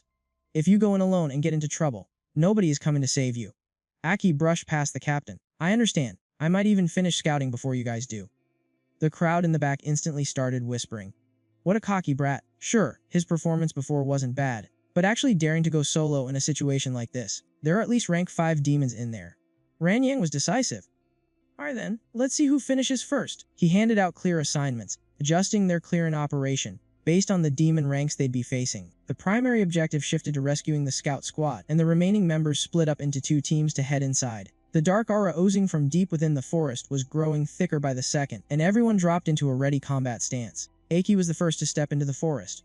He walked at a leisurely pace, taking in a clear view of the surrounding scenery. From high up in the thick canopy of tree branches, a creature that had been lying in wait suddenly swooped down, diving straight for him. But he remained completely calm, as if he had anticipated this the entire time. His longsword was instantly drawn, thrusting straight through the monster's body. Green liquid splattered everywhere.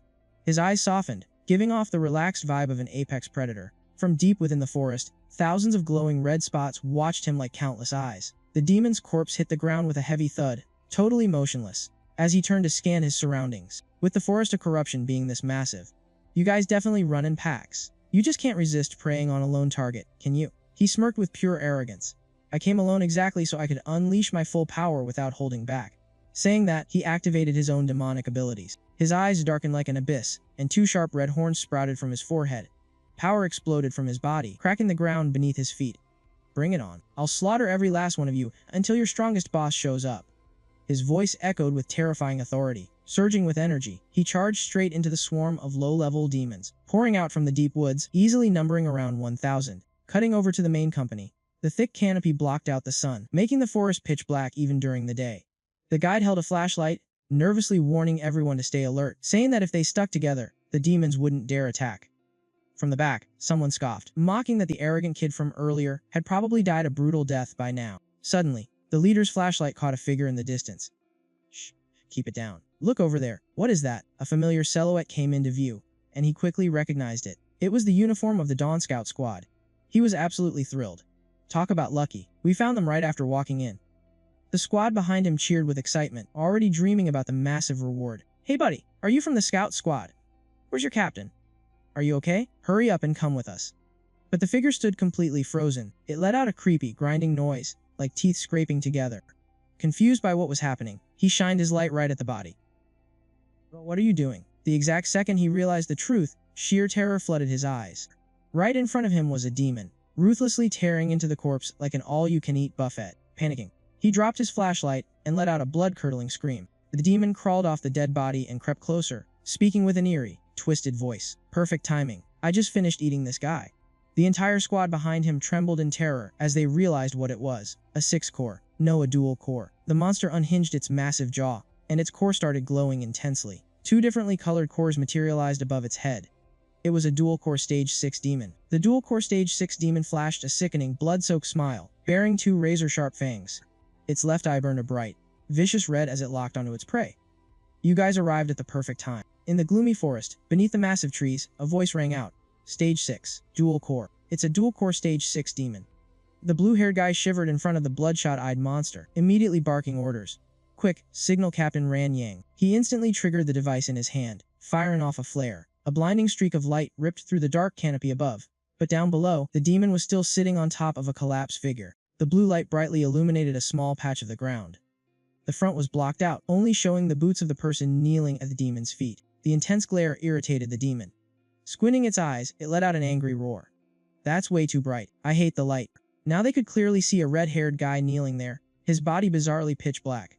Suddenly, a blue streak of light shot up from behind. But too sharp, 3-fingered hands snatched it right out of the air. It was the dual-core Stage 6 demon. It had leaped up and caught the flare. With bloodshot eyes and a ferocious snarl, it absolutely terrified everyone on the ground. The guy gritted his teeth and looked up, his face pale with dread. "Are you kidding me? What the hell is that speed?" His teammates ran over, gasping in shock when they saw it catch the flare barehanded. He panicked and screamed, "Don't just stand there. Fall back. We're no match for this.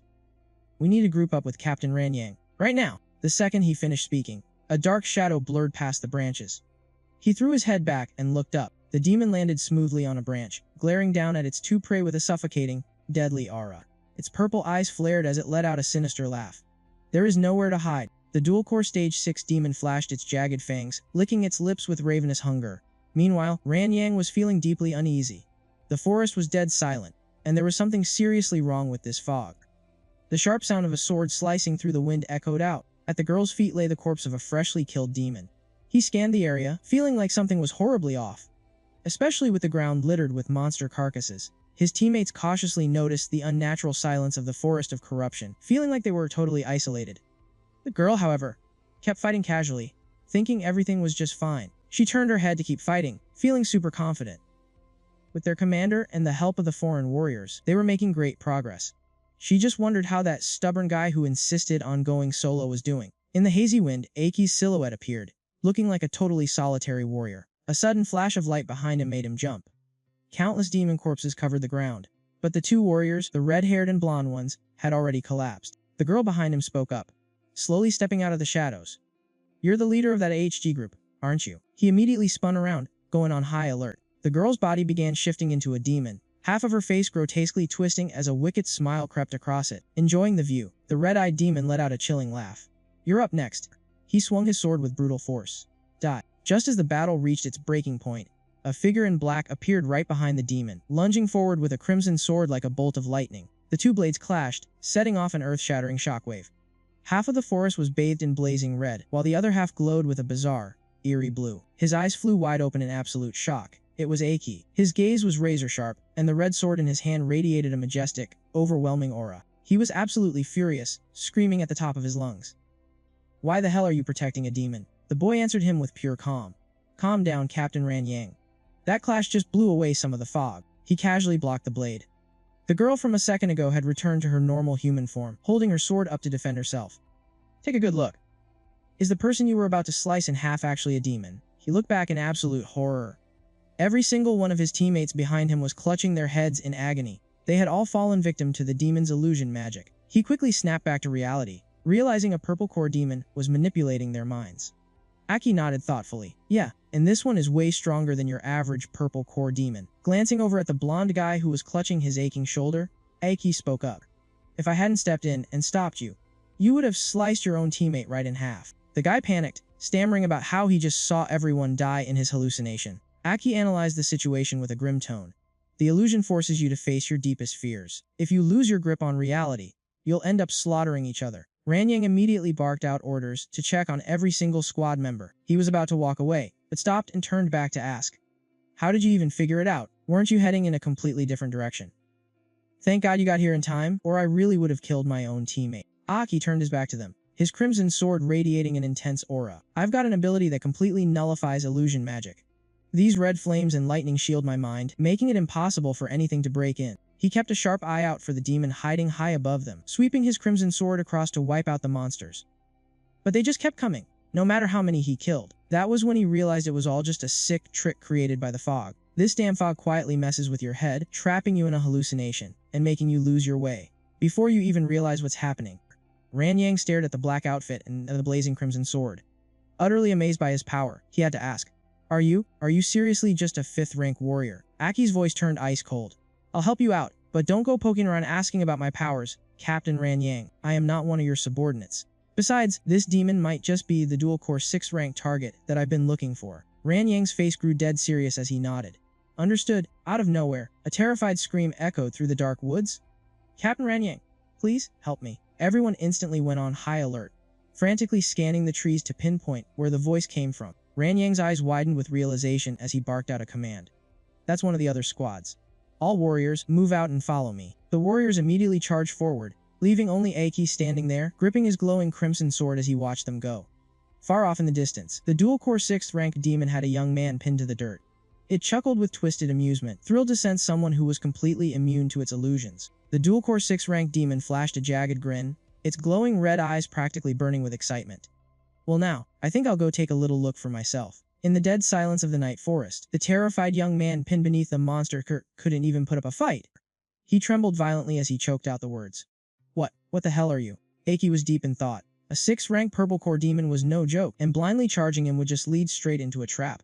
He turned to walk away, but deep down, he knew he couldn't just abandon everyone to die. He suddenly broke into a sprint, rushing forward to catch up with the rest of the squad, keeping his guard up and ready to adapt to whatever came next. The warriors scrambled through the trees, chasing after the desperate cries for help. They constantly shouted reminders to hold tight formation and stay sharp, knowing damn well this wasn't just some run-of-the-mill demon they were dealing with. Ranyang stared ahead into the darkness, his eyes widening in pure shock before he suddenly screamed at the top of his lungs.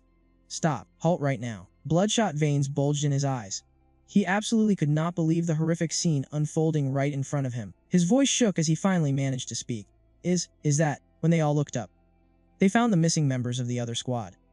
They were completely unconscious, their limp bodies left dangling high up from the thick tree branches. One of the men pointed up in absolute terror. "Captain, those are the guys from the other squad." "Oh my god, they're all dead?" Aki just observed the scene with cold, calculated eyes. Ranyang quickly tried to calm his men down, shouting that this was just another sick illusion conjured by the purple core demon. But Aki calmly stepped forward, his tone flat. "No, this is real. Let's get closer and see. That really is the other squad." Ranyang stared at him in utter disbelief. Suddenly, a grotesque demon materialized out of the shadows. Its eyes were rolled completely back into its skull, its long tongue lolling out as thick, vile drool splattered onto the forest floor. Every single man instantly drew their swords, locking into a defensive stance. The monster was way too close. Breaking the tense silence, a blood-soaked man weakly gasped out, "Captain, please, save me." He looked up at the young man who had just cried out, his face twisted in pure horror as the victim pleaded again.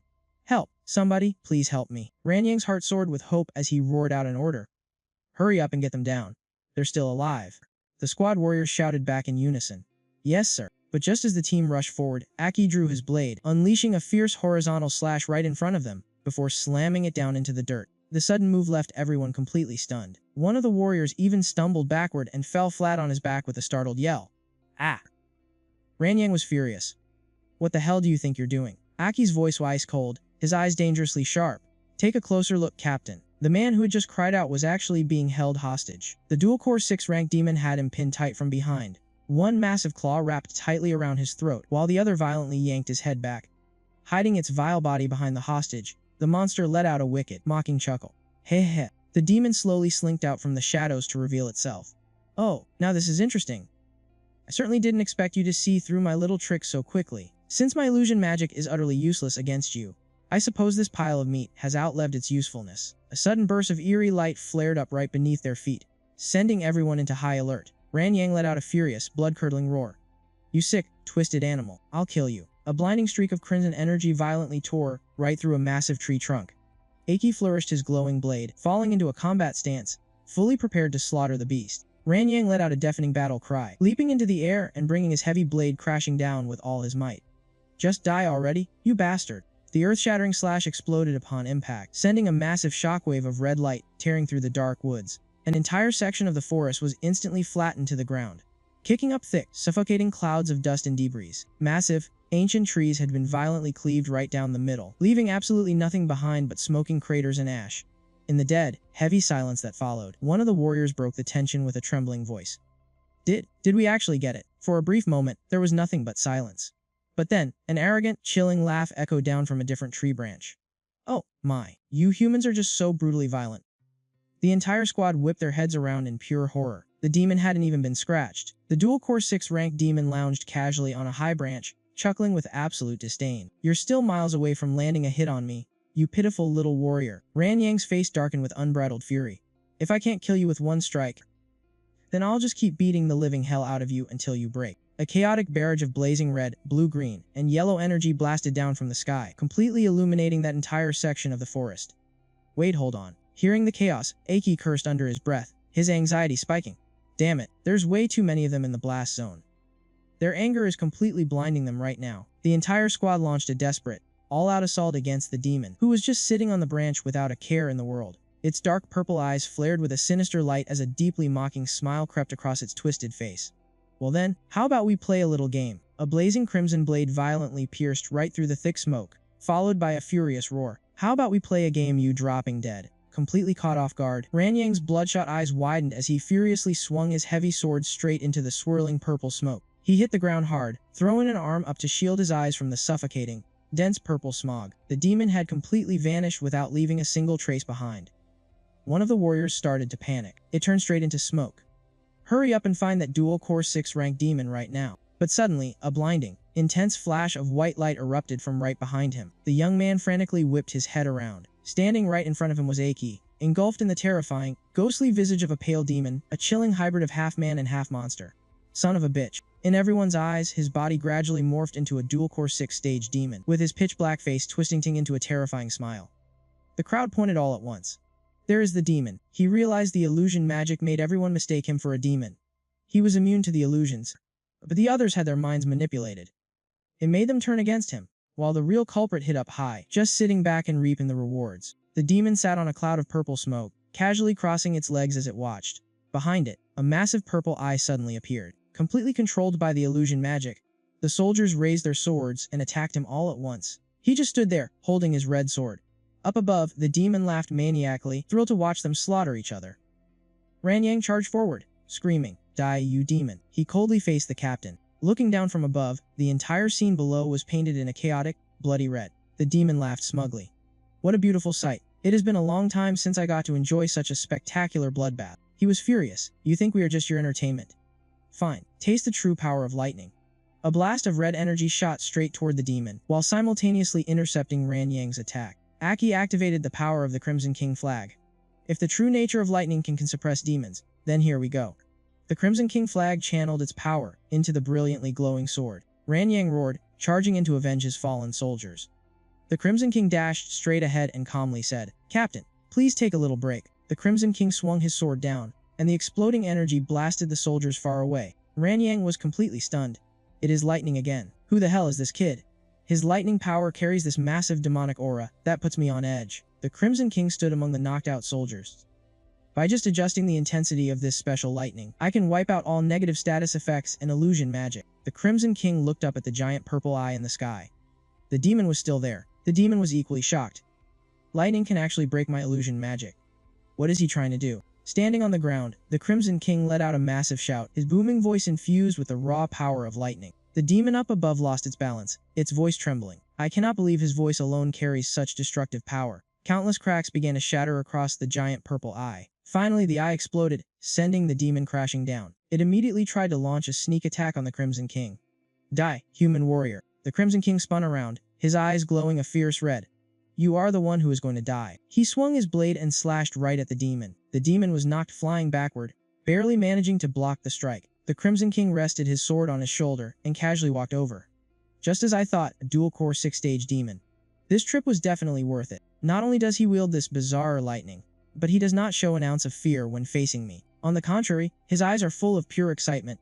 It is almost as if he is the real demon, and I am just the prey. The Crimson King leaped forward.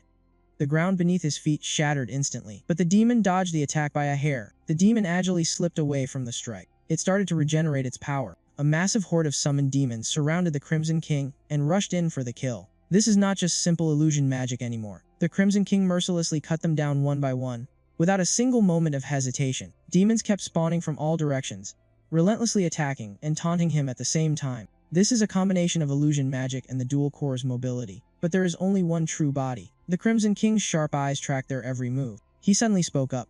"Found you." The sword flared with brilliant light, slashing straight into the true target. The summoned demons vanished into thin air instantly.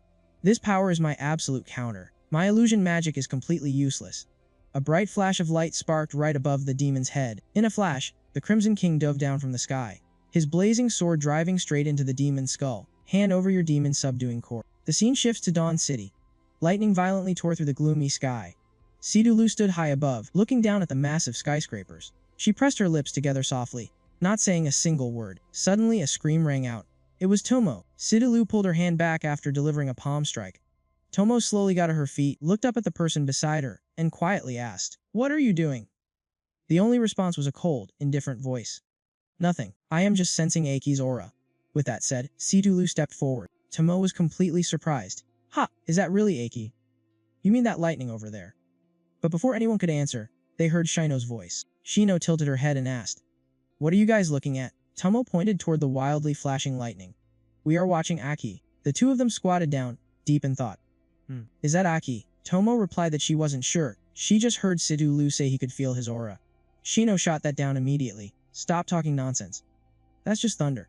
It's probably just raining over there." Before they could argue, a loud shout from behind startled all three of them.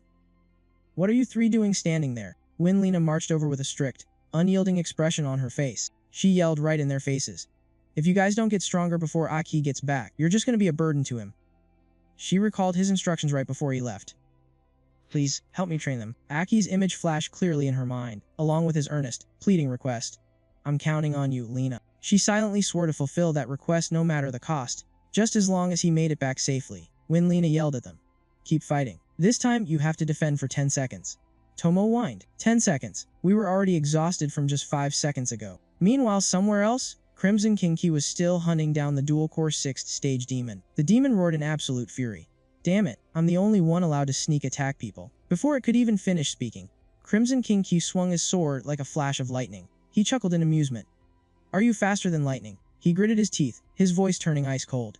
"How can you be so stupid, 6th stage demon?" The demon began to tremble in sheer terror. Why is his body giving off such an unfathomable aura? Is he really just a human warrior? Crushed by Crimson Kinki's terrifying pressure, the 6th stage demon was practically forced to its knees. In the blink of an eye, the icy blade pierced straight through the demon's body. He said coldly, "It ends here." The 6th stage demon desperately gripped the blade in its chest and screamed, "Damn you! Your bizarre lightning stopped my dual cores from using even half of their power. But don't even think about taking them for yourself." The moment it finished speaking, the demon's dual cores started emitting a bizarre light. "Let's die together." It turned out it was planning to self-destruct, its eyes flashing with pure madness. Not letting its plan succeed, Crimson Kinki swung his sword, launching the demon high into the air. He gave a cold smirk. "You want to blow yourself up?" Saying that, he instantly summoned his lightning. "Let me help you out with that." In just a split second, the sky grew thick with storm clouds. Massive bolts of lightning struck down relentlessly on the 6th stage demon's body. It shrieked in absolute agony.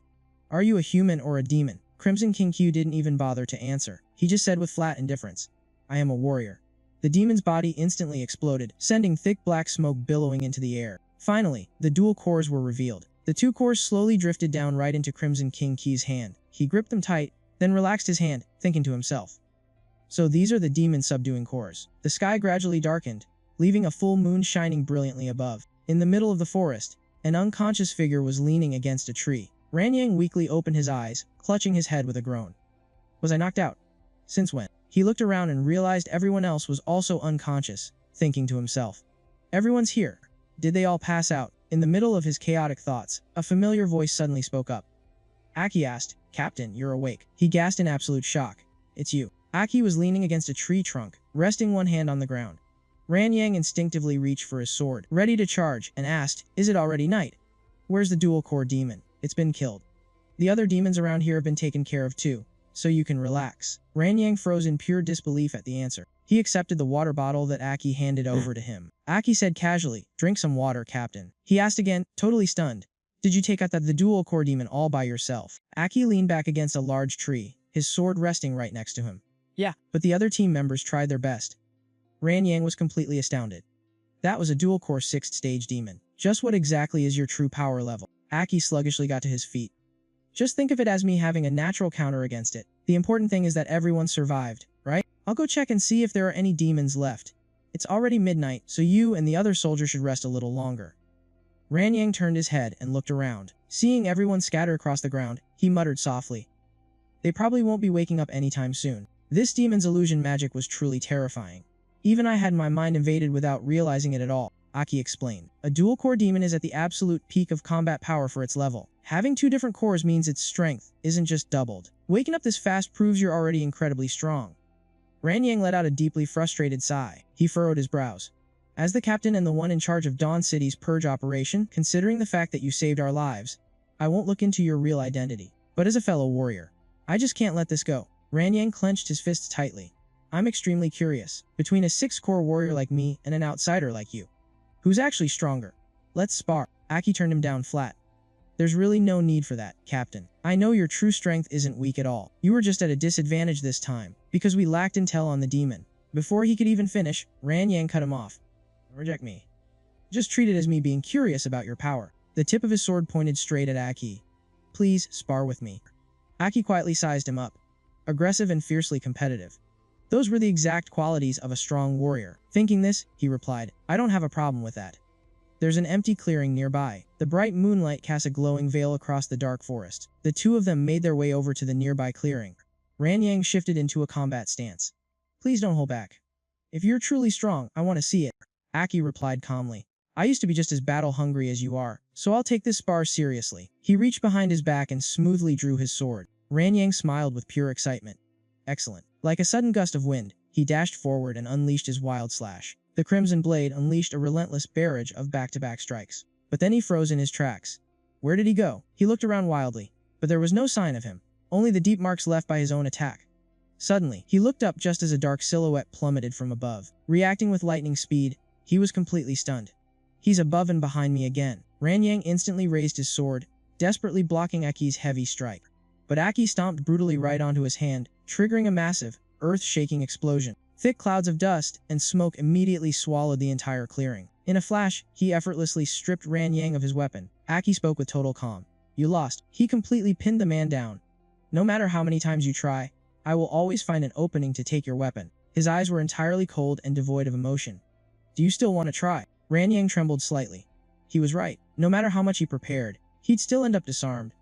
The gap in their raw power was just too immense. He had only ever felt this kind of overwhelming pressure from the new 6 heroes. Aki reached out a hand to help him up.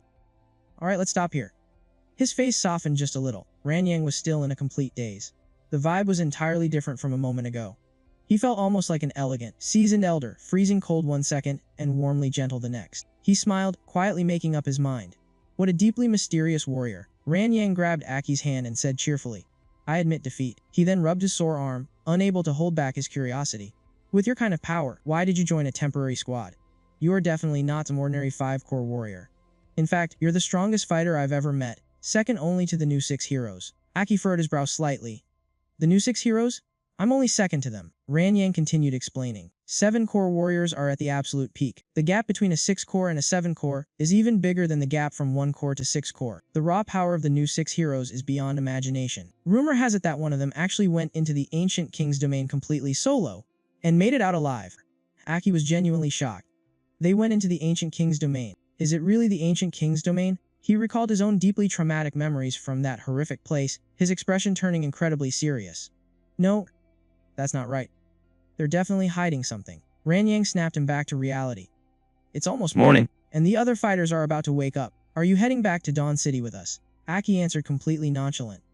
Yeah, I'll head back. It just so happens I have a few things to take care of anyway. Dawn slowly broke over the horizon, bringing total clarity to his mind. It was finally time to test the effects of the demon subduing core.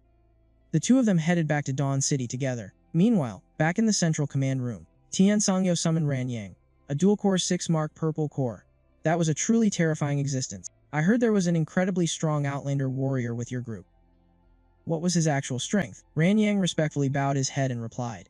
He was just a 5-core warrior, sir. He left the squad as soon as the mission was over. During the mission, his overall performance was very stable, but we still suffered inevitable losses, especially the brave soldiers who sacrificed their lives. The tactical commander of Dawn City, Tian Songyao, a 7-core yellow-core warrior, asked in absolute disbelief. A 5-core warrior. I really thought he would be a much stronger Outlander. If that were the case, I would have wanted to meet him for recruitment. If there's nothing else, you're dismissed to get some rest. We'll handle the detailed report later. Ranyang nodded. Yes, sir. The moment he stepped out of the command room, his teammates immediately started buzzing with excitement. Captain Ranyang is finally out. He didn't answer them, lost in his own deep, heavy thoughts. Just as you asked, I kept my promise. He remembered Aki's exact words. Please, severely downplay my strength. I only joined this temporary squad, and I really don't want to draw any attention from the higher-ups. Consider this a personal request. At the time he had asked in pure shock. You saved our entire squad. If I can help you, I absolutely will, but don't you care about the reward at all? What is your actual goal here? Aki let out a heavy, tired sigh. Phew. Then, he looked up at the endless sky and casually said, I don't really know myself. Right now, inside a quiet hotel room in Dawn City, fresh out of the shower, Aki walked into the room, vigorously towel drying his hair, finally washed off all that nasty demon blood. Sitting on the edge of the bed, he locked his intense gaze right on the demon subduing core. He gently sat back, holding the demon subduing core securely in the palm of his hand, and muttered softly to himself, This thing is up next. A thought suddenly flashed through his mind. The demon subduing core was indeed completely different from a regular demon core, especially the demonic aura inside it. If an ordinary warrior forced themselves to absorb it, the consequences would be unimaginable. Right at that moment, Chuangqi appeared. The consequences would be unimaginable. Great job, getting your first demon subduing core this fast. He asked in surprise, Why did you just show up out of nowhere? He replied casually, Since you've already gotten the demon subduing core, don't tell me you don't know how to use it. No one else but you can use this thing. Hearing that, Aki asked in surprise why. Chuangqi replied casually, Because you are very special. Saying that, he transformed Aki into a form identical to his own. He immediately got angry. Hey, what the hell are you doing? He just laughed. Well, I like this look on you. Annoyed, Aki still asked, What do you actually want? Stop acting so chummy. He laughed in amusement. Humans are so damn annoying. I'm just reminding you. This form is incredibly useful. The demon subduing core is a unique product found inside the bodies of high-level demons. The power inside it isn't something a normal human body can handle. It's too violent, enough to drive a warrior completely insane, or even make them explode. But your body possesses 2 factors that can suppress it. He immediately asked back, 2 things. Chuangqi answered, First is your demonic physique, which exists because of me. It makes you immune to the demonic aura. The second is the lightning attribute that you've evolved. He still didn't quite get it. So he conjured a spark of lightning in front of him and asked, You mean this? He frowned in annoyance. Yes, exactly. No need to show off, put it away. At this moment, he thought to himself, This guy is obviously countered by my lightning. He continued to explain, Your lightning is extremely effective against demons. It doesn't just suppress the demonic aura inside the demon subduing core, it purifies it. By combining these 2 abilities, you can help others fuse with the demon subduing core. But the condition is that they must have a strong enough mind and body. Otherwise it will mess with their sanity. As for the other details, you'll only find out once you actually try it. He asked further, So, how exactly do we fuse it? Chuangqi answered bluntly, one-on-one, totally naked, and connect your energies. He panicked and screamed, Wait, what? Naked? How are we supposed to connect like that? He explained, Don't overact. It's just to increase the energy resonance. You just have to transfer your energy into their body. That's it. He followed along, but his mind was racing with crazy thoughts. This was a very dangerous situation. It wouldn't be too bad with Shino, but Sidulu and Tomo were both girls. If they misunderstood, he'd be dead meat. Thinking about doing it with Shino felt even weirder. He imagined the awkward scenario and clutched his head. No way, I can't do that. The demon sighed. What the hell are you thinking about? Humans are so annoying. While he was still a nervous wreck, the room door suddenly opened. The door swung open, and Winlina walked in with a happy face. You're back, Aiki, he replied calmly. Yeah, I'm back. Where are the other 3? Right after that, the 3 of them walked in.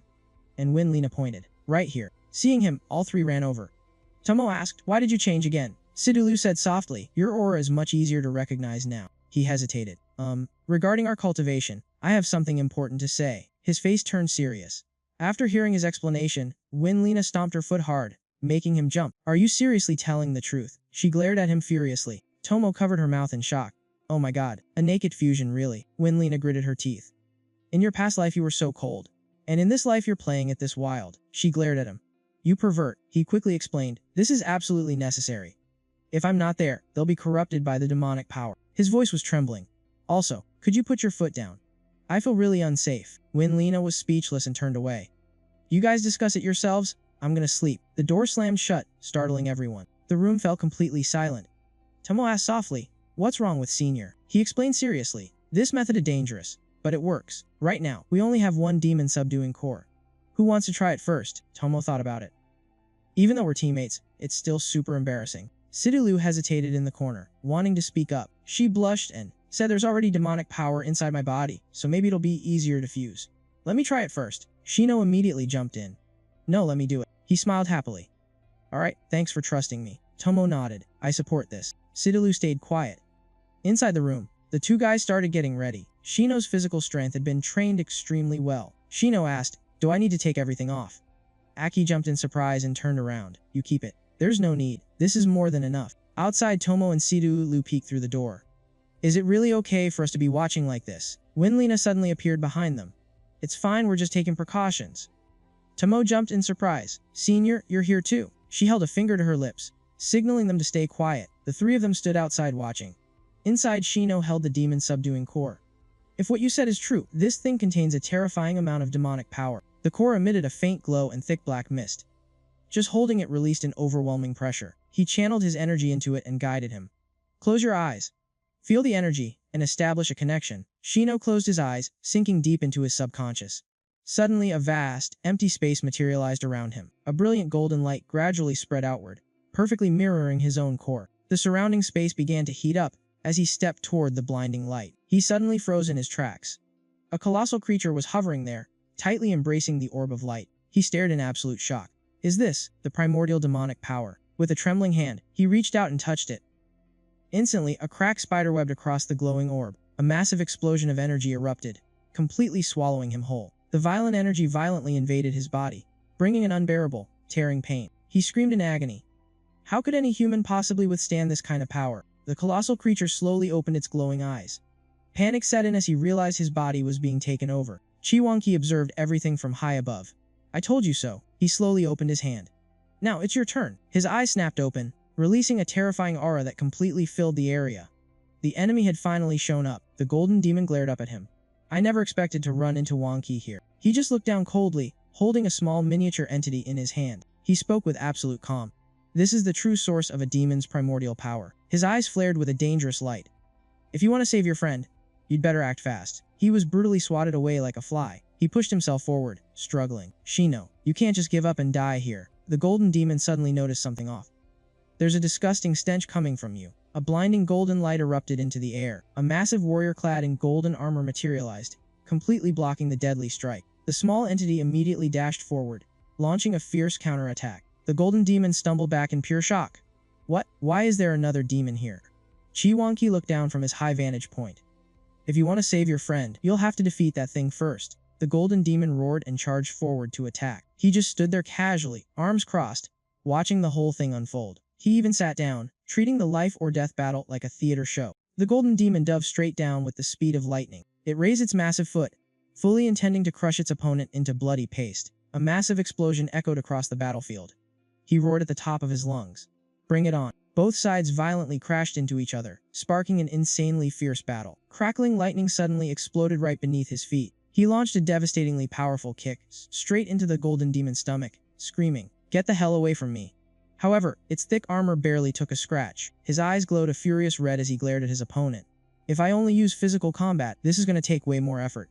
As expected, the absolute defense of a yellow core is no joke. The golden demon slowly traced its razor-sharp claws over its stomach, rapidly condensing a terrifying amount of energy. The colossal monster closed the distance, so fast he nearly dropped his sword.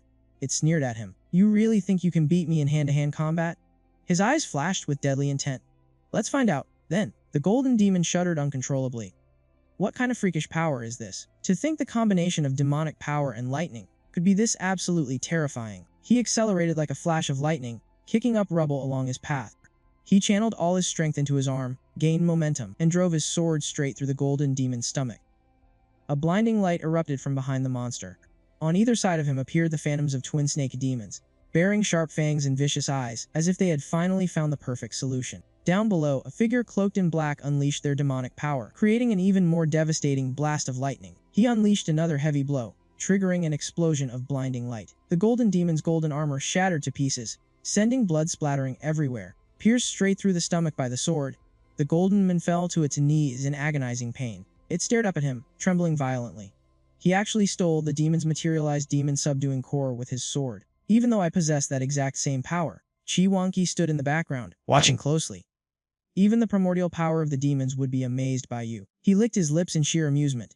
Keep evolving, human. A beam of white light shot straight up into the sky. A massive white creature with razor-sharp teeth roared and lunged forward, before suddenly being called back. He spread his arms wide inside the pillar of white light, gritting his teeth. Fifth stage form, evolve. He lowered his hands, and thick black smoke began billowing up around his legs. He opened his mouth and exhaled plumes of dark smoke, revealing a set of cold, razor-sharp fangs. His glowing golden eyes burned with pure rage. Is that all you got?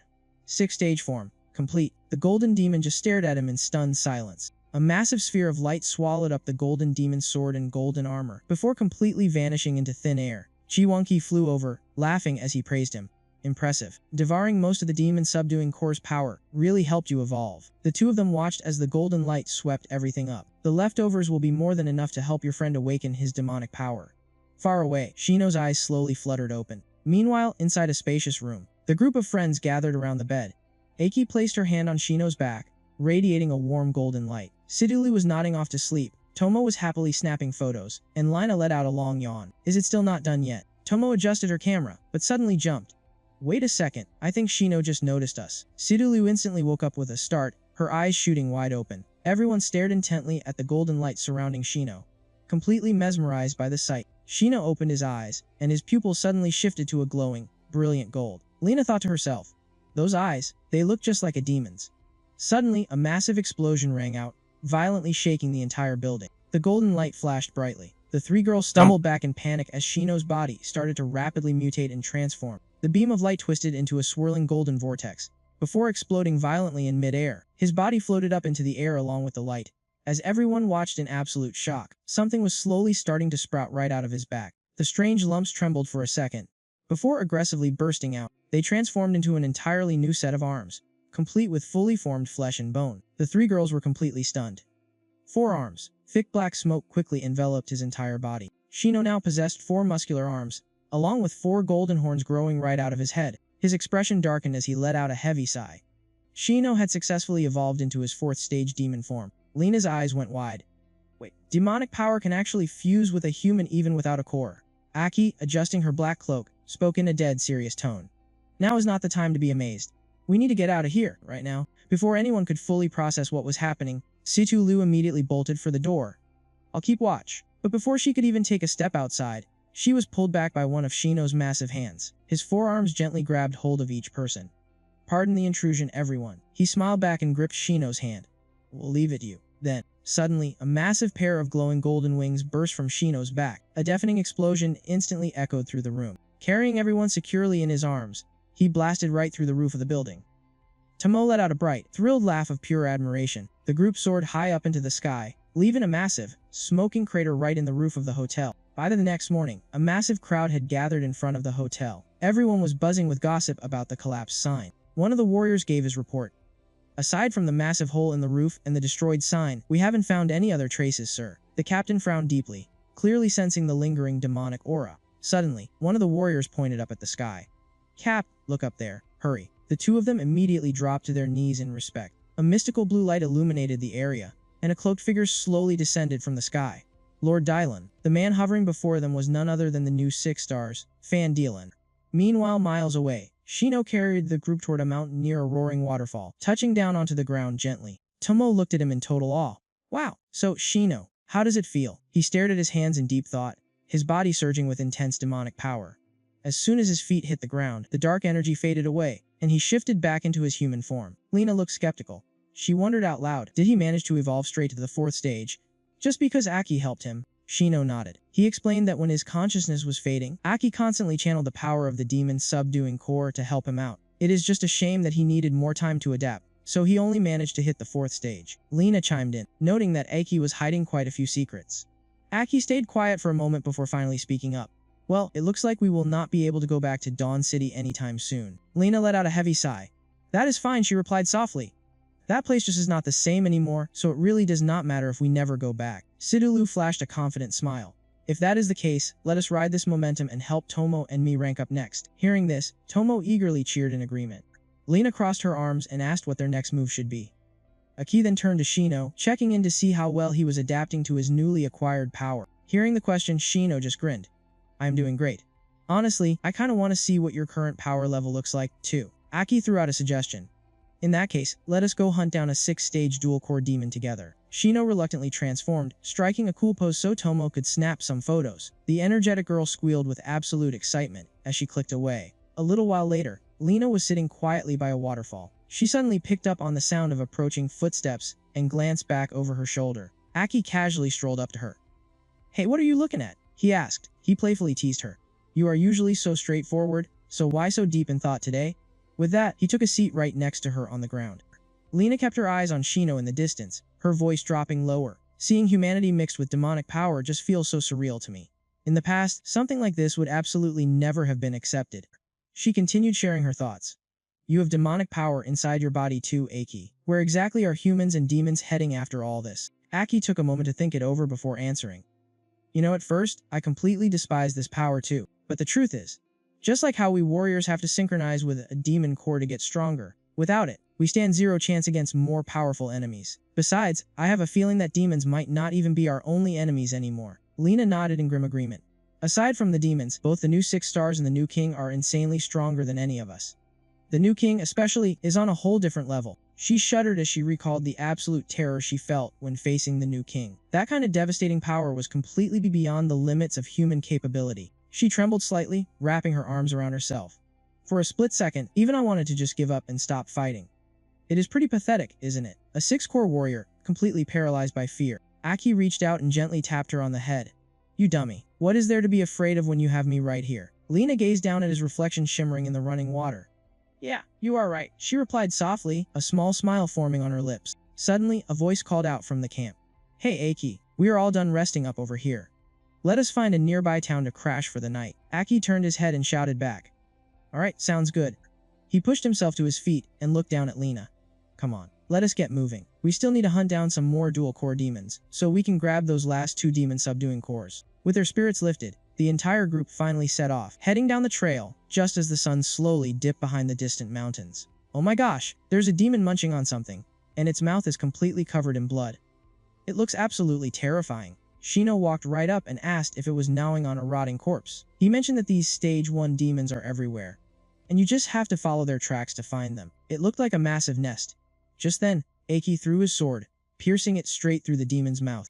Suddenly, an ear-piercing scream echoed through the area, signaling an ambush. Aki gripped his sword and stepped forward, radiating intense killing intent. He said they had been searching from morning until night, and they finally managed to track down such a rare and massive lair. The MC really hoped there was a dual-core demon inside, otherwise this would all be a total waste of time. A terrifying red aura erupted from him, making the demons whisper among themselves that it felt exactly like the aura of their own kind. Without a sound, a towering figure appeared right behind them. Shino grabbed 2 of the demons by the head and violently slammed them together, leaving them completely dazed and heavily concussed. Their heads were completely severed from their necks, and he just casually brushed it off, saying the job was done. Tomo watched the whole thing in absolute amazement, with a look of pure admiration in her eyes. Aki suddenly sensed that something was very wrong deeper inside the cave, so he quickly spoke up. The MC mentioned he could feel a pretty strong energy source deep inside the cave, and guessed it might be a demon subjugation core. Sidulu desperately wanted to join the fight, but before she could even finish her sentence, he shut her down, telling her it wasn't the right time yet. He firmly reminded them that both she and Tomo couldn't fight until they had successfully fused with the core. The fusion process was taking a massive toll on Sidulu's physical and mental energy, so they absolutely couldn't afford to take any stupid risks right now. The MC insisted that they needed to stay in top shape, then he headed deeper into the cave. He told Lina to keep a close eye on the 2 girls, and she nodded in agreement. Out of nowhere, 3 demons lunged out of the darkness for a surprise attack. They roared furiously, screaming that anyone who dared to invade their nest would have to pay with their lives. Shino raised his hand, saying he wanted to test his strength, but Aki had already dashed forward and delivered a vicious slash first. Shino stepped up and faced the ferocious demon head-on. He gathered all his strength and threw a devastating punch straight into his opponent's face. The other two demons panicked, terrified and confused whether he was a human or a monster. Still, they shrieked that no matter what he was, they had to kill him. They lunged forward with brutal aggression to take Shino down. Tomo turned to Aki and asked if she would turn into something like that. When she underwent demonification, she even imagined herself sprouting 4 arms. The MC frowned, admitting he really wasn't sure. He thought quietly about how demonification always seemed to make people more bloodthirsty. Meanwhile, Shino grabbed another enemy by the head and unleashed a brutally savage attack. Shino muttered about how incredibly weak he used to be back in the day, even with a defensive core. When faced with low-level grunts led by a Stage 1 demon, all he could do was stand there helplessly and watch his captain do all the fighting. Whenever they ran into a Fire-type Stage 2 demon, his only option was to run for his life. But things were totally different now. He finally had the kind of power that made even the demons tremble in fear. Aki stepped forward, his intimidating aura drawing the attention of every single demon in the area. The MC frowned as he watched their numbers multiply. It really was a massive monster hive. Seeing the horde of demons rushing at them, he started to get a little worried about how fast their numbers were growing. Lena quickly asked if he needed backup, and he instantly agreed. Hearing that, Lena immediately slammed her hands onto the ground to activate her power. She gathered her momentum, getting ready to launch herself forward. Tomo was super excited, dying to see the power of a 6-core user in action. Lena stomped hard, completely cratering the ground beneath her feet. She shot forward like a bullet, obliterating the entire group of demons in an absolute flash. Sidulu was completely blown away by her speed. The sheer power of this level was way beyond anything she could have imagined. Tomo pouted in disappointment, because it happened so fast, she didn't even get to record it. Shino was totally stunned too, since the enemies had been wiped out in the blink of an eye. Aki laughed in amusement, pointing out that she didn't even use a single skill. Watching Lena still zooming ahead, he explained that she literally just threw up a shield and barreled straight through them. The group quickly talked it over and decided to chase after her. As Lena sprinted forward, she realized that deep inside the cave was a massive open area, where all those demons had just poured out from. She charged right into the cavern, but immediately slammed on the brakes. Lena stayed on high alert, looking around right as a monstrous, echoing voice growled out, "Exterminate." A demon chilling on a massive stone throne revealed itself. It sneered that this human was completely different from the warriors they had faced before. It was none other than a Stage 6 dual-core demon. Lena didn't even bother giving it an answer. She just charged straight at it. The demon barely managed to dodge, but its stone throne was completely smashed to pieces. It shrieked in absolute rage over losing its favorite seat. Lena just smirked, stepping dismissively on the shattered rubble. She glared down at it coldly, throwing out a snarky comment about its precious throne. With clear contempt in her eyes, she told it that it wasn't worthy, making the demon go absolutely crazy and smash the ground. Countless tentacles radiating evil energy suddenly sprouted up from the ground. They shot straight toward Lena. Shino, who had just arrived and wanted to play the hero, threw a powerful punch that completely shattered all the tentacles. The demon froze in shock, suddenly sensing a dark aura from behind and realizing there was someone else there. Aki appeared, drew his sword, and threatened to hand over the core before immediately rushing into attack. Blood splattered everywhere like falling rain. The main character stepped on the enemy's corpse. He looked completely satisfied, because he had finally obtained the demon subduing core, noting he only needed one more. Remembering her, he turned and asked Lena how she was holding up. After the fierce battle, she clutched her wounded shoulder and said she was just a little exhausted. Lena looked at the core on her chest and sighed, because her energy was almost completely drained. High-level cores were incredibly hard to find, and their usage had been heavily restricted ever since the new king took power. Aki just looked at her in silence. Lena broke the heavy silence. She said she was getting too old and didn't need to push herself to reach the 6-star rank anymore. She then looked at him with eyes full of hope, wishing for him to create a miracle once again. He trembled slightly and tightly clenched his fists, with absolute determination. He replied that he would take back everything they had lost, somewhere else inside a modern hotel. Aki stood in the hallway holding a vial of liquid. He said they already had 2 of them, so now he had to help them fuse with the demonic power. He told Lena and Shino to keep a close watch. They felt totally confident, brushing it off since this was just a low-level Class C city. Lena suddenly asked what about him. Her cheeks flushed red as she teased him, making the situation feel a little awkward. He got a bit annoyed and asked what kind of nonsense she was talking about. Inside the room, the 2 girls could hear the commotion happening outside. Tomo timidly asked Sidulu if she was feeling nervous. The door opened and Aki walked in. He turned on the lights and asked if they were ready, wondering who wanted to go first. A stuttering voice replied that they were already prepared. Sidulu hesitated, completely unsure of what to do. Out of embarrassment, she said Tomo should go first. This made Eki cough lightly before asking again, just to be sure. He awkwardly looked down, not knowing where to rest his eyes. Tomo hugged Sidulu and teased her, saying she actually wanted to go first, but was just too shy to admit it. This made Sidulu's face turn completely red as she yelled back.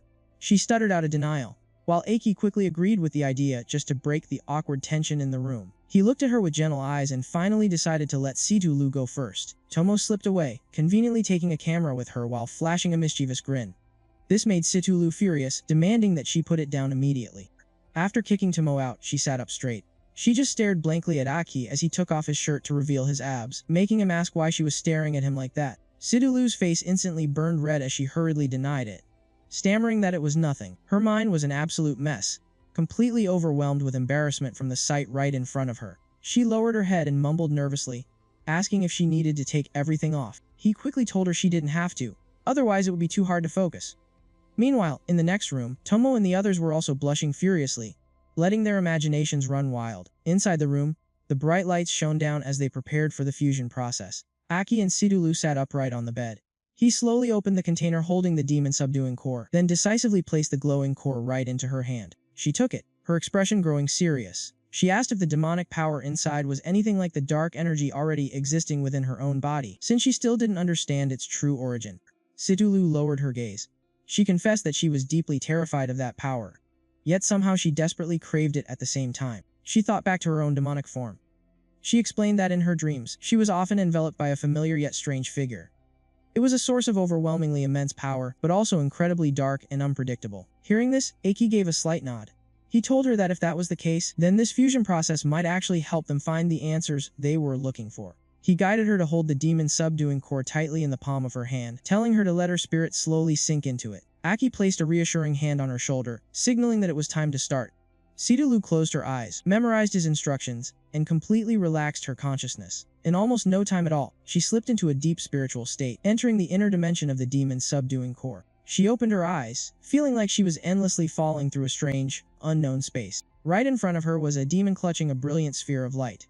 It was the absolute, primordial sixth-stage demonic power. Sidulu took a slow, deliberate step forward. She thought to herself, the absolute restoration energy is concentrated right here. But this aura is terrifyingly evil. Sensing her presence, the demon snapped its eyes open, unleashing a crushing pressure that stopped her dead in her tracks. For a split second, her entire body went completely rigid.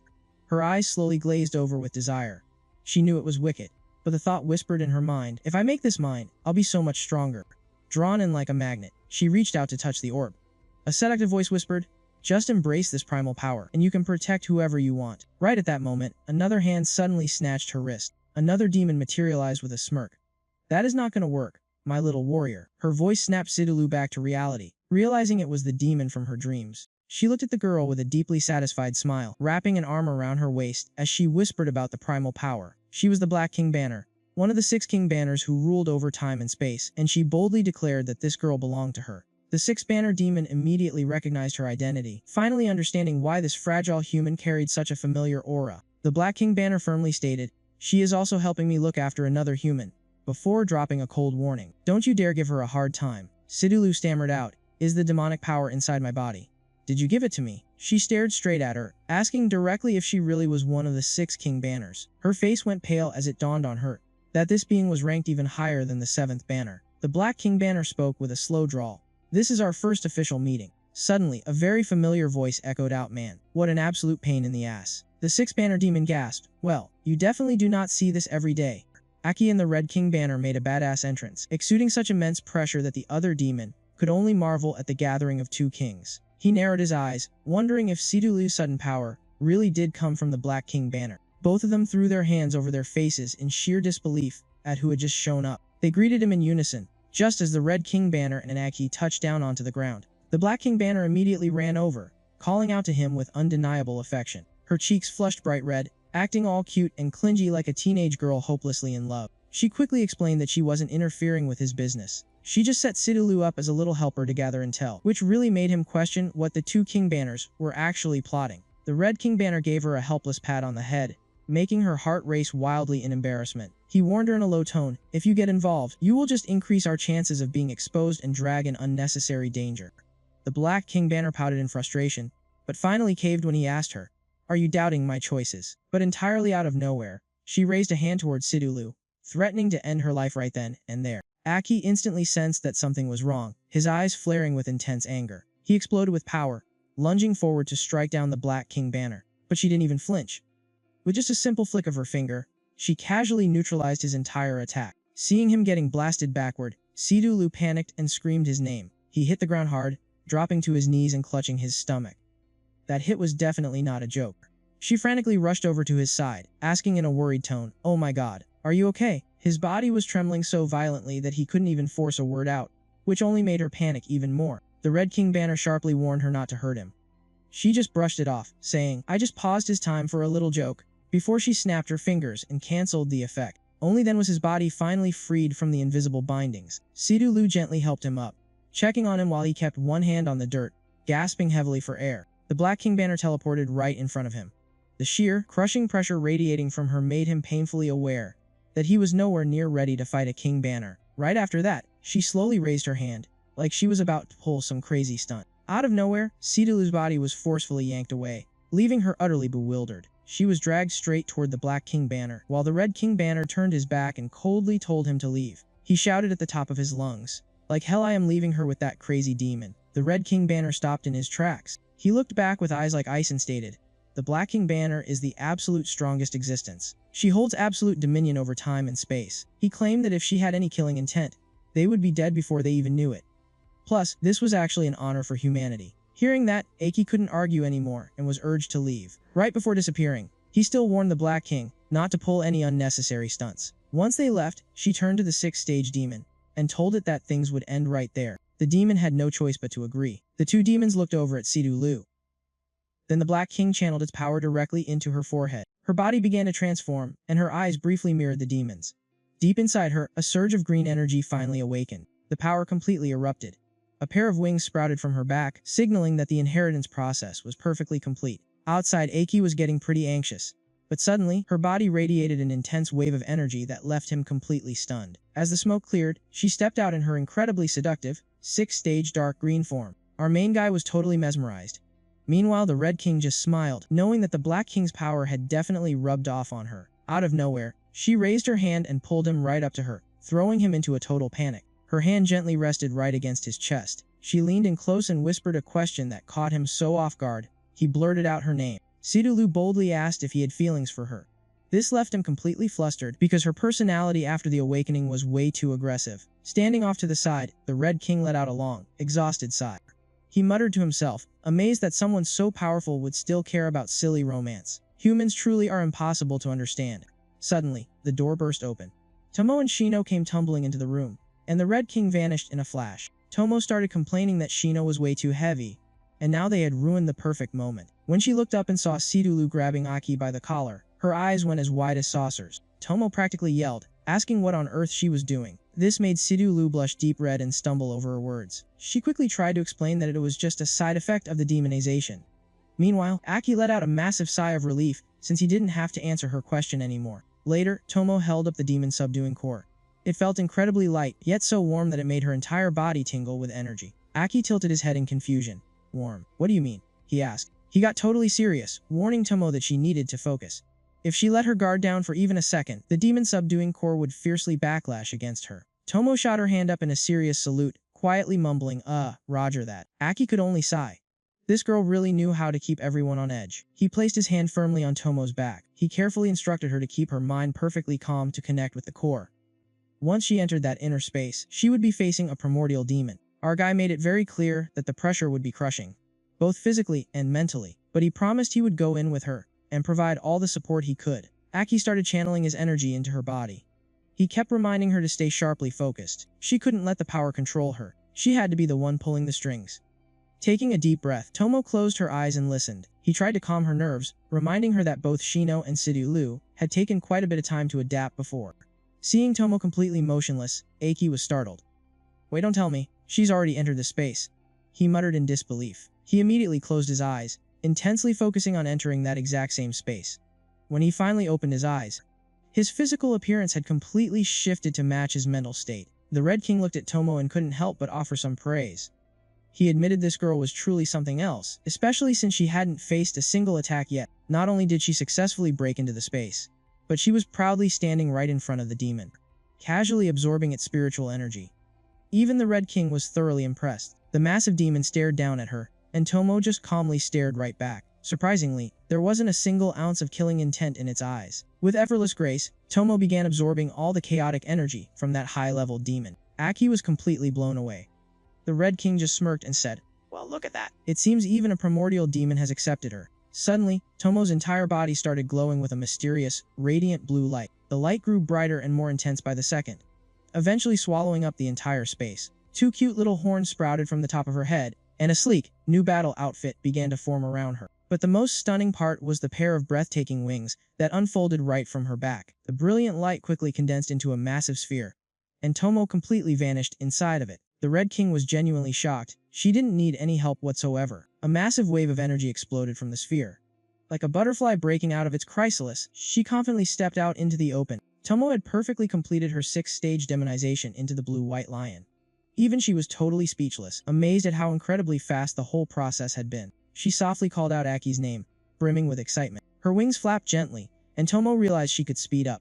She tried soaring upward, flying just as fast as Lena. She teleported right in front of the main character, startling him because she was just so incredibly fast. Tomo proudly praised herself, boasting about how strong she had finally become. Aki nodded in agreement. Deep down, he secretly thought she might actually be a hidden genius capable of fighting above her rank. Suddenly, 4 colorful streaks of light appeared up in the sky. They shot up high, causing the panicked citizens to gossip and point. But the group just kept flying, completely ignoring the stares. Those 4 beams of light were Aki, Lena, Tomo, and Sidhu Liu. He reminded everyone to find a good spot, so they could practice their teamwork. Lena suggested the Devil's Cave, located west of Light-Devouring City. It was a place that even the local warriors were terrified of. She confidently stated that their current team was strong enough to test their limits there. With that, the whole group continued moving forward. The very next morning, Aki and Lena stood by the stream, having a quiet conversation. He hesitated for a moment before asking if she was really going to leave them. He wondered if he had done something to upset her. Lena looked down, explaining that her core was almost out of energy. She said she would only be a burden if she stayed, which annoyed him so much that he lightly flicked her forehead. He explained that she was one of the 6 hexagrams. She had helped them out so much, especially with the intel on the cave. He gently rubbed the spot he had just flicked. His voice softened as he told her that everything would be fine once they found a new core. But Lena just shook her head, saying that she simply couldn't keep up with them anymore. He demanded to know why she couldn't just equip a new core. With all her rich combat experience, she could definitely keep going. Lena sadly admitted that she was getting too old, and she couldn't travel with them for much longer. She revealed that her youthful looks were only thanks to the green core. In reality, she was quite old, and even a little fighting left her exhausted. She compared herself to the rest of the group, who were all still in the prime of their lives. Lena felt that now that they had obtained demonic powers, she was no longer capable of guiding them. She grabbed Aki's hands, desperately begging him to let her leave. She just wanted to watch over them from a distance. He really didn't want to agree to this. He told her that even if she couldn't fight, it was totally fine. Lina smiled warmly and told him to find her when he went to save Dessa. Then, she handed him an item. It was a tracking compass that could pinpoint her exact location. It even gave out voice notifications about her status. She also gave him a scroll detailing where the demons usually gathered, along with some other really useful information. Aki carefully put the items away. He asked her where she planned to go, since she obviously couldn't just walk back into Dawn City in broad daylight. Lena calmly replied that she still knew how to protect herself. She planned to pack up some treasure and move to a small town to retire. She chose to leave quietly because she was used to living alone. Before she left, she brought up Sidhu Liu. He was startled and quickly turned his head to look in the direction she was pointing.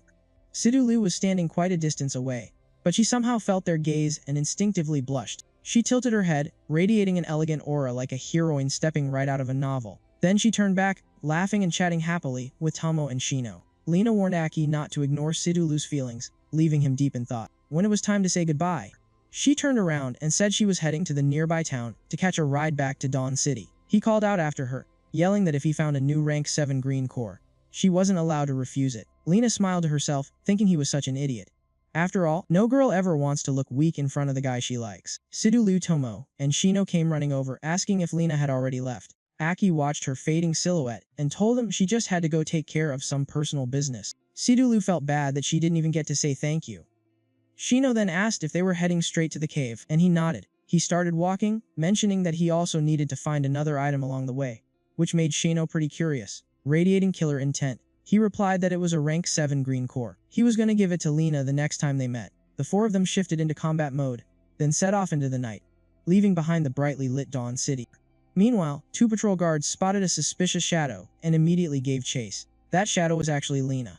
She had just sneaked back into the city and was hiding in a dark alley, realizing that the security had gotten incredibly tight. She found a safe entry point through the window, then activated her speed boost and scaled the wall. In just the blink of an eye, she was inside the room. Lena told herself she had to grab her things quickly and get out of there. While she was searching, Dalen suddenly appeared behind her, saying he knew she would come back. Startled, she spun around instantly. Dalen crossed his arms, questioning her coldly, and revealed his identity as the strongest new 6-star. Lena angrily fired back, but he just pulled out a small box, smirking as he asked if this was what she came back for. Old memories flooded her mind, taking her back to when she fought alongside everyone. Back then, Lena even scolded Aki for slacking off right in the middle of a battle. The main character turned around, telling her he had something to show her. It was a sparkling, handmade necklace he crafted just for her. At the time, Lena happily praised how beautiful it was. Snapping back to the present, Dalen mocked the necklace for being old and ugly, making her clench her fists tightly. The moment he finished speaking, Lena lunged forward, demanding he give it back. She snatched the necklace, clutching it tightly in her hands. Out of nowhere, Dalen delivered a devastating kick to Lena's stomach, making her spit out a mouthful of fresh blood right on the spot. The force of the impact was so overwhelming that she was blasted backward, crashing straight into the wall. Lena tried to drag herself outside, but Dalen stayed right on her heels like an inescapable shadow. He unleashed a relentless barrage of attacks, sending her flying out onto the balcony, where she had to use her feet to skid and break her momentum. She finally managed to force herself up, only having time to grit her teeth and curse under her breath. Lena frowned, realizing the energy in her core was almost entirely depleted. Even worse, one of her arms was broken and couldn't heal on its own. Dalen approached with a cold smirk, saying her aura was now no different from a common soldier, and if that was the case, her only end would be death. Lena bit her lip hard, still holding the necklace tightly in her mouth, refusing to let it go. She screamed in fury, reminding him that she used to be a 6-star, and the new king promised that if she stepped down voluntarily, she wouldn't be hunted. Dalen laughed coldly, saying he sensed a suspicious aura from her after the shockwave, suspecting she was connected to some mystery figure. And then he drew his blade. Out of the corner of her eye, Lena saw a terrified, fluffed-up cat shivering behind her. He raised his blade high, roaring as he aimed to finish her off. The blade slashed down at blinding speed, but Lena spun around to shield the little cat. She pulled it behind her, making the panicked animal thrash around wildly. The strike triggered a massive explosion, kicking up a blinding cloud of dust and smoke. When the smoke cleared, Lena, with her clothes torn to shreds, was still rubbing the cat's head, telling it to stay far away the next time a fight broke out. Without warning, Dalen closed the distance and seized her in a crushing grip. He sneered, mocking that she could have dodged it if she only cared about herself, before dragging her away because the commotion was getting too loud. He dragged her along as he bolted across the rooftops, heading straight toward the outskirts of the city. Lena was hurled violently toward the woods just outside the walls. She crashed heavily into the dirt in the middle of the dark forest. As the dust settled, she sat slumped against a tree, completely paralyzed from exhaustion, yet her teeth were still firmly clamped down on the necklace.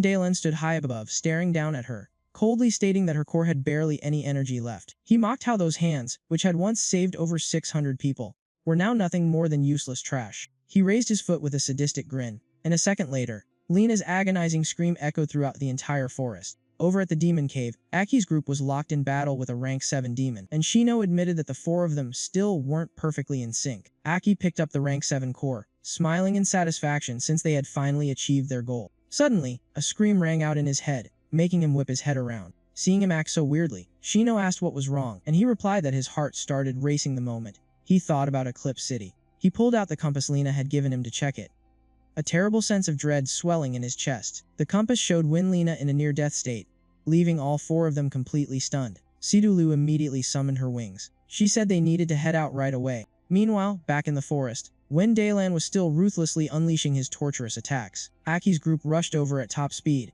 and he said the compass was pointing somewhere close by. In just a moment, they managed to find Lena. Aki gritted his teeth, terrified by how dangerously weak her aura had become, and sprinted toward her. When they finally got a clear look at her condition, all four of them froze in absolute horror. Lena was slumped weakly against a tree, both of her arms completely destroyed. Her severed arms were scattered on the ground, yet she was still biting down hard on the necklace. Tomo gasped and covered her mouth in sheer disbelief. Uncontrollable tears started streaming down her face. Shino was trembling, while Sidulu screamed that they had to save her first, because she was losing way too much blood. She immediately cast her healing power. Wiping away her tears, Tomo told Shino to help her guard the perimeter, since the person who did this was definitely no ordinary enemy. Shino and Tomo spread out to set up a defense, while Aki stood there in dead silence, watching Sidulu heal her. His eyes fixated on the necklace still clenched in Lena's mouth. He remembered the day she received it, and how she had told him how much she loved it. Back then, Lena had promised to cherish the gift, and now he knelt down, softly calling her an idiot for coming back just to retrieve it. Aki gritted his teeth, torn up over the fact that it was just a cheap handmade trinket he had carelessly thrown together years ago. Sidulu turned around with urgency, saying her condition was critically dangerous and her internal organs were severely damaged. She explained that Lena's green core was completely drained, meaning she couldn't heal herself, and then Lena weakly whispered the word, aging. Sidulu was shocked to realize that the mechanism keeping Lena youthful had completely vanished. She burst into tears, realizing that Lena's breathing and pulse were slowly fading away. With tears rolling down her cheeks, her voice trembled as she said Lena wasn't going to make it. A sudden thought flashed through Aki's mind.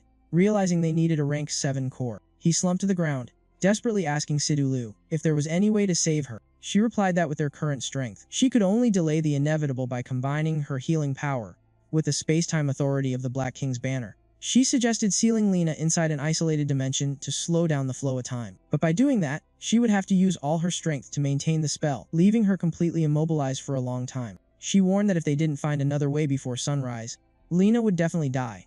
Meanwhile, Tomo wondered how someone so insanely powerful could be lurking near Devouring Light City. Aki immediately ordered Sidulu to go through with the plan to keep Lena alive, and she firmly nodded. He instructed Tomo to stay behind and guard them, making sure no demons could interrupt the process. He called Shino to follow him, while Shino asked if he already knew who was behind this. An image of Wendalan instantly flashed through Aki's mind. He loudly declared the name, Wendalan, the new 6th star, leaving everyone completely dumbfounded. Aki stated that he was familiar with that bastard's aura from their past battles, and that leaving Lena alive was nothing but a sick bait. Sidulu grew anxious, pointing out that even if they used their demon forms, they would still have a hard time matching him. He turned away, burning with fury, swearing he wouldn't let that scumbag use Lena as bait. She asked what the plan was, while Aki just clenched his fists, growling Wendalan's name. Aki roared that he was going to slaughter him, and rip his core right out of his chest. The scene shifted toward the city, as streaks of light bolted straight for it. Shino worried that charging in would endanger the civilians, reminding him that Dawn City was an S-rank town with a massive energy shield. Aki explained that the shield was powered by demon core energy, capable of blocking even a full power attack from a rank 7. Shino looked surprised, asking how he knew so much about this city. Aki said that if that was the case, they should just lure him out.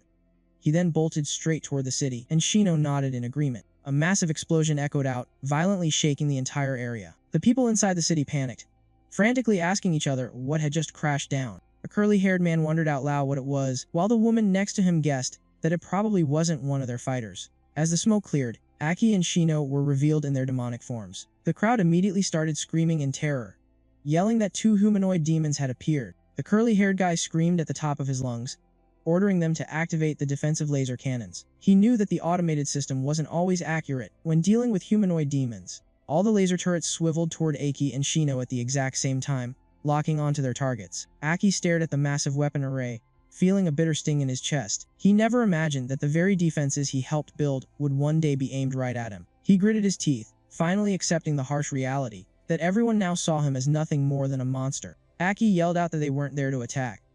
He said they only wanted to see Wendalan. Hearing that name, the red-haired guy completely froze.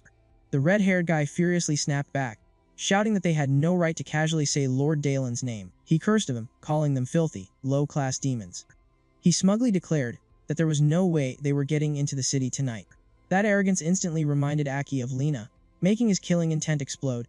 He thought to himself, if anyone gets in my way, they are dead meat. The curly-haired guy screamed to open fire, and a barrage of lasers instantly blasted toward them. Aki casually raised his hand, effortlessly blocking the entire volley of laser fire. It was absolutely nothing. The soldiers completely panicked, stammering in absolute shock that he actually blocked the defensive cannons. They looked at Shino and started screaming for backup.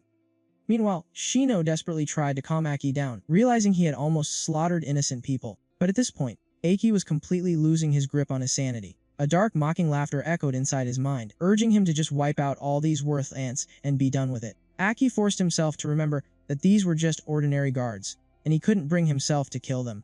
But by then, waves of reinforcements were already swarming in. Suddenly, a brilliant blue beam of light shot up from inside the city, catching Shino completely off guard. Under the pale moonlight, the imposing figure of Dalen finally revealed himself. A deadly blue energy blade slashed right toward Shino, forcing him to throw up his strongest shield. Dalen instantly closed the distance, delivering a devastating kick that completely shattered Shino's defenses. A massive shockwave exploded right in the middle of the air. Shino was sent violently flying backward, but Aki managed to catch him just in time. Shino gasped in shock as he got a clear look at the guy who just attacked them.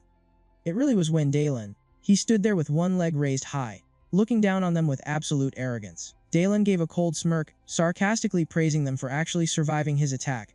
Meanwhile, the city's residents erupted into wild cheers because Lu Hao had finally shown up. The soldiers scrambled to power up every single laser cannon, getting fully ready to provide backup. When Dalen ruthlessly mocked the two humanoid demons, openly implying that Lena had completely sold out and conspired with them, he let out a wicked laugh, casually throwing out filthy insults about Lena. The sheer disrespect instantly made the air thick with suffocating killing intent. Hearing those words, Aki's eyes glowed a furious crimson, and his murderous rage completely boiled over. He didn't say another word.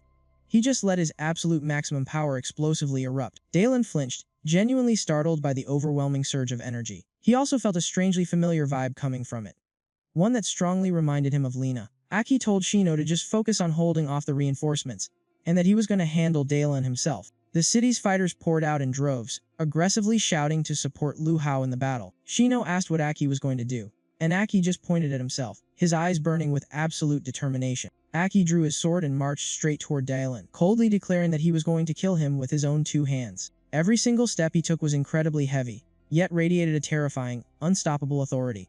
He lunged forward for a brutal head-on strike, forcing Dalen to instantly throw up a defensive shield. But the shield couldn't even handle a fraction of that insane power, violently shattering into pieces. Glowing fragments of the broken shield aggressively scattered everywhere. Dalen stumbled back a few steps in sheer shock, while his panicked subordinates desperately called out his name. Taking total advantage of his distraction, Aki fiercely swung his sword and closed in for the kill. Suddenly, Dalen's entire body started glowing with a protective aura, and he just stood there, completely unbothered. His aura effortlessly dissolved every sword strike, making him look like he was just taking a casual stroll. Aki froze as he realized something was terribly wrong. He got hit by a counterattack and was stunned for a few seconds by a strange surge of energy. Gritting his teeth, the main character yanked the energy current back toward Dalen, and launched a fierce kick right into his stomach. Dalen grimaced and spat out a mouthful of blood, but immediately let out a menacing laugh. He panted heavily, then launched a sudden counterattack. The energy current tightly bound Aki, dragging him high into the air under Dalen's control.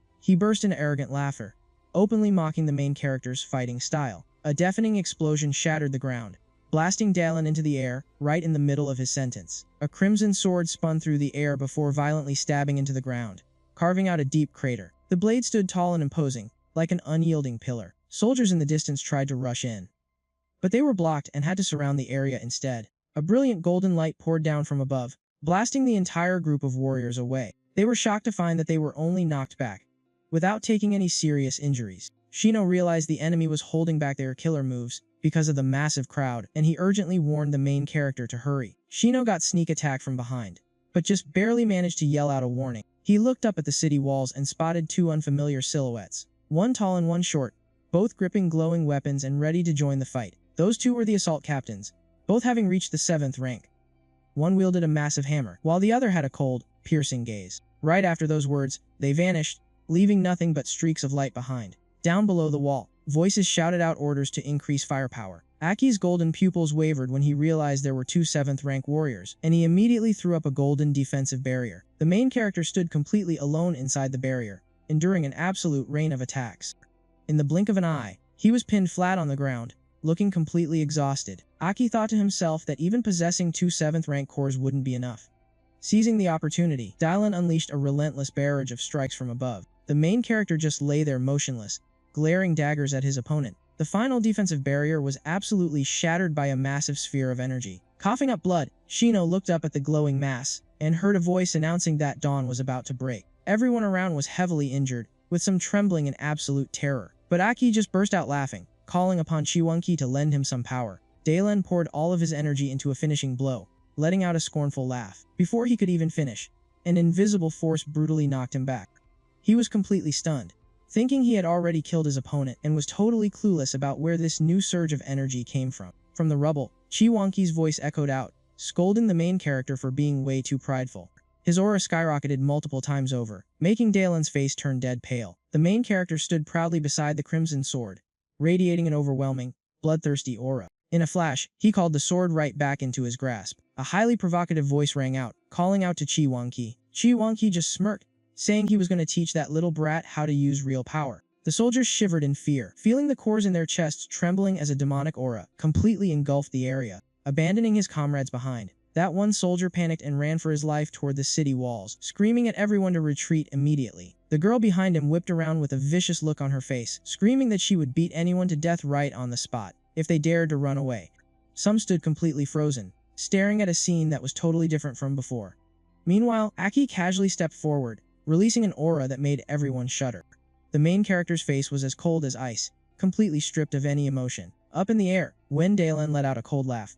He said he didn't expect him to still be hiding his true strength, then confidently declared that even if he was a 7th-rank demon, it wouldn't change a thing. He clasped his hands, gathering blue energy around his body as steel chains snapped out with a gleaming flash. Gripping the chains in his hands, he provocatively reminded his opponent that he possessed 2 7th-stage cores. The moment the words left his mouth, both of them charged into battle. Suddenly Dalen froze. Aki's attack was so incredibly fast that he didn't even have time to react. The terrifying destructive power of the blow sent him flying far into the distance. The soldiers panicked, screaming out, "Lord Dalen just got blown away." The main character gripped his sword tightly, thinking to himself that this body was starting to crack under the strain of his restricted spiritual power within a fragile human vessel. Staring down at the deep crater in the ground, he still wasn't satisfied, muttering to himself that his current strength was just too weak. The crowd of soldiers frantically called out, "Lord Dalen." Even though he was sent flying, he still managed to land in a defensive stance, quickly realizing that the speed and power of that strike were far beyond the 7th stage. Dalen forced a stiff laugh, thinking to himself that he absolutely could not show such a pathetic state in front of the commoners. He stepped out of the deep crater, gripping his weapon tightly, as he prepared to continue the fight. Dalen planned to change the battlefield to avoid destroying the city. But then a fierce, blinding light suddenly erupted. He lunged forward, roaring at his opponent to just be a good little victim and take the hit. Aki just kept his head down, remaining completely silent without giving a single reply. The two opposing forces of power clashed, triggering a massive, radiant explosion right in the middle of the sky. The main character shot up into the air, violently knocking Dalen away yet again. When Dalen let out a furious roar, his hand trembling uncontrollably from the severe damage he just took. The soldiers were shaking like leaves when they saw him falling from the sky in absolute panic. Explosive energy surged out in all directions, creating a blindingly bright flash of light. Aki kept up the relentless pressure, closing the distance and not giving his opponent a single second to breathe. A piercing scream echoed out, followed by a devastating strike that literally tore through the air. It felt as if the very fabric of space was being crushed under the sheer weight of that power. Dalen had lost his entire left arm, with only his right arm left.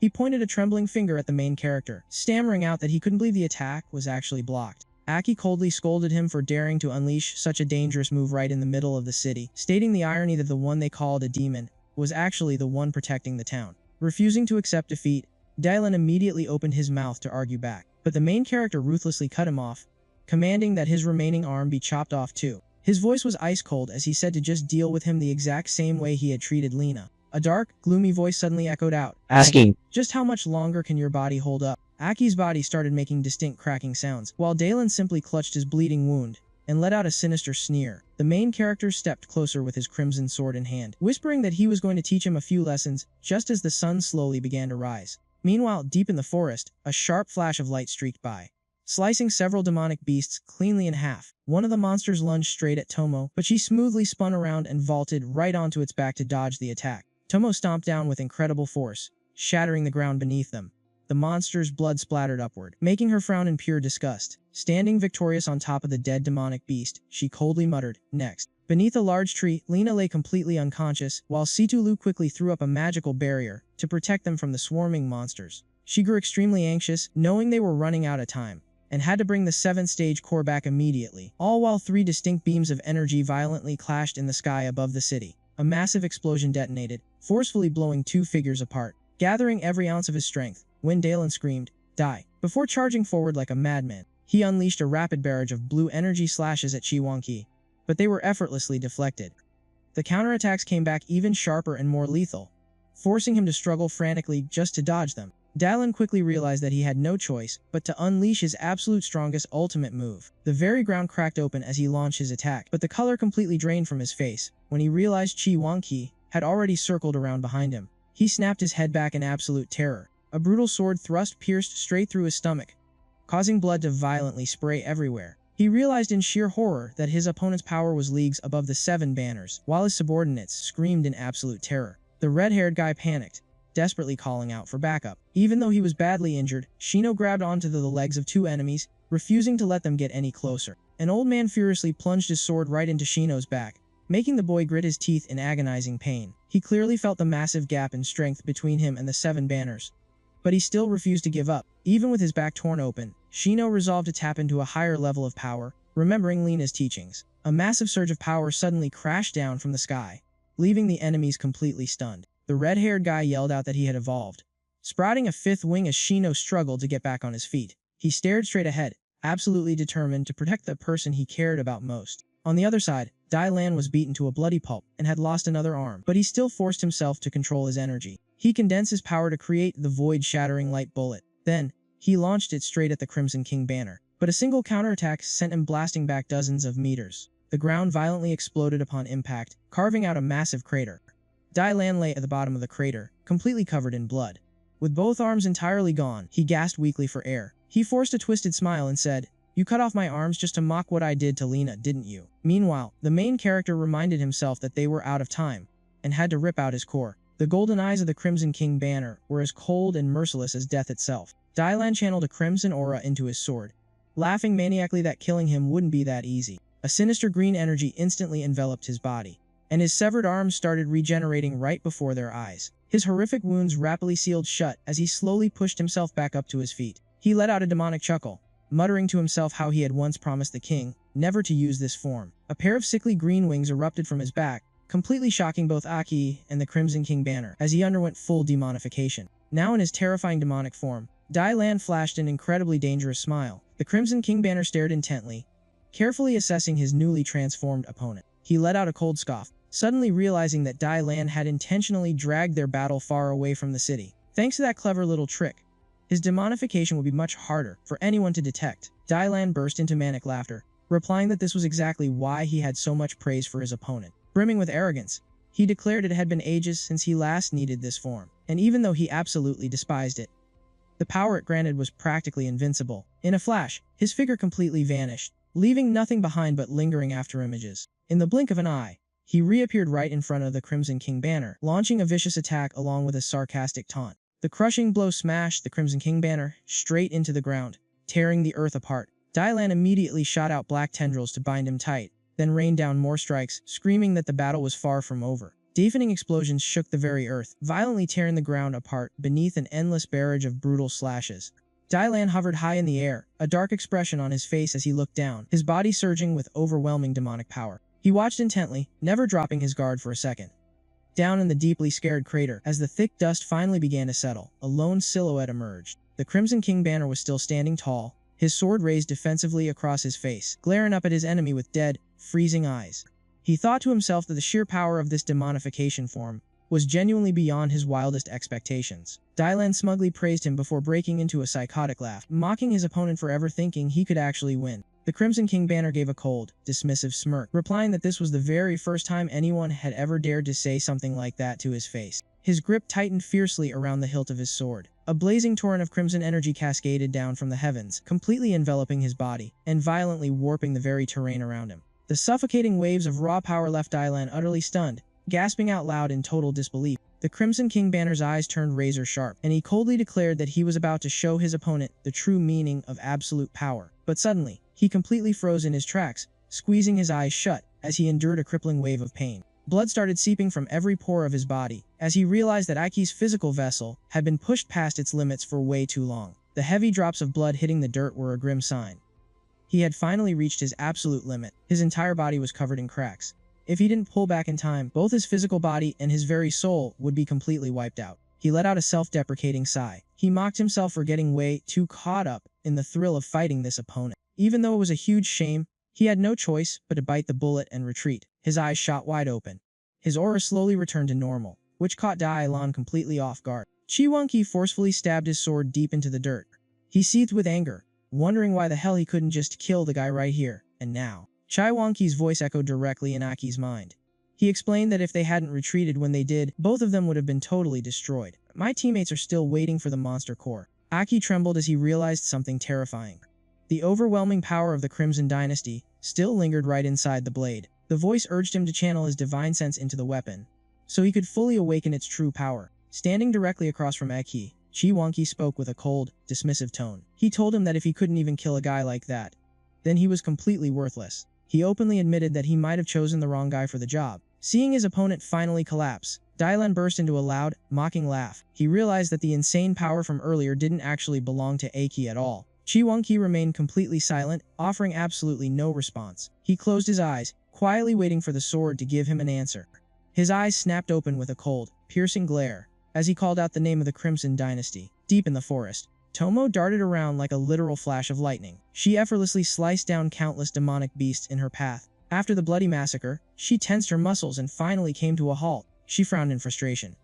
She quickly realized there were just way too many demons, as another massive horde of monsters came swarming in. A colossal demon suddenly stepped out of the shadows. Its sheer size forced all the smaller monsters to scramble out of its way. Two rank 6 demons, along with a rank 5 demon, confidently approached them with twisted, sadistic grins.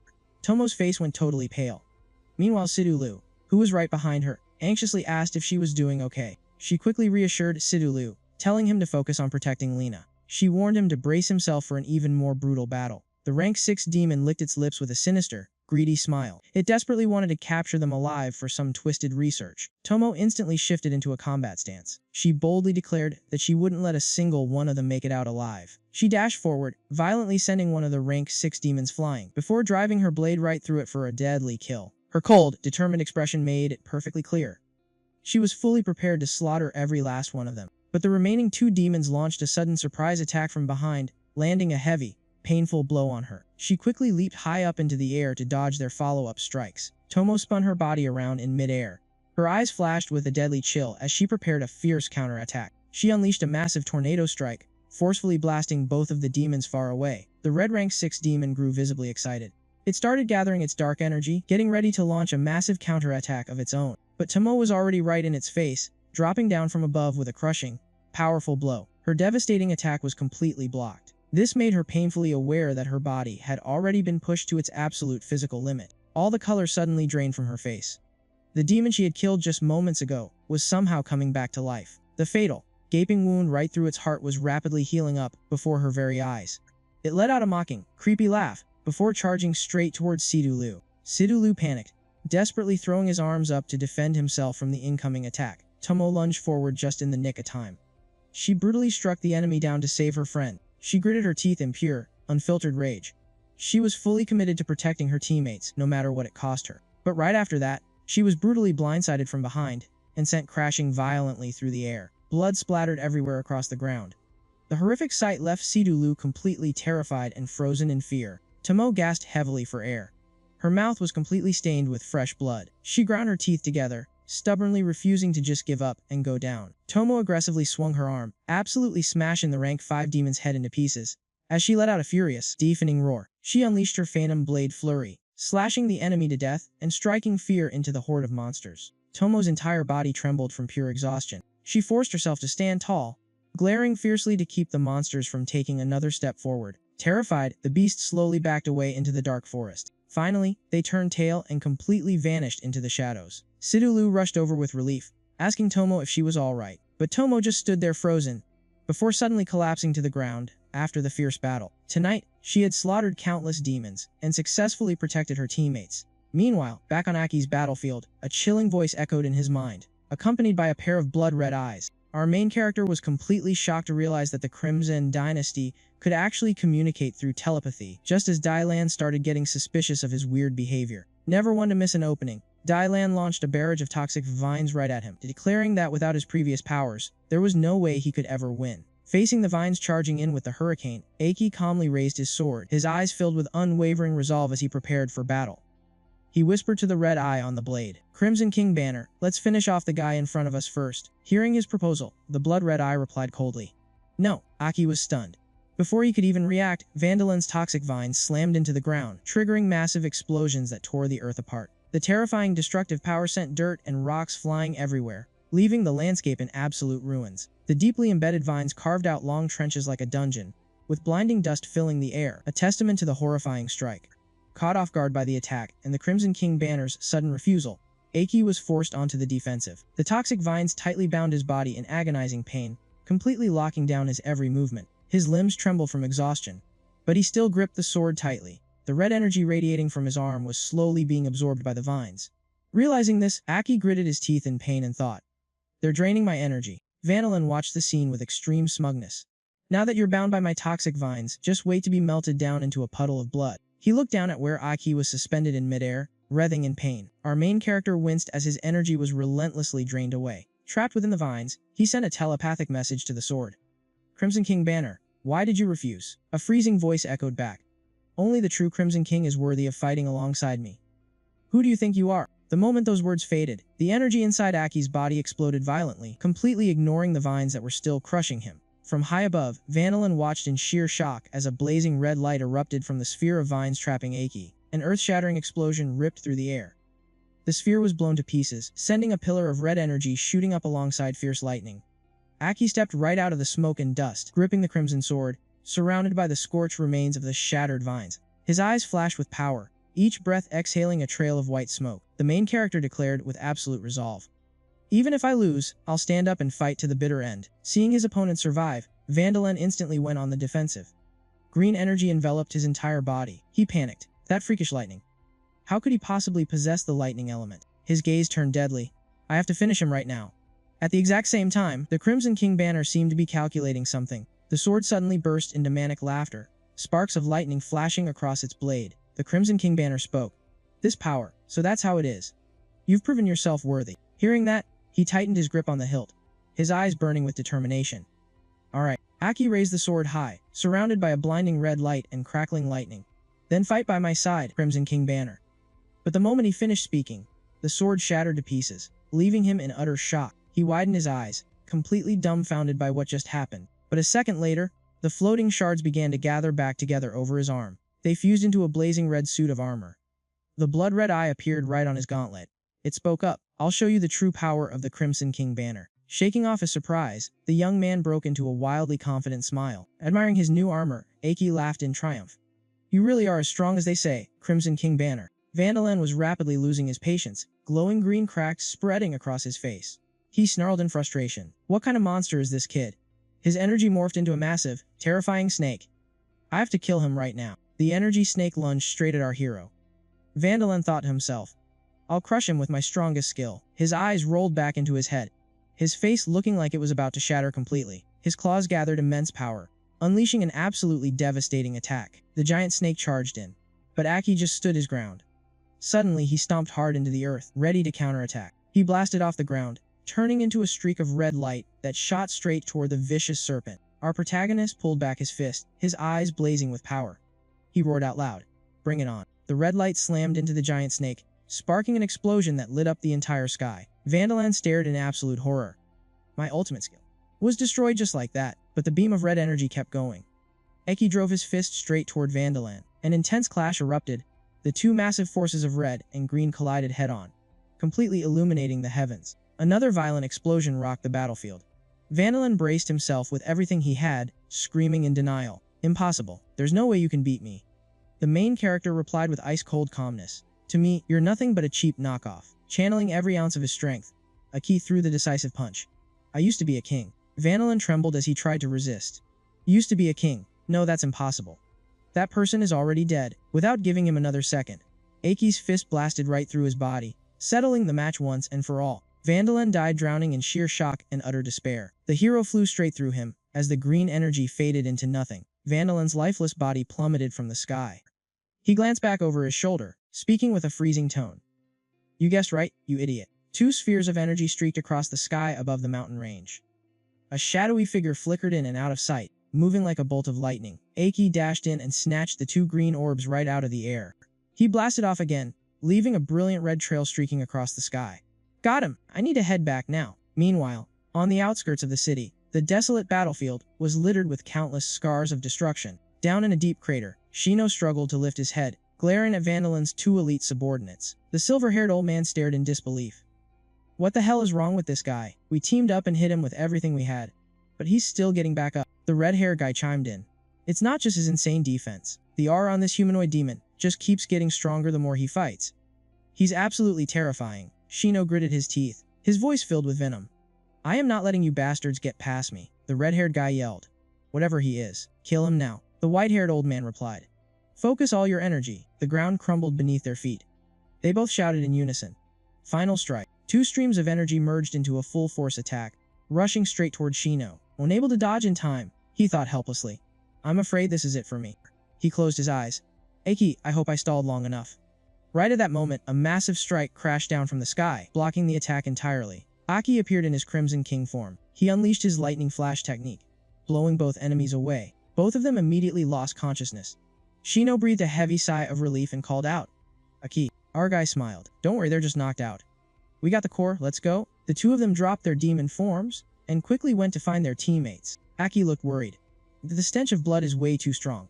They came to a halt in front of countless monster corpses. While they stood there in shock, Tomo suddenly lunged at them. She unleashed a fierce attack, forcing him to scramble and block. He was completely stunned. Standing right in front of him was an unconscious Tomo. Tomo, is that really you? Looking into her lifeless eyes, he realized the truth. She was already out cold. He grabbed her hand, trembling. Did you really do all of this by yourself? He spoke to her gently.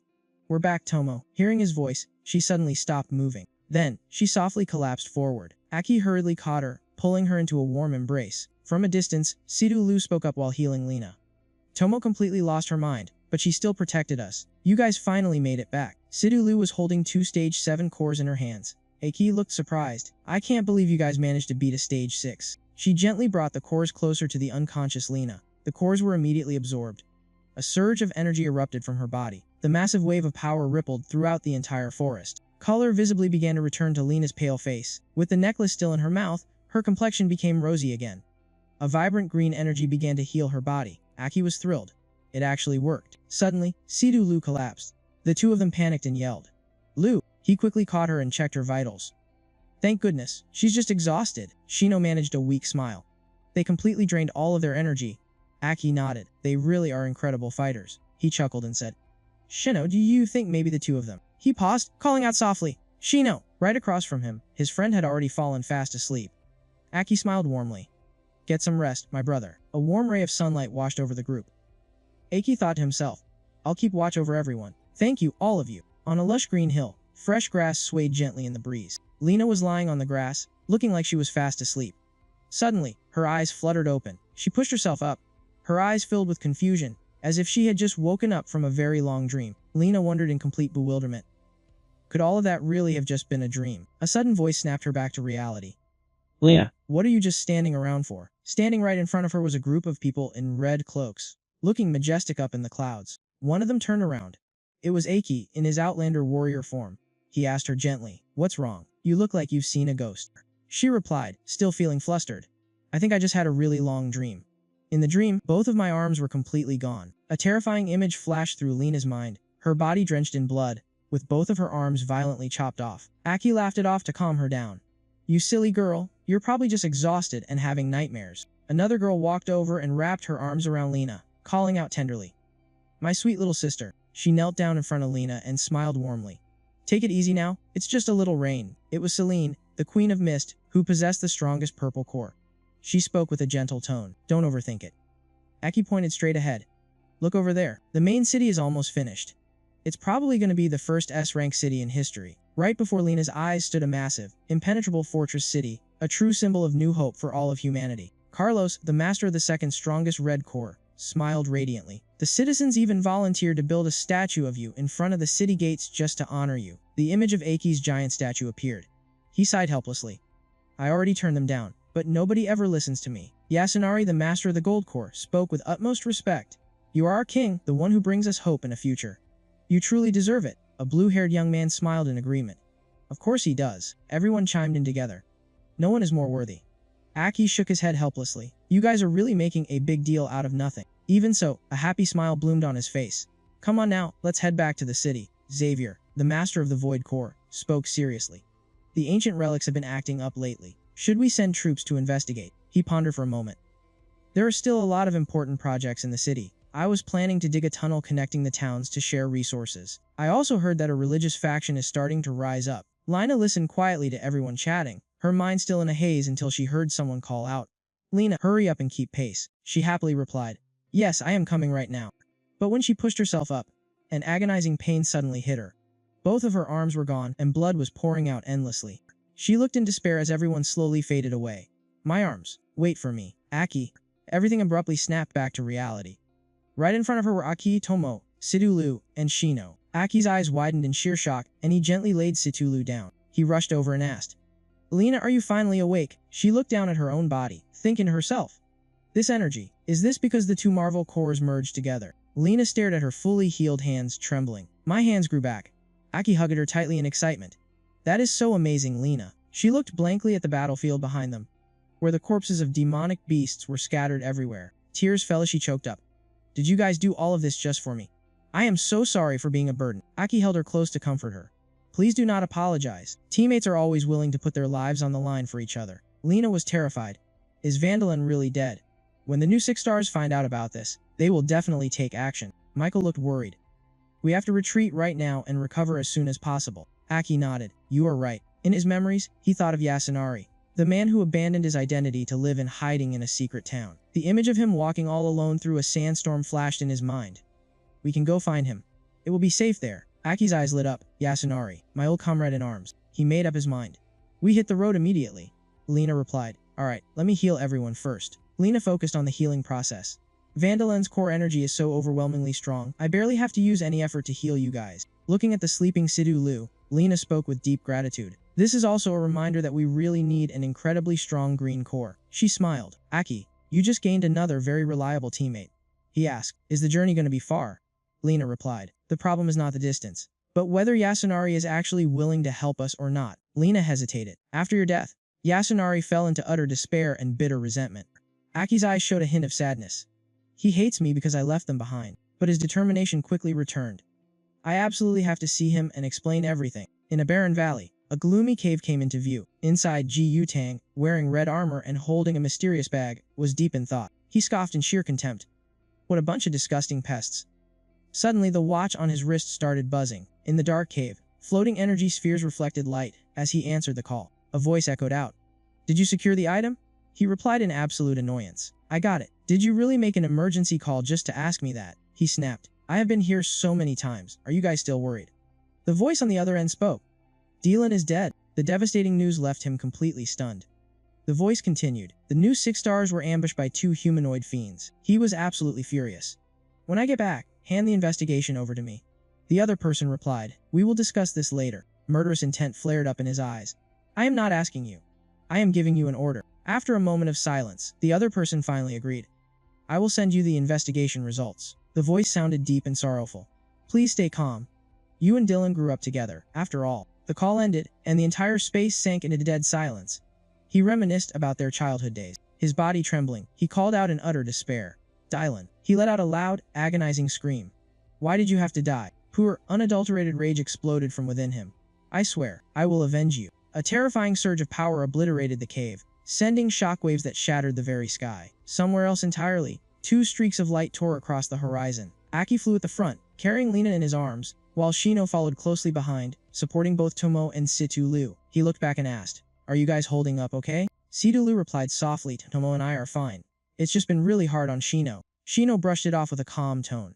Don't worry about me, I'm doing just fine. Lena chimed in, her voice tense. Killing Vandalin was a massive deal. The new 6 heralds are definitely investigating it by now. We need to reach the shelter before the sun goes down. Aki quickly reassured her. It's gonna be okay, don't stress about it. Sidulu quietly watched the 2 of them ahead, a deeply thoughtful and conflicted look on her face. After flying for a while, the group finally arrived at a lush, green city hidden deep within the forest. This was Green Oasis Town, a quiet and peaceful C-rank city. Aki gently touched down just outside the city limits. He gave the order to disguise their appearances, then looked at the city with genuine excitement. Wow, I honestly didn't expect to find a C-rank city out here. The group stood before the towering city gates, surrounded by fresh, vibrant trees and a remarkably simple, rustic atmosphere. Lena introduced the place to everyone. This is Greenos' town. And Ran once told me she was going to come here. Situlu quickly asked, are we here to look for the former 6 heralds? Aki nodded firmly. That's right, Lena actually advised us to come here so we could lay low and dodge the pursuit. Situlu lowered her head, hesitating for a moment. I understand that. What I really meant was, Aki looked at her with genuine concern. What's wrong? Are you feeling alright? She suddenly stopped in her tracks. She stared at him, her eyes searching for the truth. Who exactly are you? Lena, who was walking slightly ahead, had a faint trace of sadness in her eyes seeing them act so close. Aki replied with absolute, deadpan seriousness. I'm Aki, the king who was hailed as the absolute strongest warrior, who died exactly half a century ago. I was reincarnated into this very body. Situlu trembled in pure shock, completely unable to process the insane revelation. Shino was utterly dumbfounded, and even Tomo started stammering. You're really Aki. Aki kept his voice perfectly calm. If you guys want to know the truth, I'll tell you absolutely every single secret. Everyone just looked at each other in massive confusion, completely at a loss for words. Aki then began to recount the entire, unfiltered truth about his real identity. Lena listened quietly, her face completely thoughtful, but noticeably lacking any real surprise. In stark contrast to her, Shino and Situlu both had their eyes wide open in absolute disbelief, their bodies literally shaking from the overwhelming shock. Shino could barely believe his own ears, quickly turning to ask him. Brother Aki, you're messing with me, right? Time travel, reincarnation, and you're the strongest king from 50 years ago. The guy who actually led humanity to build the holy city of light. That just sounds way too crazy to be real. Aki replied with the same steady calmness. Due to certain reasons, I transmigrated to the present timeline, and I'm only alive right now thanks to this body. Residing inside me is the Crimson King Banner, the 8th demon, one of the absolute strongest king banners in existence. Those heavy words struck all 3 of them to their core, completely unable to hide their growing panic. Shino stammered uncontrollably. A king banner, the 8th demon. Lena asked in sheer amazement. Something even stronger than the 7th demon. You mean an entity that completely surpasses the 7 demon lords? Situlu furrowed her brows in deep thought. The 8th demon, the king banner. Aki softly explained. Situlu, an incredibly similar power actually exists inside your body too, which is what gives you the ability to manipulate both space and time. He stated it with absolute certainty. That specific power comes directly from the Black King Banner, an entirely different king banner. Hearing that, Situlu jolted in surprise. The Black King Banner. The King of Demons. Lena asked, completely baffled. What in the world are king banners anyway? And why exactly are they acting like parasites inside the 2 of you? Aki lowered his head, a heavy sigh escaping his lips. I really don't know the full picture either. The Crimson King Banner has never once revealed its entire plan to me. All I know is that it previously collaborated with the other king banners. Flashbacks of the Crimson King Banner and the Black King Banner briefly flashed through his mind, and he spoke with absolute conviction. Especially with the Black King Banner, he recalled the bitter memory. In my past life, I actually entered the Ancient King card, and completely discovered the existence of the 8th demon. But even after fighting until I was severely injured, I just couldn't stand against their overwhelming power. I honestly have no idea why it ended up choosing me, nor do I understand its true motives. But I can strongly feel that whatever its master plan is, it's deeply tied to the ultimate fate of all humanity. He lowered his voice, his tone turning dead serious. Right now, what matters way more is the sudden appearance of the new king, and the new 6 heralds. I absolutely have to save Deja and somehow meet this new king face to face. He gazed up at the endless sky above.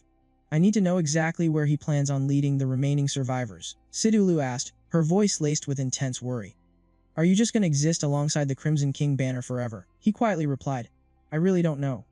It honestly feels like a double-edged sword right now. He could practically feel the Crimson King Banner, silently watching him from within the shadows, patiently waiting for some unknown, fateful moment to strike. Looking right at everyone, he spoke from the heart.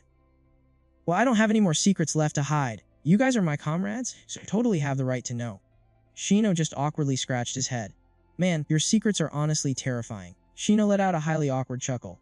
If Tomo was fully awake right now, she'd probably be so utterly shocked that she'd just lose her mind. He then looked Aki dead straight in the eyes. No matter who you really are, I still trust you with my life, because at the end of the day, you're my brother. Situlu nodded, her expression incredibly earnest. Thank you for trusting us enough to share all of this. Aki flashed a warm, gentle smile. No, I'm the one who really should be thanking all of you. He turned to Lena. Keep leading the way. Once we meet in Ran, we will heal our injuries and figure out our next move. Lena looked at Shino and Situlu, thinking to herself. All of this must be so hard to believe for these young warriors. She walked on, telling herself that they just needed time to process everything. The group continued to press forward. Suddenly, a loud shout echoed from the distance. Halt! Do not take another step. Lena jumped in surprise. A Tier 1 city guard blocked their path. He barked, "Outsiders are not allowed inside. Leave immediately." Lena quickly tried to explain. "We are not enemies. We just need a place to rest. My teammate is badly hurt. Please help us." Shino chimed in. "We came all the way from Hilo City. You have to believe us." Another warrior flew down from above, landing right in front of Shino. He drew his bow as a warning. "Leave right now if you value your lives." Crimson magic flared up around Aki as he stepped forward. "You want to kill me?" He snatched the arrow that had just been fired at the ground. Our main character snapped it in half, his eyes turning cold. "Do you want me to level this entire city to the ground?" The guard panicked. "That look in your eyes. I knew it. You are demons. Prepare for battle." Shino desperately tried to hold him back. Aki calmed down. Lena was terrified too. The enemy was a tier 1 guard. Sidalu thought himself. This killing intent. The Crimson King banner is eating away at his mind. Right at that moment, a figure slammed down from above, creating a massive shockwave. Aki froze and ran. A man draped in a yellow cloak emerged from the thick cloud of dust, and Rand spoke in a low, rumbling voice. "Who dares to cause trouble in my city?" The guards immediately bowed in deep respect. Lord and Rand. He locked his intense gaze straight onto Aki. The two of them faced off against each other. Lena quickly ran over.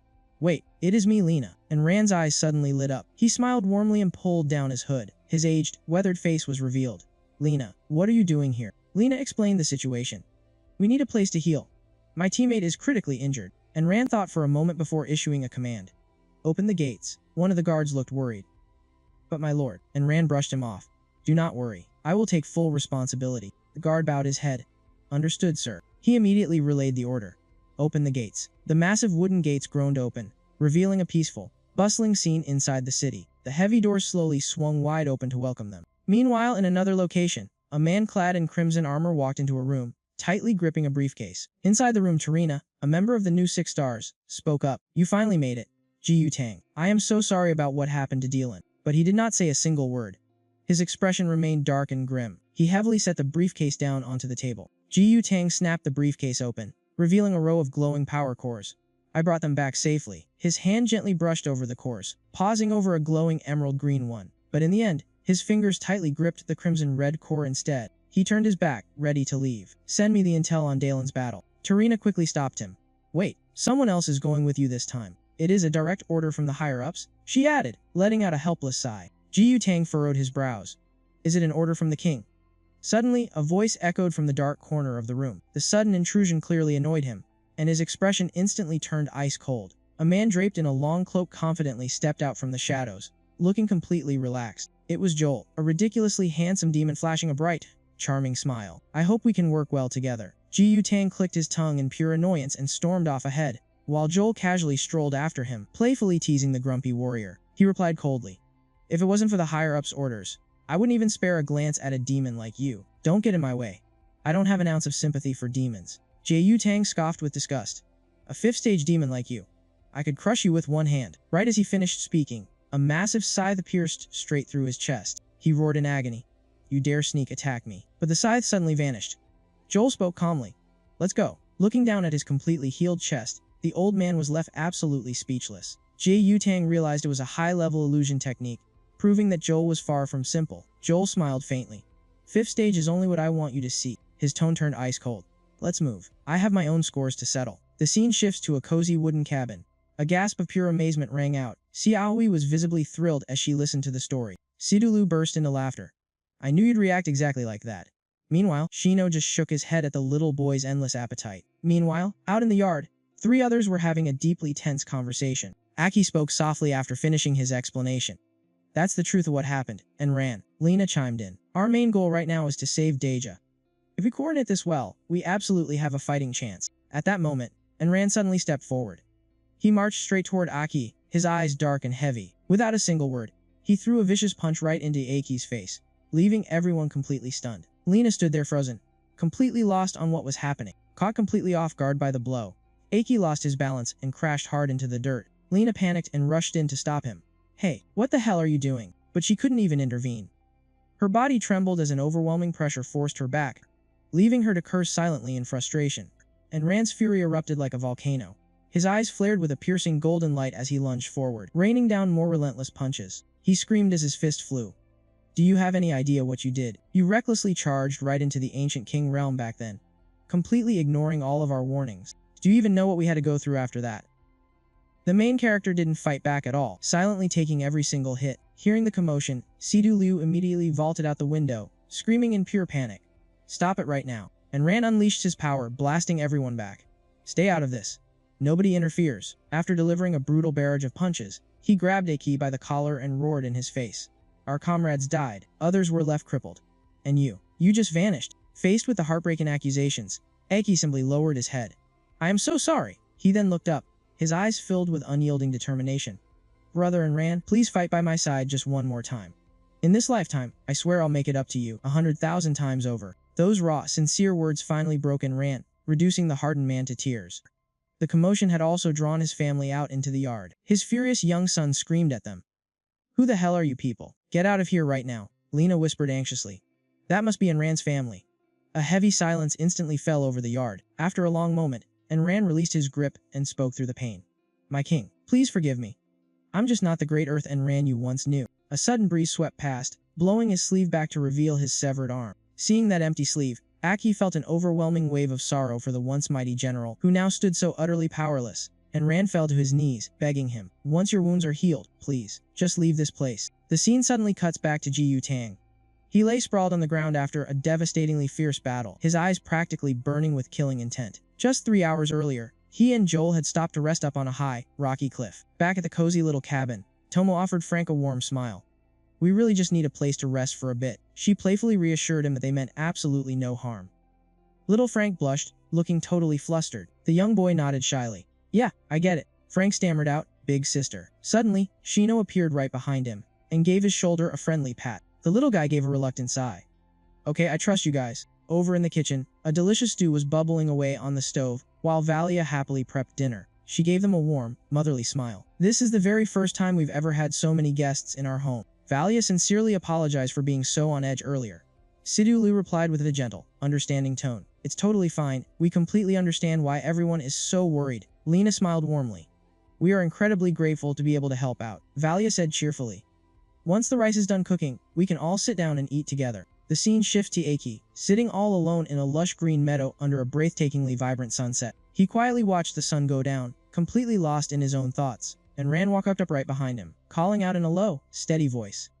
Aki looked up at the older man, his eyes totally calm and steady, and Ran spoke with deep emotion. "The whole reincarnation thing is just so unbelievable. I honestly couldn't accept it at first." He thought back to the past, and a massive wave of emotions suddenly washed over him. Remembering that punch from earlier, he looked genuinely regretful, and Ran suddenly dropped down to one knee. "My king, please accept my deepest respects." He started telling his story. "Hey, I was heavily wounded, so I fled all the way to this little town. My current wife was the one who saved my life, and she has stayed by my side ever since. We fell completely in love, so I gave up my old identity just to protect my family and this town. This peaceful life we have here is absolutely the most precious treasure I could ever ask for." Aki gave a soft smile. "I am genuinely happy that you finally found a place where you truly belong." His voice suddenly dropped. "I have never once dreamed of a peaceful life for myself because I was born to create it for others. The ancient king deck still exists, which means the disasters are nowhere near over. I honestly have no other choice but to face it head on." And Ran replied, "And that is exactly why you are so worthy of being the king." Aki stared up at the sky above. "I really want to know exactly where the new king is going to lead humanity. But the fact that the new 6 hexagrams can turn into demons, that makes me incredibly worried." And Ran panicked and desperately tried to stop him. "Please, do not go up against the new king. His power is absolutely terrifying. Even so, I still have to meet him at least one more time." The main character let out a light chuckle. "What makes you so sure that I can't win?" And Ran was completely shocked by his overwhelmingly powerful aura. Back inside the tiny room, everyone gathered around the dinner table together, and Ran said cheerfully, "It has been a really long time since things were this lively around here." Suddenly, Aki's sword started floating right in midair, radiating a heavy wave of dark energy. He called out, "Crimson King Flag." A sudden sense of danger hit him hard, and the main character realized that enemies were quickly closing in. The entire space instantly turned a dull gray. Shino asked in absolute panic, "What is going on?" Right up in the sky, a strange bird appeared, carrying a truly terrifying amount of energy. Aki screamed out, "Watch out!" The bird suddenly dive-bombed and violently attacked the house. A massive explosion echoed out, instantly reducing the entire house to a pile of rubble. Thick, choking dust and smoke aggressively billowed up everywhere. Joel casually walked right out of the ruins, with the bird now shrunken down and resting quietly on his hand. He smiled wickedly. "It only took me a little bit of time to track you all down, just by reading the memories of the birds. A deep, heavy voice suddenly rang out. Is that him? Ji Yutang stepped right out into the open. His eyes were completely cold. The bastard who murdered Dylan. Ji Yutang asked Joel exactly why he wanted to come here, and Joel replied that it would help them track down the killer. When pushed about his true motives, Joel just brushed it off, saying it was nothing more than a personal grudge. He totally refused to reveal anything about his past, keeping his answers incredibly short. Ji Yutang analyzed the situation. A massive battle obviously took place right here, so there is definitely a connection. He then added, this entire team-up is a direct order from the higher-ups, but honestly, all he really cared about was hunting down the one who killed Dylan. Joel signaled for silence, raising his hand to call a bird over. He whispered, tell me, what did you see? The bird recounted everything in a language that Ji Yutang couldn't understand. Joel translated, there are 4 of them, all injured, and they ran away. He pointed in a specific direction. They went that way. Very good. Joel then released the bird back into the sky, and he and Ji Yutang headed straight in that direction to begin their pursuit. It didn't take long for the two to find Aki's group. Ji Yutang was furious, veins bulging on his face. How could a mere human warrior kill Dylan? He glared at Aki, asking coldly, was it you? Joel felt the surge of power radiating from his opponent's right arm and chuckled.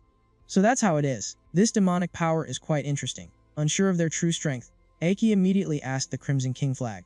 Just how strong are these two? After a few seconds of analysis, the Crimson King flag gave its assessment. That guy is stronger than the Green Core from before. It gave a special warning about Joel. He's the real threat, especially that guy with his eyes closed. Looking at Joel's eerie aura, the Crimson King flag judged him to be incredibly hard to deal with. Ji Yutang immediately made the first move. He lunged forward like lightning, his murderous intent exploding. You are the one who killed Dylan. His power was as ferocious as a wild lion, making the very air tremble. Aki's teammates were forced back, and Sidulu called out in worry. Aki. The powerful strike was neutralized by the main character thanks to the Crimson King flag. Ji Yutang was stunned. You can actually block my Lion King fist. After that, Aki borrowed the power of the Crimson King flag to counterattack, knocking away his opponent's assault. Seeing that, Ji Yutang gritted his teeth. It's this exact aura. You really are the one who killed Dylan. He launched a direct strike, sending blood splattering into the air. Seeing Aki get hurt, his teammates rushed over immediately. Aki, Ji Yutang unleashed a massive surge of power. I'm gonna kill you. Aki recognized the familiar demonic aura, realizing this guy could also undergo demonification. Not knowing the enemy's true identity, Sidulu asked, who are these guys? Lena gave a short reply. Crimson Lion Lie. Her voice turned serious. One of the new 6 trigrams. Behind them, Enran was fearfully protecting her family. Enran blamed herself, desperately trying to think of a way to help.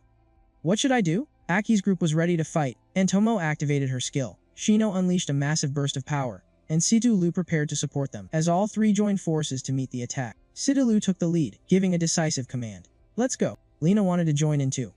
I'm gonna fight with you guys, but Aki gave an order. Lena escorted Enran's family out of here. He explained, the other guy is a high-level demon, and high-level demons never operate alone. Hearing that, Lena realized the level of danger. High-level demons always show up in packs. She finally decided to listen, telling Enran to take her family and fall back. Lena pulled Frank and Valia away from the battlefield. On the other side, Sidulu's group charged forward, aiming right for Ji Yutang. He blocked their attacks with ease. Sidulu assessed the situation.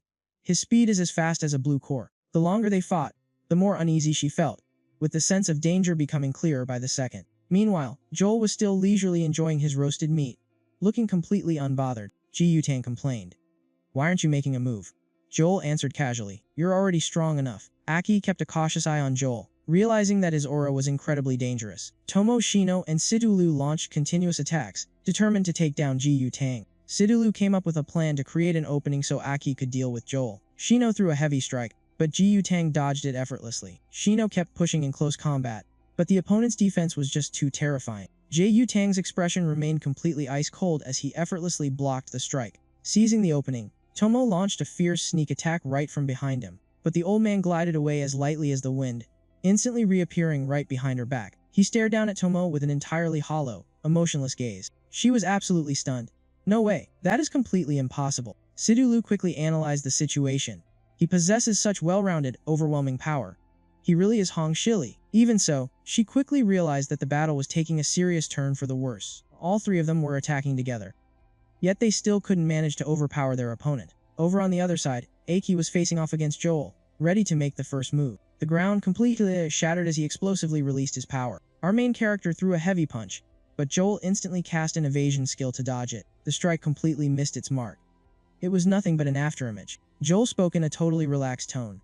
I'm really not that great at head-on combat. Right after saying that, he vanished into thin air, right in front of Aki's eyes. Focusing his senses, the boy instantly detected his enemy's presence right behind him. After exchanging a few fast blows, Joel let out a faint smirk. You're fast, but it's still not enough. Aki immediately got the message. Alright then, let's see who's faster. Activating the power of the Crimson King flag, he blasted forward like a bolt of lightning. In the blink of an eye, Aki appeared right in front of Joel. Multi-lightning wrap. The attack landed perfectly, sending Joel flying backwards. The main character immediately went on the hunt, quickly closing the distance with his opponent. Joel took the massive hit, both of his hands visibly trembling from the brutal impact, but the guy just smiled and praised him. Wow, you're pretty amazing. Out of nowhere, Joel pulled a fast one on Aki, tricking him into almost attacking Situ-Lu by mistake. Situ-Lu cried out in sheer pain. Aki, he completely panicked. Lu, why is it you? The Crimson King flag immediately warned him. Calm down, that is just an illusion magic. Aki snapped back to reality, realizing that the whole thing was nothing but a fake illusion. Meanwhile, on the other side of the battlefield, Ji Yutang was still clashing with the other three. The intense battle was seriously pushing all three of them to their absolute limits. Suddenly, Situ-Lu noticed something terribly wrong. Their opponent had completely vanished. Joel was standing up on a rocky cliff, flashing a horribly arrogant smirk. A terrifying aura began to radiate from him. You guys are way too careless. Situ-Lu instantly realized she had fallen right into his illusion magic. Tomo angrily gritted her teeth. The guy we were fighting, he never even existed. Shino was also completely dumbfounded by just how incredibly real the illusion felt. Aki finally pieced it together. His illusion magic has reached a level where it's practically reality. The boy shouted at the top of his lungs. Where the hell is Shilly? Joel calmly replied with a shrug. He already left to go find the rest of your little friends for some entertainment. Hearing that, the whole group was struck with pure horror, as they immediately thought of Lena and Enran. Joel stared down from above, his cold, dead eyes locked directly onto Aki and Situ-Lu. In his darkest memories, he clearly remembered that day. It was the two of you, Joel growled, his eyes practically overflowing with pure hatred. To avenge Xiao Duzi's death, Ji Yutang and I swore a blood oath. We swore we would slaughter every single one of you. He explosively unleashed his mana, making the very air around them violently tremble. I absolutely refused to wait any longer. Immediately, a deafening explosion ripped through the sky, making the entire ground violently shake. The whole area started to dangerously sway, throwing everyone into a total panic. Is it an earthquake? Hurry up and get somewhere safe. And Ran and Lena quickly pushed their way through the totally chaotic crowd. Suddenly, a massive street sign came crashing down. Watch out, and Ran quickly tried to comfort Valia and Frank. Just stay right here. Valia, with a deeply trembling voice, pleaded with her husband to be careful. Meanwhile, Frank firmly promised that he would protect his mother, no matter what. He turned back to Lena. Follow me up to the city wall. That sound isn't normal. Up on the wall, countless soldiers had gathered. A thick, oppressive demonic energy blanketed the entire sky. One of the guards was visibly trembling. We've never seen anything like this before, and Ran and Lena touched down right next to him, and Ran looked up and barked an order. Don't just stand there gawking. Report the situation. The guard shakily pointed straight ahead. Lord and Ran. Look, his eyes went wide. Right in front of them, a massive horde of demonic beasts and demons had amassed. Their eyes were glowing crimson, like a blood-red sunset. The demon horde let out a furious, deafening roar, surging violently toward the city wall. Lena gasped in absolute horror. It's a demon tide, and Ran quickly analyzed the threat. A horde of this scale is at least tier 3. Someone is definitely behind this, summoning them here. Lena thought for a second. It has to be those two guys who showed up earlier. The faces of Ji Yutang and Joel immediately flashed through her mind. Suddenly, a red blur tore through the wind, vaulting right over the city wall, and leaving everyone in absolute shock. The figure crashed down heavily. It was Ji Yutang, and his landing sent a massive shockwave rippling through the ground. And Ran stared in sheer disbelief. The fierce red lion. He slowly stood up to his full height, backed by the terrifying, deafening roars of the demon horde. Lena gritted her teeth in anger.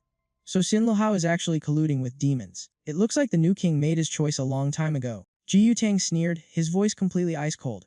Dead men tell no tales, and Ran muttered under his breath. Today we'll see if Osis town can actually hold the line. From a distance, Situ-Lu saw what was happening. The demon tide is already here. Aki kept his cool and started giving orders. Everyone, move out, provide backup for Lena and Enran immediately. Situ-Lu immediately objected. Are you gonna fight alone? But Aki just gave her a hardened look. Just go. Now. She clenched her jaw in frustration, then turned and shouted to the others. Alright, everyone follow me. Right then, Joel stepped out of the shadows with a twisted, sinister smile. Nobody is going anywhere. Aki stomped his foot, shattering the ground beneath him, and launched himself straight at Joel. Leave this guy to me. He unleashed a brutal, roaring blast of lightning, that completely ripped through his opponent's body. But Joel just stood there, completely unfazed, keeping that same eerie smile on his face. In the blink of an eye, he vanished entirely, and pitch-black darkness swallowed the entire area. Aki instantly realized what was happening. This is an illusionary domain. Off in the distance, 3 faint, ghostly lights flickered into existence. Those 3 lights morphed into the forms of his teammates. Sidulu was panicking, desperately looking around for everyone else. She cried out frantically, "Aki, where are you?" The image of Tomo appeared next, looking completely lost and disoriented. Tomo's voice trembled with anxiety. "Are we caught in another illusion?" Shino stared down at the fractured, broken ground, utterly bewildered by the sight. Aki grimaced, piecing it all together. They've all been dragged into the illusion. This level of power, it's way beyond tier 7. Suddenly, Joel materialized right behind him. The flesh on his legs was rapidly transforming into thick, demonic armor. He let out a cold, sadistic laugh. "I cannot wait to watch you all slowly die in absolute despair." The full suit of armor finally locked into place. It was the super tier 7 demon Joel. He gave a twisted, psychotic grin. "Torturing the strong is my absolute favorite pastime." Aki didn't hesitate and launched his attack. Flash thunder. Joel completely vanished into thin air, but his mocking voice echoed from all directions. "What a magnificent strike." He continued his vicious taunting. "You only sliced through a phantom. Red King Key told me to conserve my strength. After all." Joel crossed his arms smugly. "This is my illusionary realm. Wasting your energy here is completely pointless." He let out a low, dark chuckle. "In here, I can even manipulate the flow of time itself." Joel pointed a finger right at Aki's struggling teammates. "Just look at them. As far as their minds are concerned, they've already been trapped in here for 2 whole days." Sidulu appeared, tightly bound by thick vines. The vines wrapped tightly around her body. Sidulu slashed right through them. "Get lost," she panted heavily. "How do I get out of this place?" She looked down at her battered and bruised body. Sidulu cast a healing spell. Heal. Joel emerged from the swamp. "This place will just drain your life force dry." In another dimension, a barren desert stretched out endlessly. Shino sprinted at full speed, desperately searching for a way out. He managed to block 2 massive tornadoes, but countless more tornadoes just kept tearing toward him. Joel appeared again. "This wasteland will completely erode your soul." Shino collapsed from sheer exhaustion. "Just give up already." Somewhere else, Tomo was fighting all by herself. She was completely surrounded by countless identical clones. The clones launched one relentless attack after another. Tomo groaned in frustration. "Have I seriously been fighting for 2 whole days?" Joel's voice echoed around her. "This realm will make you completely lose your mind." He appeared with a wicked smirk. "Tell me, can you even defeat yourself?" More clones just kept rising up right behind her. Aki watched it all unfold. "If we don't shatter this illusion realm, they're gonna die from exhaustion." He desperately tried to find a way out, but every single attack was completely useless. His fist trembled with anger. "We can't break it from the inside." Suddenly, a realization hit him. "Wait, what if we break the illusion from the outside?" Back at the city walls, Lena shouted at the top of her lungs. "We have to stop him." And Rand stared straight ahead. "Lena, we have to fight." Lena hesitated. "But, what about your arm?" And Rand coldly replied that no matter what happened, she would risk her life to protect this place. She yelled with absolute determination. "No matter what, we used to be the 6 trigrams." Hearing this, Lena furrowed her brow slightly, but then a sudden, thrilling smile spread across her face. And Rand and Lena pushed off the ground at the exact same time. In an instant, the surface of the city wall shattered into pieces like broken glass. The 2 of them launched themselves from their positions. Their eyes immediately locked onto the roaring demon tide swarming below. And Rand and Lena dove straight down like 2 streaks of light tearing through the wind.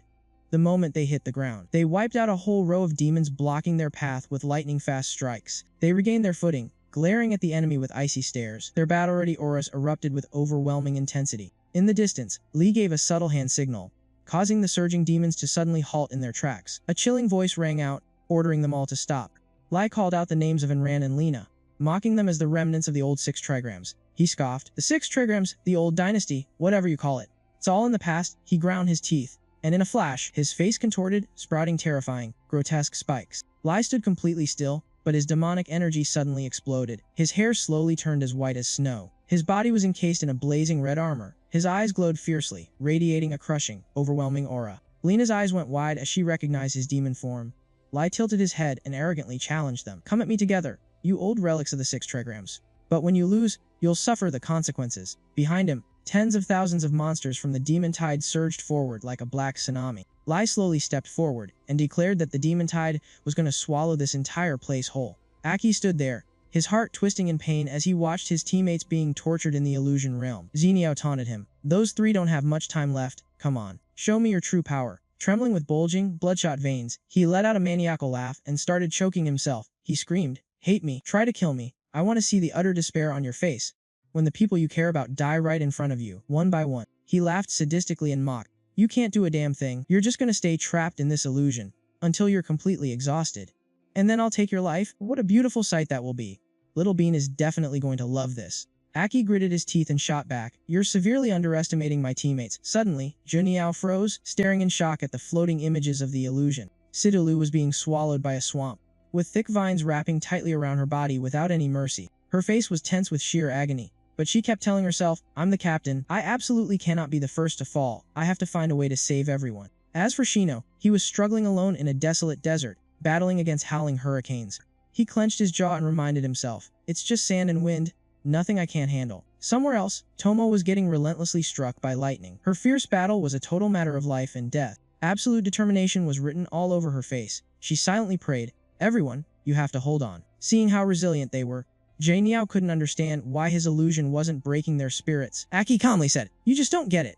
Demon, if humanity was truly that weak and cowardly, why haven't we gone extinct after all these years? Niao just sneered and replied, that's only because you insects still have some use to us. Suddenly Aki shifted his stance, turning his feet at a perfect right angle. He replied with an icy tone, is that so? A soft yet impossibly deep energy began to radiate from his hands. He declared that he would face him using the true stance of humanity. Raising his hand to eye level, Aki wore an expression as cold as ice and vowed to take him down. In the very next second, a blinding light violently erupted, flooding the entire space. Niao started shaking, wondering to himself, why am I feeling so terrified of this kid's aura? Crackling bolts of lightning shot out from Aki's hands. He firmly stated faith, courage, and hope. Those are the exact reasons why humanity will never be wiped out. The sky turned blood red as clouds swirled into a massive eye of a storm, and the ground beneath Junao's feet violently cracked apart.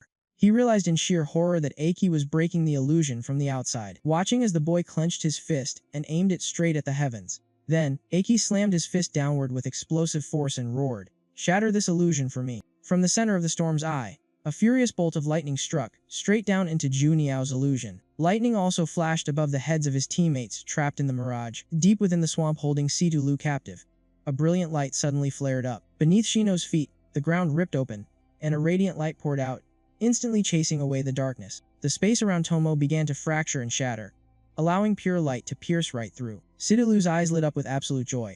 Shino and Tomo were also stunned as one name simultaneously flashed in their minds, Aki. Juniao flew into a rage, dark energy furiously swirling all around his body. He roared, that's impossible. Just what kind of power do you have to break my illusion? An earth-shattering explosion echoed out, and blinding light engulfed the entire area. Outside the city walls, Lena and Enran also saw the stark white flashes of lightning. Lena looked up at the crimson sky and said, that's a key. Enran's voice trembled as she realized, this aura, it's completely different from his last demonification. The monsters in the demon tide also looked up at the sky, panic written all over their grotesque faces. Lai watched in silence, completely ignoring his terrified subordinates, who were screaming to retreat. His eyes were dark and thoughtful as he wondered, could it be that Juniao has already lost? Is his illusion really that useless? Then, he let out a furious roar, his body erupting with dark magic, sick to his stomach that he couldn't even trust his fellow demons. A split second later, Lee darted toward Enran and Lena as fast as lightning, sensing the incoming danger. Enran immediately stepped forward to shield Lena. She barely managed to raise her earth shield in time to block Lee's roaring, lion-like punch. The resulting shockwave blew everything away within a radius of several hundred meters. Enran's golden shield started to crack under the terrifying force of his attack. Lai unleashed another brutal punch that punched right through her defensive shield, landing a direct, devastating hit on her body. From behind, Lena pressed her hands against Enran's back, pouring healing magic into him. He had been sent flying by the impact, and she had to brace herself just to keep him steady while tending to his wounds. Lena pushed every last drop of her remaining energy into Enran to keep him going. Lena anxiously asked how he was holding up.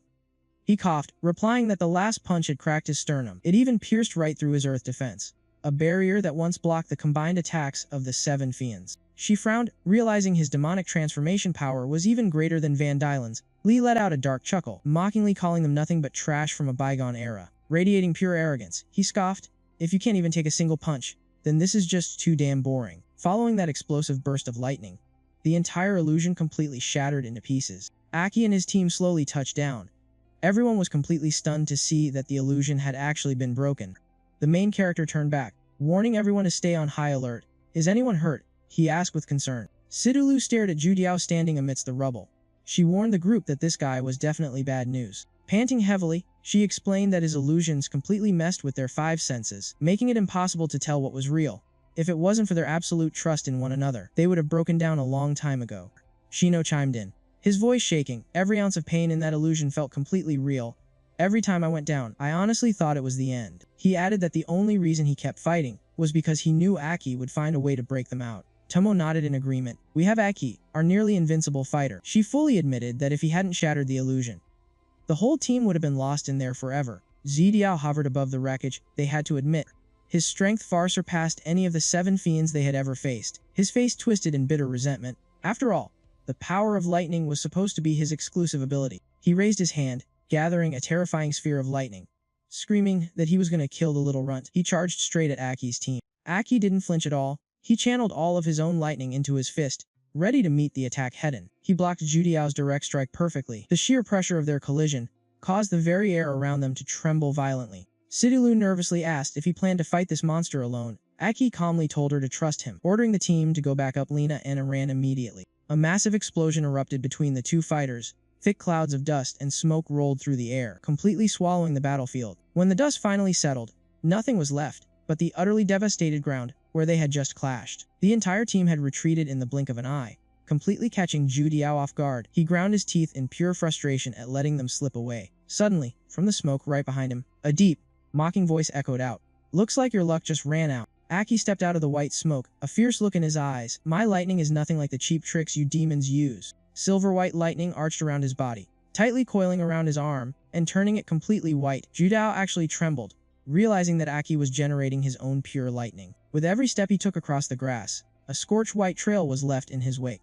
Aki fully shifted into his lightning demon form. He smirked, throwing out a taunt. Come on, let's see what you've got. Hearing that, Judiao flew into a rage. In a flash, he vanished and reappeared right behind Aki, winding up for a fatal strike. He threw both of his arms forward at blinding speed, instantly activating his illusion magic. 2 massive, shadowy arms reached out right in front of Aki, as the heart-tearing phantom skill surged with terrifying power. Aki stayed completely calm. He simply swung his arm back, summoning the roaring lightning dragon. Instantly, a majestic white dragon made of pure electricity burst forward. Zidiao's face dropped into a deadly serious expression as he witnessed this overwhelming display of power. The lightning dragon completely obliterated his attack, sending Judiao blasting backward through the air.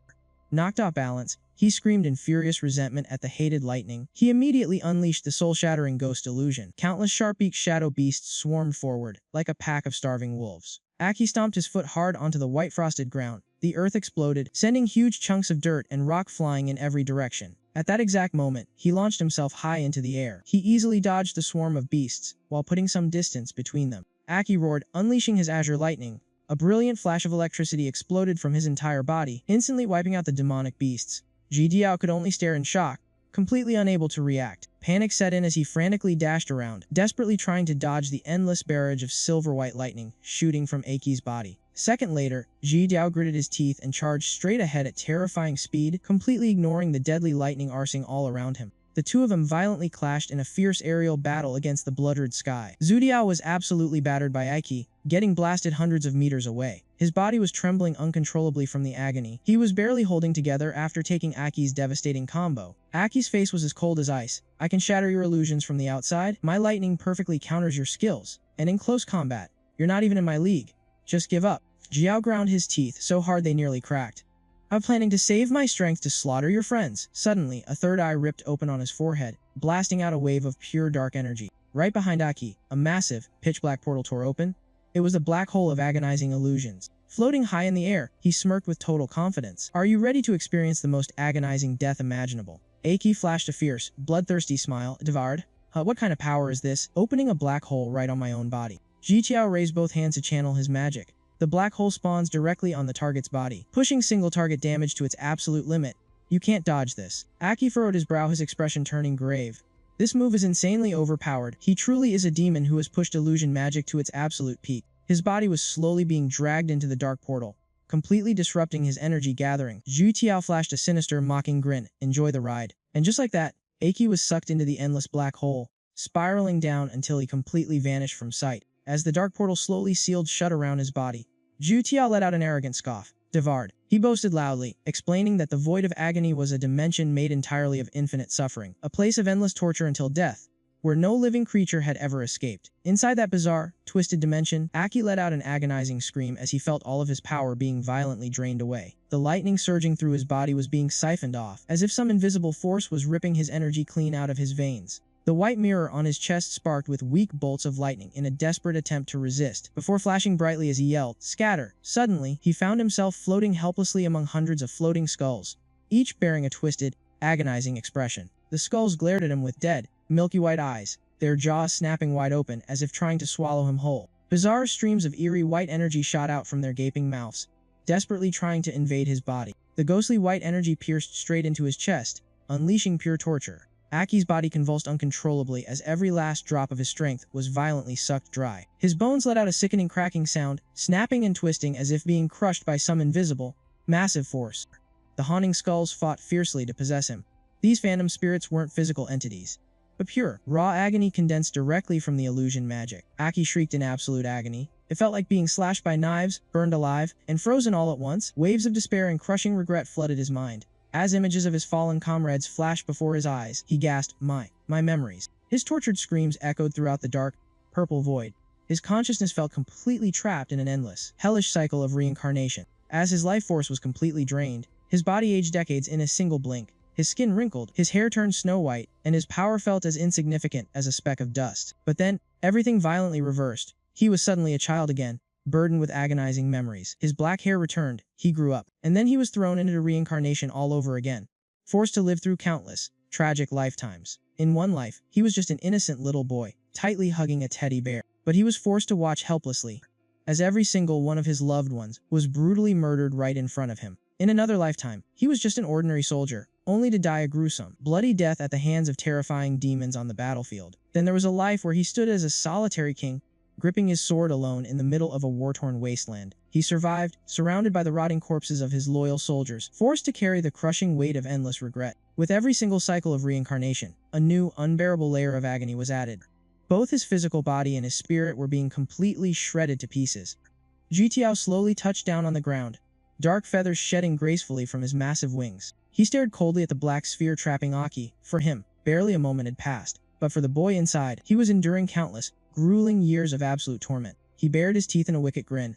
Even Lu Hao would have a hard time escaping this one. He then flew up and commanded, "Open." Instantly, the dark sphere split apart. He gazed up at the blood-red, silent sky, his eyes drifting away as if recalling some distant, faded memory. His mind drifted back to the joyful, carefree days of his past. Surrounding himself with his loved ones had felt so incredibly warm and happy. My sweet little bean. Suddenly, the black sphere holding Aki shattered completely. The void vanished into thin air. He raised his hand, glaring down at Aki's frail, lifeless-looking body. "Consider this your master, getting revenge for you, my child." He crossed his arms, looking down at the boy with sheer, unadulterated disgust. He chuckled darkly. "Tell me, exactly when did your miserable life end in there?"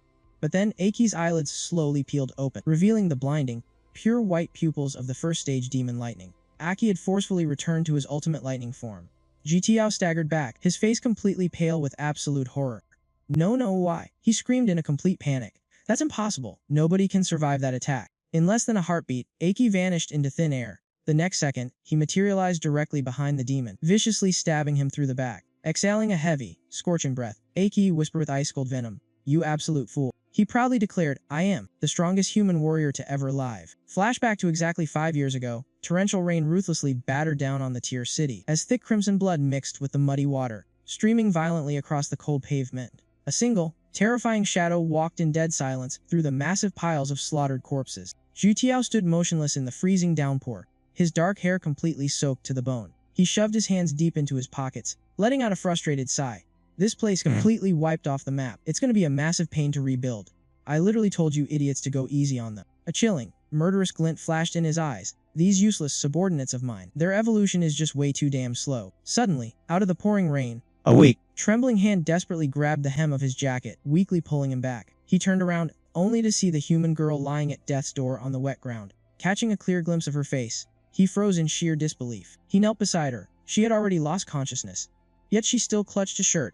Her instinct to survive was truly fascinating. He gently brushed her cheek. "Humans are so fragile, yet so stubborn. I could save you, little one." But the power of Jitiao flared up. "If I do, you'll forget you were ever human." A glowing purple stone emerged from his chest, radiating light through the pouring rain. He held up the stone and whispered to her, "Hey, The rain battered the stone, and the wind howled around them. "From now on, I'm calling you Little Bean." A brilliant flash of purple light erupted, tearing right through the curtain of rain. Amidst the downpour, the faint, trembling silhouette of a butterfly wing slowly appeared. Out of nowhere, Aki lunged from behind, striking with lightning speed. The sheer force made him tremble, dragging his memories back to the rain from that fateful day. Barely finishing his sentence, Jitiao stiffened and collapsed to the ground. "I'm so sorry, Little Bean." He lay there in the rain, his soaked hair completely covering his pale, lifeless face. He gritted his teeth, swallowing back the agonizing pain. Right in front of Aki, the blue stone hovered, pulsing with light. Strange, glowing symbols began to surface on the stone, cutting through the heavy rain. Aki slowly reached out his hand to catch the glowing crystal. The stone vibrated trying to dodge, but he snatched it right out of the air. The 7th-stage core. If my lightning hadn't countered it, I definitely wouldn't have won this fight. Even from here, Aki could feel the terrifying combat power of the new 6 hexagram. With his current strength, taking them on head-to-head would be pure suicide. He silently swore to himself, "I have to get stronger, strong enough to face the demons, the new king, and whatever dark plot is pulling the strings. I have to protect everyone." Without hesitating, Aki slammed the stone right into his chest. Evolution is the only way to find the answers. A blinding light exploded, instantly followed by an agonizing, heart-shattering pain. A terrifying surge of raw power cascaded through his body, causing the very space around him to violently shake. Aki let out an agonizing roar into the rain as the chaotic energy violently erupted. Thick veins bulged across his face, and a frenzied, chaotic aura blasted outward like a massive tsunami. The storming sky violently churned, birthing a colossal tornado that roared as it crashed down upon him. Aki's eyelids twitched, his pupils darting around in a state of deep unconsciousness. His eyes suddenly snapped open, revealing a deep, demonic glare. Aki screamed at the top of his lungs, "Keep evolving." Breakthrough directly to the perfect 8th stage. In that exact moment, the entire area went absolutely insane. The ground violently quaked, and the air shrieked, sounding like it was being brutally torn to shreds. Ear-piercing gales howled around him, ripping massive chunks of grass from the earth and hurling them into the sky. Aki's hair whipped wildly in the torrential downpour, slashing through the air and blending into the blinding sheet of white rain. Aki calmly strolled right through the heavy storm, every step he took feeling like it was hammered into the earth. He had fully mastered the 7th-stage form of the 1st-stage demon, a suffocating, wicked aura violently swirling around his entire body. The massive wings on his back slowly folded, resting against the completely soaked ground. One of those wings had been entirely replaced by crackling, blinding lightning, radiating an overwhelming pressure. Without a second thought, he exploded with speed, shooting forward like an arrow tearing through the wind. "Hang on, everyone, I'm coming." At that exact moment, the battlefield outside the city walls had turned into an absolute bloodbath. Facing such a monstrously strong enemy, our side was practically drained of all energy, with almost everyone severely wounded. Lai stepped forward, his eyes ice cold. "One of you puts up a shield over the entire city wall, and the other constantly heals all 5 of you. You 2 old fools actually aren't half bad." His voice dropped into a sneer, dripping with absolute disgust. "But even with 3 extra pieces of trash, you still can't put a single scratch on my armor. Don't you feel absolutely pathetic?" Lena poured everything she had into her defense. "Just what the hell is that barrier? We can't crack it at all." Even Enran was completely helpless. His punches hit like a freight train. "My shield's about to shatter." Meanwhile, Sidulu glared intently at Lai. "He has to have a weakness. We need to figure out how that red aura works." With that thought in mind, she pushed off the ground, darting straight for Li's blind spot. But the moment Sidulu tried to land a sneak attack, the energy layer swirling around him instantly stopped her dead in her tracks. Worse than that, the brutal rebound launched her flying backward. But because of it, she figured it out. "Everyone, listen up. That red aura is absorbing every single ounce of our damage. The more we hit it, the tougher it gets." She quickly warned the others that it was also boosting his fighting spirit, making Lai hit harder and faster the longer they fought. This has to be his exclusive skill. Hearing this, the 2 teammates nearby immediately dropped into a combat stance, wrapping their bodies in raw energy.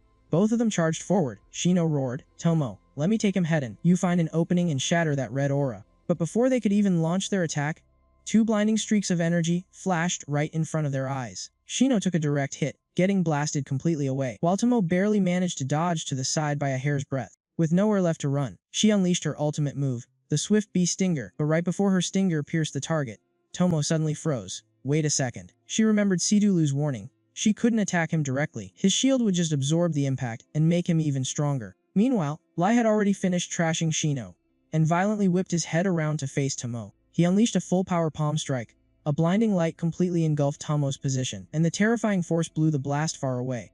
Witnessing that scene, Shino could only scream her name in absolute despair, "Tomo." Just when it seemed like the worst had happened, Sidulu spoke up to reassure him. "It's okay." Turns out, she had managed to pull Tomo away from the fatal blow just in time, but before they could even catch their breath, Lee charged at them with surging killing intent. Right in front of them, the red light morphed into a roaring, giant beast. "You two just keep jumping around in front of me, just die already." Shino immediately rushed in to shield them both. He unleashed his divine steel assault with absolutely everything he had. Even knowing that Lai would just absorb the energy and get stronger, he still risked his life. After absorbing the blow, Lai stomped on Shino, using him as a springboard to launch himself high into the air. Seeing this, Lena panicked and screamed out, "Shino." Thankfully, she still had just enough energy to activate her recovery skill, and she immediately cast a healing spell. A soothing green light enveloped Shino's body. Lena kept a cautious eye on Lee. "Thank goodness I saved him in time. This guy is just getting stronger and stronger. If he shifts his target to me, I have to keep my healing up." The moment that thought crossed her mind, Lai shot a maniacal glare right at her. Without a second of hesitation, he spun around and charged straight for Lena. It suddenly clicked for her. He had used the shield to scatter their formation. His real target all along was her, the core healer. But right at that moment, a beam of light shot down from above, aiming straight for Lai. With just a single strike, Lee was violently blasted backward. A blazing red sphere emerged from the thick cloud of dust. As the smoke cleared, the layer of energy surrounding Lai completely vanished. His eyes went wide in pure disbelief. "No way. How could anyone break my invincible shield?" Furious, Lai scanned the area, desperately searching for whoever had attacked him. There, a figure with flowing white hair appeared. Aki stood tall and imposing. "That shield of yours isn't exactly invincible, you know." Seeing him standing there, everyone was absolutely stunned. The main character looked incredibly badass right now. Just seeing his broad, dependable back was enough to put everyone at ease. "It's me. I've got this." He tilted his head and spoke in a deep, calm tone. "Leave the rest to me." Meanwhile, Lee was still sizing him up, totally unable to read the sheer power standing right in front of him. In the blink of an eye, Aki's figure blurred into a raging red tornado. Just seconds later, a hand equipped with gleaming golden claws was already inches from Lee's face. Without hesitation, Aki violently slammed him into the ground, planting his feet firmly as if he were about to explode with power. The very next second, he dragged Lee across the dirt with terrifying force and speed, plowing a massive trench straight through the earth. Lai was completely helpless in his grip. How the hell is his power this terrifying? My red core can't break free at all. The space around them seemed to blur into a single red streak. When Aki finally stopped, he was soaring high in the sky, dangling Lee by the neck like a cheap toy. "Just die." Once they reached a high enough altitude, Aki gathered every ounce of his strength and hurled him back down toward the cold, hard ground. At the point of impact, the earth violently exploded, looking as if the sheer force was going to tear the world apart. Sidulu was utterly stunned. Did he evolve again? He is incredibly strong. Tomo immediately urged the group to provide backup, while Aki remained hovering in the air, calmly observing the situation. Down below, Lai stumbled to his feet, barely standing after taking that brutal combo. He gritted his teeth so hard they bled. To think he actually evolved again, after killing the people from Wandalen. Raw power surged through Lee's body. "Fine, I'll just tear you all to pieces." Instantly, a terrifying wave of energy engulfed his entire being. Up in the pitch-black sky, a massive pillar of pure energy suddenly materialized. Even Lena couldn't help but shiver. Is this his true power?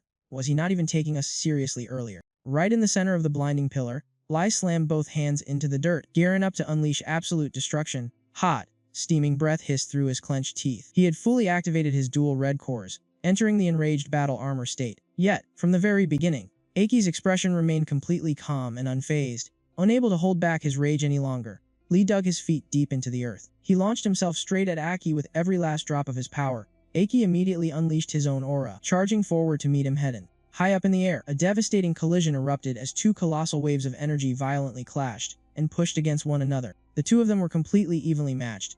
They traded blows for what felt like an eternity, but neither could gain the upper hand. Aki quickly ran the numbers in his head. Dual red cores, combined with a phase 1 demon. "Looks like my only option left is to fuse a brand new power." The very next moment, a blinding flash of light erupted from his illusion core. The light rapidly expanded, forming a massive energy barrier, fueled by his devouring illusion core. A massive sphere of energy materialized and completely swallowed them both. Lee was instantly dragged into a bizarre, twisted dimension filled with fragments of his own shattered memories.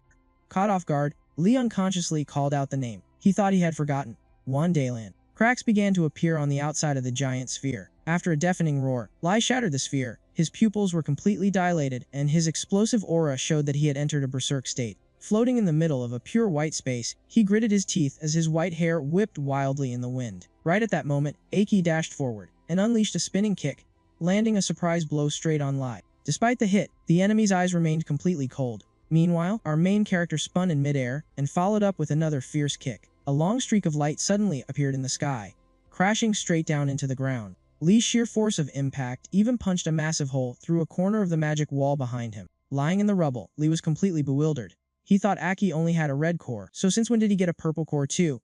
Just then, Aki slowly floated down right in front of him. Suddenly, Aki's silhouette morphed into the shape of Wandalen. A warm, familiar voice called out to him, Lie. In that split second, Lee was completely swept away by his emotions. Wandalen. Everything around them faded into white as she ran toward him, softly calling his name. The moment she reached him, Wandalen wrapped her arms around him, leaving Lee completely stunned. She whispered tenderly, That's enough. Let's go. Even though he felt unwilling to give up, his body trembled under the intense emotional shock.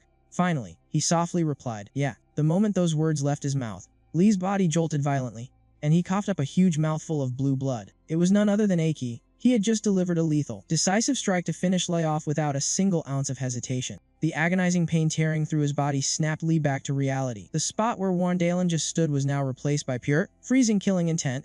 As the blade was pulled out, drops of hot blood splattered onto the ground. Without a single drop of strength left to defend himself, his body collapsed to his knees in absolute, excruciating agony. It was only then that he finally understood everything. The heartwarming reunion he just saw was nothing but an illusion magic trick. Even as his life force faded away, Lie resentfully whispered that this was exactly why he absolutely despised illusion magic. Then, his lifeless body slowly slumped over onto the freezing ground. Now, the only thing left in front of Aki was a cold, lifeless corpse. A few seconds later, a glowing crimson magic core dropped from Lee's body. It was a stage 7 red attribute core. The core suddenly vibrated and hovered in midair, as if it had a mind of its own. However, our main character did not rush to grab it, but simply turned around and started walking away. The rest of the group watched his weird behavior in total confusion, and called out loudly, Aki. He just gave a casual wave of his hand, directing the magic core to fly over to the side. Sidulu, hold on to this for me. Caught completely off guard, she reflexively caught the magic core right in her hand.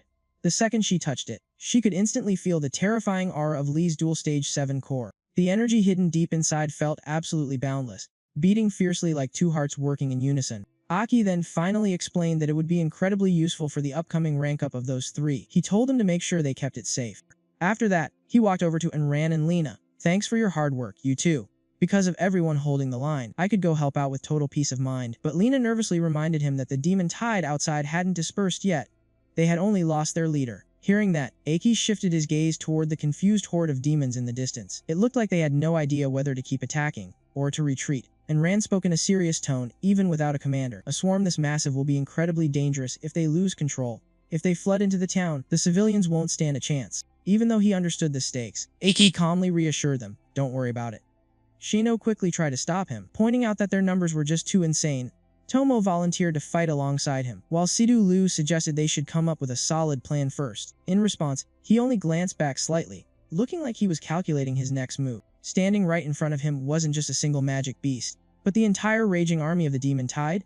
He confidently said, just leave this to me. After a brief moment of thought, Aki channeled his power into his toes. The ground cracked wide open, and chunks of rock were levitated up by his pure willpower. The massive boulders began spinning wildly, creating a terrifying vortex that completely engulfed his body. In the blink of an eye, that swirling vortex of raw energy expanded so much that it looked like it was touching the very clouds above. A blinding crimson light suddenly pierced through the gloomy sky. Just from that alone, the entire demon tide army below began trembling in fear. The overwhelming pressure from Aki's swirling vortex of power forced the horde of demons to stumble backwards step by step. Then, a colossal beam of light smashed down from above, sweeping straight across the demon tide's formation, like an apocalyptic lightning strike. When our main character finally reappeared, a majestic white dragon was coiled entirely around his body. Its eyes were split into two different, incredibly intimidating colors. The raw aura radiating from him right now was more than enough to completely swallow up the entire massive battlefield. The moment it opened its mouth, two razor-sharp fangs flashed fiercely, looking exactly like an apex predator out on a hunt. Following his absolute will, the white dragon opened its jaws and unleashed a deafening roar. The sheer force of its roar made the demons clutch their heads in pure agony as they scrambled away. With just one single move, the massive demon tide was completely forced to retreat from the base. Just a few seconds later, the entire demon legion vanished without a trace. The battlefield was reduced to nothing but shattered rocks and rubble. Aki's teammates were still in absolute shock. My god, was that really just a single roar? And Rand stared in total disbelief as the massive demon tide actually retreated out of pure terror. His eyes suddenly went wide, his pupils shrinking as a terrifying realization hit him. Standing right in front of him was Aki's unwavering back. Just what kind of insane realm had their king finally reached? Above them, the dark skies slowly began to clear up. Meanwhile, in the council room of Dawn City, a lone figure stood by the window, staring quietly out into the distance. It was Tarina. Her eyes were heavy, filled with a deep, hidden sorrow. Suddenly, a spatial rift tore open right behind her, rapidly expanding into a massive void gate. Inside the rift, mysterious orbs pulsed with a bizarre, glowing multicolored light. Luzin stepped out from the portal, closely followed by Barros and Hustle. The moment he stepped foot in the room, Luzin aggressively demanded to know why Lee was dead. Barros stayed silent, but he was clearly waiting for an explanation too. The hardest one to read was definitely Hustle, mostly because the guy didn't even have a visible face. Hearing their voices, Tarina slowly turned around to face them, looking right at them. She bluntly stated that the four of them probably have to join forces and take action. Cutting back to Aki, Enran asked if they really had to leave right away. The main character replied that they couldn't afford any delays, or the war would spread right into the town. Then, he genuinely thanked the older man for lending them the combat vehicle. He turned to Lena and asked if she had any solid intel on Dixia. She pulled out a small compass, explaining that she couldn't get the exact coordinates, because all information regarding the old hexagrams was completely blocked off. Aki took it from her, finally getting a rough idea of the location. Lena explained that once they got close enough, the compass would start reacting because the place where Dixia was being held captive was the Twilight Tower. Hearing that name, Sidu Liu muttered it under her breath in pure shock. The Twilight Tower. Lena mentioned that according to some scattered rumors, the place was guarded by a terrifying, mysterious creature. Because of that monster, the land for hundreds of miles around the tower had turned into an absolute dead zone. Even the demon stayed far away from it.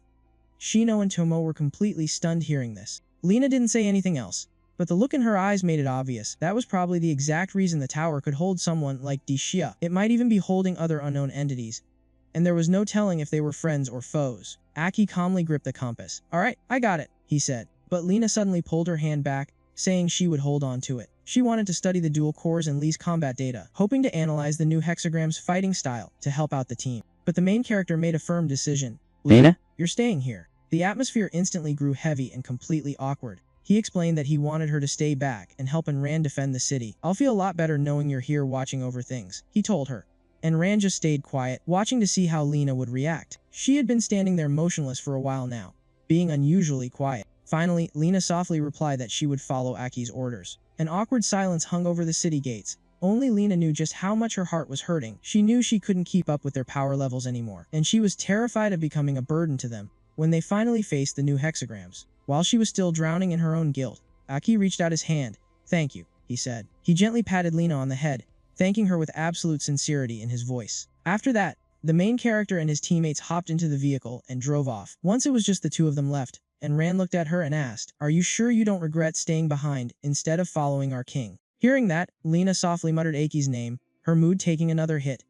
Standing under the glowing moonlight, she said that he was carrying a mission far beyond anything they could imagine, and she was no longer a little girl who could just do whatever she wanted. Bathed in the moonlight, Lena admitted that this new era belonged to their generation. Her way of loving him was to give him her full support, not to hold him back. She just stood there in silence, watching the vehicle fade into the distance. She took a deep breath, stretched her arms, and turned around. There was still a lot of work that needed to be done inside the city. Inside the car, Sidu Liu checked the compass and said that they still had a long way to go. They were going to pass through 3 A-rank cities, and they could probably take a break at the closest one. Tomo's eyes completely lit up when she heard that. An A-rank city. Awesome. We're finally hitting a major city, where I can get my camera properly serviced. Meanwhile, Shino was just sitting there, hugging his stomach as it loudly grumbled from hunger. He awkwardly scratched his head and complained that he didn't even get to eat dinner, because the battle broke out. Now he was absolutely starving. Just thinking about a massive, delicious meal made his stomach roar even louder. "Honestly, I'm so hungry I could eat a whole cow's head right now," he declared,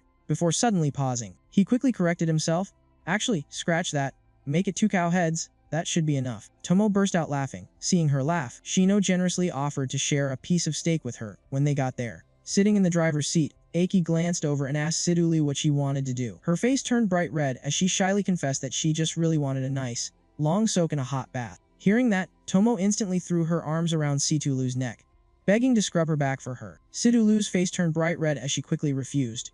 Tomo just blinked in surprise, wondering why she would say no. Meanwhile, Shino excitedly offered to scrub Aki's back. Aki frantically turned him down, secretly thinking to himself that it was finally time to take their strength to the next level. After a long and exhausting journey, a massive, bustling city finally appeared right before their eyes. As night fell, their carriage slowly pulled up to a high-end hotel, right in the heart of the Class S city. Over at the front desk, Mortis was busy crunching the hotel's daily revenue numbers. After a while, he nodded in satisfaction. Business was booming today. He thought about the 4 new guests who arrived at dusk. They looked weathered and covered in dust, clearly warriors from out of town, but it was almost impossible to gauge their actual combat power. His mind drifted back to Aki's group and that ultra-rare, special privilege gold card they flashed. He especially remembered the young girl who spent money like water, booking the two quietest, top-floor suites without batting an eye. No matter how he looked at it, she seemed like some filthy rich heiress taking her friends on a luxury vacation. Right at that moment, Sebet rushed over to report, "Boss, the captain of the second company from town is also staying on the third floor with his men.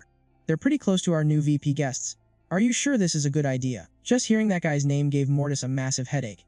Even though he was a powerful tier 5 core warrior, the guy was a notorious creep, and to make matters worse, 2 of those 4 new guests were incredibly cute and beautiful girls. Mortis let out a heavy sigh and put in some eye drops. He could only pray that those outsiders were smart enough not to provoke someone they couldn't handle. Otherwise, it would turn into a total disaster. The scene shifted over to the hallway, right outside room 308. Inside the room, Aki and his teammates were sitting cross-legged, completely focused on their cultivation. Hovering right between Situlu's hands was the monster core that Aki had given her earlier. Slowly but surely deep, visible cracks began to spiderweb across the surface of the core. A few moments later, as she fully absorbed its energy, the core shattered and vanished into thin air. Seeing this, Aki finally let out a huge sigh of relief, feeling a heavy weight lift off his shoulders. Keeping his expression completely calm, he softly said, "Alright, it's done." Sitting right across from them, Tomo had also just finished absorbing her 2 magic cores. She slowly fluttered her eyes open. Aki explained that during their last battle, they managed to loot 3 tier 7 cores by carefully guiding that energy. He had successfully raised everyone's physical power limits. "Your foundations might feel a little unstable right now," he added, "but once your bodies adapt, you'll solidify that power in no time." He then dropped the ultimate good news. As of right now, every single member of their team had officially broken through and become tier 7 warriors. Shino stared down at his own hands in absolute disbelief. He couldn't wrap his head around how they had jumped up so many levels in such a ridiculously short amount of time. He was actually a tier 7 warrior now. However, Aki quickly grounded them with a serious reminder. Looking at them, he said they were his most precious comrades. "This special method caused a massive spike in your power," he warned, "but the path ahead, and the long journey after, is still going to be insanely brutal. Getting you this power was the absolute limit of what I could do to help." Sidulu immediately shook her head and shot back. "Don't say that. We are warriors fighting to protect humanity. That is our entire reason for existing. If it weren't for you, there is no way the 3 of us could have reached this level so fast." Shino chimed in, his voice filled with overwhelming gratitude. "Seriously, man, I honestly thought hitting tier 2 would be the peak of my entire life." Tomo nodded vigorously in agreement, adding with a bright smile, "Yeah, we're a team, no matter what." Grabbing her camera, she excitedly suggested they snap a photo to memorialize this epic tier 7 breakthrough. Sidulu ended up standing right next to Aki, her face burning completely red, but she managed to quickly compose herself, shyly tilting her head closer to his shoulder. And with a flash, a perfect photo capturing 4 passionate, fiery young warriors was born. A little while later, over in the girls' room, room 307, Tomo could be heard groaning loudly, "This is so gross. I'm completely drenched in sweat. It's so uncomfortable." Standing nearby, Sidulu cautiously sniffed the combat gloves she had been wearing for days on end. She sighed, complaining that they had been fighting for days straight, without a single proper shower. "Hey, I heard this hotel actually has a natural hot spring built specifically for warriors," she mentioned. Her eyes instantly lit up with longing, and they even provide cute outfits. Tomo's face absolutely beamed with excitement. "Oh my gosh, I've only ever read about hot springs in the books back at Hero City.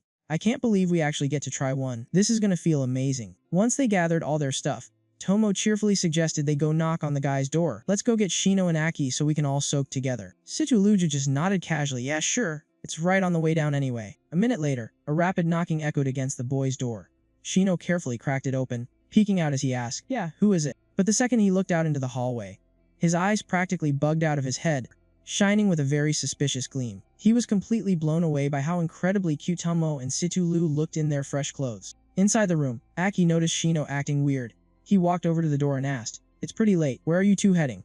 The girls stuttered nervously, explaining that they were heading down to the free hot springs, and asked if the boys wanted to tag along. Tomo tilted her head and innocently asked, "Do you guys want to come soak with us?" Both guys instantly shouted no in perfect unison. Even Situlu turned bright red, wildly waving her hands. "Tomo, what the heck are you saying?" Tomo just pouted naively, "Ow, but I thought it would be super fun if we all used our tier 1 demon transformation to have a massive water fight." Despite the awkward chaos, the whole group eventually made their way down to the hot springs area together. Standing out front, Tomo was genuinely confused. She pouted, asking why they had to be split into boys and girls baths, when the books clearly said people could bathe together. Sidulu couldn't take the embarrassment anymore. She reached out and firmly flicked Tomo right on the forehead. She sternly scolded her, saying that the Tier 1 demon transformation was absolutely not a toy. Next time we go to private beach, I'll play water fights with you. With that, she dragged the pouting Tomo straight into the women's bath, yelling back that Aki and Shino could go ahead and wash up on their own side. But right at that very moment, the curtain over the men's bath entrance next door was roughly pushed aside. Bai swaggered out into the hall, abruptly freezing in his tracks when he saw what was standing in front of him. His filthy eyes locked onto Tomo and Situlu's absolute beauty. He greedily licked his lips, staring at them like a starving predator who had just stumbled upon two literal goddesses. A dark thought flashed through his mind. Tonight, they were going to have some real fun. He eyed the two girls, muttering under his breath about what absolute knockouts they were. They had to be tourists. Viper and his goons swaggered over, surrounding the two gorgeous girls and throwing out cheap pickup lines. Situlu shot them a freezing glare and asked, "What do you want?" Tomo kept her tone polite. "I think you guys might have the wrong people." Bai smirked and introduced himself. "I am the captain of Silver Moon City's second company, a core warrior of the 5th banner. The name is Bai." Then he slickly asked if they wanted to grab drinks tonight. He was completely full of himself, convinced that no woman had ever slipped through his fingers. He figured all he had to do was flaunt his status and power, and they would instantly swoon. Situlu gave him a deadpan look. "The second company of the 5th banner. So what? That just reminds me of a total piece of trash." Tomo offered a tight smile. "Well, if that is all, please get out of our way. We are heading to the hot springs." Bai's face instantly darkened, his whole body shaking with a bruised ego and absolute rage. He stomped his foot and slammed both hands against the wall right in front of them. "You dare look down on me?" he roared. He let out a vicious laugh, declaring that he was going to drag both of them away tonight and have some real fun. Situlu stared him dead in the eye and challenged, "And if we say no?" Bai licked his lips with a sleazy grin. "If you say no, then I will just have to use force." Suddenly, two figures materialized out of nowhere in the blink of an eye. It was none other than Aki and Shino. Aki's icy glare cut through the tension, prompting the two girls to call out in unison, "Aki, Shino." Shino glared at the thugs, barely keeping his absolute fury in check. Bai bellowed, "Do you have any idea who the hell I am?" "I am." Aki just furrowed his brow and coldly started a countdown. 3 vipers screamed at him. "You dare disrespect our captain." Completely ignoring the barking dogs, Aki just kept counting down 2. Bai cursed at him, spitting, "What the hell are you counting?"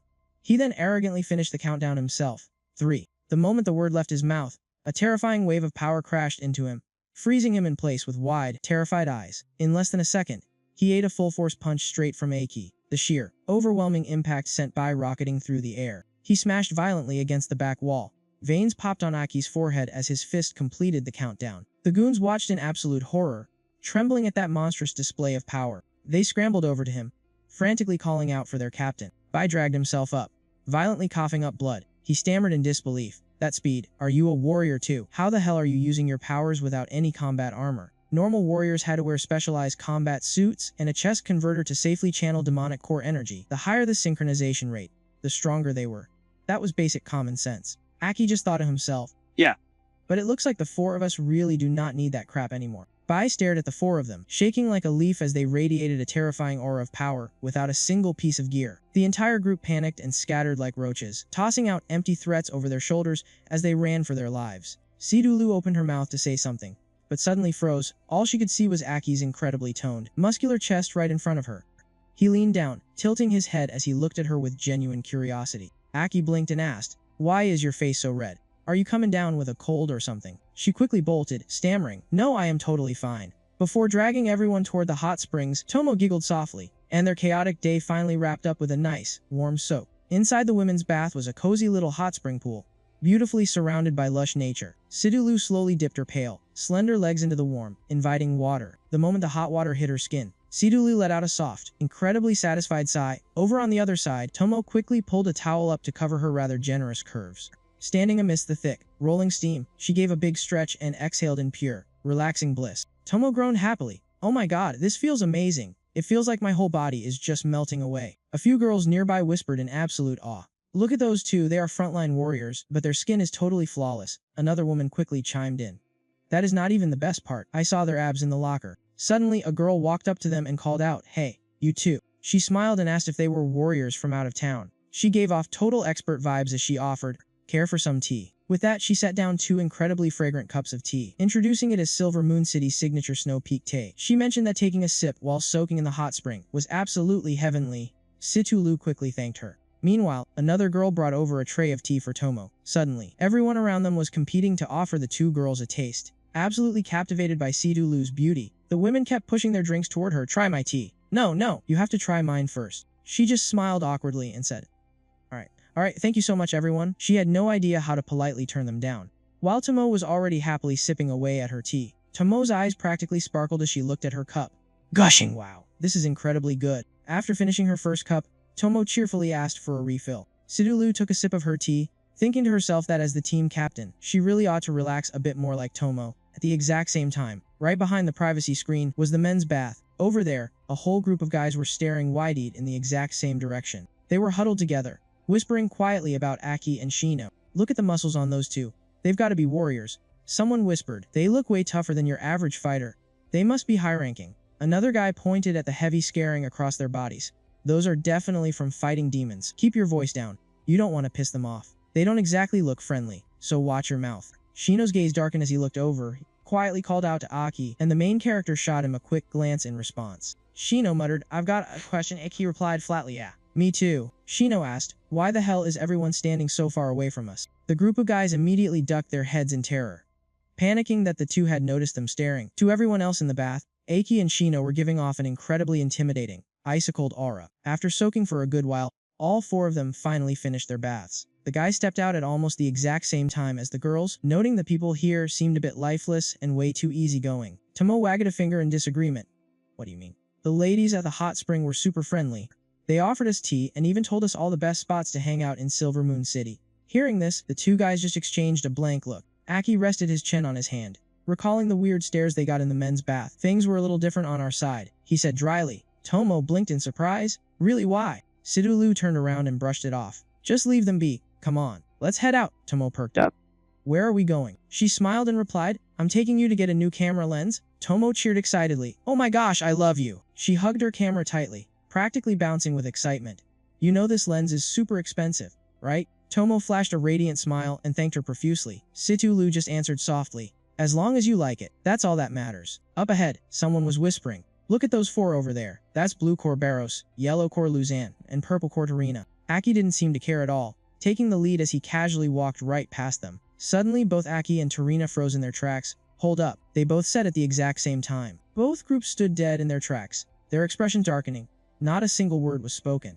Sidulu turned to Aki, confused. Why did we just stop out of nowhere? The rest of his team was completely on edge, realizing that the aura coming off those four strangers was dangerously deep and unrateable. Tarina shot them a quick, assessing glance before silently signaling her group to move out. Aki's team just watched them go, not saying a word. The tension in the air between the two groups was incredibly thick. As they faced off, the heavy atmosphere felt like it had completely frozen over. Aki and Tarina kept their eyes locked on each other, maintaining absolute silence. Then, completely out of the blue, Tarina tilted her head up and smiled, showing off her strikingly beautiful face. Our main guy was caught totally off guard, staring at her in a momentary daze. But just as quickly, she turned away and ordered her team to fall back. Sidulu nudged Aki and asked, do you know them? I swear that woman just smiled at you. He shook his head, doesn't ring a bell. But deep down, he was extremely unsettled, wondering why the core in his left eye had just reacted to her. Shino quickly analyzed the situation. The aura on those four was completely bizarre, like a bottomless pit. When they stand together in formation, they create a flawless defense that would be a total nightmare to break through. Tomo guessed, maybe they're a high-ranking warrior squad from an A-class city. Or maybe seasoned mercenaries. But Sidulu looked worried, quietly adding, who knows, they might even be demons. She suddenly raised her voice, calling out after the four retreating figures. Hey, wait a second. But before they could stop, a loud shout echoed from the distance, launched them. Immediately, brilliant fireworks shot high up into the sky, bursting in vibrant colors. Tomo's eyes went wide with wonder. Oh my gosh, it's the Silver Moon Festival fireworks. She excitedly threw her camera up and started snapping pictures like crazy. I used to only hear stories about this back in Harrow City, but seeing it with my own eyes, it's just so gorgeous. Aki and Sidulu also stood silently, admiring the view. He slightly narrowed his eyes, thinking how great this kind of life was. Sidulu turned around to look at where the other four were, but they had vanished without a trace. She softly said, they're gone. Suddenly, a deep voice called her name, Lu. Aki looked up at the fireworks, praising how beautiful they were. She replied, they really are. The fireworks continued to bloom, mesmerizing the heart. Up on the roof of a high-rise building, Tarina and her gang looked down at the city. Hozo asked if those four were the targets. She replied, not necessarily, but they are all top-tier warriors with extraordinary strength. Thinking back to Aki, she said, that leader in particular really piques my interest. Barrow suggested they'd rather kill the wrong people than let them go. Let's just finish them all off and be done with it. Tarina sighed, telling him not to be so hasty. Our mission is to track down the clues about the group that killed Daelun and Lee. They might be passing through here, but we can't just carelessly kill people in an Arank city. We are hexagram human warriors, not mindless demons. Hoso asked. So are you planning to use the puppet soldier art? Tarina gave a mysterious smile, saying exactly tonight, I'll find a chance to turn that handsome guy into a perfect puppet. If he's not the target, we'll still get evidence, and if he is, we'll use him to infiltrate their group. She flashed a wicked smile, adding, wouldn't it be so much more fun to let him kill his friends with his own hands? Luzon nodded, saying, the power of your death core really is terrifying. It can silently invade the mind, hijacking their consciousness, wiping out their ego, and turning the target into a loyal death puppet. Under her command, there was already an entire legion of rank 6 warriors that had been turned into puppets. With their strength and fearless spirit, teaming up to kill a rank 7 warrior would be a piece of cake. Barrows commented with interest, that death core ability sure is handy. Tarina laughed, telling him he was flattering her. Hoso spoke in a deep voice, Wendalen and Lee, we will get revenge for the two of you. Tarina placed a hand on her chest, whispering, just wait for me, handsome tonight, I will dig up all of your secrets. The Silver Moon Festival enveloped the whole city, with citizens pouring out everywhere to join the lively atmosphere. Tomo looked around excitedly. This really is the festival you girls were talking about. Sidulu was also overwhelmed by the massive crowds of the Arank city. Suddenly, Tomo's eyes were drawn to a street vendor's stall. She grabbed Shino's arm, inviting him to play a ring toss game. Seeing them so close, Aki and Situ-Lu burst out laughing. Meanwhile, on a distant rooftop, a strange light flashed. Tarina had followed them, observing the Aki group's every move. She muttered, what a great bond they have. Her tone turned twisted, so great that it makes me want to destroy it with my own hands. She even realized that Sidu-Lu was only the captain on the surface. But Tarina guessed that the true core of this team was actually Aki. Speaking of this, she curled her lips with deep interest, sharing the same name as the former king. Huff, now that sounds interesting. The magic power around Tarina began to surge wildly. Alright, let's begin. As soon as she finished speaking, her silhouette vanished as if she had never been there. At the same time, Shino was hugging a huge pile of stuffed animals, his loot from the ring toss game. He kept praising Tomo nonstop. I had no idea you were so amazing at ring toss. While the group was still having fun, Aki suddenly froze. Right in front of him was Tarina, intentionally releasing her magic power to lure him in. She was clearly very confident in her plan, her eyes looking almost provocative. Tarina's pupils glowed, her gaze sharp and full of danger. Sensing the danger, Aki stopped dead in his tracks, right while everyone else was still joking around. Tomo was the first to notice. Why did you suddenly stop? He replied in a low voice. I just saw one of those 4 warriors from earlier. But her aura and the look in her eyes were completely different. She's right by that tree ahead. Hearing that, the other 3 immediately stood close to Aki, their eyes full of caution. However, they couldn't see anything at all. There's no one there. Not wanting to worry everyone, Aki just said, I probably saw it wrong. Little did he know, a hand was silently reaching out for him from behind. Tarina, as if playing a game, reached out and touched his hand. The moment he noticed the strange movement behind him, Aki spun around instantly. Tarina had boldly closed in right next to him. Gotcha, she murmured. With 2 mysterious words, she activated the death puppet art. In an instant, a magic runic circle appeared right beneath the feet of Aki and his teammates. In just the blink of an eye, he was dragged into a subconscious world completely locked down by Tarina. Meanwhile, in the real world, he just looked like he was spacing out for a second. She laughed and said, you fell right into my trap. In this dark mindscape, it's just you and me. From now on, you can't hide any secrets from me. I'm really curious to see exactly what you're worth. Tarina was absolutely thrilled. This is the first time I've ever seen such a massive key. Saying that, she tightened her grip on the glowing weapon in her hand. She charged straight at Aki, screaming, become my puppet. This move has never failed me. As long as she could forcefully break the chains of his mental defense, she could completely take over his consciousness. But right when she was feeling triumphant, a giant hand suddenly reached out from behind Aki. That massive hand grabbed the chains binding him, and gave them a violent yank. Tarina was stunned silent. Right in front of her eyes, Aki transformed into a colossal demon. What the hell is that? At the same time, the Crimson King appeared in his battle form. His blazing red armor gleamed, and his white hair whipped wildly in the air. Half of Tarina's face was cast in shadow, and pure, unadulterated terror filled her eyes. The Crimson King glared at her coldly and said, little girl, you picked the wrong target. In that dark mental space, he had taken absolute control. Tarina froze in shock. What is this, a mental defense skill? I've never heard of a defense this terrifying. She trembled, thinking to herself, impossible. Human willpower can't create something like this. That phantom isn't his will. Just what exactly is parasitizing his body? Now, Tarina desperately wanted to know who Aki really was. The Crimson King slowly spoke up. A weakling like you dares to pry into the mind of this vessel. Looking at the shivering Tarina, the Crimson King mocked her with disgust. What kind of garbage skill is this? How pathetic. Saying that, he drew his longsword and roared, get lost. A single sword strike slashed right through Tarina in the mindscape. Meanwhile, in the real world, Aki still looked like a guy who had lost his soul. The other 3 noticed something was off, and hurriedly asked him what was wrong. Tarina's physical body in the real world vanished as well. Aki suddenly snapped out of it. He looked around but didn't see anything. Did I see that wrong? But I swear I just saw Tarina a second ago. Seeing that nothing was there, he reassured the group. It's nothing, let's keep going. Tomo gave a little nod. Even so, Aki was still suspicious. There was no way he would just hallucinate that high-level warrior for no reason. Plus, his own illusion magic hadn't been affected at all. No matter what, he needed to be careful. He pushed the thought aside for now and decided to keep enjoying the festival. Little did he know, Tarina was hiding behind a nearby stall. After that massive shock, she didn't dare show her face. What the hell was that thing? Tarina recalled the terrifying scene. The Crimson King had shattered her strongest illusion magic with just a single wave of his hand. She still hadn't calmed down. Thank God I ran fast enough, or my head would have been separated from my neck. Right at that moment, the stall owner came back and asked what she was doing back there. He looked at her, confused. Hey, what are you doing hiding back here? Sensing her own chaotic aura, Tarina immediately used her magic to erase her presence. The spell took effect, making the boss turn away as if he hadn't seen a thing. Only then did she check on her own condition. Damn it. Even my passive presence erasing skill got completely wrecked. Tarina realized that it was all because of the phantom parasitizing Aiki's consciousness. My death puppet technique shouldn't have been neutralized so easily. Thinking that, she took a deep breath to regain her composure, and stood up. This time Tarina made up her mind. She couldn't fail again.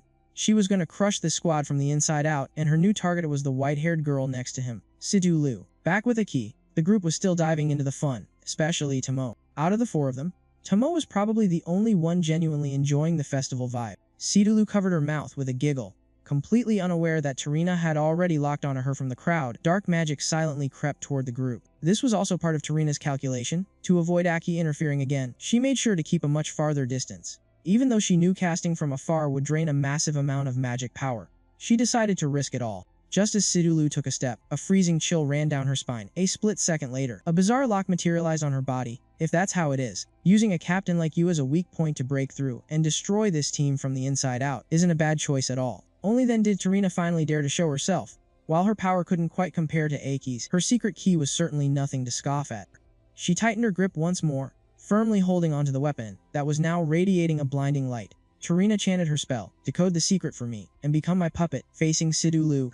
She didn't encounter a single ounce of resistance, easily plunging the key straight into the lock. The radiant light from the key spread along the grooves of the lock, moving just like a living, flowing stream. As if resonating with the magic, the heavy chains nearby began to rattle and clink. A triumphant smirk spread across Tarina's face. Unlock successful. I absolutely refuse to stay stuck in the same place and fail twice. I am one of the new 6 stars. Suddenly, an eerie blue light reflected onto her face. The mind space, which was originally submerged in total darkness, was instantly swallowed by a blinding, overwhelming light. Tarina also realized that Hao Wang had suddenly appeared right behind her. She panicked. What the hell is this thing? Hao Wang, radiating an extreme, bone-chilling aura, slowly walked over. She demanded with a freezing tone, "You actually dare to use a mind-type skill on my precious little baby?" Hao Wang glided right past Tarina, her dress fluttering with every single, authoritative step. She looked over at the heavily restrained Sidu Lu, throwing her hands up.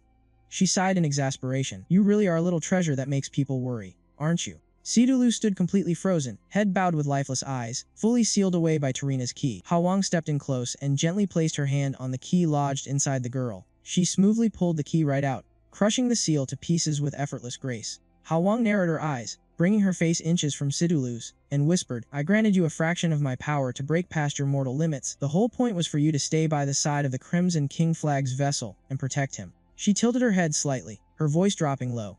"Do not disappoint me." Turning back to the paralyzed Tarina, she muttered, "I really have no idea what that pathetic little bug planned to do with my darling." Hao Wang raised her hand, her voice echoing with pure ice. "But I am absolutely certain it wasn't anything good, right?" She pointed her index finger straight at Tarina as dark energy rapidly gathered around it. She murmured, "I don't like this one bit." In the blink of an eye, Hao Wang fired a violent blast of energy, piercing right through Tarina's head. Tarina remained paralyzed, but the sheer agony bled through, forcing a quiet, painful moan from her lips. Hao Wang turned back to Sidu Lu, her tone softening beautifully. "There, I've helped you vent your anger." She stepped close, gently cupping the girl's cheek, and pressed a soft kiss to her forehead. She whispered tenderly, "Make sure you protect the vessel of the Crimson King Flag with everything you have." Hao Wang pressed a finger against Sidu Lu's lips, her voice warm and deep. "I believe you will do your absolute best. I understand your devotion, but good intentions simply aren't enough." Pulling her hand away, she offered a faint, knowing smile. "After all, that boy Aki is a crucial piece of our grand plan." Hao Wang's body slowly began to fade away. She spoke softly, "I'll be going now. Next time, do not let anything." The space around them suddenly shattered like a broken mirror. As she vanished completely, her voice echoed from far away, "Ever easily intrude into our little home again."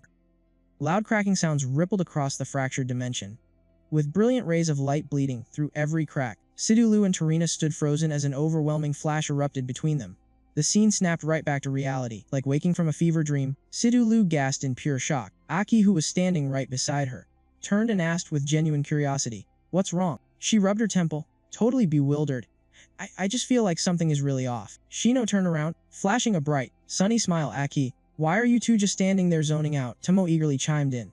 "Yeah, hurry up and come over here. There's so much cool stuff to see on this side." Aki looked down at her, teasing in a quiet voice. "Let's go, our great and mighty captain." She nodded softly, a faint blush creeping across her cheeks. "Yeah, let's go," she replied gently. Sidulu and Aki walked toward Shino and Tomo. The group slowly vanished into the bustling crowd, leaving Tarina completely paralyzed behind them. No one in the vicinity noticed her presence as a system voice chimed. "Stealth effect currently active." Suddenly, Tarina's eyes flared wide open. Her body twitched, and the stealth effect instantly shattered. The nearby pedestrians quickly turned their heads, suddenly fully aware of Tarina's presence. A guy walked closer, speaking up with curiosity. "Hey, look at her! What in the world is she doing?" A floating text prompt appeared. "Stealth skill deactivated." Someone else in the crowd shouted excitedly. "This girl looks so weird. Is that pose part of some kind of street performance?" Without warning, a dark stream of crimson blood leaked from Tarina's ear, trailing sickeningly down her face. She couldn't snap out of the trance. She began coughing up blood, thick crimson pouring uncontrollably from her mouth, as if completely drained of life.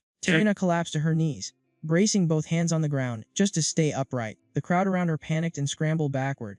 Someone yelled in absolute terror.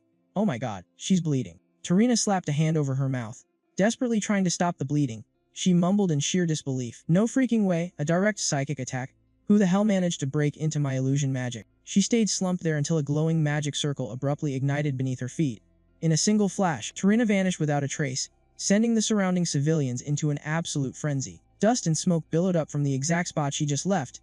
A bystander shrieked in panic. "What the hell is going on?" Another person stammered. She just disappeared." The scene cuts to the rooftop of a towering building, where a sudden beam of light flashes brightly in the midair. Tarina appeared and collapsed. In front of her, Hoso stood motionless, a magic circle materializing in his hand. He was the one who had just teleported her back. Text appears, "Spatial teleportation." Barros, Hoso, and Lujan rushed over to Tarina's side. Lujan asked anxiously, "Tarina, what in the world just happened?" Her eyes went wide and her voice trembled. I was hit by a direct mental attack. My mental core is severely damaged, and my head feels like it's gonna split open.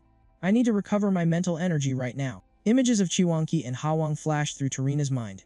Her voice was still shaking with fear. "Whether it's Aki or Sidulu, they both seem to be protected by gods and demons. I couldn't even analyze what just happened." Lujan, Barros, and Hoso watched her tremble in silence, until one of them blurted out, "Just who the hell is that squad?" The scene shifted back to the summer festival.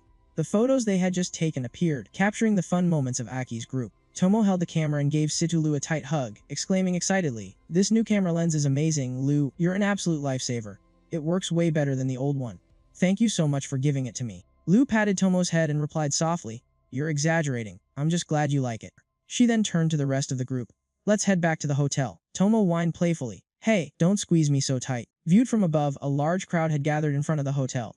Text appears, "Traveler's Dream Hot Spring Hotel, main entrance." At the hotel entrance, an angry voice roared, "Follow me inside, and drag them out here. No woman I set my sights on can ever escape my grasp." Bai appeared in gleaming armor, shouting furiously, "What a crappy day. Maybe there was something wrong with my core before, but now I've swapped out all my gear, and got a brand new core. This time I'm gonna teach them a proper lesson." A civilian whispered, "Isn't that Captain Bai? What poor soul managed to piss him off?" Another replied, "More like, what poor girl is he targeting now?" A quiet voice added, "He's slain demons before. His strength is the real deal." Mortis forced a nervous smile, rubbing his hands together. "Captain Bai, what brings you here? Did our establishment fail to serve you properly? Please be the bigger person and don't lose your temper here." "Alright." Bai furrowed his brows and snapped, "Get the hell out of my way. Stop your babbling, or hand over the people who just messed with me." He glared up at the hotel, growling, "Otherwise, I wouldn't mind helping you rebuild this place in a brand new architectural style." Mortis quickly tried to calm him down. "Please don't get angry, Captain Bai. Those guests went out to watch the fireworks, and they still haven't come back yet." Viper stepped up beside Bai from out of nowhere, whispering, "Captain, look over there, they're back." Hearing this, Bai stood motionless for a moment, like a predator waiting for his prey. In the distance, Aki's group was walking and chatting happily. Bai and his subordinates quickly approached. "Perfect timing, you little bastards," Bai growled. Bai's guards immediately surrounded Aki's group. A voice barked, "Surround them." Aki stood completely still, looking mildly surprised as his gaze swept over the people in front of him. Bai towered in front of Aki, radiating a terrifying killing intent. His core glowed brightly as he roared, "Open your damn eyes and look closely. I am a tier 5 core warrior, the captain of the 2nd Company of Silver Moon City." Bai grabbed Aki by the collar, sneering with contempt. "You pieces of trash. You don't even have the guts to wear combat gear. Yet you dared to lay a hand on me.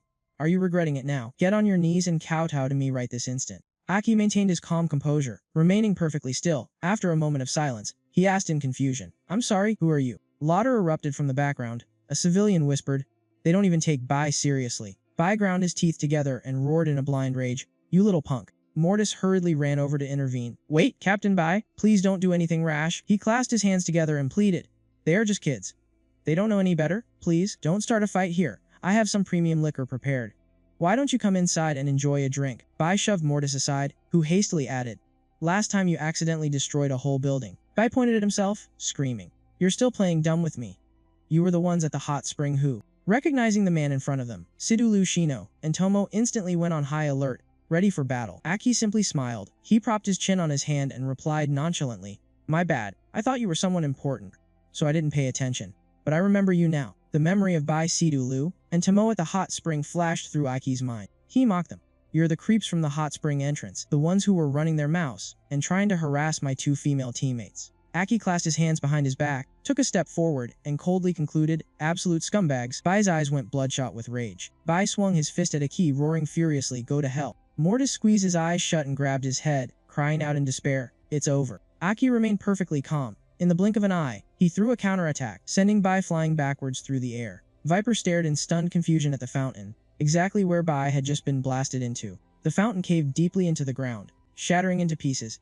A thick cloud of dust rolled up, blanketing the area like the fog of a battlefield. Bai lay unmoving by the edge of the pool. Viper's panicked voice rang out, "Boss Bai." A massive gash appeared on Bai's face. From a distance, Aki threw out a cold remark, "Your face really just begs to be punched." He turned to look at Viper, stating casually, "Sorry about that. I might have gone a bit too far. By the way, make sure you guys pay for all this property damage."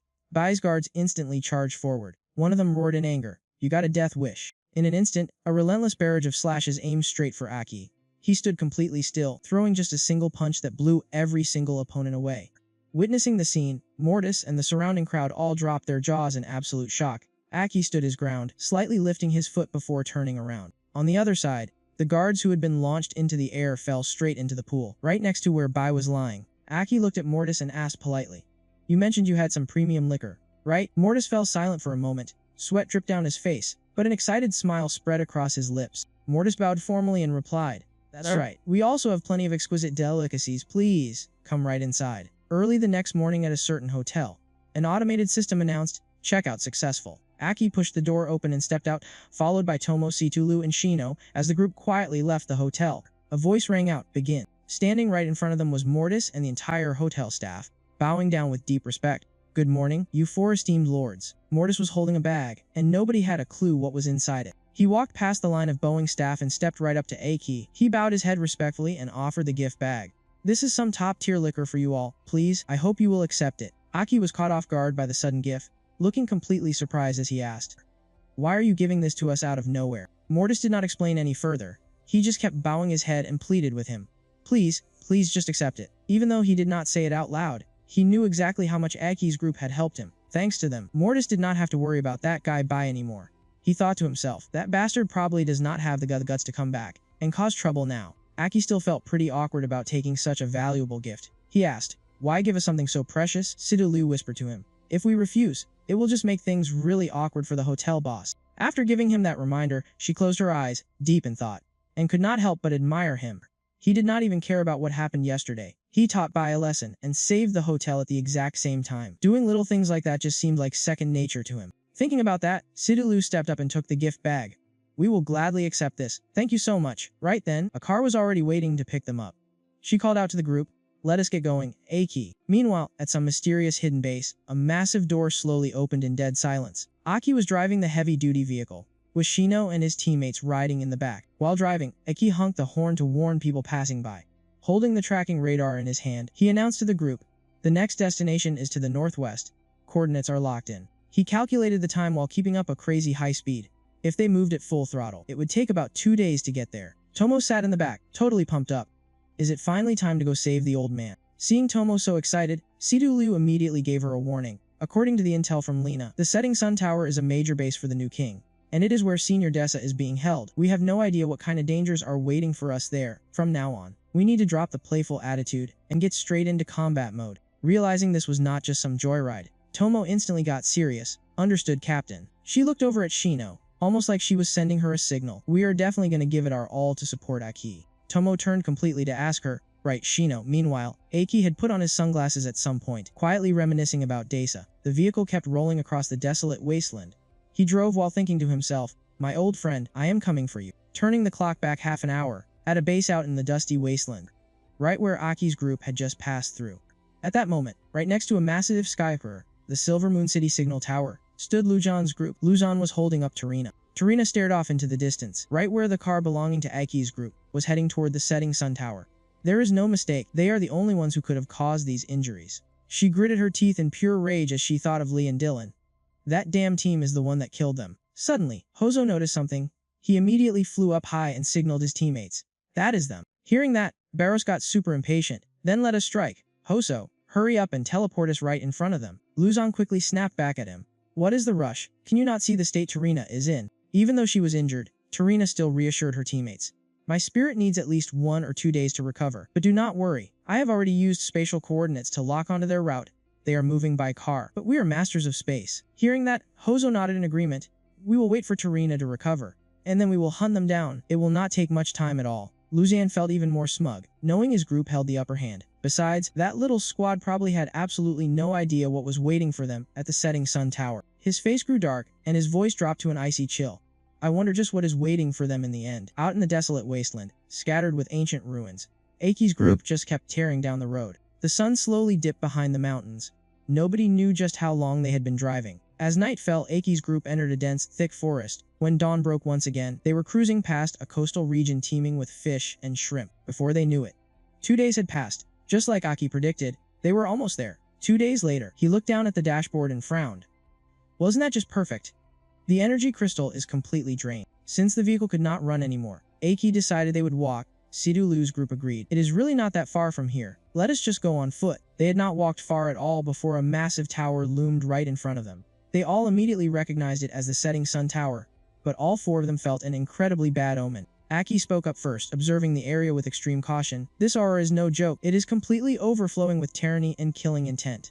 Sidulu stood right next to him and chimed in, her eyes showing an indescribable mix of worry and sorrow. It was an ancient-looking tower, with absolutely no one around. Sensing the danger, Sidulu activated her power. A red aura flared up around her. Her hair slowly shifted into half black and half white, and a surge of blue energy began to spread. Tomo instantly activated her power too, and Shino did the exact same thing. The whole group could clearly feel the intense danger waiting for them up ahead. The 4 of them stood back to back, each guarding a different direction to avoid any sneak attacks, carefully watching every single detail around them. Shino spoke up. This atmosphere is so incredibly eerie. Tomo followed up. I can feel countless waves of thick, evil killing intent. Sidulu nodded. There is no clear target. It feels like it has been lingering here for a very long time. Aki felt it even more clearly than the rest of them. It is pure madness. It is an entirely chaotic will. After saying that, he crouched down and pressed his hand against the ground, acting like he was searching for something hidden deep beneath that layer of crazed resentment. As he moved, Aki said, there's still a heavy, tragic sorrow lingering all around us. Even though the enemy seemed to have vanished into thin air, he could still feel the overwhelming aura of Tarina's group. It felt exactly like stepping straight into the territory of a hightier demon. Tomo looked around, totally confused. Why can't we see anything? We haven't detected a single demon at all. Aki stayed calm and explained, haven't you guys figured it out? It's not just demons. Ever since we stepped foot into this area, have you seen a single living creature? Only then did Situ and the others take a really close look. There were no birds flying in the sky, and absolutely no traces of life on the cliffs. Aki kept pressing them. Have you even seen a single living plant? Then, Aki laid out his conclusion. This place is completely empty. And I'm pretty sure, we're being watched from above. The other 3 froze, completely stunned as it finally clicked. Aki just kept talking in that calm voice. The rocks around us are shattered to pieces. All that's left in this place is dead silence. Suddenly, tiny pebbles began to vibrate, and then slowly hovered up from the ground. An insanely powerful aura, stronger than anything he'd ever shown before, erupted around Aki's body. He realized something was terribly wrong, but it was already too late. A massive surge of energy erupted from all directions, like a beast waking up from a deep slumber. Even in the middle of the violent tremors, Shino stayed sharp enough to spot the incoming danger. The second he noticed the shift, Shino yelled out a warning to his team. "Watch your step! Look out below!" Almost immediately, a torrent of deep red energy erupted violently from deep within the earth. Moving at terrifying speed, Shino shoved Sidulu and Tomo backward to safety. Aki's reflexes kicked in instantly too, leaping back to dodge the blast. After that massive display of power, the crimson energy slowly pulled back, before vanishing completely. But then, a horrifying scream echoed from beneath the ground. The red energy blasted upward once again, way more violent than before. Aki watched the whole thing unfold and quickly assessed the threat. The intensity of this energy, it's easily on par with Lai, one of the new 6 sovereigns we fought. His face grew dead serious. Actually, the quality and purity of this power are way beyond that. The blood-curdling roar ripped through the desolate wasteland.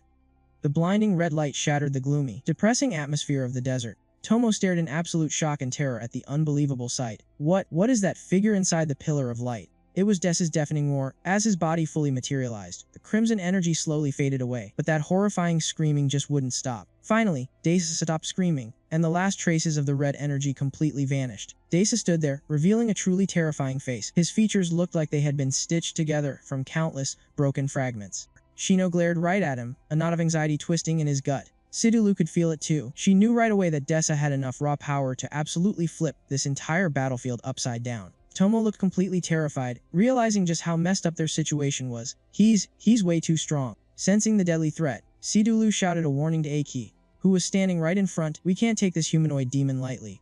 With this kind of energy, we have no choice but to team up." But Aki seemed like he had completely lost his mind, just walking straight toward Desa. Seeing this, Shino and Tomo desperately tried to hold him back.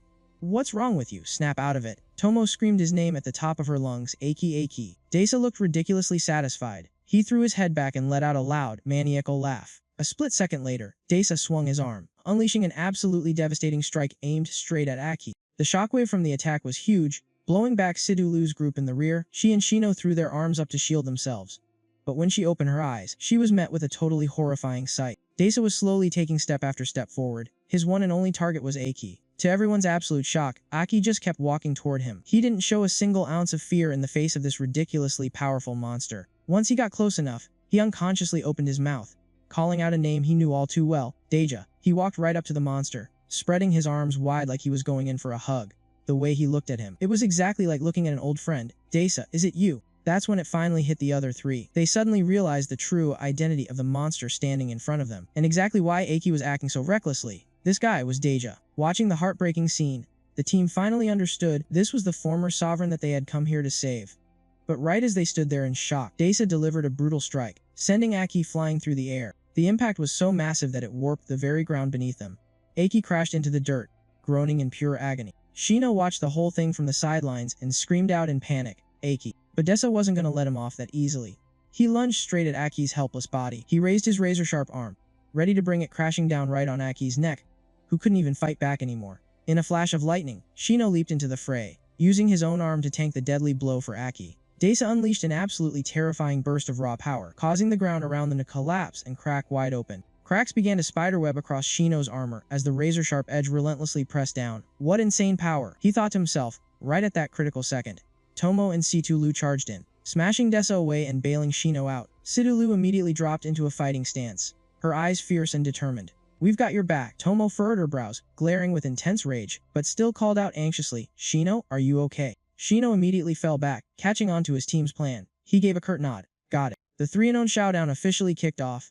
All three of them went all out, hammering Desa with everything they had, but the monster was just ridiculously tough. Sidulu used her crazy agility to flawlessly dodge his attacks midair. But Tomo was really starting to struggle, rapidly burning through her stamina, just trying to keep her defenses up. Shino got splattered with blood, gritting his teeth to endure the agonizing pain, still completely unable to find an opening for a counterattack. Seeing how desperate things were getting, Sidulu screamed out a reality check. "Stop hesitating, guys. Take a really good look. He's not Deja anymore." Glancing over at Aki, who was lying motionless on the ground, she yelled at the top of her lungs, "Aki, snap out of it. The thing standing right in front of us is just a soulless killing machine. The only thing keeping it alive is a demon core." She spoke up again, her voice ringing with authority. "Just look around you. Why do you think there isn't a single bug, or even a blade of grass left in this place? Why is it so dead silent here? It's because every living thing has been swallowed up by him. That monster devoured absolutely everything." Aki heard every single word, but he just lay there, completely motionless. Catching her off guard, Desa launched a sneak attack on Sidulu, thankfully. someone yelled out a warning. "Watch out!" Hearing that, she managed to dodge just in the nick of time. Dasa grew incredibly aggressive, violently slashing in every direction like a complete maniac. Suddenly, it was like he remembered something. His bloodshot eyes began scanning the area, frantically searching for something. He spotted Aki, who was slowly getting to his feet, looking completely lifeless and consumed by gloom. Dasa instantly locked onto his prey, spinning around and lunging straight at him. Completely ignoring the other three, Dasa charged at Aki with everything he had. A massive explosion echoed through the air. Panic-stricken Shino, Situ-Lu, and Tomo rushed forward, screaming out in unison Aki. Dasa let out a vicious roar, absolutely determined to kill Aki. Situ-Lu's face contorted in pain, but she fought through it and screamed, "Spin around." Dasa's razor-sharp arm was already pressing right up against Aki's neck, but the boy still wasn't fighting back. Right at that split second, Aki spun around to dodge the attack, and drove a brutal punch straight into Dasa's gut. Situ-Lu's eyes went wide. She never expected him to actually counterattack. The sheer force of the blow sent Dasa's body flying straight up into the air. With just a single punch, Aki had managed to knock that monster away. Shino and Tomo were absolutely thrilled that he finally decided to fight back. They called out his name together, Aki. He gritted his teeth, his words coming out slowly. "I know. The moment I looked into his eyes, I realized it." Tears streamed down his face as he spoke, his voice choked with agony. "But how the hell am I supposed to accept this? The man who swore he would become the greatest demon hunter. How did he turn into something like this?" Aki clenched his fist tight. He finally made up his mind that the only thing left to do was to put an end to this monster's existence. The other three fell completely silent at his resolve. Deep down, they were still hesitating. Right after being knocked away, Dasa suddenly materialized right behind Aki.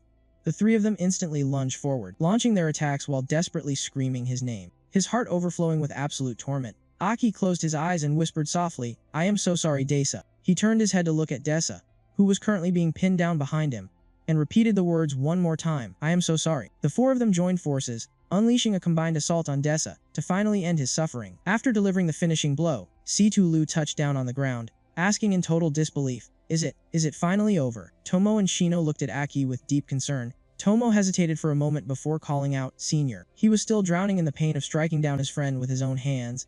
He murmured softly, "Rest in peace, Dasa." All of a sudden, a terrifying explosion erupted right from the exact spot where Dasa had just been taken down. Aki's eyes widened in absolute shock at the sight before him, his heart still silently calling out Dasa's name. A colossal creature emerged from the blast, bearing three glowing orbs, red, yellow, and blue. It slowly rose to its feet. Dasa wasn't dead, he had resurrected with the three cores, and he unleashed a deafening, savage roar. The four of them were absolutely paralyzed by the horrible truth. This was a tricore entity. Situ-Lu trembled, her mind racing, even for a demon's body. This is just way too unbelievable. It's not just a simple addition of power.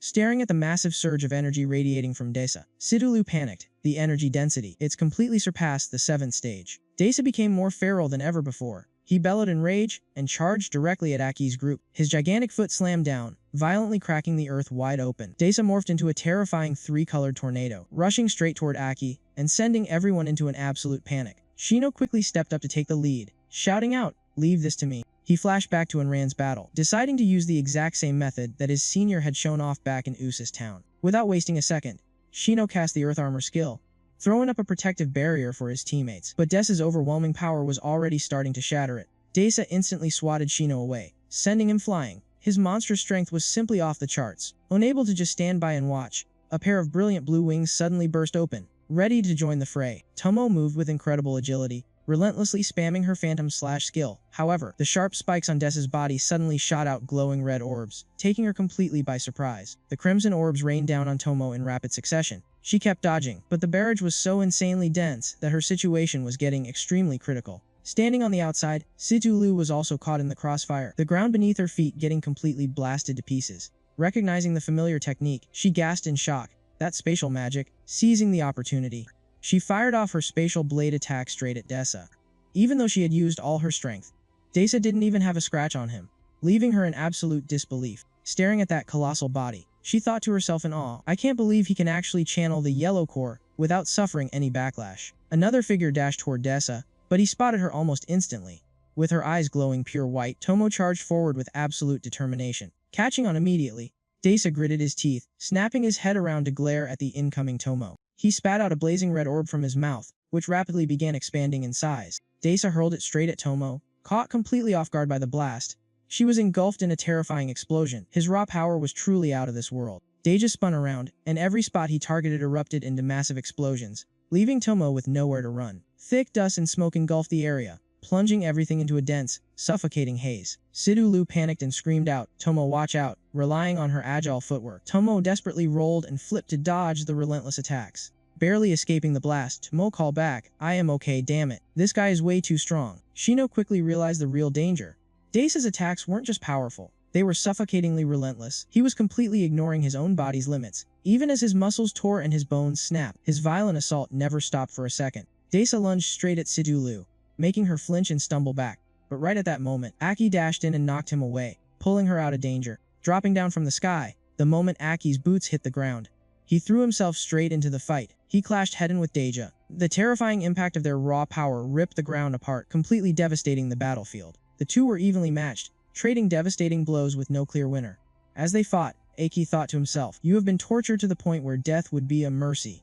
Haven't you, Deja?" He furrowed his brows, his eyes filled with sorrow.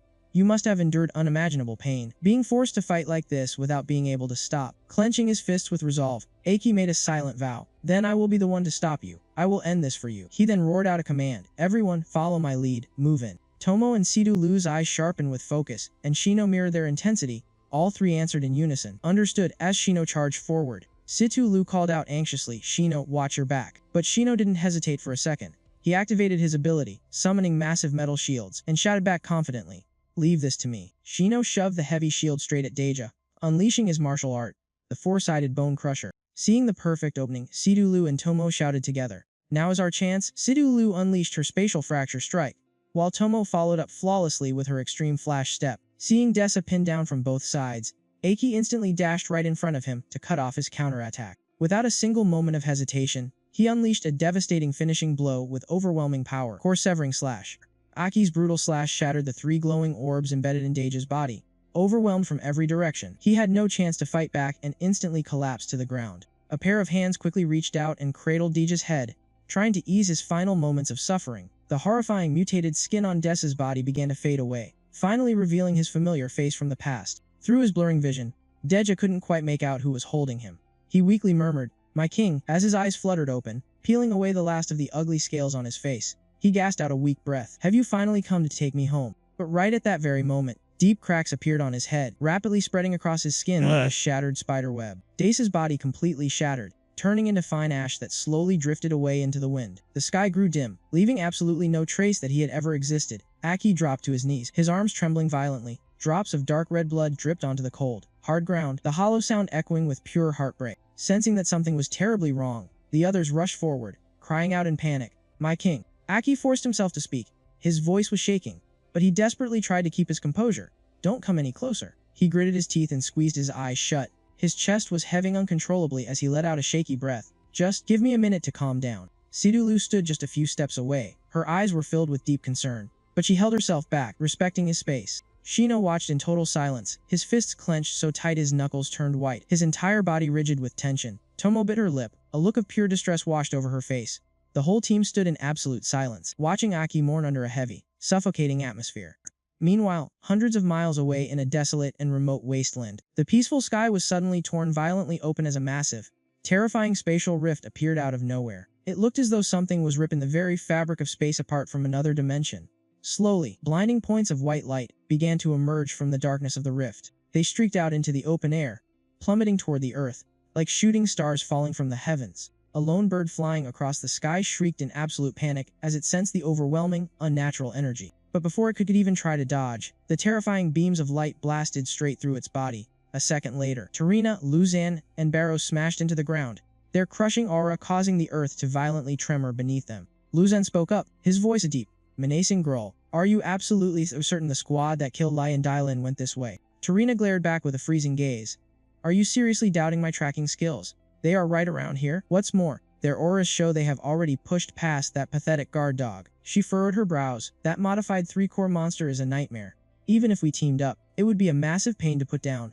It seems we really underestimated those little rats." Luzan just let out a booming laugh. "Ha! That is even better. If they actually managed to kill that beast, then maybe they are finally worth fighting. It has been way too long since I had a real battle." Tarina cut him off with an icy warning. "Dial back your crazy, Luzan. Do not forget what will happen when our king comes out of seclusion and realizes the murderers who killed Light and Dylan are still breathing." She lowered her voice to a haunting whisper. You all know exactly how terrifying His Majesty's wrath can be, don't you? No one dared to answer.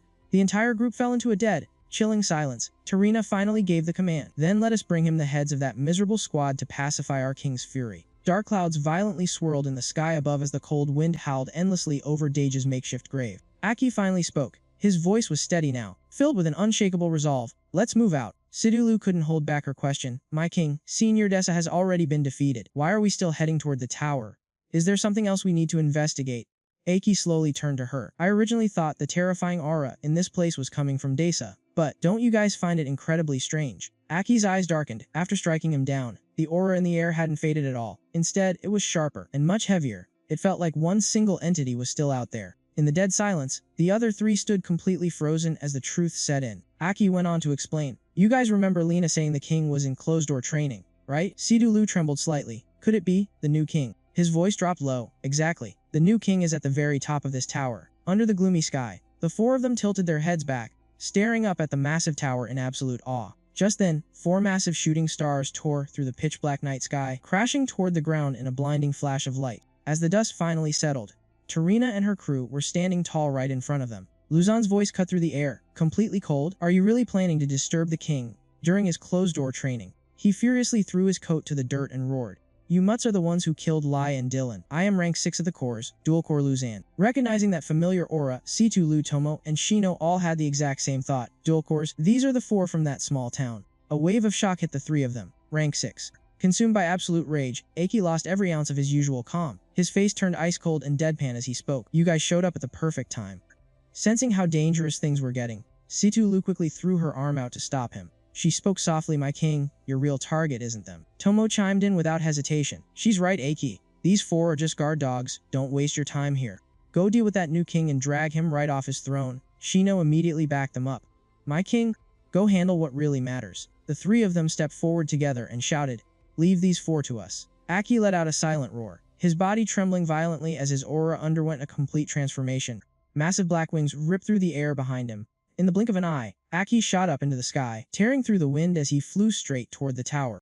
Watching him fly off, Luzon roared in absolute fury. Get back down here. He raised his hand high into the air. Wild energy surged all around him as he unleashed his skill, Meteor Cannon. The terrifying blast of power had barely formed, but it was already shaking the space all around them. Before the attack could even land, the space right in front of it began to warp. Sidulu coldly raised her hand, casting spatial reflection. Her calm eyes locked dead onto Luzon and his crew. Your fight is with us. On the other side, Tomo slammed her foot into the dirt, making the ground shake violently beneath her. My physical limits aren't stopping at the old benchmark today. Metamorphosis. She shot forward with explosive speed, aiming straight for Tarina, but her energy arrow suddenly froze in midair, as if it had slammed into an invisible wall. Tarina barely tilted her head. Her eyes were completely dead and cold as she spat out a single word, scram. An invisible wave of force violently erupted. Tomo was blasted backward, sliding hard across the dirt. Tarina shot a freezing glare over her shoulder. Siduli pushed herself up off the ground. Her face was dark, and a deadly killing intent flared up as she faced her opponent.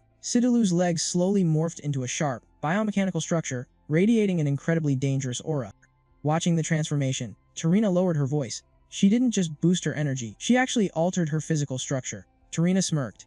Did that last battle give you some sort of enlightenment? She dropped her voice, dragging out every word. If you want to get past us, Sidulu screamed back at her. You'll have to step over our dead bodies first. Hearing that, Luzon burst into uncontrollable laughter, his shoulders literally shaking with excitement. He grinned wildly. Interesting. This is getting too interesting. I thought you were just a bunch of bugs with a little extra strength. I didn't expect a pack of wolf cubs bearing their fangs at us. Hoso's voice cut in, completely cold, since that's how it is. Barros nodded, his aura violently exploding around him.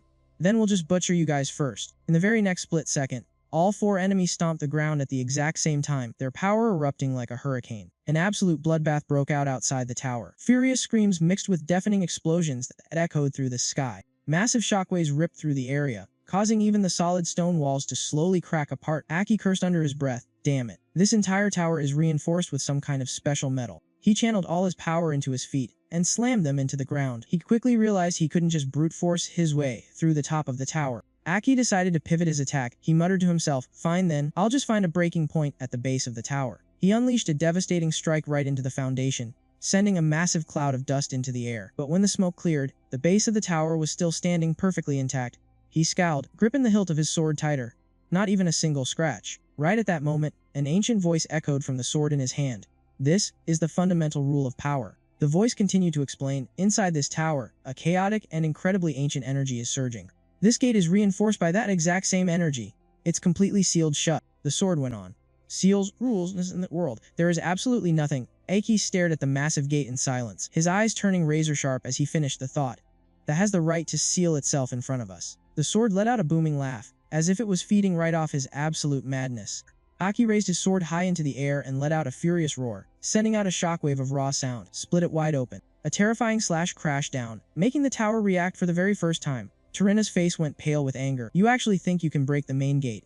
You absolute idiots. That seal was set by the king himself. As the smoke and dust finally cleared, Aki stood alone right in front of the gate, his solitary figure completely wrapped in crackling black lightning. A tiny crack suddenly appeared on the surface, and then the black lightning started spreading out, just like a massive spider web. The heavy door suddenly shot out arcs of red lightning, forming a solid magic barrier. Aki gathered every ounce of his strength, getting ready to launch his second strike. Break. The heavy doors violently cracked open. As the fracture spread, a truly terrifying wave of pressure came violently pouring out from the inside. Seeing that unbelievable sight, those four were completely stunned into silence. They just stood there, rooted to the spot in pure terror, completely overwhelmed by that sheer, destructive power. Tarina's voice trembled in absolute panic. He can actually break the seal. Sidulu let out a cold laugh. While still blocking their attacks, she shouted right back at them.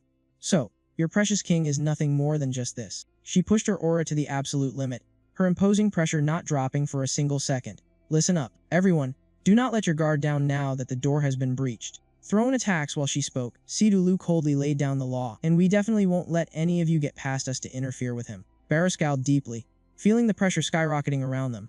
These guys aren't weak at all. We have to wipe them out. Right now, Tarina gritted her teeth in pure frustration, her freezing gaze radiating an icy aura that threatened to swallow up everything. Tarina screamed at the top of her lungs, I will absolutely not allow anyone to interrupt the king, while he is in secluded cultivation. Standing right in front of the pitch-black entrance to the cave dwelling, Aki remained totally silent for a moment, as if he was carefully observing his surroundings. After a brief pause, he slowly stepped inside the darkness, his sharp eyes constantly scanning the area for any sign of danger. He honestly couldn't hide his shock when he realized he was standing inside an unimaginably massive space, with the walls completely covered in countless, bizarre ancient runes. Aki quickly analyzed the situation. The ceiling is hundreds of meters high. This place is definitely using a folded space technique.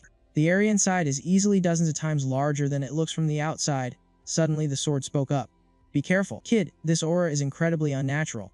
Even I feel completely repulsed and disturbed by it. The ancient voice continued with its grim speculation. It feels like something is forcefully mashing several chaotic sources of power together into one unnatural mess. Staring dead ahead into the pitch-black shadows, he quietly muttered to himself, come on out. Instantly, heavy footsteps with razor-sharp claws stepped out of the shadows. A massive, swarming horde of demons began marching forward, completely surrounding him on all sides. Aki quickly ran the numbers in his head. There are at least 40 of them. Glaring at the monstrous horde, he silently evaluated their strength. Even the weakest ones here are rank 4 demons. There are even rank 6 demons bearing their fangs as they close in. Aki ground his teeth in pure, burning fury. So this is the new king. The guy who was supposed to save the world and protect humanity. A hero who should be hating these damn demons right down to his very bones. He spat out the words with absolute disgust. Yet here he is, secretly raising a massive army of high-level demons inside his own lair, just to play guard dog while he sits in secluded cultivation. His eyes violently flared with pure killing intent. Well, if that's how it's gonna be. A blinding, violent crimson light suddenly erupted from his body, making the entire horde of demons tremble in primal fear. Aki was fully locked in, ready to unleash hell. He slammed his hand hard into the ground, dropping into a brutal combat stance. Black armor slaughter. The horde of demons violently charged forward, screeching at the top of their lungs. Don't be afraid of him. Rip him apart. But then, a booming voice echoed through the cavern. Halt. Instantly, all those razor-sharp claws froze, aimed straight at him. Aki let out a sarcastic smirk. Man, does every single floor of this damn tower have the exact same annoying welcoming ceremony? He violently stomped his foot down, shattering the solid stone floor beneath him. He practically spat out his next word. Fine. Aki launched himself straight into the demonic horde. Then I'll just butcher every single one of you right here. Meanwhile, the scene shifts somewhere else. Flashes of blinding light zipped across the battlefield, like raging thunderbolts. Those devastating streams of power just kept raining down, fiercely bombarding the area without a single second of mercy. The entire landscape had been reduced to a desolate wasteland. Out of the smoke, a panicked voice cried out, Shino, are you still holding up? Tomo was sick with worry. You took the brunt of all that damage to protect us. Sidulu frantically rushed over to his side. Shino, hold still, let me heal your wounds. But Shino just gritted his teeth. his voice full of stubborn resolve. "Back off, I can still fight." He fiercely glared up at the sky, his eyes burning with absolute rage. "Even if they are the new 6 sovereigns, I swear I'm gonna rip a few chunks of flesh right off their bones." Looking down at that pathetic display, Tarina let out a mocking sigh. "I'll admit, the strength of those 3 brats really isn't half bad. To think they could use their broken, battered bodies to force the 4 of us to team up against them for this long." Her eyes turned icy as she barked out her final order. "We still have to drag these pathetic bugs out of the way. Let's finish them off. Right now. Hit them with absolutely everything you've got." The surging waves of power began to swell, growing more violent by the second. Once they had gathered enough raw, destructive energy, the massive waves of power violently crashed straight down toward Shino's group. Sidulu's eyes blew wide open, completely paralyzed by sheer, unavoidable terror. She stared helplessly at the apocalyptic waves of energy crashing down. The new 6 sovereigns were already insanely powerful. But now their strength has literally multiplied. Floating right in front of her eyes was one of the new 6 sovereigns, Tarina. She simply hovered high up in the air, staring down at them with a totally dead, merciless gaze. With massive horns violently ripping through her skull, Tarina officially entered her dual-core demon form. Right beside her was the colossal warhammer, belonging to Luzantha's signature weapon of the new 6 sovereign, Luzen, who was also fully locked into his dual-core demon form. He manifested right out of thin air, sporting menacingly sharp horns while his explosive aura ripped through the sky. And then came the devastating reveal of the Rending Fang. That was the deadly weapon of Barros, the new 6 sovereign, Barros, also unleashing his terrifying dual-core demon form. And finally, the appearance of the legendary space-time scepter, the weapon of the remaining dual-core demon form. Seeing this, Sidulu grew anxious, a dual-core combined with demonization. "This energy density is absolutely terrifying." She whispered to herself, "Aki, this is as far as we can go with you." Gritting her teeth with determination, she shouted at the top of her lungs, "Aki squad, launch the final attack." The 2 sides clashed fiercely, sending blood splattering all across the battlefield. Triple overlapping light cannon. The 3 monsters simultaneously gathered their energy, preparing to strike. But in an instant, all 3 were blasted away by a massive surge of power. Aki appeared at lightning speed, taking them down one by one. His eyes were ice cold as he muttered in annoyance, "Way too slow." Aki stomped his foot hard on the ground, his voice chilling to the bone. "If you all love this kind of welcoming ceremony so much." The moment he spoke, his power erupted, slaughtering every single demon in sight. "Then use your lives to wash the floors of this tower." The room was instantly flooded with fresh blood and crackling red lightning. A thick cloud of dust and smoke filled the room, before slowly beginning to clear. As the smoke settled, Aki stood there, resting his sword against the ground.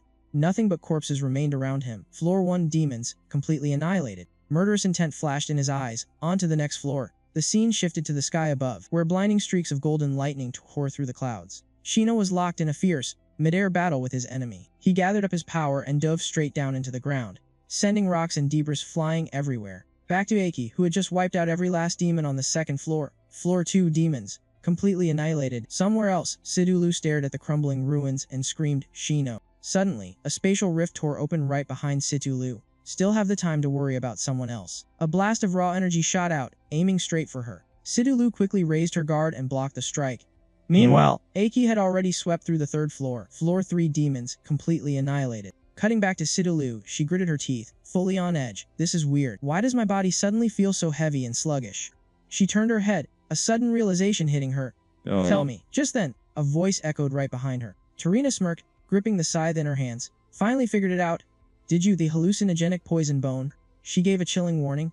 "Don't bother struggling. Inside this formation, absolutely no one can move freely." Over on Aki's side, he just kept slaughtering his way through the demons on the upper floors. Shifting to another battlefield, energy violently exploded, blinding lightning spiraled out of control. As a tiny figure stood right in the center of the storm of power, Tomo was forced back. She panted heavily, exhausted as she faced down an opponent giving off an absolutely terrifying aura. He pointed his weapon right at her, a teasing smirk on his face. "Hey there, little sister. Looks like your speed is starting to drop." On the final floor, Aki viciously drove his sword straight through the chest of a demon. He thought to himself, so the final guard is a 7-stage black dual-core demon. Aki raised his hand, channeling his inner strength, as a dark, surging energy materialized around him. The stones carved with strange symbols suddenly detached from the demon's body. They hit the ground, and then immediately flew straight toward Aki. He analyzed them in his mind. Red represents strength, yellow is for defense, blue is for speed, green is for recovery, and purple is for illusion. And now, this black one represents space. Red, yellow, blue, green, purple, and black. They're all finally here. Aki gripped the stone tightly in his hand,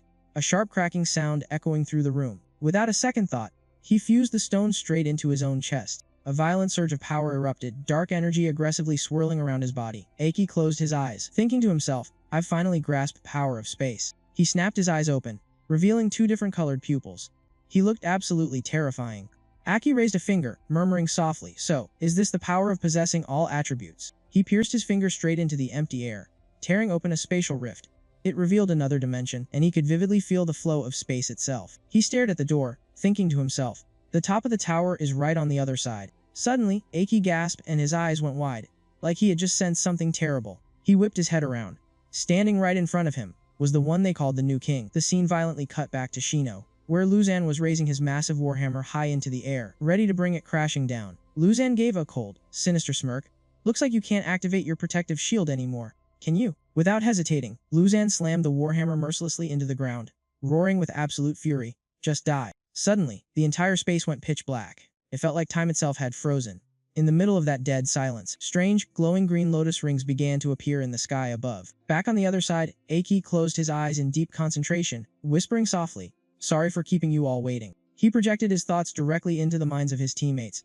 "I've finally collected every single core. I've broken through the barrier and fused them all together." Pausing for a brief second, Aki's voice dropped into a deep, commanding tone, "I'm gonna make all of you evolve one more time."